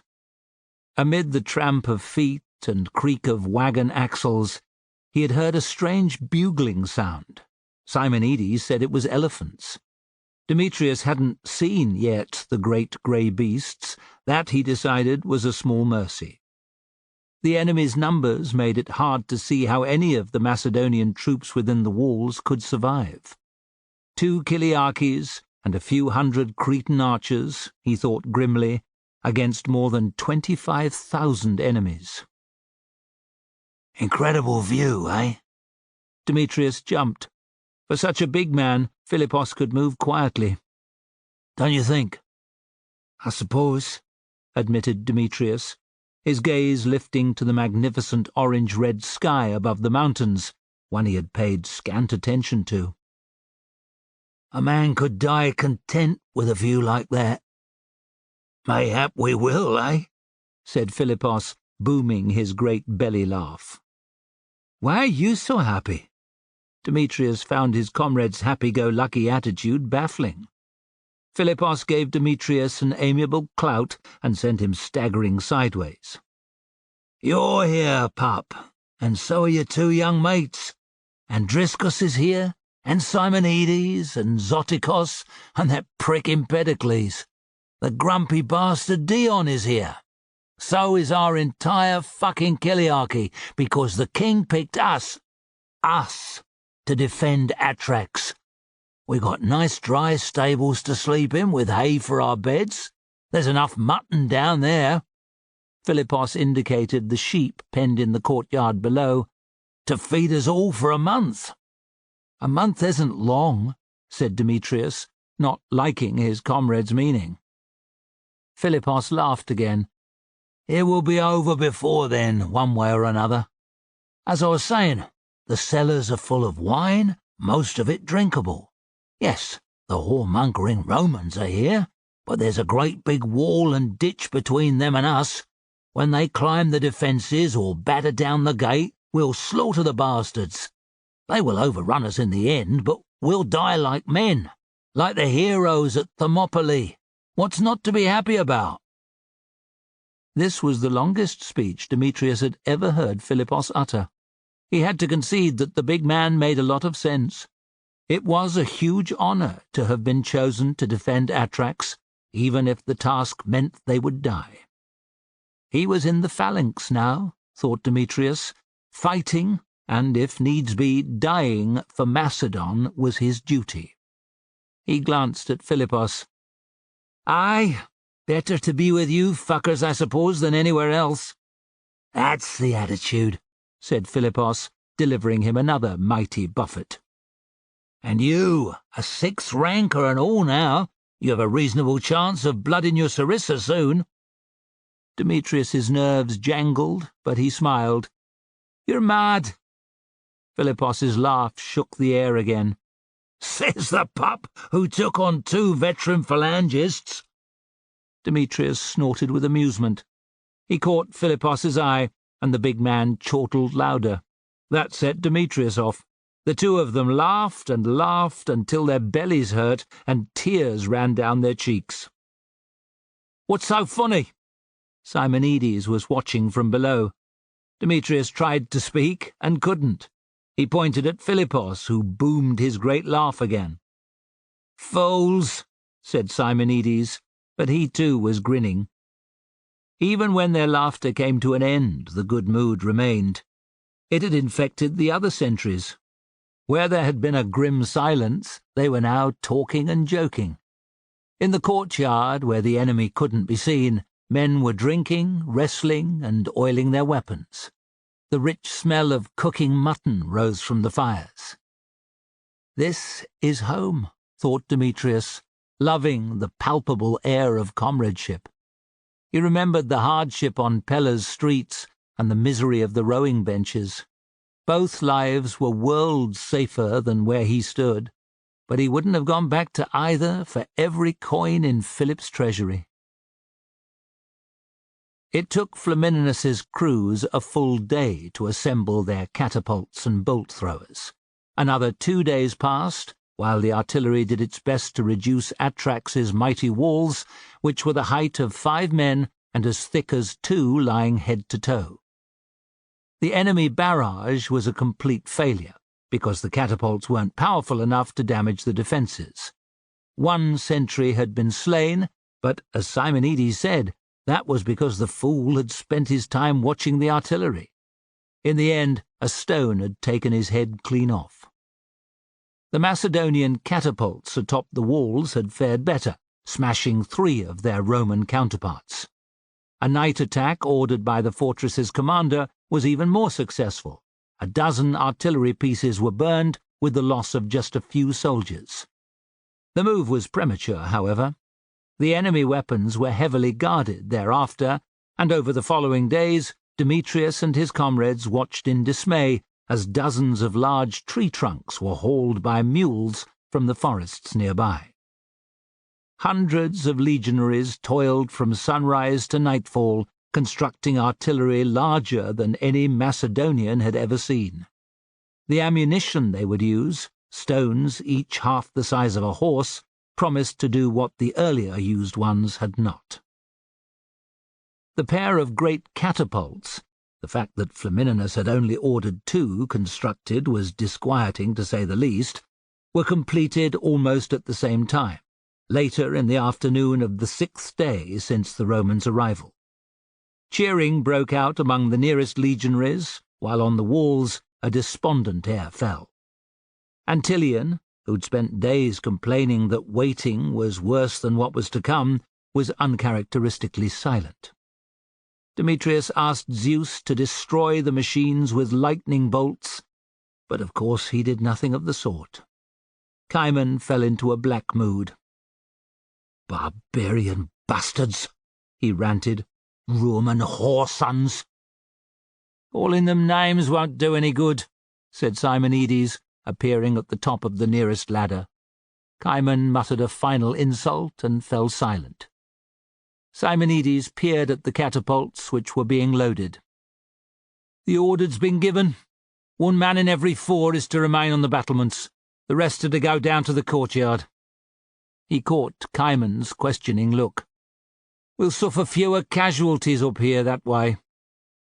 It was a sensible decision, thought Demetrius, who could remember the deadliness of the catapults at Abydos in vivid, bloody detail.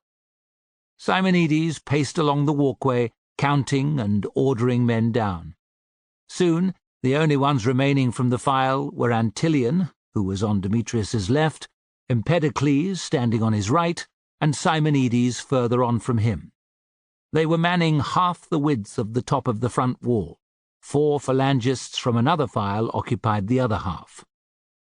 Without warning, one of the enemy catapults loosed. Demetrius was taken off guard. He had been expecting more ceremony.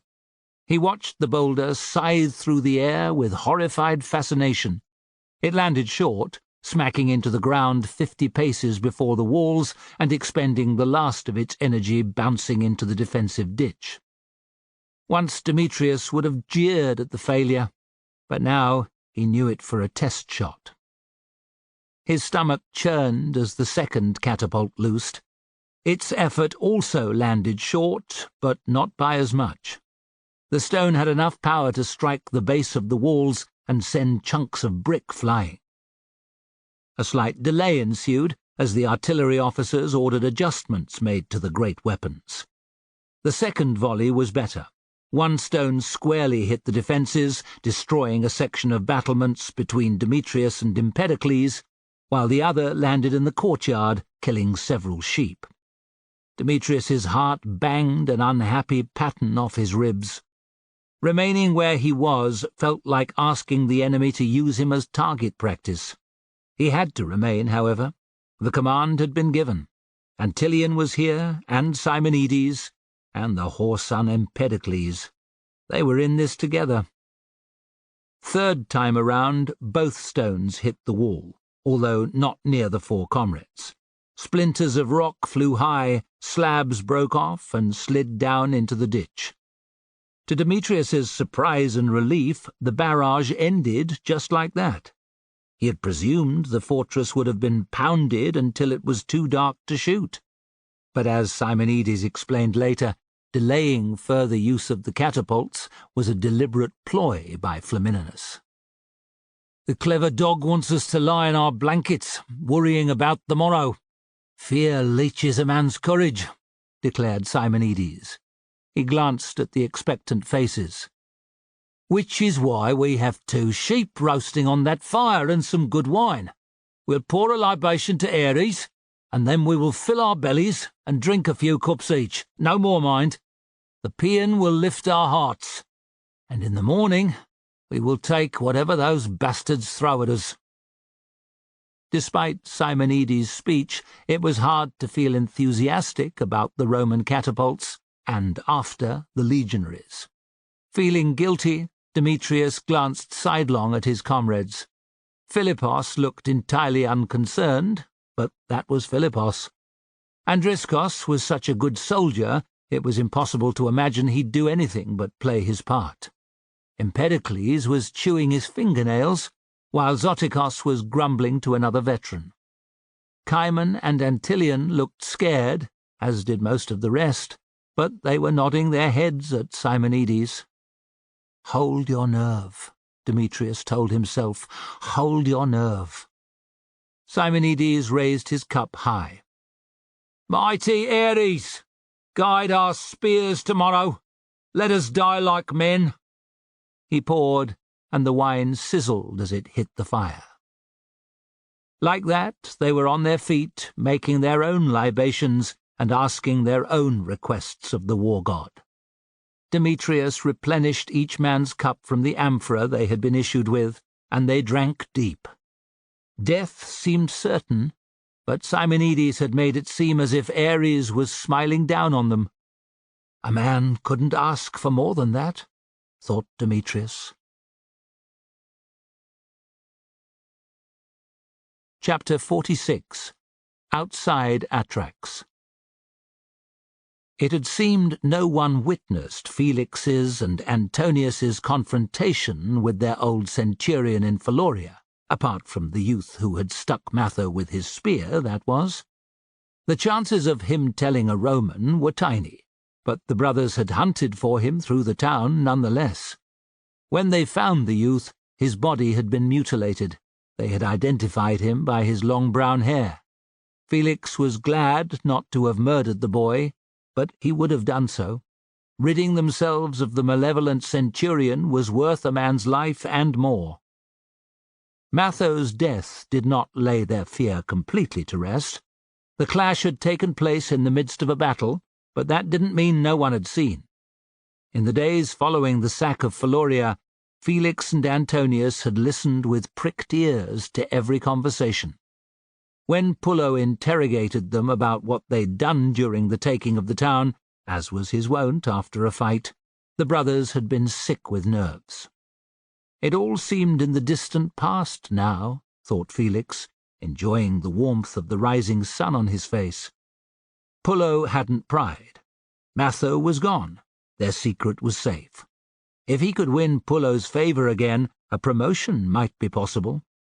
Fresh dangers faced the brothers today, but at least it was from the Macedonians. In the Roman lines, morale was high. Not everyone had seen the catapults ranging shots the day before, but word had spread how they had, with just 3 attempts each, caused noticeable damage to the fortress wall. Men said that the great weapons would pulverize the fortifications. After that, the defenders would give up hope. A slaughter would follow the attack, as at Phaloria. Felix suspected the fight might not be quite so easy, but he still had a good feeling in his gut, as he stood with Antonius and their comrades, watching the artillery crews prepare their machines. Dozens of helmets marked the Macedonians' positions on the rampart. They were watching, he was sure. The poor bastards must know they're about to die. What would you do if you were in there, and I told you to stand on the walkway? Asked Pullo quietly. I'd obey, sir, replied Felix, understanding. They're following orders, like we are. Aye. Rather them than us, I'll tell you that for nothing, Felix muttered when Pullo had moved out of earshot. Whoosh! The first catapult released. Its stones shot skywards, hung for the blink of an eye at the top of its arc, then hurtled down to strike the top of the wall with terrible force. Wails rose. A section of battlement cracked away and fell into the ditch, taking several defenders with it. The stone from the second catapult landed a short distance away, causing more damage and casualties. The barrage became continuous. Every 15 to 20 heartbeats without fail, the catapults released, always aiming at the same part of the wall. Their purpose was simple, to create a hole large enough for the infantry to enter Atrax. Felix watched, mesmerized.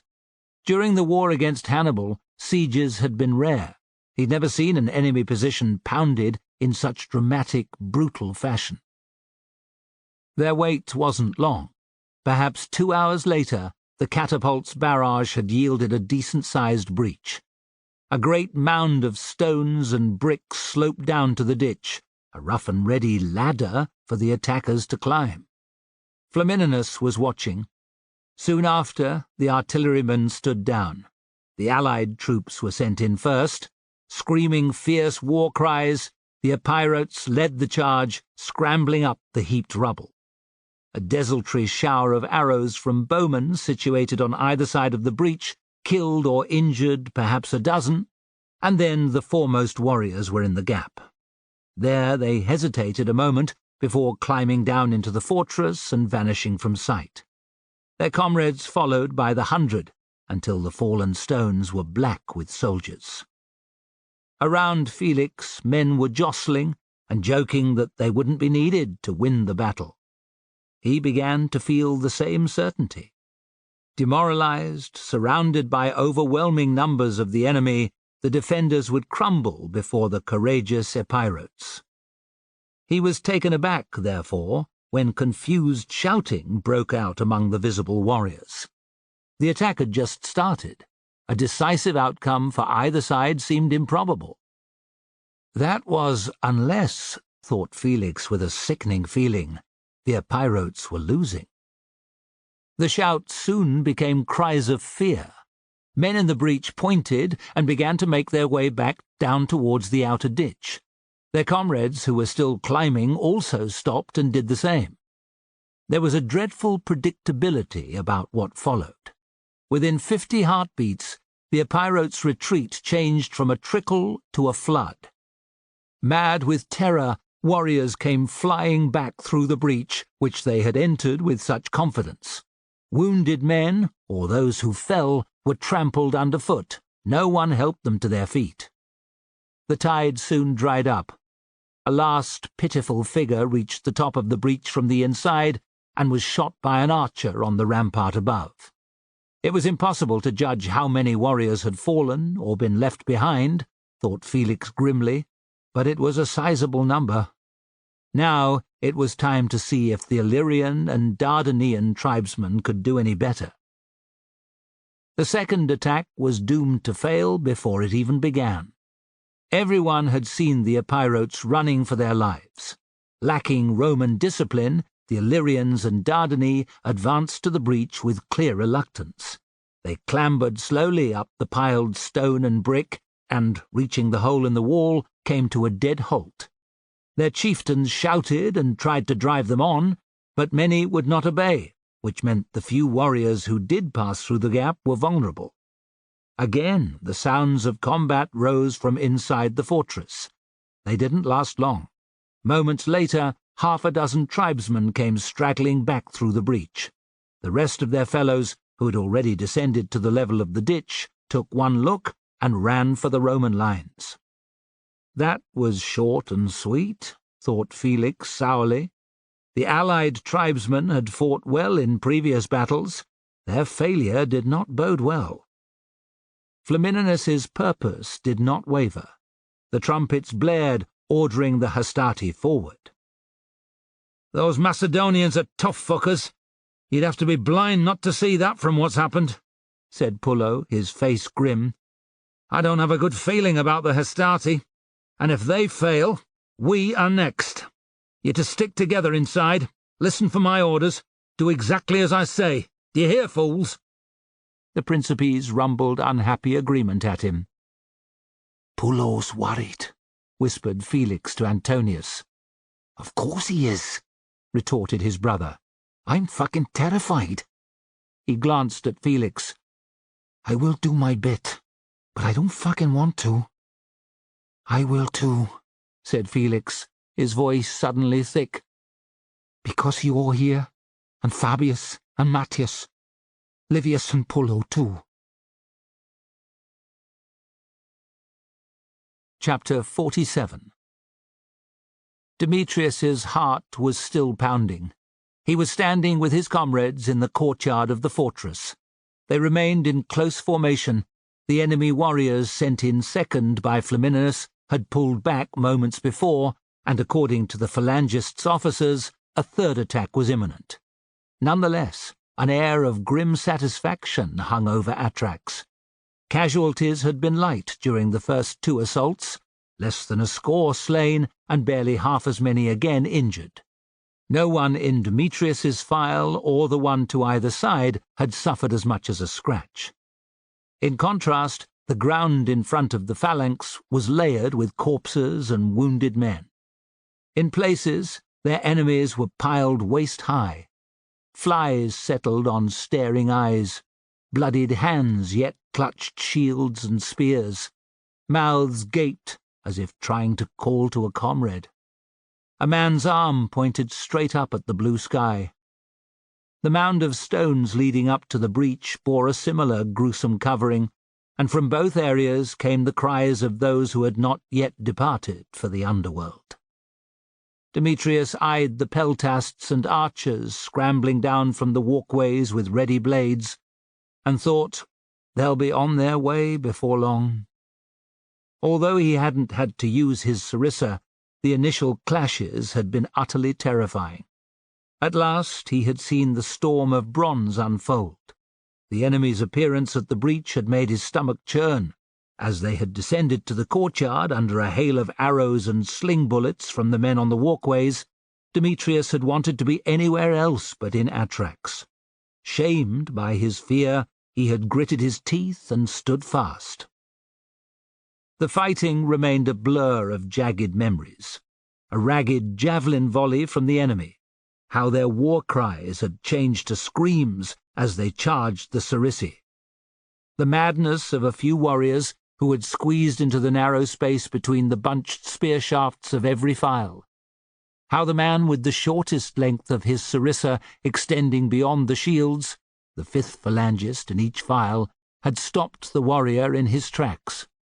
Demetrius could still hear Dion grunting as he thrust his blade forward, could yet see the rictus of agony on the face of the man he had skewered. The second time had been easier, but still terrifying. Demetrius tried not to think about the attacks to come. Trumpets sounded beyond the wall, and a tremor of anticipation rippled through the phalangists. "Here they come again," said Simonides, echoing the call that was rolling along the phalanx's front. "It'll be legionaries this time, a far tougher prospect, but we'll throw them back. Check there are no loose stones beneath your feet. Slip at the wrong moment, see, and you'll hand the enemy a golden opportunity." This was something Demetrius had been taught, but had clean forgotten. Mortified to find several stones large enough to unbalance him, he gently moved them to one side, but not as far over as his equivalent, the 6th man in the next file. He looked up to find Philippos twisted around, looking at him. "Ready?" asked the huge phalangist, who stood third in line after Simonides and Andriskos. "Aye." Demetrius was grateful his voice remained steady. "Keep your aspis in Dion's back. Stand firm, and you'll be all right." Philippos's wink was encouraging. Empedocles, 4th in the file, and with only Dion between him and Demetrius, turned. His eyes were like a snake's, cold and dead. "Scared, Dustyfoot? You should be." Demetrius, his stomach roiling, could think of no quick reply. "We're all in this together, as well you fucking know," snarled Dion. "Save your grudges for another time, trembler." Demetrius knew better than to kick a wasp's nest, but nervous, furious with Empedocles, he couldn't help but join in. "Trembler," he repeated. Empedocles could do no more than mouth a curse in reply, for Roman legionaries, by their helmets and armour Hastati, had appeared in the breach. At once the front 5 phalangists in each file lowered their sarisi until they were parallel with the ground. The men in ranks 6 to 8 dropped theirs, creating a partial roof of shafts overhead. This, Demetrius knew from experience, would work like the raised sarisi in the 8 ranks behind and break up the enemy javelin volleys. Several Hastati were dropped by the peltasts and slingers, but the rest clambered down the rubble with raised shields, reaching the courtyard with few casualties. They were 30 paces from the phalanx. Rather than rush at the phalangists, as their allies had done, the centurions took the time to reform their centuries. Slings cracked and spears shot down from the men on the walkways, but the Roman formations did not falter. Gods, they're disciplined, thought Demetrius. It'll be javelins next, said Dion, muttering a prayer. Whatever you do, don't look up. Demetrius's hands trembled on his sarissa shaft. He clenched them tighter, grateful that, facing forward, no one could see the fear in his eyes. Dion was right. Soon after, the centurions at the front shouted an order. Up shot scores of javelins. Demetrius quickly stared at the back of Dion's cuirass and tried not to think about the death hurtling towards them. 2 frenzied beats of his heart later, and the javelins landed. Clatters and bangs rose as they struck first the upraised sarissæ, and then helmets, aspides, and men's shoulders. One smacked off Demetrius's breastplate and thunked point first into the ground, between him and the phalangist to his right. His relieved smile vanished as a second hit his helmet, shot off at an angle, and joined its mate in the earth. Demetrius felt as if a smith had hit him with the largest hammer in the forge. Only by locking his knees did he manage not to fall. His sarissa swayed like a sapling in a gale before he managed to tighten his grip again. He took a juddering breath, and another. At last the world stopped moving, and his eyes returned to the front. Demetrius's concern for himself dropped away. Dion was down. He dropped his aspis and sarissa, clutching in vain at the Roman javelin that had, by some ill fate, dropped out of the sky at the perfect angle. Even as Demetrius leaned forward, a cry on his lips, Dion's arms fell away. He was dead. The javelin point had gone in where neck met torso, running 2 handspans and more into his chest. Whistles blew, voices cried in Latin, hobnailed sandals clashed off the stones. "The bastards are coming!" shouted Simonides. "Keep those pikes steady!" "Move forward!" said someone. Dazed, Demetrius didn't realize he was being addressed until the man behind dunted him with his aspis. "You're the 5th ranker now. Move forward and make it quick." Demetrius stepped over Dion, part propelled by the shield in his back. He pressed his own into Empedocles, who gave no sign of realizing what had happened, and lowered his sarissa into place. "Macedon!" someone shouted. "Roma!" roared another voice. Demetrius's faint effort was drowned in the crescendo of cries that rose above the courtyard. His gaze was riveted on the lines of Hastati and the elongated oval shields they bore. Black feathers waved atop every helmet, turning each enemy into a giant. Between every 10 to 12 men was a centurion, recognizable by his dyed horsehair crest. Above and behind these legionaries, hundreds more were descending from the breach, a relentless tide of the enemy. These soldiers, thought Demetrius nervously, were some of the same men who'd smashed through the phalanx at the dirty gates. Maybe they would do so again today. He was glad to be deep in the ranks. There was no choice but to fight. Wary of the sarissæ, the centurions had their Hastati walk towards the phalangists, and so the clash began slowly. File leaders and the second in file, the 2 whose sarissæ protruded forward the most, acted first. Simonides heaved, and with a neat forward flick shoved his pike over a legionary's shield and into his eye. Andriscos's target, the man beside Simonides' victim, ducked down, and the sarissa missed, driving into his shield instead. As the Hastatis tried desperately to wrench it free, the file leader beside Simonides stuck him. Fresh Hastati moved into place, closing the gaps. They pressed forward over their friends' corpses. Splinters flew as they hacked at the sarissa shafts. Demetrius felt the first stirrings of panic. Cut the ends off enough pikes, and the Hastati could swarm forward to engage the phalangists head-on. Close in, their much larger shields would grant a huge advantage. "Are you going to use your fucking sarissa, or just hold it like the useless prick you are?" Empedocles shouted. With a guilty start, Demetrius took aim and rammed his sarissa into the open mouth of a shouting Hastatus. In, out, man down. Another legionary appeared at once, and Demetrius killed him too. He had no time to feel pleased as the battle grew more vicious. Wiser heads among the Hastati behind the fighting realized they could be of use, and javelins began to shower in thick and fast. Casualties were inevitable, and when a phalangist went down, his file's position was weakened momentarily by his sarissa dropping before the next man in the file could step up to replace it with his. Watching for these opportunities, the centurions sent men to the attack. Stooping and sliding, they wormed their way towards the line of locked aspides, their faces contorted with determination and fear. For a time, none got more than half a dozen steps before a sarissa punched him into the next world, but in the end, numbers told. An Hastatus attacked the file to Demetrius's right and somehow reached the front rank. He was either insanely courageous or protected by the gods. Shield lost, he had two comrades close on his heels, using him to shield themselves from the deadly sarissi. More Hastati came piling after. Demetrius's fear redoubled. If they broke through, the phalanx would split like a block of wood struck by an axe.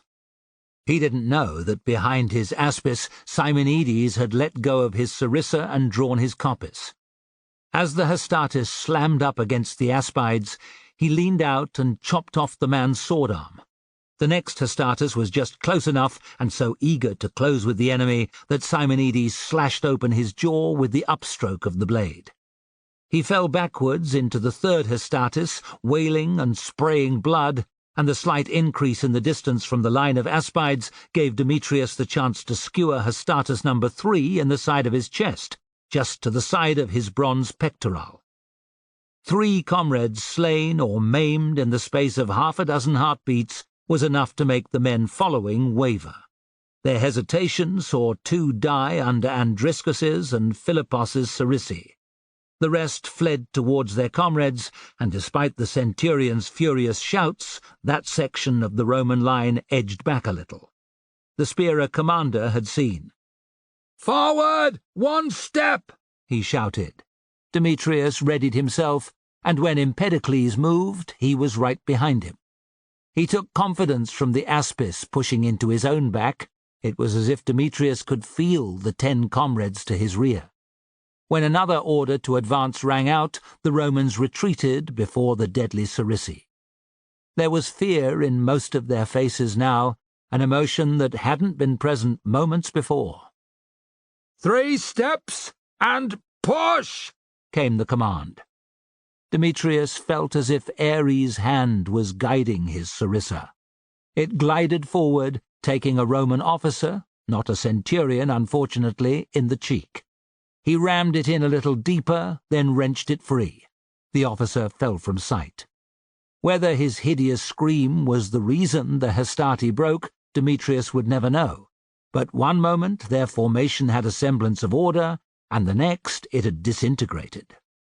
To the centurion's credit, they re-established control fast, preventing their retreat becoming a rout. The cheering phalangists and Demetrius didn't care. The enemy had been thoroughly beaten. Let the next wave come, he thought. We will slaughter them like sheep. Chapter 48. Outside Atrax. Felix was dismayed when the Hastati fared only a little better than the allied tribesmen had. A little, in that fewer were slain inside the courtyard. Casualties were still heavy, however, and they made no headway against the Macedonians. In reasonable order, the Hastati came tramping back up to the breach and down the piled stones that had, until a short time before, been part of the defences. The number of missing and walking wounded made it obvious the encounter had gone badly, but the Principes heard more as Pullo cornered a passing centurion. Bloodied, weary-faced, he painted a terrifying scene. "It's wall-to-wall fucking spears in there," he revealed. "There's no way of getting at the horse huns. None." "What about the walkways on either side?"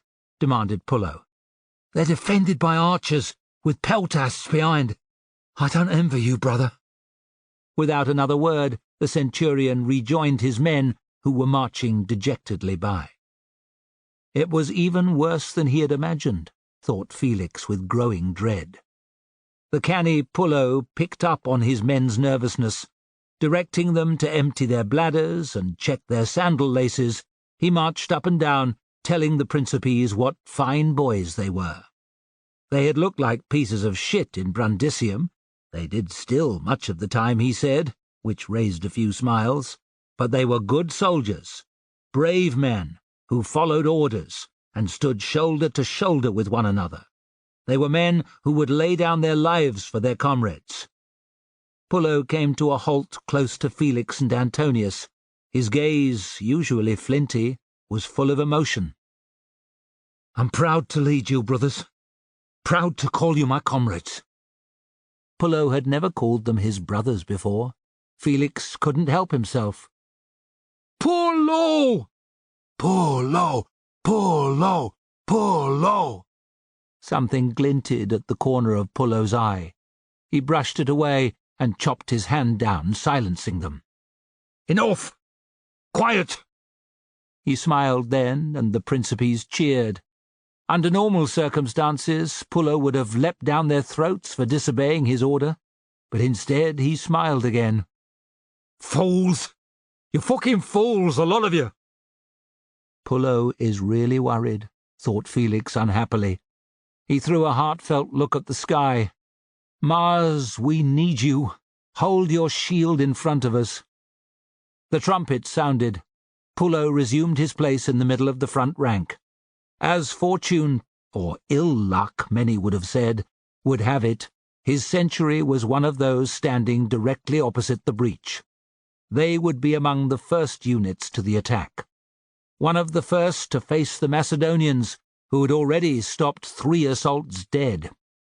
Every step they took towards the brooding mass of Atrax was a step closer to Hades, thought Felix. At the base of the fallen wall, the centurions of the closest units had a brief conversation. Pullo's century would climb second. More Principes would follow behind. An uncomfortable wait followed as the first century began their climb. Arrows skittered off their raised shields now and again. Despite his fear, Felix wanted to attack. The sooner they did, the sooner the unbearable tension would end. "Ready, brothers?" asked Pullo. "Yes, sir." Felix looked. The first unit was halfway to the breach. The centurion was bellowing orders. "Climb!" said Pullo. "Keep your shield in front of you. Remember those bastard archers." The century broke up within a few paces. It was hard enough for a man to clamber up the stony slope while holding a shield before his face, let alone keep in line with his comrades. It didn't matter overmuch, thought Felix. They could reform at the breach. Foot by exhausting foot, he worked his way upwards. An arrow dinked off his shield. He glanced to either side. There was Antonius, swearing at the knuckles he'd just skinned on a rough piece of masonry. Matthias was close by too, muttering to himself. Fabius was a little behind, climbing with dogged determination. Felix cursed under his breath. There was no going back. "That's it!" called Pullo. Older than most of his men, he had still got to the breach first. An arrow struck his helmet. He paid no heed. "There's a fine view up here, I tell you." Reaching him, Felix wasn't so sure he would agree. Bodies, Epirot, Illyrian, Dardanian, and Hastati lay thickly all the way into the courtyard. The first century of Principes was edging down towards the enemy over the gruesome footing.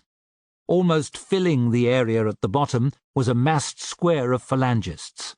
A small space had been left for attackers to form up. From the deep layer of corpses it served, he judged, as containment, before the Phalanx advanced to annihilate them. So this is where I will die, Felix decided. He could imagine no other outcome, and if Pullo's drawn face was anything to go by, his centurion thought the same. "Get your asses up here!" ordered Pullo. As each contubernium arrived, he sent it to join the first century, who were waiting part way down the slope. Once half his men had reached the gap, he left Livius to chivvy the rest and joined the group below.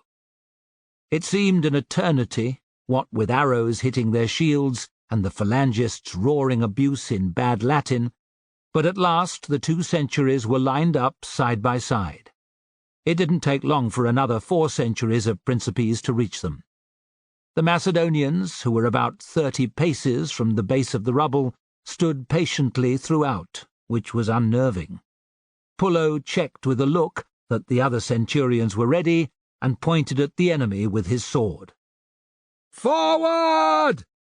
Felix and his comrades were at the front. He would have given anything not to have been, and even more to have been somewhere else altogether. A thick, bristling line of spears filled his vision. A long way behind the deadly points were the phalangists with their overlapping shields, and behind them, in serried lines, were hundreds of their fellows, their spears pointed at the sky. Pullo and the other centurion called a halt at 20 paces and ordered a javelin volley. It was at closer range than usual, but their hope of better success came to nothing. The upraised sarissy broke up the shower of javelins, and few did any harm. "Close order!" Pullo ordered. The Principes shuffled together until only their blades poked between their shields. No one spoke. A man in the rank behind Felix vomited. He could smell urine, too. He badly needed to piss himself. Despite the noise, the screams of the wounded, the phalangists' officers' shouts, Felix could hear men panting with fear. His own heart was banging off his ribs so fast it hurt. There seemed no way through. There was no way through, he decided. They were walking on the fucking proof of it. The bodies of tribesmen and Hastati. "Steady, brothers," said Pullo. Despite the danger, his voice was as calm, as quiet as ever. "At the spears, I want every 4th man from me to break formation. Try to slide your way between the shafts. The spears don't all project the same distance from the enemy's shield, see? Get close enough to the first rank and we'll have a chance. If they lose a few men, it will break their line, and then we have a chance. Pass it on." It sounded like an order to commit suicide, thought Felix. Thanks to their positions, however, neither he nor Antonius would have to follow Pullo's order. The relief Felix felt at this soon vanished. 10 steps from the enemy's spears, his whole world shrank to a narrow tunnel.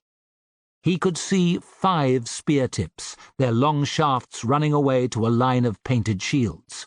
Over these, he could make out men's faces bracketed by cheek guards and brow pieces. Cold eyes stared back at him.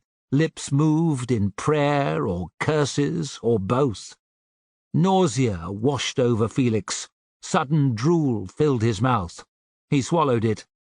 "You killed a fucking elephant at Zama," he told himself. The knowledge gave him no relief. In that needing to vomit moment, he would have fought such a beast again. Anything not to advance onto the bristling Macedonian spears. "With me, brothers," said Pullo, taking a step forward. Felix copied him. 1, 2, 3. Never in his life had the simple act of moving his legs been so difficult. 4, 5, 6. Men were shouting in Greek. Around Felix, men were praying, babbling to the gods. "Mars guide us, Mars guide us, Mars guide us," repeated someone. The princeps who'd puked wasn't alone. Men were retching throughout the ranks. Their line held, however. Step by terrible step, they closed with the enemy. No one had faced the phalanx directly. Not even Pullo was ready for the Macedonians to strike first. Several steps from the closest spears, a one-word command in Greek rang out. Fast as striking snakes, the phalangists thrust. Their spears shot forward in unison, a lethal tide of sharp iron. Matthias was run through the eye, dead before he even knew it. The man right behind Felix took a spear through the cheekbone. He died choking on his own blood. Felix was lucky. His shield took the blow meant for him. It was a double-edged blessing. He fought to stay upright as the phalangist wrenched his weapon back and forth. Another sarissa stabbed at his face, and another. A sea of keen-edged spear tips filled his vision. Terrified, he ducked, and the point hissed between the feathers atop his helmet. "Every fourth man, now!" ordered Pullo. Felix was so busy trying to keep hold of his shield and avoid being stabbed by the jabbing spear tips that he didn't see Pullo break formation or the man behind Matthias move forward to do the same. It was all he could do to remain standing. Indecision battered him. To let go of his shield would leave him defenseless. Hold on, and he could do nothing. "Pullo's down!" Antonius' voice cracked. Sucking in a horrified breath, Felix peered over the top of his shield. 10 steps to his front, Pullo writhed, both hands clutching the shaft of a sarissa that was buried in his throat. A heartbeat later, the centurion's fingers slackened, and he sagged, pulling the spear down with him. "Pullo's dead!" The news flashed through the ranks. It leached the Principe's courage, faster than frost melts under the morning sun. "The centurion's gone!" Felix was consumed by grief and fear. Unable to free his shield from the enemy spear, he would join Pullo in the underworld any moment. Most in the front rank took a step back. Felix did not. He could not. The phalangists' officers bellowed an order, and the phalanx advanced a pace. Another command, and the sarissas jabbed forward. With a strength born of desperation, Felix hung on to his shield. Principes screamed as they were skewered.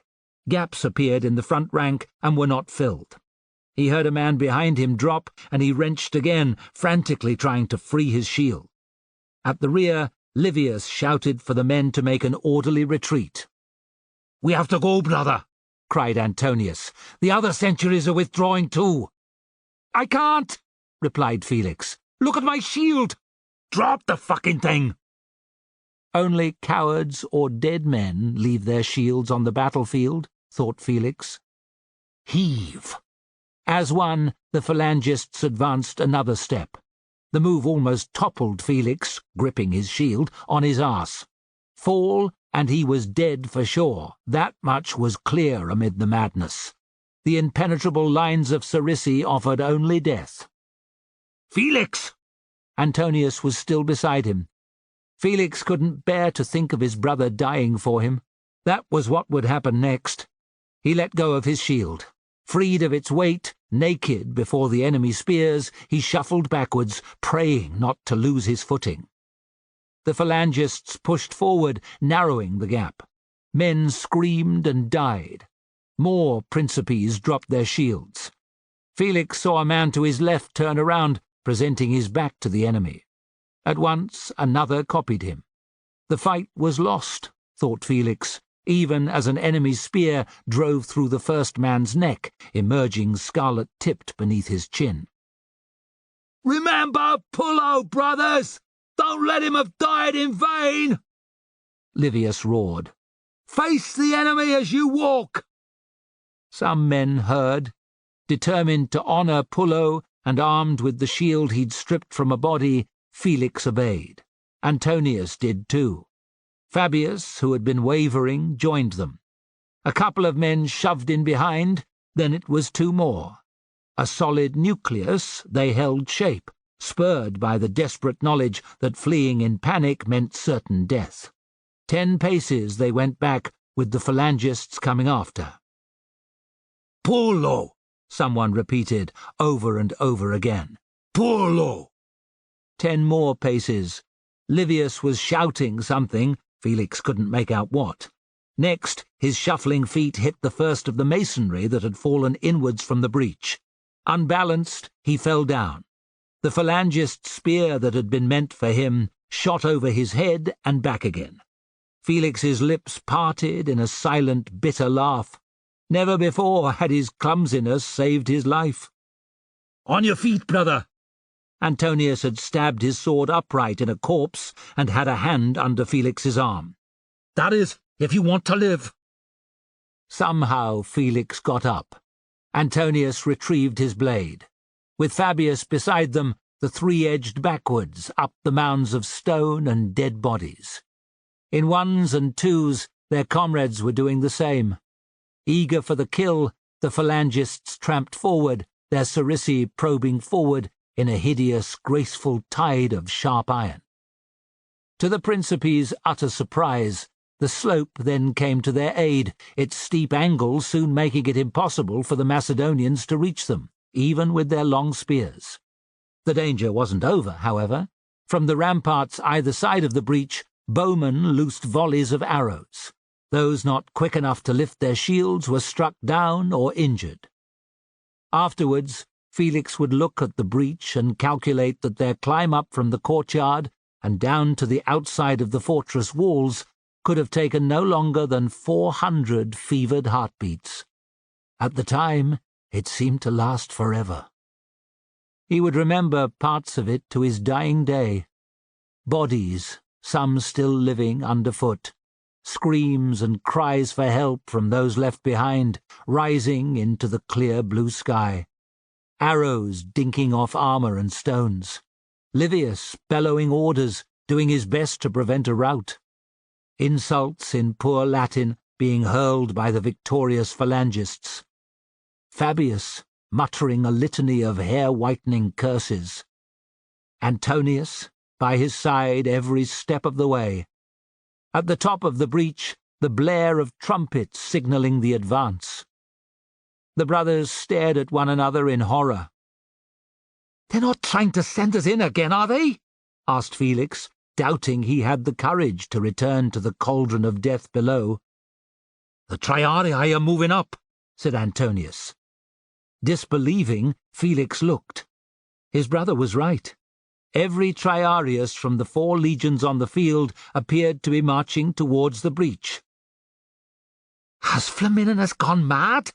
The poor bastards will get slaughtered." "He wants the fortress taken at all costs, clearly." "There's no way through those fucking spears," said Felix, remembering with horror how Pullo had died. "We're not being sent back," said Antonius. A short time later, they reached the flat ground before Atrax's walls. Against the odds, they had survived. An odd sound reached his ears. It was his own manic laugh. "We're alive," he said, repeating like a fool, "We're alive." "Stand about like that and you fucking won't be." Livius was at their back, appearing from nowhere, as Pullo had used to. "Keep your shields up, face the walls, follow me, at the walk." Felix had never been gladder to obey an order. Chapter 49. Irritated by the Epirote's failure, Flamininus had watched the Illyrians and Dardanelles' half-hearted attempt with rising anger. When the Hastati had also come to grief, he'd felt the first niggle that the entire attack might fail, but had put it scornfully from his mind. The Macedonians were cornered, he had told himself, like rats in a trap. They were outnumbered dozens to 1. His soldiers had proved themselves numerous times since the spring. He would emerge victorious, not the dog Philip. Contempt filled him that the Macedonian king wasn't inside Atrax. He models himself on Alexander, thought Flamininus, yet he is not here to face me. It is I who lead in person, and I who shall triumph. A short time later, the battered remnants of the Principes climbed down from the breach, and Flamininus began to wonder if he had underestimated the enemy. For this number of attacks to fail, the Phalangists' position had to border on unassailable. Order the Triarii forward, and many would die. Nonetheless, it took only a heartbeat to make the decision. "Matters have come to the Triarii," he said, uttering the expression that had come into use after a particularly vicious battle with Hannibal some years before. "Shall I send them in, sir?" asked one of his staff officers. Flamininus's icy control fell away. "Curse you, yes!" The officer scrambled to obey. It took time for the 600 Triarii of each legion to advance from their usual place in the third rank. Flamininus cared nothing for their neat, smooth marching lines and the way their polished helmets and shield bosses winked in the sun. He looked on with growing impatience as they made their way to the base of the breach. "Get in there and smash those Macedonian bastards," he wanted to shout. When the first Triarii vanished from sight, the tension grew unbearable. Flamininus listened to the clamour and the shouts, trying to picture the scene. He imagined the seasoned legionaries breaking apart the Phalanx the way a nut could be cracked with a hammer. Once the Macedonians panicked, the Triarii would slaughter them like lambs. A messenger arrived, bringing word that a foothold had been gained on one of the walkways, granting respite from the arrows and spears that had plagued the previous waves of attackers. Optiones left in the breach itself signalled for reinforcements, and Flamininus took heart. The tide was turning, he thought. Atrax would be his by the day's end. Flamininus's hopes came to naught. Not long after, the noises arising from the courtyard changed in timbre. Screams outnumbered shouts. Men began singing in Greek. Cheering broke out next, making the outcome clear even before Triarii appeared in the breach and began scrambling down towards the watching legions. Gone was their disciplined advance, their neat formation. In twos and threes, many helping injured comrades, they straggled down the mounds of broken masonry. Perhaps half did not return at all. Flamininus glanced at the sky in silent entreaty to the gods, but they were not listening. As if to reinforce the message that Philip had their favour this day, he saw ominous clouds hanging over the mountains to the west. A freshening breeze rose. Heavy rain was on its way. Autumn had arrived. There was a sour taste in Flamininus's mouth. "Cock-sucking Macedonian cunts!" he said in a loud voice. He felt a perverse satisfaction at his staff officers' shocked expressions. "Shall I send in more Triarii, sir?" asked one. "No, you fool! It's a death trap, in case you hadn't noticed. If those Triarii couldn't break through, no one can." Flamininus let out an exasperated sigh. "Have the men fall back." "Fall back, sir?" 5 assaults have ended in abysmal failure. The weather's changing. This is not the time of year to waste more soldiers' lives or to start a siege." The staff officer quailed before Flamininus's withering look. "I'll see to it right away, sir." Remembering the officer's face, so he could make sure the fool was posted permanently to Rome, Flamininus could not bear subordinates who answered back. He aimed his horse towards the camp. It was bitter medicine to swallow that Philip remained undefeated. This was not how Flamininus had imagined finishing the year. His losses were by no means crippling, but defeat could not be denied. Atrax was a bump in the road on a long journey, Flamininus decided, nothing more. The campaign had not been without success. His legions had forced their way through the Aous Valley and taken Phaloria and many other towns. Gomphi, just a short distance to the west, was in friendly hands, and much as he had been wary of leaving Atrax at his rear, the fortress would dissuade Philip from an attempt to retake his lost territories. Come the spring, Gomphi would offer the legions a direct route into Thessaly. At the same time, Flamininus's brother Lucius would build on his successes in the east. Their simultaneous, two-pronged attack would see Philip contained within Macedonia before the hostilities had even recommenced. Matters could be taken up from where they were being left today, thought Flamininus, and the Senate would see that. There would be no repeat of Atrax, his official letter would say. In future, he would simply reduce enemy-held fortresses to rubble. Even if Galba was unhappy, there weren't enough grounds to remove him from office. He would still be in command the following spring, Flamininus decided, as the trumpets rang out behind him. Victory would be his. Epilogue. Demetrius and his comrades watched in delight as the beaten Triarii clambered up to the breach. They cheered as the archers shot and shot, bringing down more victims. As the last legionaries vanished beyond the gaping hole in the defences, an odd silence fell. The enemy had been beaten, but compared to the size of their army, casualties had been few. After a short respite, another attack would come. It didn't. Well-diluted wine was issued, and the wounded tended to. Stephanos paced to and fro and told the phalangists that they were men, that he was fucking proud of them, that although the fight was not over, he knew they could win. Cheeks flushed from the wine, he had already drunk 3 cups, Demetrius applauded with the rest. When Zotikos told him that he was a proper phalangist now, Demetrius thought he would die with pride. Trumpets rang beyond the walls. Excitement rippled through the ranks, tinged with a little fear. Men muttered that the catapults would pound the fortress again to soften them up before another assault. Some said that the Triarii were about to attack for a second time. Stephanos, who was still warming to his task, ignored the sound and told his audience how their names would go down in history. He didn't notice the archers nearest the breach capering about and yelling. Finally, when men began to point, Stephanos looked and fell silent. An archer cupped a hand to his mouth. "They're withdrawing!